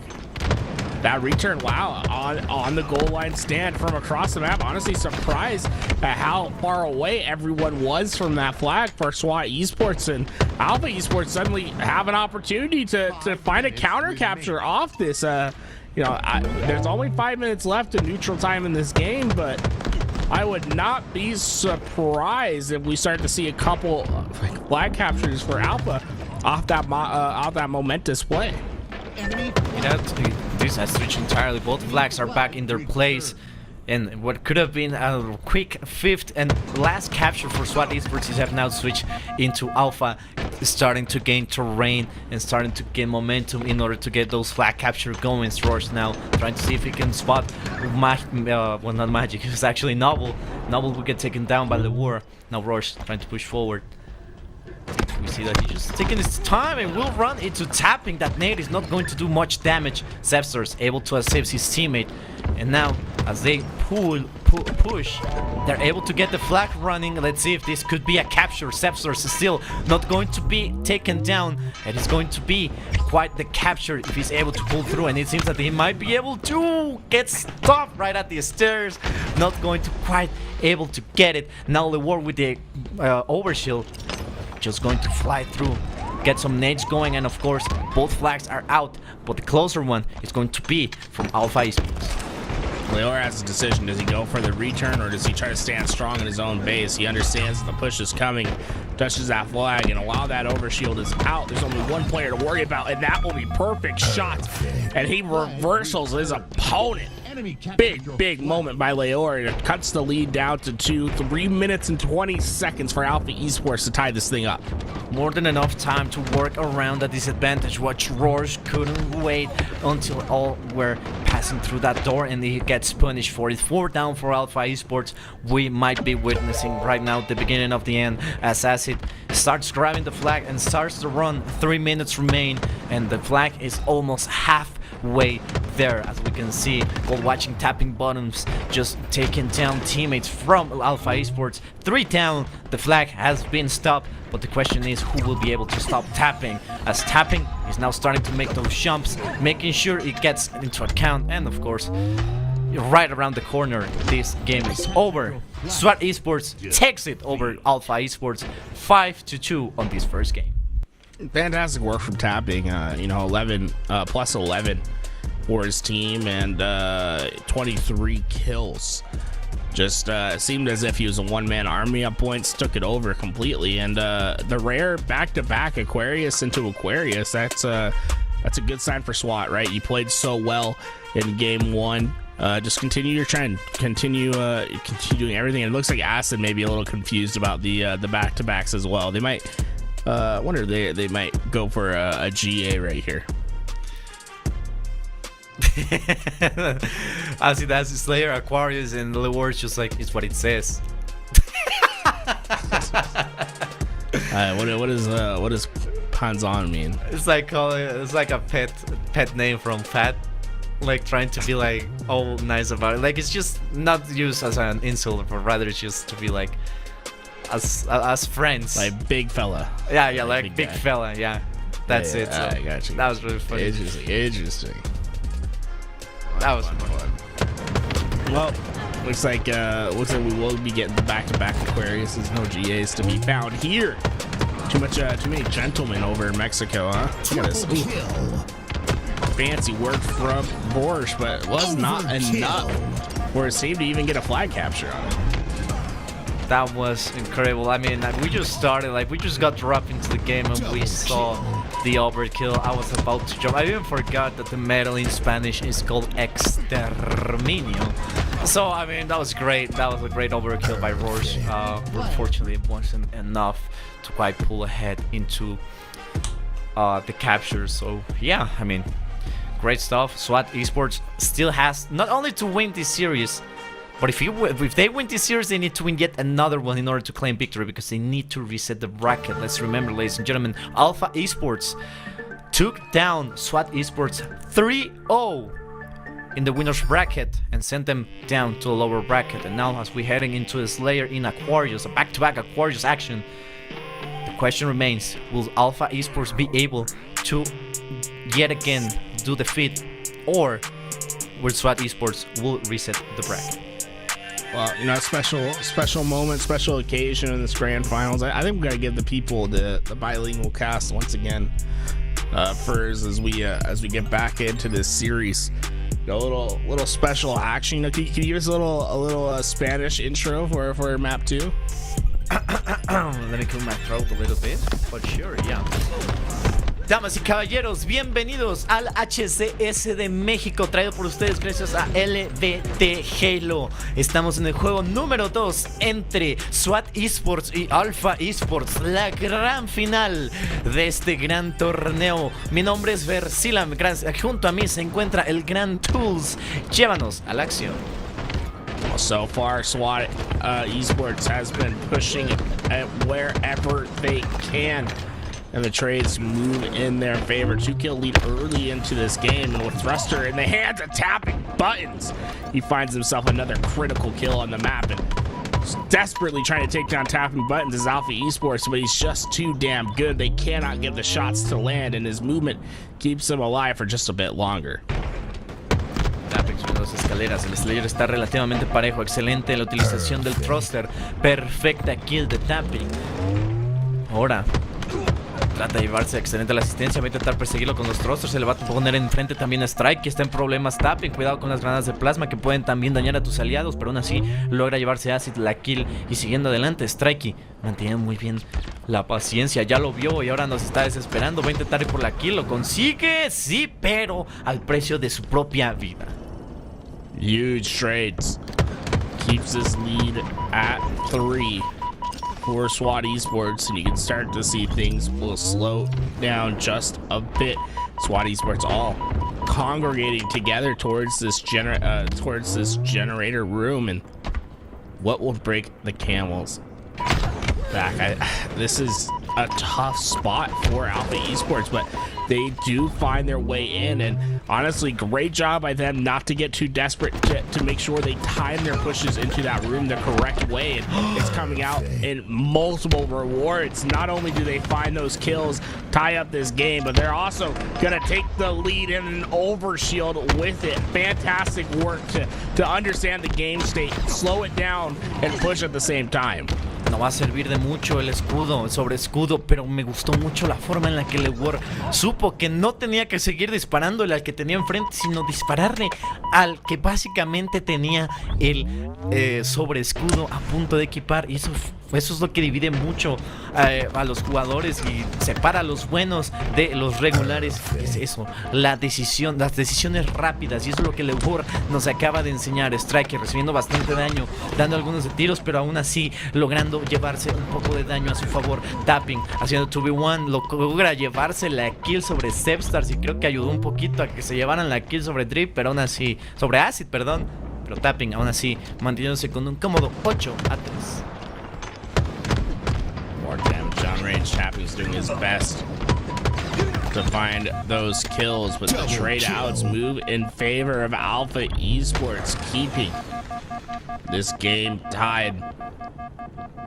Start to see a lot of tension build at the back blue base. And there we go. Pushes are coming in throughout the entire map, but Sepstars on that high ground shuts down the cross, but SWAT Esports wins the fight inside the base.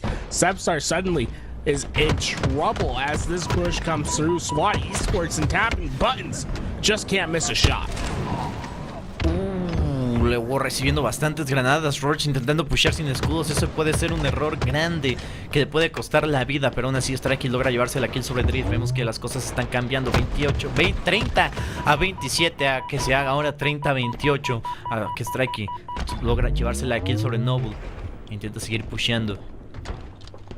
Vemos que Tapping va a caer a manos de Roach, y Strike logra llevarse la kill en contra de Acid. Intenta llevarse una tercera aquí, pero con los escudos abajo va a ser muy complicado. Strikey doing his best just to stay down. Put that head into the ground. Don't let anyone feel the top of the dome. He'll get his shields back, but needs to help his team keep this lead. 2 kills go in their favor, and now the collapse is in. Look at these players storm forward, trying to find these remaining players at Blue Gen. Damage on both sides. It's the nade that comes in clutch for Strikey. He'll get the first pick, and the rest of the team storms forward, but it's kills on both sides. Everyone falls except for Tapping buttons. It was 7 down on the map for just a moment. Casi todos se murieron, casi todos quedaron en la pantalla de reaparición. Ay, solo es una kill la que separa a la escuadra de Alpha Esports de SWAT Esports. Esto se está poniendo muy pesado, muy y pues básicamente estamos viendo un juego muy parejo, algo que no habíamos visto desde esa primera ronda que la escuadra de SWAT Esports ganó. Strike recibiendo el último tiro de la Bandit de Tapping, haciendo que las cosas sigan un poquito parejas, pero la ventaja ahora sí se ha completamente desvanecido. 39 a 39, nos acercamos a las últimas 10 kills. Buttons doing his best just to stay up high and look down into this base. Alpha Esports, they're just stuck in the back, and it's easy enough pickings for the rest of the team. Acid is red barred in this back base, but he'll get his shields back, and he knows that there's players awaiting him over at this fridge. Heat wave in hand, 2 players to take down. Not going to be enough for now, and the response. Oh, wow, that's actually a huge nade by Drift to at least get some trades.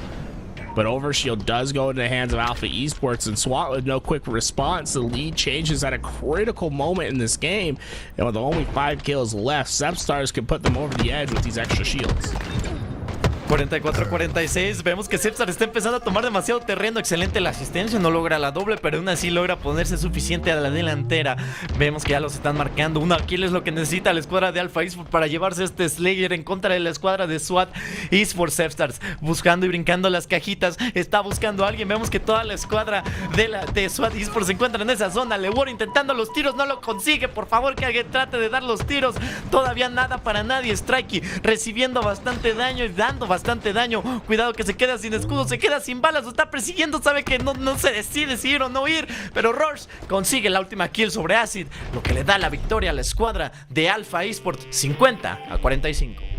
And it really comes down to them holding their hands and then winning a massive fight at Fridge, where they would eventually get that overshield and overcome the lead that SWAT Esports had for most of the game. Fantastic response from Alpha, and now with a lot of momentum behind them as they go into Live Fire Strongholds, another fast-paced map where we can expect to see a lot of fast action. Absolutely. I mean, these first couple of games have been a roller coaster. The first, the capture the flag on Aquarius, really put up the momentum for SWAT Esports, but then the Slayer on Aquarius is what truly gave a little bit of a difference in terms of games. So we are tied 1-1, and so far it has been, like I said, quite alright.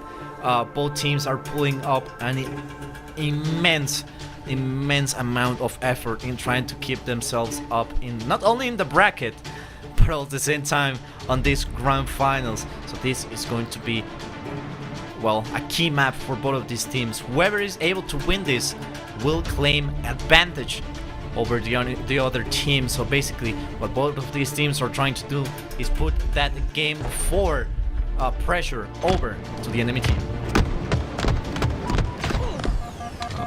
We're trying to take that long-range fight from the doorway early in this round, and he will get the last laugh against Sepstars, getting the trade out for his teammate. Opening hill time will be going to SWAT Esports, and I'd like to see them play fast, get aggressive on this flank, and try to find a contest angle on this camouflage.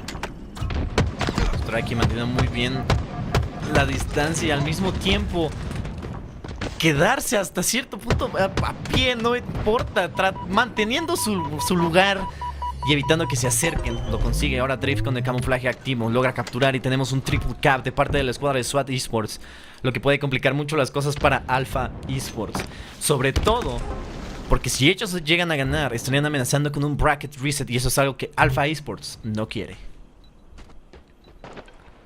Drift waiting for the word that he can go forward.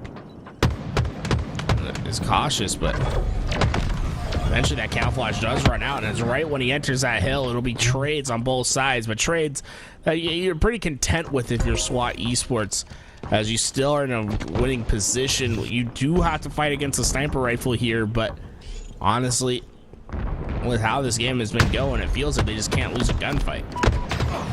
Intentando dar los tiros. Uy. Oh, no. Muy malo, muy malo, muy malo. No good. Let me tell you what, that's a tough loss that you'll have to swallow. Totalmente de acuerdo, pero aún así se complica mucho la situación. No han podido puntuar para nada los chicos de Alpha Esports. SWAT Esports simplemente está manteniéndose muy fuerte, muy fuerte, y está evitando que básicamente puntúen. Pero ya tenemos ahora sí B y C para la escuadra de Alpha Esports. Ya están empezando a puntuar, y eso es algo que tienen que mantener. No tienen que tratar de sobreextenderse los chicos de Alpha Esports, porque si no les puede llegar a costar demasiado. Ahora Roche con el francotirador y también su bandit de confianza va a intentar detener a la escuadra de SWAT Esports, que está intentando pushear por la zona de garage, pero aún así al mismo tiempo camuflaje activo sale en 10 segundos. Tienen que tenerlo también en mente y en consideración si es que quieren tener una ventaja en contra de SWAT Esports. Put the QT on the portal and say, hey, when they jump up, go back. No. Unfortunately, no one there to stop the grab, and that sniper of Roche, just one bullet left in it. Did they find that camo player? I believe they did get the pick on the camo player, so not all that's lost, but still some much needed time to make up. Así.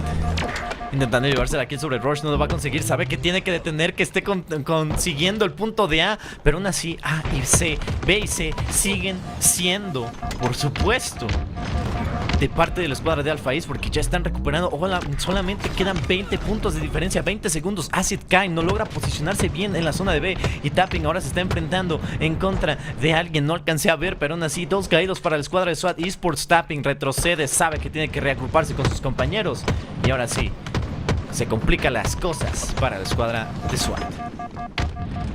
Slowly and steadily, they've made their way back into this game, and look at this. It's been consistent throughout Alpha Esports, just within arm's reach now, but right when you get to the point where you can take over this game, Tapping buttons makes his presence known, rotates away, is able to capture this hill, and now working with Acid to try to secure one last one, get themselves a potential trip cap situation, even if it is brief. You see Alpha Esports go 3 down, and it could be another swell of scoring for SWAT. Acid mantiene muy bien la puntería, sabe que alguien va a pasar por ahí. Mira, nada más va a intentar darle a SWAT. ¡Ay, güey! ¡Qué buen tiro se acaba de aventar Acid en contra de Roar! Se lo va a llevar directito a la tumba. intenta llevarse ahora. Hubo un tiro que conectó al body, pero no va a ser suficiente. Tiene que retroceder. Tiene una bala el francotirador de Acid. Se está asomando, cuidado, que el que se asoma pierde. Excelente, ahí la reacción logra el body shot, pero no consigue la kill. B y C siguen siendo de color rojo, sigue siendo de color carmesí de la escuadra de SWAT Esports. Alpha Esports también de su lado está buscando la forma de poder detener ese avance. Acid persiguiendo ahí al buen Strike, me parece, pero no lo consigue. Zepstar se lleva la kill sobre Acid después de que sufre también de esa enfermedad de los brazos de T-Rex que enfrenta a cada 7 de cada 10 jugadores de Halo Infinite. Zepstars patient in the back. They will be able to get themselves back in scoring position. Remember, last time we were here, it was 84-89. We've seen a huge run from SWAT to gain that lead back once again. But Rorsch and the rest of Alpha send 3, make it 4 down as trip caps are in their eyes. We'll be able to see the trip cap score as the secure is in. I'd love to see them be very aggressive here at A. Try to make sure you gain that trip cap and you hold it for a prolonged period of time. They do just that with 4 players going down once again for SWAT Esports. It could be a dangerous amount of time before SWAT can even get back into a scoring situation, let alone stop it from being 2 points for every second that they hold this thing. There's just no room to move. It's 3 down once again. SWAT Esports are being decimated on the map. Alpha Esports está logrando ponerse nuevamente en el mapa, en el marcador, y eso hace que la desventaja que tenía, esto está completamente parejo. Parece ser que no hay a quien ir. Le están jugando guerra sin cuartel básicamente y se está complicando bastante. Acid moviéndose A y B, ahora le pertenece a la escuadra de SWAT Esports. Vemos que ahora en estos momentos el francotirador va a estar en las manos de Roche, que puede causar la diferencia. Excelente el body shot, no logra concretar la kill sobre Tapping. Ahora se ven problemas, logra retroceder Roche y se escapa, se pela, huye con el francotirador, y eso es algo que le puede dar una pequeña ventaja a su equipo. Le está apuntando, no le da. Casi hasta brinqué porque pensé que sí le iba a dar. Se me frunció el que me hace fufu, pero hasta el momento Roche está intentando conseguir unos tiros. Lamentablemente no consigue ni uno, pero aún así la ventaja sigue siendo básicamente para el squad de SWAT Esports, pero Alpha les viene pisando los talones. It's been a tough road for Alpha. Every time they get themselves within reach, it seems as if SWAT has been able to find their response and build themselves a lead once again. And, well, the lead might just grow to 50 points of time here soon as Alpha Esports all commit towards this big door. It's going to be critical fights that they must win, or it could be disaster on the other side. Trades go in their direction. They will be able to get B, but Noble circumvents the entire push at big door and says, hey, you're going to leave your back lane open. I'll take that. He is able to get A and at least prevent the scoring from Alpha Esports early on. Finally back in position, but it might just be a trip cap early. Once again, for SWAT, they have been consistent at batting Alpha Esports away. Tapping en la torre, parece ser que va a ser Zepstars el que vea. Y aún así recibe bastantes granadas, un poco de daño, pero no lo va a ver bajarse. Ahora lo va a buscar, cuidado, lo va a intentar empujar, por supuesto. Adiós Tapping, nos vemos, se lo va a llevar LeWar. Y LeWar ahora también se lleva a Noble, doble muerte, lo va a empujar también. Y esto complica mucho las cosas. Ahora tenemos un double cap, amenaza con triple cap la escuadra de Alpha Esports. Uno caído, Drift caído de SWAT Esports, pero aún así van buscando y teniendo lo suficiente para poder causar todo el daño posible. Quantum Translocator Rush va a intentar tomar A, mientras que la escuadra de SWAT Esports va a tomar C. Of course, able to get in and scoring for Alpha Esports once again, but a tough task ahead of them as you see the push from SWAT start to develop towards this B side. Rorsch in between a rock and a hard place. Has to decide, do I finish the fight at A or do I go back to B? His teammate makes that decision much easier as they start to get kills, and it's 4 that go down. Once again, I'd like to see Alpha be aggressive on these spawns. Try to play for that trip cap once again. It's your win condition at this point in the game. LeWar buscando a alguien. Muy buena paciencia de Tel, también va a agarrar la sidekick. Una Unas granadas excelentes. Sabe que pueden llegar por la zona de B, de A, pero aún así logran detener el avance de Tapping. Sevstars en el piso. Striking, nos vamos, cambiamos. Van a defender. Va a llevarse el trade. Excelente. Logra defender B, pero no lo suficiente. Drift ahora se acerca. Va a intentar detener el avance de Rush. Esa granada va a ser más que suficiente. Que excelente. Nos ponemos en una pausa, pero al mismo tiempo regresamos. Y ahora va a intentar sorprenderlo. Sevstar con una foto de primer nivel con ese francotirador. Ahora veamos si logra conseguir otra. Venga, Sevstar, regálame una foto más con ese francotirador. Regálame una postal. Ese tiro va a ser suficiente. Y está buscando los puntos flashy. Hijo de la... Qué bueno hubiera estado. The problem is that they were not aggressive when they got into that 2-cap, and well, they allowed SWAT to get to that hold once again. They've gotten themselves just at the finish line. Now it comes down to every kill on this map. Acid struggling to keep 2 away, but the sniper shot gets the first. The nade takes him down, though. A little self-owned at the back of the base. That gives the sniper to Strikey an opportunity for his team, holding the angle. B is transferring hands. They only have a few seconds. 1 headshot in. 2 more hiding behind that green. Here we go. It's a flood of players into the B side. Strikey not going to be able to find that first pick, but the hill being captured on both sides. It could be a trip cap and late in this game. Sevstars needs to live. Sevstars lives. They have to choose. They have 2 captures at this point in the game. 1 last hold for Alpha Esports. They have not led this entire game, but here in the final moments, they could steal away a victory and take a 2-1 lead in the series. Las cosas se complican, se van a llevar la kill sobre Acid. Ahora Tapping está en problemas. No, el Strike se queda sin balas y es el único que queda. Tiene que ir por B. En estos momentos Noble va a estar ahí. Va a intentar llevárselo, pero no lo consigue. Se logra escapar. Ahora uno de los chicos de Alpha Esports tiene que tocar pie en lo que caiga, ya sea B o A. Y no lo va a conseguir. Lo frenan. Se frenó el reloj, pero ¿por qué? Está contesta en la zona de B. Lo van a matar y esto se acabó, damas y caballeros. SWAT Esports toma este tercer mapa. 250-230, poniéndonos en una situación que de verdad nos está poniendo al filo de nuestro asiento. I really feel as if they had an opportunity to win that game. Go for that trip cap. Be aggressive. They decided to slow it down, and SWAT Esports took advantage. Were able to regain their lead, and it was really just a game of catch up. So often for this roster of Sevstars, Strikey, Leor, and Rorsch that we're not able to get that lead. It was always so close. They're just about to take it, and then SWAT would win the big gunfight when it was needed, and now find themselves on match point, just 1 game away from resetting this bracket. Absolutely. I mean, this bracket reset is key if they want to go get those points for London. That is what it counts. But now, well, it's going to be a quite difficult situation to put it, especially because it seems that SWAT Esports had the upper hand this entire first half, and it was just when it clicked, something clicked inside Alpha Esports, just basically switched up how they were playing, how they were adapting, how they were just overall going around the strategy that SWAT Esports was putting, and it was that put them back on the map, but unfortunately not quite enough, as SWAT Esports was able to take it 250 to 230 on this Strongholds game. But now Oddball is going to be our long game, especially since I can predict there's going to be like 3 rounds of this.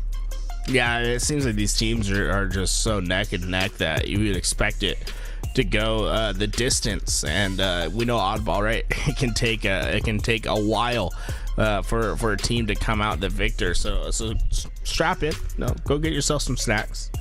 What's your go-to snack, Frears? I'm a big what is my go-to snack? I love me some chickpeas, some dried chickpeas, with some. You ever have dried chickpeas before? No. You're missing out, man. You're missing out. Dried chickpeas, chips. What's your go-to snack? My go-to snack, that's easy. It's fritos. Fritos? Oh, dude, yeah, Fritos I really like fritos, especially the ones that have chorizo. That's buzzing. Ooh, I don't think we have that here, dude. I'm a big dried and toasted chickpea fan, but that's been, man. I actually, you know what? Popcorn's the goat. Popcorn's the GOAT for me. You ever have like popcorn with some dude, what do you call it? Nutritional yeast on it? Fantastic. Nutritional yeast, bro. I'm putting you guys all on. Nutritional yeast. Go look it up. Fantastic. Elevate any snack. So is it chorizo on top or like chorizo flavoring that they put in the bag? Chorizo flavoring. Dude, that's fire. Send me Yeah, they do that. Like the fritters just like come out and they're like coated in that really nice dark red color. Just amazing. Dude, that sounds lit. Yeah, Stress, exactly. Yo, fast the nutritional yeast. I'm all about it. I'm about to have my big old shaker when we go to the next land. Here we go. Oddball on its way. SWAT versus Alpha. Alpha do have the winner's advantage. So even if they lose this game, it's not quite over for them yet. It'll be another best of 5 that'll need to be played. No es una situación en la que te gustaría estar, especialmente después de tener una ventaja tan amplia. Alpha Esports tiene que ganar este oddball para poder seguir vivo y llevarnos un Slayer donde básicamente vimos que dominaron a la escuadra de SWAT Esports. Si quieren crear el upset, entonces tienen que ganar esta partida. Noble con el Shock Rifle haciendo un poquito de daño, llevándose la kill en el War, intentando llevarse la kill sobre Strike y no lo consigue. Pero no lo consigue tampoco el tiro sobre Roche, pero aún así con el whiff, con el melee logra llevarse la kill y eso hace que avance un poquito más en el marcador. Tapping con una doble logra mantener muy bien a la escuadra de Alpha Esports. Uy, no más. That's tough. That's tough. If he does it again, that'll be brutal for the side of Alpha, but nothing going right for them early on. Noble, fantastic work with that grapple shot, getting away from that position, getting away from the martyrdom nade, and then also the follow-up bandit shots from the remaining players. That shock rifle getting some great damage down range, but no kills until these assists come in. Drift with the double, and it's a 40-second hold that continues to grow for SWAT Esports. Drift acercándose a la zona de A. Todavía mantiene muy buen control de la pelota, llegando a la mitad del camino. 4 minutos restantes. Y cuidado, que excelente el push. Y ya sabemos cómo puede llegar a hacerle War. Sorprende con todas las estrategias que puede llegar a tener. Es callado, tímido, inocente, pero tiene todas las ganas de seguir adelante. Así que por ahora logra mantener muy bien al equipo y ahora van a estar puntuando. On the left side waiting for this push to come in. Drift with the camouflage will be able to help advance the game state. Tapping went down, but Drift with these quick responses could be enough, right? He's causing pressure on the right side while the left side push develops, and then once they get those kills, I love his way to expand, gain space on the map, try to get as much control for your team as possible. Those long haul spawns come in. Look at Tapping. I mean, he spawned in between 4 players because of Drift, causing things to be mixy over here at the gold stairs. Drift cayendo ahí en contra de la escuadra de Alpha Esports y ahora 3 caídos. Esto puede facilitar las cosas y por supuesto que la escuadra de Alpha va a aprovechar para mantener y controlar la calaca en estos momentos. Tapping esperando a que sus compañeros se acerquen lo suficiente para poder hacer un buen acercamiento. Se está con el Shock Rifle, va a intentar hacer algo. Cuidado, le van a poner un tercer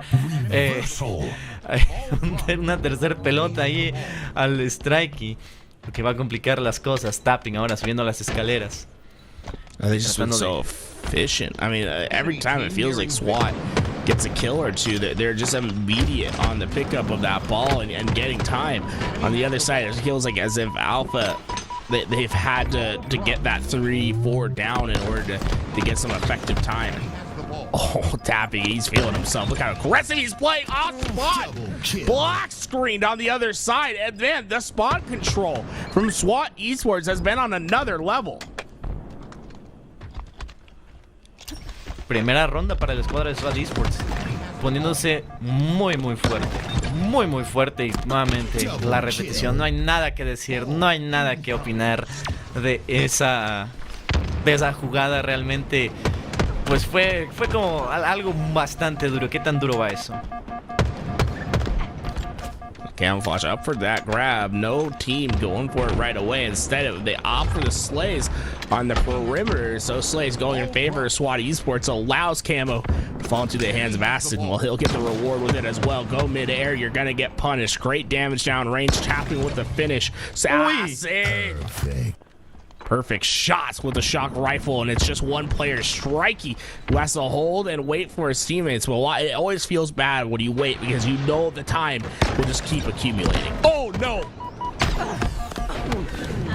Así en problemas, cae. LeWar logra llevarse la kill, pero aún así, excelente el stick que hace Drift en contra de LeWar. Espera, ¿eso fue cross-map? Creo que fue crossmap, eso hubiera estado increíble en caso de que sí, pero por ahora Tapping en problemas, recibiendo bastante daño. Va a intentar ir por Sepstat, va a terminar tradeando con él.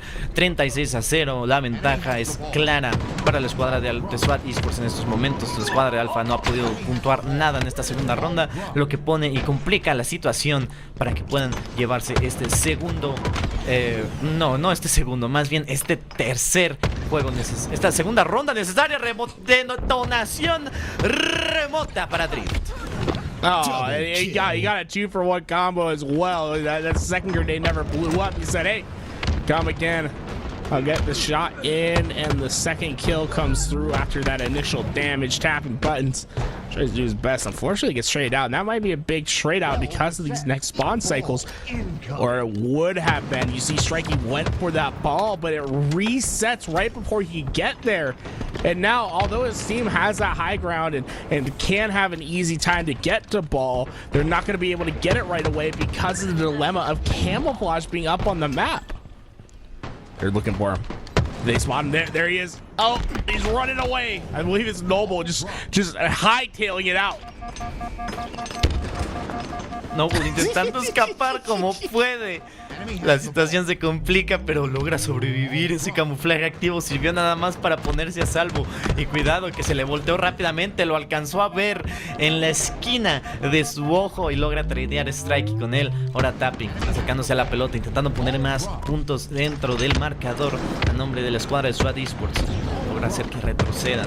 Las granadas de plasma haciendo excelente presión. Noble manteniendo muy buena posición, y por supuesto el high ground, como bien diría Obi-Wan, intentando llevarse unos tiros sobre Strikey. Cuidado con el LeWar jumpscare. On both sides. Oh, Strikey. That's bold. You're down 2-1 in the series. You had 0 seconds of time and you're shooting bodies. Might not be the best time for it, but anything to get the team engaged, get yourself motivated in this game. Es tenerlos grandes, muy muy grandes. Sepstars aventándose. Sorprendido completamente a los compañeros de Noble, pero Noble va a seguir con vida en estos momentos. LeWar intentando llevarse la kill, no lo consigue. Mira, nada más se le está escabullendo, pero consigue nuevamente posicionarse y tener el control de la pelota. LeWar ahora en problemas, está recibiendo bastante daño, demasiada presión. Va a ser Acid el que esté muy cerca. Cuidado, se voltea Strike y se lo lleva. Acid ahora intentando llevarse la kill sobre LeWar, no lo va a conseguir, pero aún así ya lo marcaron. Dos compañeros de Alpha Esports en la zona sin escudos. Esto puede complicar las cosas. Excelente la kill, mantiene muy bien la ventaja, pero aún así no consigue nada. La granada, cuidado, no va a ser lo suficiente. La granada de plasma que van a aventar está en problemas, está pasando de todo un poco, pero aún así la rotación se pone en movimiento para la escuadra de Alpha Esports. Flash is up. Drift, first one there, took a heavy damage from those nades and will not be able to get away with his life. Burned camouflage on the map, but at the same time Acid was able to get in, break through the setup, and at least throw the ball out into an open position in which his team can come off a spawn and at least have a chance to fight for this thing. Acid con una kill sobre el LeWar, poniendo un fin básicamente a su reino de terror. 45-34, una ronda muy distinta a la que vimos al principio. Acid intentando llevarse la kill sobre Roach, no lo va a conseguir. Strikey tiene el rifle de choque. Sepstar se va a llevar a Acid. Dos caídos para la escuadra de SWAT Esports. Vemos que Sepstar está empezando a pushear y va a intentar reiniciar la pelota, pero no lo van a conseguir. Y ahora el setup le pertenece a la escuadra de Alpha, que ahora van a apostar en la parte de Hydro, evitar que se acerque, por supuesto, la escuadra de SWAT Esports. Vemos cómo están spawneando todos y van a esperar para que estén todos para poder hacer un push lo suficientemente fuerte para poder romper el setup que tienen, que regalaron básicamente. El primer caído va a ser Sepstars con esa granada. Players Esports trying to find their way through that shock rifle, making them one, and it'll be an early play, but Rorsch gets the reward of a double kill. Last player alive is Acid. He does have the high ground spawns for his teammates to play for his reset, and he also has perfect shots. He might go 1 for 2. Oh my! The coupon not cashed in, but boy was he hitting it. He's feeling himself in that fight. Gonna slow down this push from the other side. It's all going to be down to these fights over in the pipe so far. SWAT Esports answers first, but the response from Alpha was immediate. One last player alive for SWAT. He throws it out into the pit, but that will not be enough to prevent Alpha from scoring. Un minuto restante en el reloj. La escuadra de Alpha Esports ahora se pone a la delantera. 10 puntos de ventaja. Detonación remota de parte de Roars con la granada de plasma. Excelente. Y vemos que LeWar está buscando al Active Camo, pero Tapping ya se fue. LeWar se queda disparando a la nada, pero aún así Tapping logra sorprender a Roars. Cuidado que esta puede complicarse. Se lleva excelente la kill con esa nade. Sevstars evitando que se acerque Tapping con esas granadas. Puede lograr su cometido, pero aún así Drift se está acercando. Sevstar no se ve, no tiene otra opción más que tirar la pelota. Y la logra recuperar Drift. Pero ahora va a caer. Y ahora va a ser nuevamente Tapping el que la trata de conseguirlo. Va a caer y la pelota se va a reiniciar. Honestly, it's almost good that he didn't grab that ball. That nade would have immediately taken him down, and Alpha Esports would have gotten the response right away. But I love how fast they're playing at the end of this game. They're not letting SWAT Esports breathe. And well, with this play, they are just one step closer to a round number 3. With 36 seconds of neutral time, suddenly getting a lead of this stature could be overwhelming for SWAT Esports. LeWar ya divisó ahí a uno de los chicos de SWAT Esports. Ahora tiene el control la pelota. Están a unos escasos 13 segundos de poder seguir vivos dentro de dentro de su run de Winners Bracket. 20 segundos restantes es lo que quede. Parece ser que solo van a jugar a mantener la presión y evitar que se acerquen. Excelente la kill sobre Noble. Se están empezando a acercar. Tienen que agarrar la pelota. La van a empujar. Excelente el trade. Ahora va a caer Acid. Tapping se va a llevar la kill. Y esto puede ser peligrosísimo. Esto puede ser el principio del fin. Si la escuadra de Alpha Esports no logra hacer un push que termine básicamente con lo que está haciendo en estos momentos la escuadra de SWAT, podría ser bracket reset para SWAT Esports. They're just one step closer. Noble, though, trying to get that ball away. It's 4 that go down, and there will not be enough time. Round 3 on the horizon as Alpha Esports, I'll say, survive a round 2. SWAT Esports had a dominant hold for most of it, but slowly and surely they made their comeback. Logrando ponerse a la delantera y obviamente empatando las cosas. Creo que hay que tener muchísimo en consideración. Roche llevándose una excelente kill en contra de Tapping Buttons y ahora moviéndose, tratando de ver si puede conseguir el camuflaje activo. El camuflaje activo va a pertenecerle a uno de los chicos de SWAT Esports. Me parece que ya fue quemado, por ende no.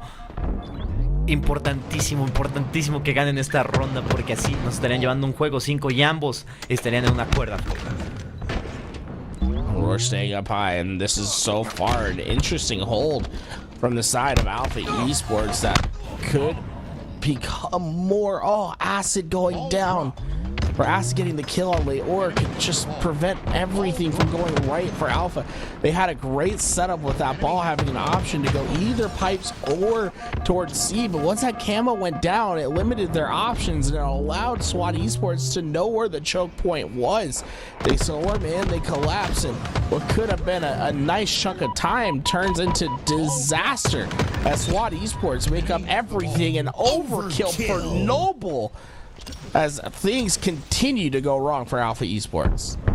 Exterminio, regresándole el favor que hizo Roach en la primera partida. Noble con esa gran jugada logra poner a la delantera a su equipo y por supuesto ahora va a mantener el control de la pelota. Alpha Esports va a intentar por supuesto ir y atacar con lo mejor que tienen. Tapping con una doble muerte va a evitar que se acerque la escuadra de Alpha Esports, así que todavía tiene bastante tiempo con el cual la escuadra de Alpha puede manejarse, pero aún así tienen que ser selectivos a la hora de cuándo y sobre todo por quién empezar. Force the play. SWAT Esports trying to get away. Was Noble having the shroud screen? He thought he could maybe make his way towards that camouflage. Instead, it'll be a reset in the middle of the map for both teams. Rorsch will be the one that gets away, but not with his life. Camouflage burned early on. SWAT Esports continue to put on their hurt with 3 players going down. Alpha in dire straits. Acid recibiendo daño, pero aún así saliendo con vida. Tapping sigue manteniendo el control de la pelota. Va a ser LeWarder que va a empezar a pushar junto con Noble. Digo, junto con... ¿Quién fue? Zepstars, me parece. No lo alcancé a ver. Con Roach, más bien. Roach logra llevarse una kill. Cuidado que Noble se está presentando un 1v1. Va a perder en contra de Strikey, pero va a llegar Drift a llegar con él y a darle un poquito de apoyo. Acid recibiendo bastante daño y ahora el control de la pelota le pertenece a la escuadra de Alpha. Acid recibiendo muchísimo daño. Puede caer en cualquier momento. No logra conseguir el trade. Y esto hace que con 2 caídos SWAT Esports ahora tenga que buscar la forma de romper el setup que Alpha Esports puede estar haciendo. Staying calm, he knows that one well-timed push could spell the end of this game, and perfect timing from him to get the first kill down range. Alpha trying their best to recover their position over in this A spawn, but with brilliant timing, Acid's going to be able to get away back into this tower. The flood of players from Alpha is in. Can they hold strong? No. SWAT did not get to that play position in time, and this is where they can start their comeback for Zilla, right? 4 players go down. They have plenty of space on the map. Now you have to suffocate, collapse in, and ensure that no one from SWAT can get forward too fast on this map. Tienen que mantener muy bien la distancia de la escuadra de SWAT en estos momentos. Sabe que si atacan es más que probable que logren llevarse la pelota. 50 reinician. Solamente 20 segundos es lo que separan a Alpha de alcanzar a la escuadra de SWAT. Vemos que ya empieza 3 caídos para SWAT Esports. Excelente, la ventaja se está empezando a notar. Ya están empezando a entender cómo funciona SWAT Esports como equipo y eso es algo que Alpha tiene que aprovechar. Camuflaje activo y parece ser que la escuadra de Drift va a empezar a ir por él. Drift consigue el camuflaje activo y esto significa peligro. Danger, warning, porque en cualquier momento esto se puede complicar. 3 caídos para Alpha. Tapping buttons causes chaos on the other side while Drift was getting camouflage. Tapping went into that top position to grab ball and throw it into the pit, knowing his team was going to win those fights. And really shortchanges what Alpha Esports could have done with that position that they had. Drift manteniendo guardia básicamente. Strike con el Shock Rifle intenta llevarse la kill. Las granadas, excelente la kill. Esta puede ser una excelente entrada. No puede llevarse la kill. 87-61. Strike logra mantener y recuperar sus escudos de energía. No logra el trade. Excelente Drift. No lo consigue matar. Y ahora con 3 caídos SWAT Esports se encuentra el problema. La calavera le pertenece a SWAT Esports. Y es de aquí donde pueden empezar a capitalizar el puntaje necesario. Excelente la kill. War empieza en modo ataque. Está empezando a llevarse 1 por 1. Va a intentar sorprender también a Noble. También se lo va a llevar. 2 caídos para la escuadra de SWAT Esports. Alpha Esports también tiene 2 caídos. Strike sigue manteniendo el control de la pelota. 80-87, se está emparejando las cosas. Decide Tapping empezar a atacar, pero no va a ser así. Va a aplicar Strike la Juan Escutia. Balls reset, only 3 points separating both these teams when Alpha need to get the big kills. They've gotten them. Sepstars continues to trend, winning the fight at top A. Tapping buttons goes down. Strikey shuts it down. It's going to be up to Rorsch in the middle of the map. He steals the ball away, throws it towards his team. They're down numbers. And I think Strikey gets ahead of himself there. Tries to grab the ball early. Now inherits numbers for SWAT to push in with as they try to collapse in on these A spots. But Sepstars wins a big fight inside the shroud screen. Sends him to the shadow realm. Tapping buttons surrounded. It's a 3v1. He goes down to camouflage. Up and in the hands of Sepstars. 3 go down. The lead could finally switch hands. Sepstars so close, but look at the rotation. They're throwing ball towards the spawners of SWAT Esports. It's devastating. Alpha did all that work to get 0 seconds of time. Ay, güey, ahora sí esto se está poniendo intenso. Sepstars logra reiniciar la pelota, la tiene ahí cerca, pero sabe que tiene que destruir, tiene que llevarse primero a los que vienen y va a hacer el tradeo. 3 caídos. Tapping se lleva la kill en contra de Strike y lo va a intentar perseguir. 88, 89, 90. Esto se empata con 1 minuto 40 restante. Me estoy volviendo absolutamente loco. Me voy a quitar los 3 pelos que me quedan en la cabeza, damas y caballeros. Esto se está poniendo intenso. 3 caídos para SWAT y esto puede ser lo que estaba esperando Alpha Esports para emparejar la serie 2-2. Roar stood strong. 5 seconds. There's nothing they can do. They've done it. Se acabó. Ah! Ow! Ow!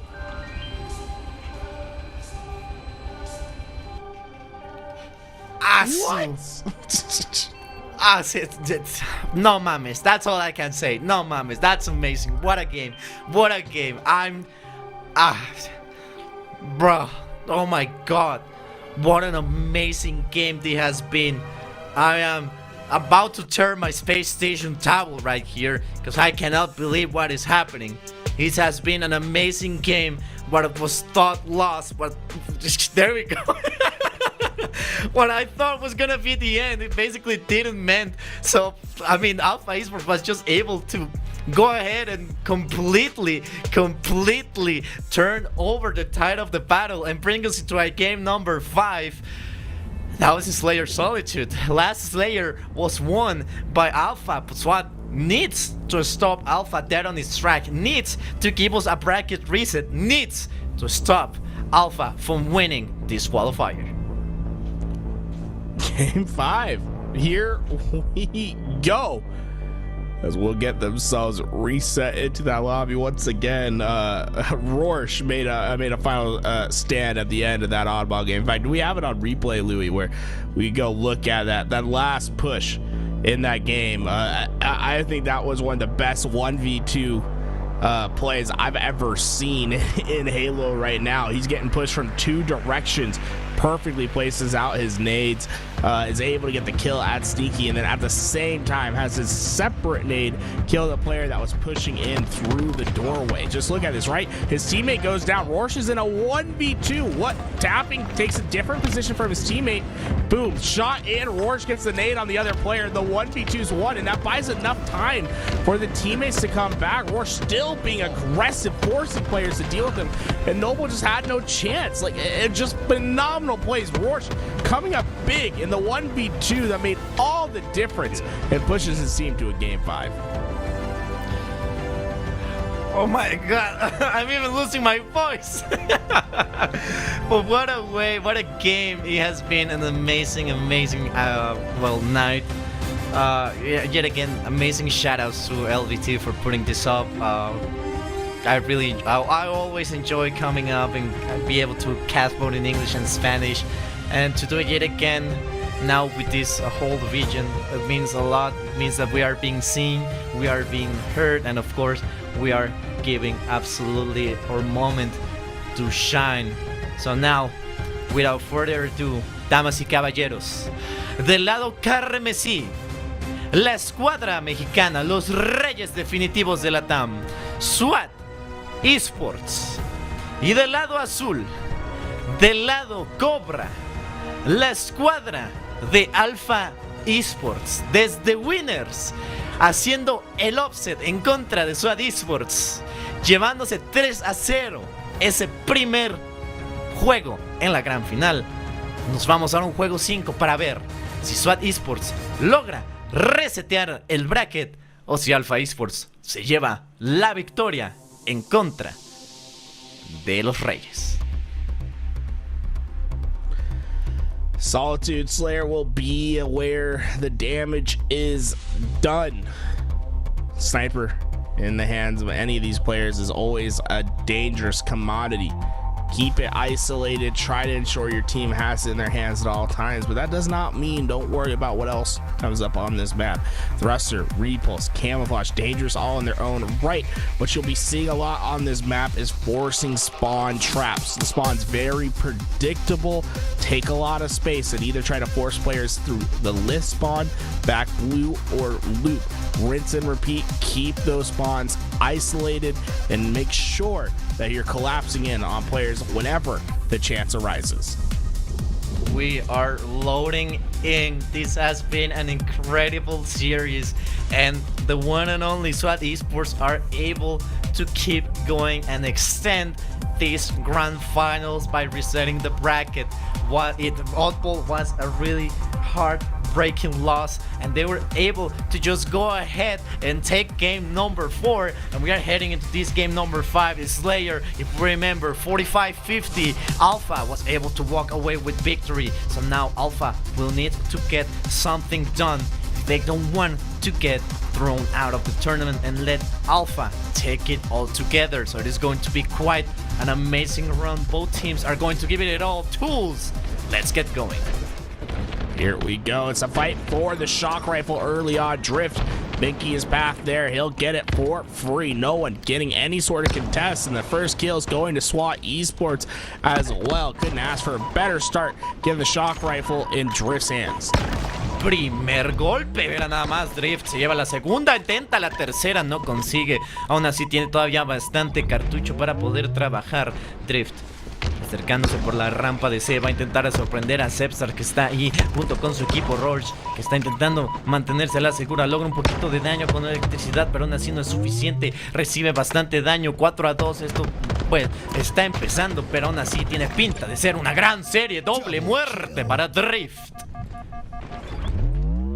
Drift doing his best to look at that spawn. The spawn just does not come in, but you can see they know players are hiding over in blue. They collapse in, and this is where Alpha needs to find a way to stabilize, get an early pick when these pushes happen. Unfortunately for them, the trades just keep going in favor of SWAT Esports. You have to isolate a player, gain some space, and they just cannot get away with these one-shot players staying alive for as long as they are.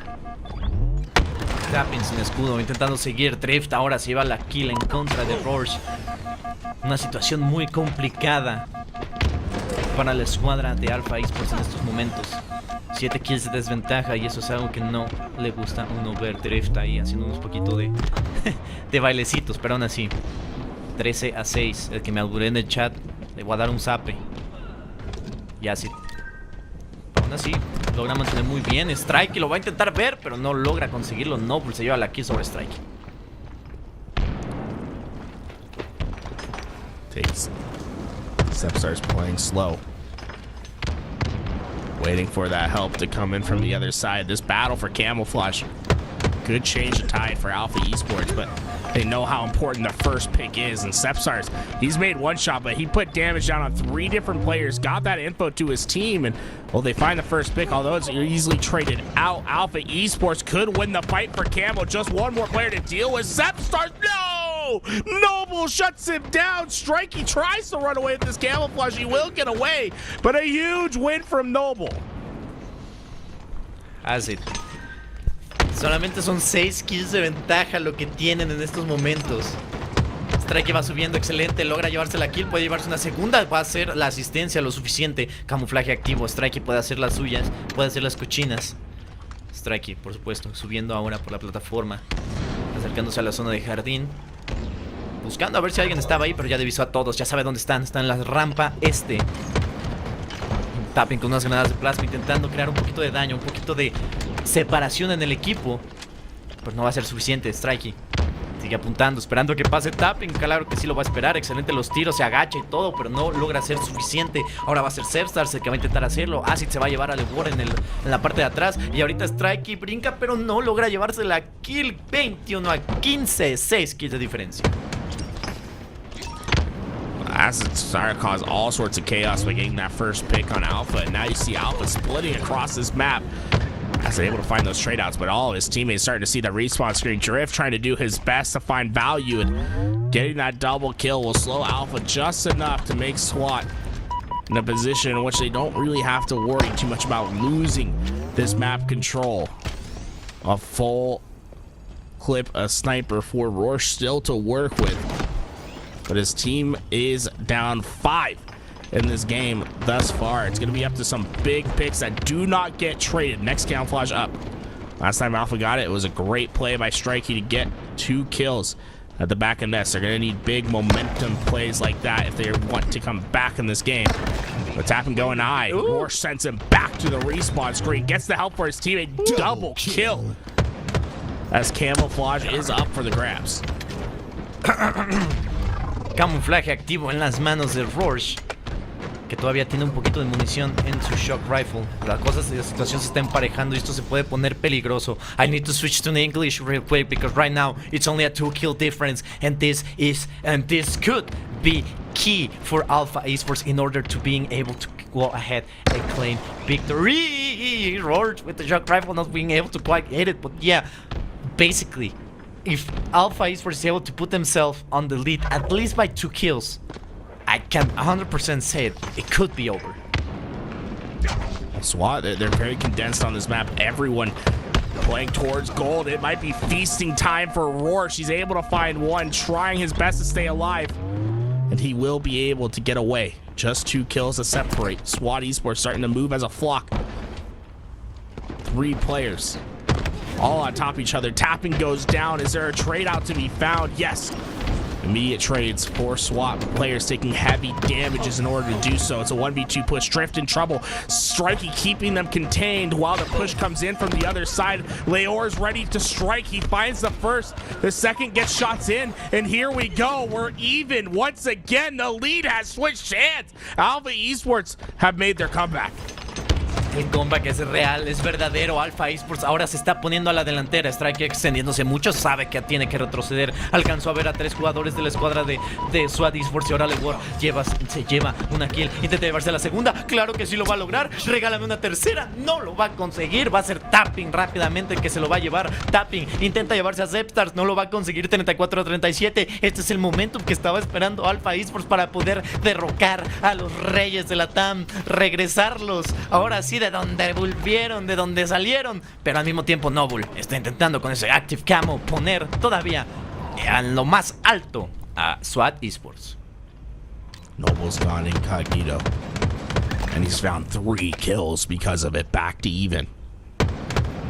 SWAT Esports want to break this back and forth, and this camouflage could be key to it. But every time we see a kill, there's a trade right in the feed.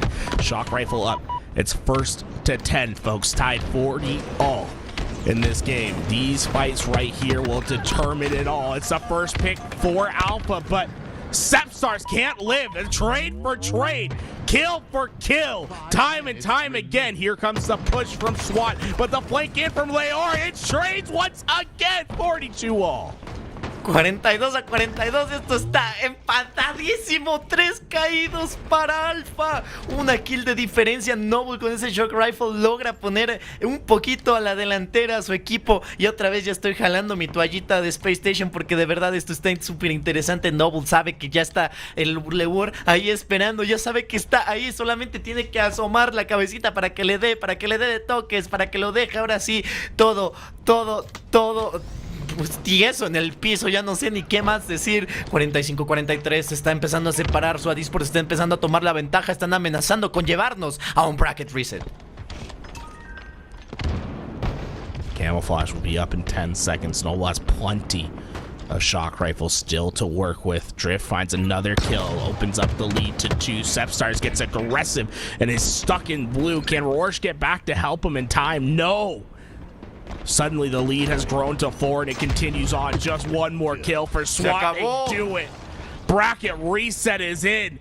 Noble and the crew have done a game 5, have got the game 5 victory, and we have ourselves another best of 5. Nos vamos, I mean, we're going así también, nos vamos a un juego 5. We're going straight into yet another best of 5. As this first one, SWAT Esports is able to reset the bracket and bring us a lot of emotion in the span of only 5 minutes. It was basically what this game was all about. No, look at that. Look at this best of 5. It was it was a response every time, right? SWAT started off the win. Alpha responded. SWAT responded. Alpha responded. The games got closer as time went on, but oh boy.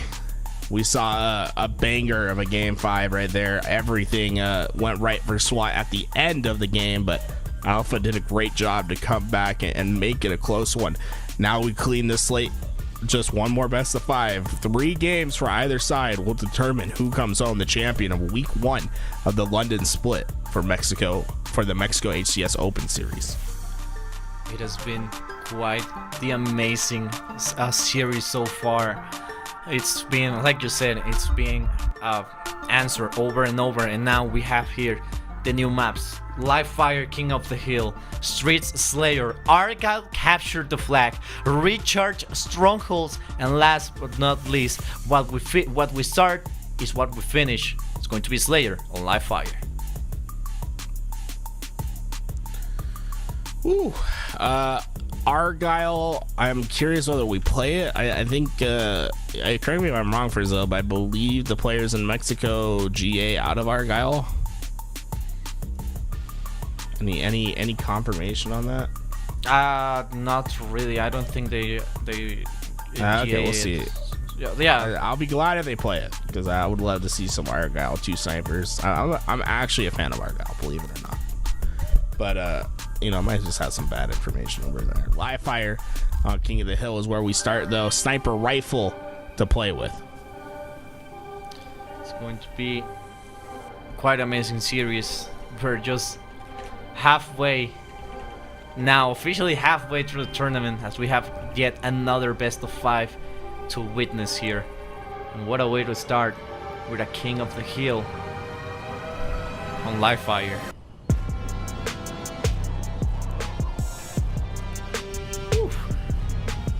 Really being a long day, honestly. Yeah, right. I mean, you casted EU to start the day, right? 8 a.m. for you. And then yeah, it's like 10 now. Yeah, it's almost 9 p.m. But yeah, I was casting actually with the guys from Euro Halo League. I was casting a little bit of EU action over at their channel, and well, it was really nice. They were amazing, and of course, FaZe was able to walk away with victory. But now, time to roll in. Alpha Esports now fighting off to see who will be winning this last series against SWAT Esports. And Drift does his best to find that trade in the back hill.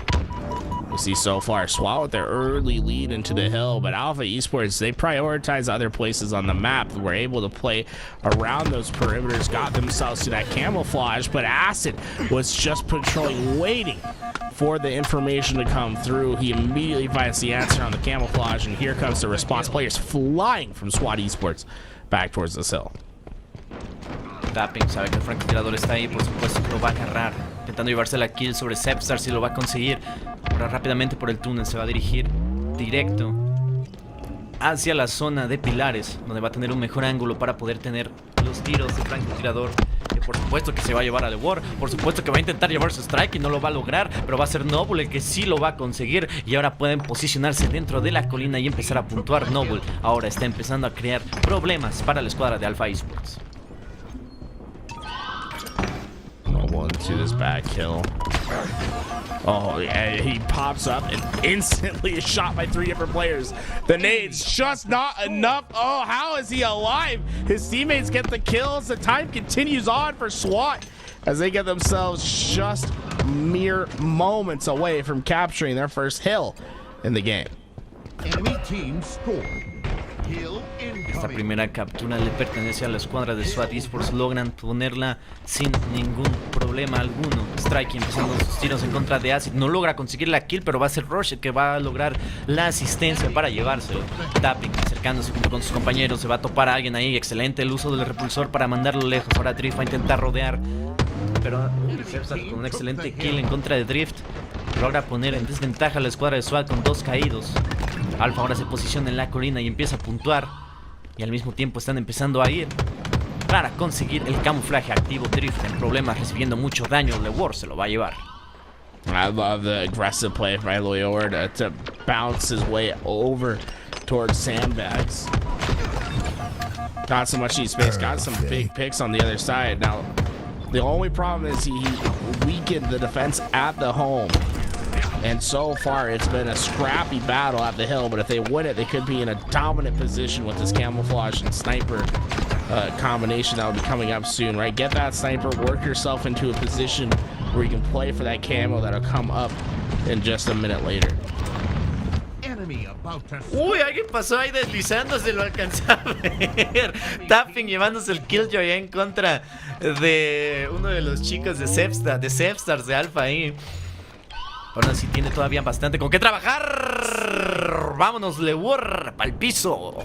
Tapping, nuevamente con el francotirador buscando alguna víctima, algún pobre diablo que esté pasando. Ya vio a Sepstars, ya lo vio, ya lo divisó, ya le tiró 2 veces, pero no le ha podido dar. Aún así intenta desgomarse nuevamente. Cuidado, que ya sabe por dónde pueden llegar a venir. Sabe que ahí están, mira nada más, ahí está un tiro. Intenta bailar el jarabe tapatío, no lo va a conseguir. Resulta que va a caer 3 caídos para ambas escuadras. Acid finally, last one remaining. Over towards this hill. The question is, where's the spawn? Staffing buttons affirms that yes, we do have control of tower when he spawns over at mud. They know Alpha will have to play through the map as they're spawning across. Get yourself well positioned. Be ready for the fight. You're just one team win away from getting the second hill. Double kill. Doble muerte para Acid en estos momentos. Intenta pushar por la tercera, no lo consigue. Va a ser LeWar el que consigue esa doble muerte. Intenta nuevamente la tercera y no lo consigue. No lo va a parar. Cuidado con las granadas, quizás no son las que esas también lastiman. Tapping buscando llevarse la colina y nos empatamos ahora colinas. This is going head to, we're going just win. We are never going to get a winner at this pace. Yeah, just a fantastic job by Sepstars at the end. Last player alive had to hold off 2 different engagements and was able to do so in order to secure that hill for his team. He loses that gunfight, they lose that second hill, and it's honestly devastating when you go down by multiple scores in King of the Hill. The other team can just change their pace of play at their own will. Now you're still going to see some of that scrappiness, right? Trying to regain that lead. SWAT Esports not having that ability to be comfortable on the map quite yet, but with Acid getting this camouflage, we're going to work for regaining control of this map. Acid intentando buscar las kills, se le va a regresar la granada. Cuidado, tiene que tener cuidado a la hora de tener y aventar esas granadas, sobre todo cuando está cerca de una pared. Va a recuperarlas, tiene las de pico, en cualquier momento las puede usar. Tira una pa'l piso, pero aún así le da tiempo suficiente para poderse escapar, poder tener un poquito más de espacio. Y al mismo tiempo, Rush y LeWar se llevan a Tapping y a No respectivamente. Excelente, esto puede ser el stick. No va a ser, logra escaparse ahí muy bien. Strike y cae, pero aún así vemos que las colinas se están volviendo de color azul rápidamente y evitando básicamente que la escuadra de SWAT logre conseguir más puntos.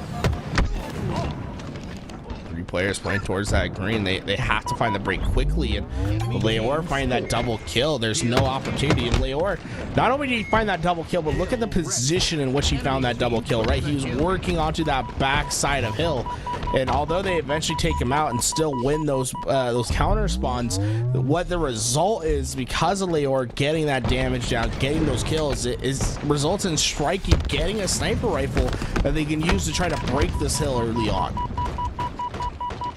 Aquí con el francotirador, lo tiene nuevo de paquete, nuevecito. Puede hacer magia con lo que quiera, pero aún así no logra conseguir que nadie se le atraviese. Tapping está ahí, lo puede ver, pero al mismo tiempo no se mueven ambos al mismo tiempo para evitar que se vean. Pero aún así es Tapping en problemas. 2 tiros de sniper. Strikey no logra concretar absolutamente nada. Acid y Sepstars van a tradear, compañeros. 2 caídos para Alpha y esto se complica todavía más. La colina le está perteneciendo a SWAT Esports en estos momentos, pero Alpha, puede en cualquier momento llegar y llevársela aquí. Tapping just has that ability to turn it on whenever he needs to win a big gunfight. It's you can see why he's a special player. He gets into some of those engagements and he can just guarantee it for his team. Sniper still in the hands of Noble, and that'll be a pretty quick turnaround for SWAT Esports on their second hill to tie it up once again. Noble acercándose por la zona de puente. 2-2 y quedan 2 minutos. Esto se está poniendo bien parejo. Camuflaje activo en el campo. Noble en cualquier momento puede acechar, pero se lo van a llevar. Y esto va a ser un intercambio de compañeros de equipo. Sepsa va a intentar llevarse a uno. Acid va a ser el que no lo logra. Si lo consigue, Acid logra llevarse la kill sobre Sepstars. LeWar el último que queda. El camuflaje activo queda básicamente para el primero que llegue. Ahora sí, first come, first serve. Y va a ser Acid el que se va a llevar el camuflaje activo. Acid with the shroud of invisibility. That does absolutely nothing for him. He gets about 5 feet away from where he picks it up and shut down on the map. But so far, SWAT have been winning on the trade outs, and there's only 2 players left on the map. It'll be a fight that goes in the favor of SWAT Esports, but Alpha spawning behind the players that spawn behind the players that are in the hill. So, you know, a little inception there for you. But basically, the end result is Alpha Esports going to be able to earn themselves a little bit of time as Sepstars goes into a double kill that might just earn himself more. Man, I love the way that Sepstar's been playing. Uy, uy, uy. Uy, uy, uy, no lo vieron, Aguas. Acid, no. Uy, logra salvarse, pero va a ser Strike que lo salve ahí. El sniper va a quedar en cualquier momento. 3 segundos y ahí vemos cómo se teletransporta como Goku, el buen Lewor. Y ahora sí aparece cerca del mapa. Strike con el francotirador está pues esperando a que alguien pase, pero la colina, esta quinta colina le pertenece a Alpha Esports. Quantum Translocate was so big because it blocks out that A spawn. That was the only spawn that they could get where they'd have an easy contest. When he blocks out that spawn, suddenly they're all at B, and they don't really have any quick option to contest that hill. They have to give it up and play for next. Now suddenly one big wipe for Alpha Esports can mean you come home this game 1 victor. But SWAT Esports already putting up a great hold. You can see the spawns from Alpha being very far away on the map. They're going to have to traverse a great distance. And, well, they're trying to choose this A push. The only thing that I have a problem with pushing through A is if this is unsuccessful, you could potentially trap your team over at A and not have great position for the next rotation, which would be the last hill of the game. Tapping. Acercándose al camuflaje activo, no hay nadie que detenga el avance de Tapping y eso le da acceso gratuito, libre al camuflaje activo. Y ahora con el camuflaje en sus manos va a empezar a moverse alrededor del mapa. En la zona de garage ya vio a algunos, lo tiene bien marcado. Roche no se ha dado cuenta. Oh my god, no lo vio. Qué buen Paxpack. Esto puede ser un colapso. Efectivamente, doble muerte. Que se haga la triple. Se le va a escapar. Se le teletransportó como Goku antes de dejarle la granada a Lewor. Estás loco de mente, fuera de ti. It's a fantastic play by Tapping, but the problem is it doesn't result or advance the game save for SWAT. He goes down and they still have to fight for this hill. Alpha has the better position still, but it comes down to these next lays. Strikey knows he has to live and contest. Can he do so? It's getting mixy inside the hill, but SWAT finally find the break. Leor, you have to jump in time. He does get there, but I don't think he's going to survive much longer. It's going to come down to one final hill. Ignore the clock at the bottom of your map. That's not going to make any sort of difference. It's 1-1. Whoever wins this next hill wins game 1. Qué parejo ha estado no solo esta serie, sino también la otra, la primera. Nos fuimos a juego 5 y todo estaba básicamente al punto. Y ahora sí, Drift en la zona del top net, dando hacerte las suyas, recibe bastante daño, por supuesto que va a caer. Aún así tienen y mantienen muy buen tiempo en la colina, pero ahora es tiempo de Alpha Esports. 3 caídos para la escuadra de SWAT. Ahora Alpha va a estar y va a empezar a puntuar. 15 segundos para el S7 Sniper. Veamos qué es lo que pueden hacer, sobre todo porque ahora, como dije, la colina tiene la ventaja de que es de color azul. Fantastic shots from Strikey. He's going to be able to earn himself 2. As he keeps his AR in his hands. Winning these back spawns is priority number 1. They know there's someone lurking behind, and look how much effort they put in to find him. That's because of how much danger just that one singular player can cause by having that space towards the back of the map. 30 segundos restantes. Strikey es el último que queda. Noble va a estar en la colina. Al mismo tiempo todo el equipo sabe que se complican mucho las cosas. Tapping, llevándose la asistencia. No logra llevarse la kill, pero aún así se mantiene muy bien. Ya aquí es el que gane, el que logre mantenerse. El francotirador en las manos de Acid va a hacer un poquito de daño, pero no lo suficiente para matar. Va a intentar frenarlo, pero va a terminar disparando al piso. No va a ser suficiente. 25 segundos restantes. Acid va a caer. Va a ser la entrada que esperaban. Lewor va a llevarse a Acid. Es cualquiera que pueda mantenerse dentro de la colina va a ganar. Strikey va a caer. Solo va a quedar Roche. Roche se está aventando un 1v1. Tiene que buscar la forma perfecta. El tradeo. Nadie en la colina. Y viene Tapping corriendo y puede terminar de poner los puntos necesarios en la colina para llevarse este primer juego. Damas y caballeros, esto se acabó. SWAT Esports toma este primer juego de este Grand Final Reset. just a better spawn. It becomes a foot race at the end of the game. He's just that much closer. Lets him get into that hill, and tapping buttons secures game 1. But boy, was that back and forth between both of these teams. At no point did it seem as if it was secure for either side. And I think that's going to be an indication of how this series will continue on. Fantastic work from both sides. Leola dropping 30 kills for his team, but just not enough to overcome the efforts of tapping buttons with 8,700 damage on the map. I mean, it has been quite the amazing tournament run so far. And I mean, Luis asked me, he told me, what from your personal perspective, what's the percentage of a bracket reset? And I was like, I'm 85% sure it's going to be a bracket reset. Like, there's like no way it will stay only in a simple game like that. So, I mean, it is now a game number 2, and it could go for anyone. It's a Slayer on streets, no more rockets, only active camo, and of course a Stalker rifle. So these guys know what they're going to be dealing with. We're gonna jump straight into it. Game number 2, or actually they're just going game number 7. Yeah, right. This has been a grueling series for both teams, and my real question for Alpha Esports is, are you gonna run out of gas? It seems as if their gameplay has been slowing down as the series has continued, which is odd to say because they're coming in from the winner's side, right? It's SWAT Esports that had to go and reset this bracket, but it feels as if the later the series has been going, the more momentum they seem to grab. Hasta el momento, 4 caídos para Alpha Esports, 8-3, empezando bastante fuerte.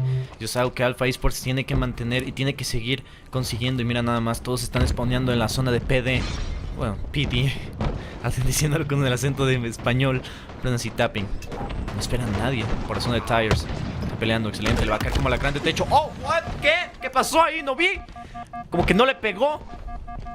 ¿Qué pasó?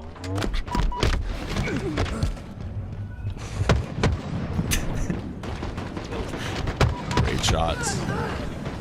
Damage from both sides. We see Alpha finally able to find a stabilizing effort as they get 2 unanswered kills, and Sep starts playing a dangerous game, but as he isolates these 2 players at the back spot, he takes the one-on-one. Pure as able to get those kills.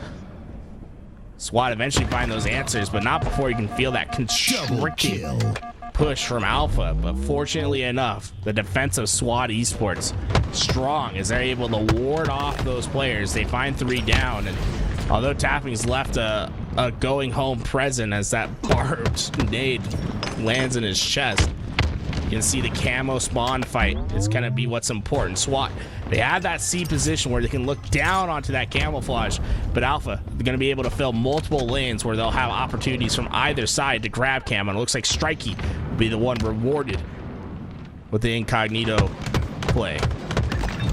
Sepstar llevándose una buena doble. Ahora el juego está relativamente parejo. Mira nada más, van a sorprender ahí a Noble. Ah, no, era Acid. No alcancé a ver bien. Strikey sigue con el camuflaje, todavía no se pierde. Ahora tiene la Bulldog. Tiene la tartamuda, diría el buen Lil. Strikey recibiendo un poquito de daño, pero no siendo suficiente como para que lo descubran o lo persigan. ¡Ay, no! ¡Ay, ay, ay! No se complica, mira nada más. Los hizo como quiso. ¡Qué nivel! Strikey la puso en la mesa y dijo, aquí me voy a llevar yo mi doble. Vente. Even is. Both these teams, Sep starts pushing down. This shotgun in hand will be enough to break through. 3 go down for SWAT, and that last player's position is known. The spawns here, Sep starts. Oh boy, look like he was hang gliding his way into that top position, but able to find that kill from the high ground and coming back to get more. Tapping button strafe is insane enough to get that kill, but so far it's trades that start to favor Alpha Esports as they're getting a ton of momentum off these final plays. Es lo que decía yo de cuando se estaba jugando con la caja o qué pasó, no entendí qué estaba pasando ahí, pero vemos cómo están tradeando kills. Solamente son 3 de diferencia, pero aún así la ventaja es para la escuadra de Alpha Esports. Logran mantenerse muy bien, ahora son 2. LeWar tratando de mantenerse muy bien a pie. Tapping le va a llegar por la zona de la derecha, pero tiene que tener cuidado. LeWar Tiene a Tapping ahí enfrente. Tiene que asomarse. Ya lo vio, ya lo divisó, ya lo observó. Ya lo tiene en la mira. Ambos se quitan los escudos y ahora va a ser Noble que le va a intentar llegar. Sí, pero se lo va a llevar. Complica las cosas. 27-31. La ventaja de 4 kills sigue siendo para la escuadra de Alpha Esports. 2 caídos para SWAT. Vemos que Roche ahora vuela por los aires. Y ahora sí, que se complica demasiado las cosas. Active Camo para Alpha Esports. Been chaos everywhere. It almost feels like the map's being carpet bombed with the explosions happening on both sides. Take the 1v2 with the camouflage. Leor gets them both one shot but can't find the finish. One player will get away. Leor had to slow down that push, knowing how valuable this camouflage is. It's all about getting damage, letting your teammates know where they're at, and maximizing the value that you can get from this power-up. So far, he spotted every player on this map, but he just cannot find those finishes. But all around him, his teammates start finding big play after big play, and what was even just at 2020 has suddenly sprung out into a 8-kill lead for Leor and the rest of Alpha Esports. Detonación remota para Drift. Y ahora ves, Evstar viene con la escopeta, lleva los escudos, pero no logra llevarse a los Spartans. Siguiendo adelante, Roche sufriendo un poquito de daño. Logra intentando ahí el Leor sacar un poquito de daño con esas granadas. No consigue nada. Excelente repulsor. Intenta llevársela aquí, no lo consigue. Noble escapa, pero no por mucho. Evstars está trabajando en ellos. Evstars intenta conseguir la triple. Puede conseguirla, pero no. Ya se le fue, ya se le peló, ya se huyó de donde estaba. Excelente el retorno de la granada con el repulsor, pero no va a ser suficiente. 37-43, 37-44. Esto se está acercando cada vez más. 2 caídos para cada escuadra. Y mientras más lo vemos, más esto tiene nombre y apellido. Alpha Esports está tomando la delantera con una agresividad impresionante. All these traded kills favor Alpha Esports, and now just one team wipe away. It seems as if it's just gonna be a how they get the job done, not an if they get the job done in this game number 2. And a bit of deja vu from our first series. It's been very similar throughout, but that just also means that Alpha Esports, they have to be able to string together a win after a win, right? And that's where they've struggled. Is SWAT's been very consistent at finding a response to Alpha Esports after each win, and that initial game one's been the difference maker thus far. We need to see Alpha Esports not only take this game, but also take the next. So don't rest too much, right? Keep that energy high. Know that you want a big fight here. But as we go into Argyle capture the flag, be steady, be ready, and start and change history, right? Change what the momentum has been all series, where it's been this back and forth fight, and take the swing game. No se emocionen. It is going to be quite difficult. We see that the stats are not lying. It has been quite an amazing game so far. And, well, basically history is repeating itself, as we are now seeing that yet again it is happening. First game goes for SWAT. Second game goes for Alpha. This third game, if we are following the script tools, should technically go for SWAT, right? But the thing is, this is Argyle. It is capture the flag. We already know how it went that first game back in the first series, so we might be able to see a kind of a nice change of pace. I would like to see it.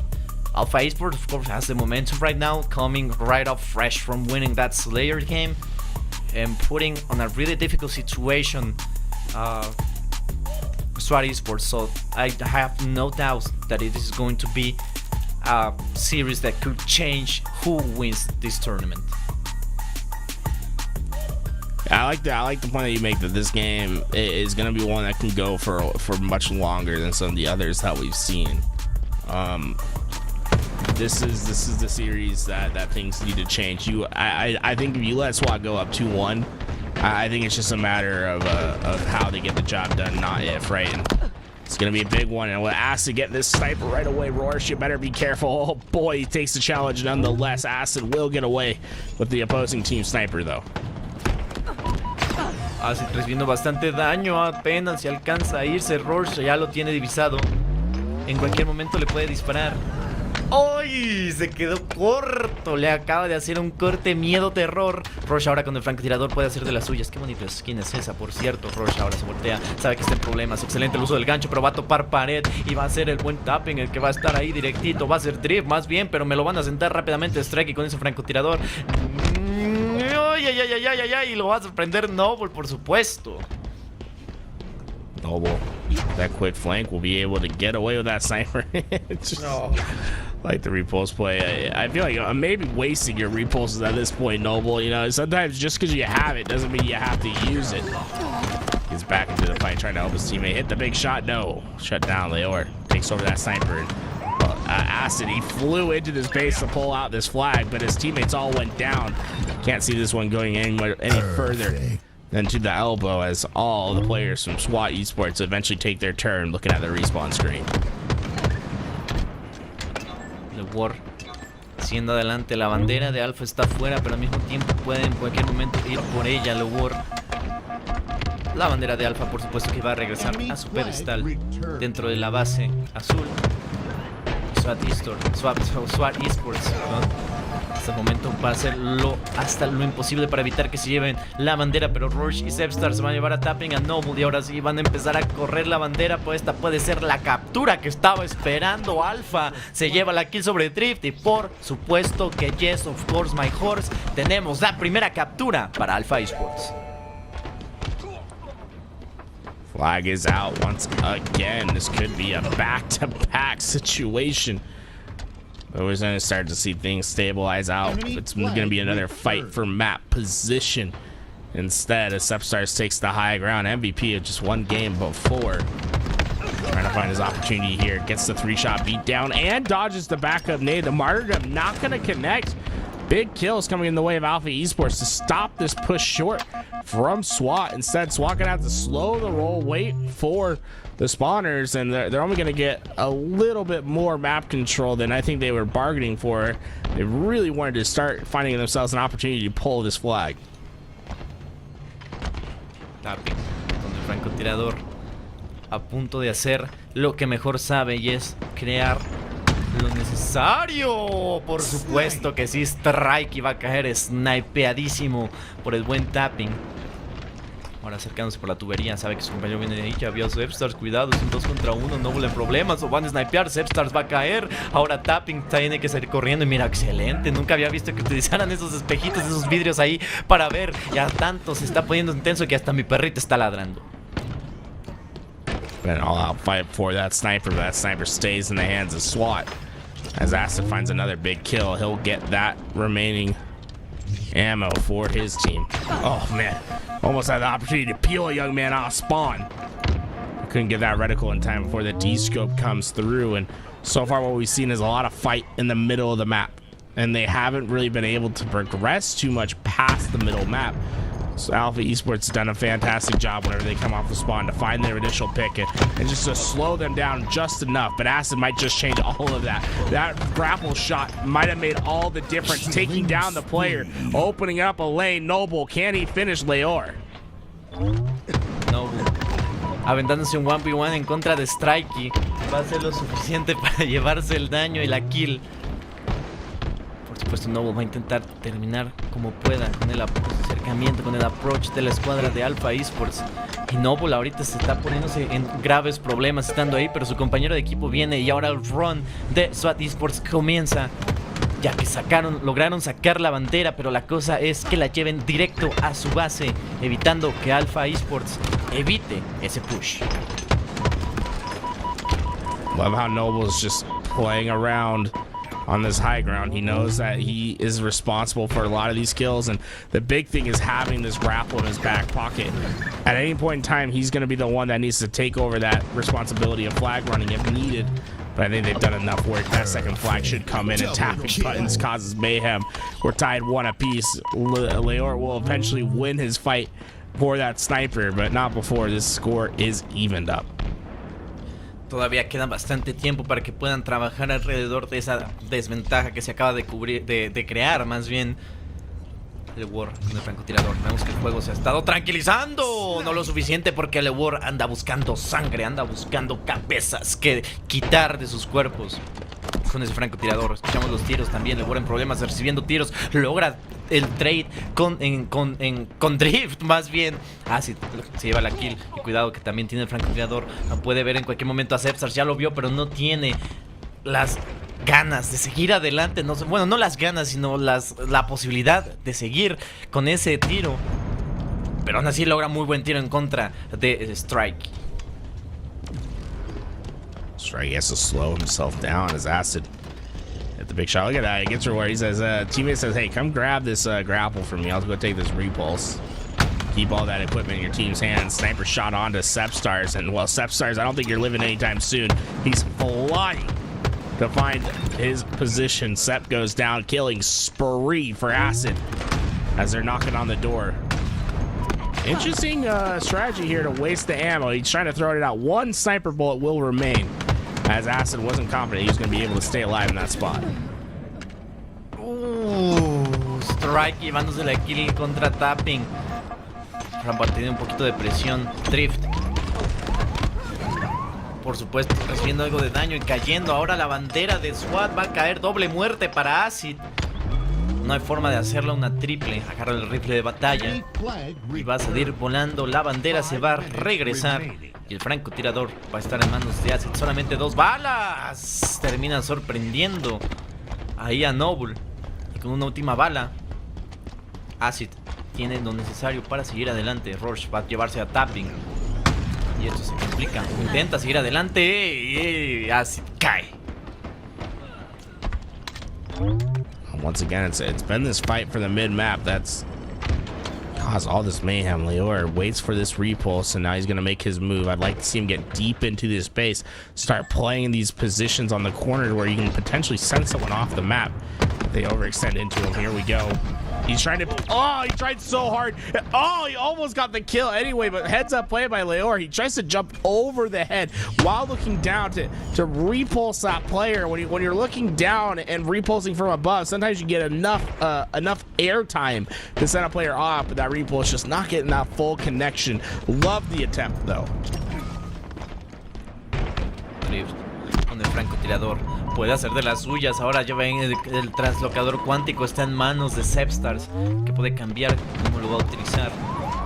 Roche estaba casi a nada de salir volando, y Drift va a caer. Eso le da pauta a Lewar para que pueda seguir con el push de la bandera. Recupera los escudos. Ahora es un 2 contra 1. Ahora es un 1 contra 2. No consigue estiquear esa granada y complica demasiado las cosas. Roche, ahora sí logran correr la bandera y esta puede ser captura para Alpha.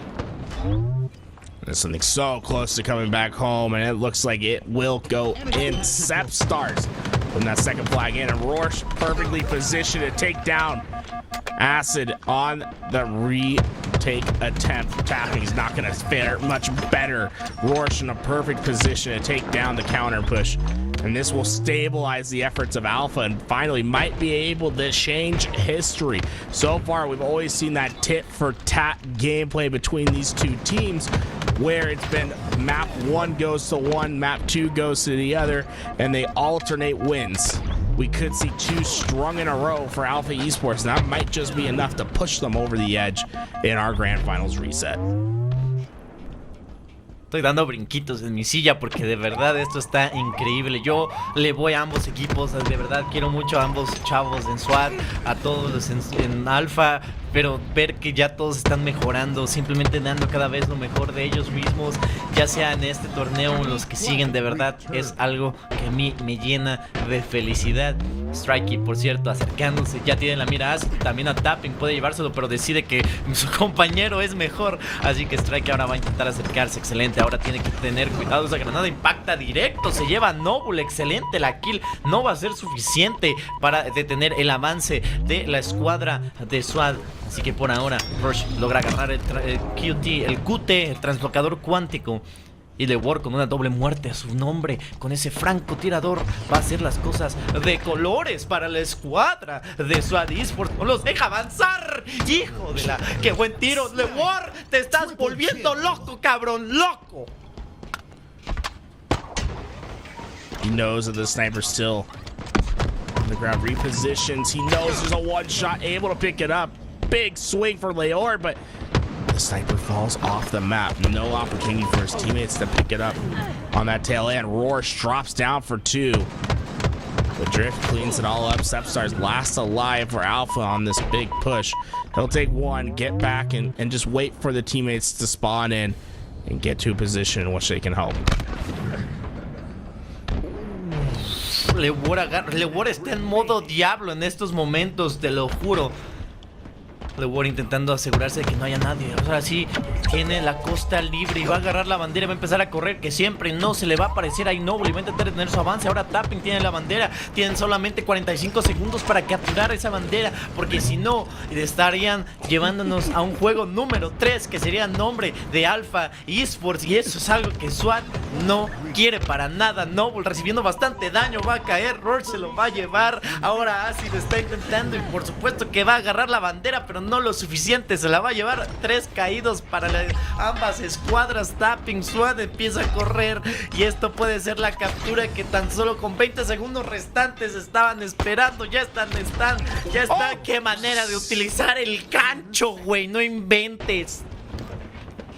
Oh no, at the last seconds, Alpha Esports sees their lead nullified and no opportunity to pull. We're going to extra time. Put 5 on the clock. First flag cap will win. No mames. What a play by SWAT right here.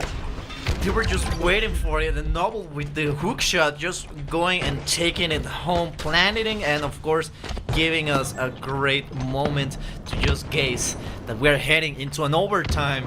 And now SWAT is basically trying to deny that Alpha Esports gets away with 2 series in a row. They are doing his best. He comes back to safety, but what he thought was safe was Drift waiting. Drift with that grapple might be enough to accelerate this game state to allow this flag to gain some space back home. Rorsch goes down. Ass is going to work on the flag touch. This could be it. SWAT getting some much needed space. That sniper from Tapping might shut it all down. Ass is flying forward. They're here. They're throwing it up. He misses the grab. No mames, falló. La falló. El biggest fumble. Pero aún así Ass lo consigue. Ya aventé mi toallita. What a game we just saw.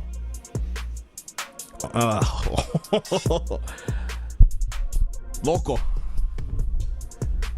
That's just, I cannot believe it that we go back and forth. And well, Alpha, they need to change history, but nothing to change. Look at the best of 5 from before. 4-3, 5-2. 45 to 50, 45 to 50. Saw a close game of Strongholds, a close game of Flag. It truly has been reminiscent every single step of the way. But SWAT looking to change past now. We go on to Strongholds. Last time we were here, they were able to win the Strongholds match. We'll see if they can replicate that success. The tandem with Acid and tapping buttons was just too much. Look at the 17 assists from Noble as well. Shout out to him. Shout out to everyone in chat that's still hanging out with us as we are basically heading into our game number 8 of this grand final race. Ladies and gentlemen, it is me, Versilla, joining in by Toolez as we are bringing, of course, some bilingual casting into the mix as we're watching the grand final reset of the Latin American, well, Mexico HCS Open of the London split. Ooh. First weekend for the London split. It's been intense. We had a grand finals reset, and now we could have the team coming from the elimination bracket win. Just one game away for SWAT Esports. Alpha need to hold on strong. But so far, it seems as if everything has been going SWAT's way. Camouflage in the hands of Drift early on in this game, and they should be the ones in scoring position first in this Strongholds game. Drift con el camuflaje, ahora se va a acercar, ahora tiene el short rifle, adiós, intenta llevarse a Strike y no lo consigue, pero aún así, detonación remota para Noble, que se va a llevar a Sepstars, y esto está empezando de maravilla, de rechupete para la escuadra de SWAT Esports. Here we go, off the spawn into C. Drift shuts one down. Tries to waste one more bullet out that grapple will remain on the ground at his body, and you can see Alpha Esports, they don't have any real way to get to the C without going through an onslaught of players. The flank finally comes through. Strikey will break out some space, but there's still work to be done in order to capture this hill. Strikey acercándose, trata de recuperarse, pero se le va a topar ahí con un poquito de pared. Va a lograr hacer el trade, pero no va a ser suficiente. Pero mira nada más, tratan de agarrar B, pero no lo consiguen. Recuperan C y termina, bueno, no termina, sino evitan que el sangrado sea de forma intensa, de 2 en 2. Ahora sí que sea de 1 en 1. Vemos al War, está intentando ir y logra tener buena puntería contra el buen Noble que se encuentra ahí. Recibe bastante daño, pero no haciendo suficiente tapping. Está buscando acechar. Logra tener unos buenos tiros, le quita los escudos, pero no lo suficiente. War va a caer y ahora se van a llevar a Rush. SWAT Esports despertó y ahora sí tiene con qué llevarse hasta lo último a la escuadra de Alpha Esports. No los van a dejar ganar para nada. Line 4 tapping buttons. Tackles down one last player towards C. The flank comes in. It's been devastating all around from SWAT. They get another 4 down. Camouflage in their possession. And right now, it could be a perfect game. They're pitching.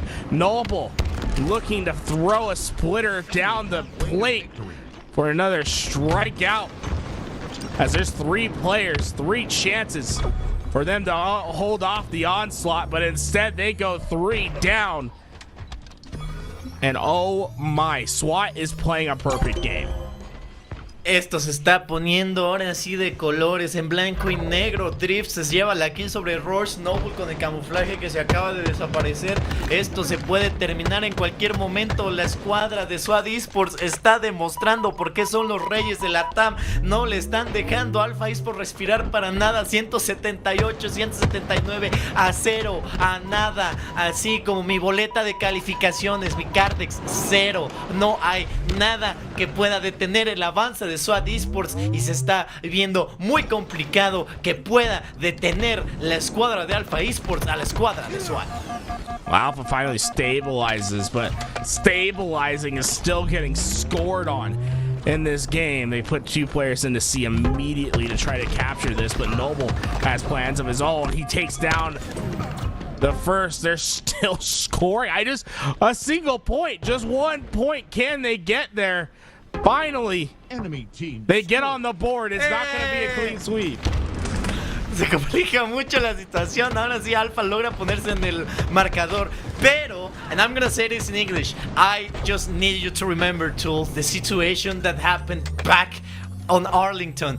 Proton Gaming against the one and only Sentinels on Solitude Strongholds. I still have that memory burned inside my brain, and I'm not gonna let it slide. If Proton Gaming, shout out to them, were able to do it, then Alpha Esports is also able to do it. A huge comeback back in Arlington where Proton were able to win a game where they were down by this sort of magnitude. Double kill. Alpha Esports, so they're finding their way right back into this game. It's been a trip cap of their own, and they've rung off 80 consecutive points. The problem is that they just don't have that same aggressive push like SWAT was having when Alpha was in these trip cap situations, and the trip cap will be shut down at 89 points. A great hold, but you really don't have much time to give up. You have to win these initial fights. There cannot be any prolonged fight where you start to see big scoring opportunities for SWAT. Adiós tapping. Rush se lleva la kill y ahora tratando de seguir adelante, trata de mantener muy bien pues el ángulo. 205 a 100. 105 básicamente, 100 puntos de diferencia. ¡Uy! Tiros que conectan pero que no son mortales. Rush bailando el jarabe tapatío, el pasito tuntún. Jesús. All the way across the map, Strikey gets great damage down. It's going to keep tapping weak, and Leora can finish this fight, but the trades come through. Alpha slowly but surely working their way back into this game. What was a 200-point deficit now is just 60. They've done a lot of work to get to this point, but SWAT at any point can ruin this momentum that they've had. Strikey, logrando llevarse la kill. Tapping, cuidado, ahora la bomba de humo. El stick lo consigue, van a negar y aparte sobrevive. Los tiene bien grandotes para acercarse directito a Tapping. Cuando le avienta una de plasma y otra de plasma, no va a lograrlo. Casi se avientan el triple cap. Están capturando A y C en estos momentos, pero B y C le pertenecen a la escuadra de Alpha Esports, denegando completamente el cambio de SWAT Esports y obviamente haciendo que sea cada vez más complicado que consigan lo necesario para seguir adelante. I believe Sepstars has camouflage over there at top tower, and that could be their way back into this game, back into a strong setup. Sepstars trying to get to the contest in time, could not get there. The camouflage runs empty off his body, and well, they get themselves within 20. I will say it's been a fantastic effort from them to get back into this game. But scoring position once again for SWAT. It's going to come down to these next fights. Who can hold in the final stretch? We've reached the end game. Tapping buttons last alive, but he's causing mayhem.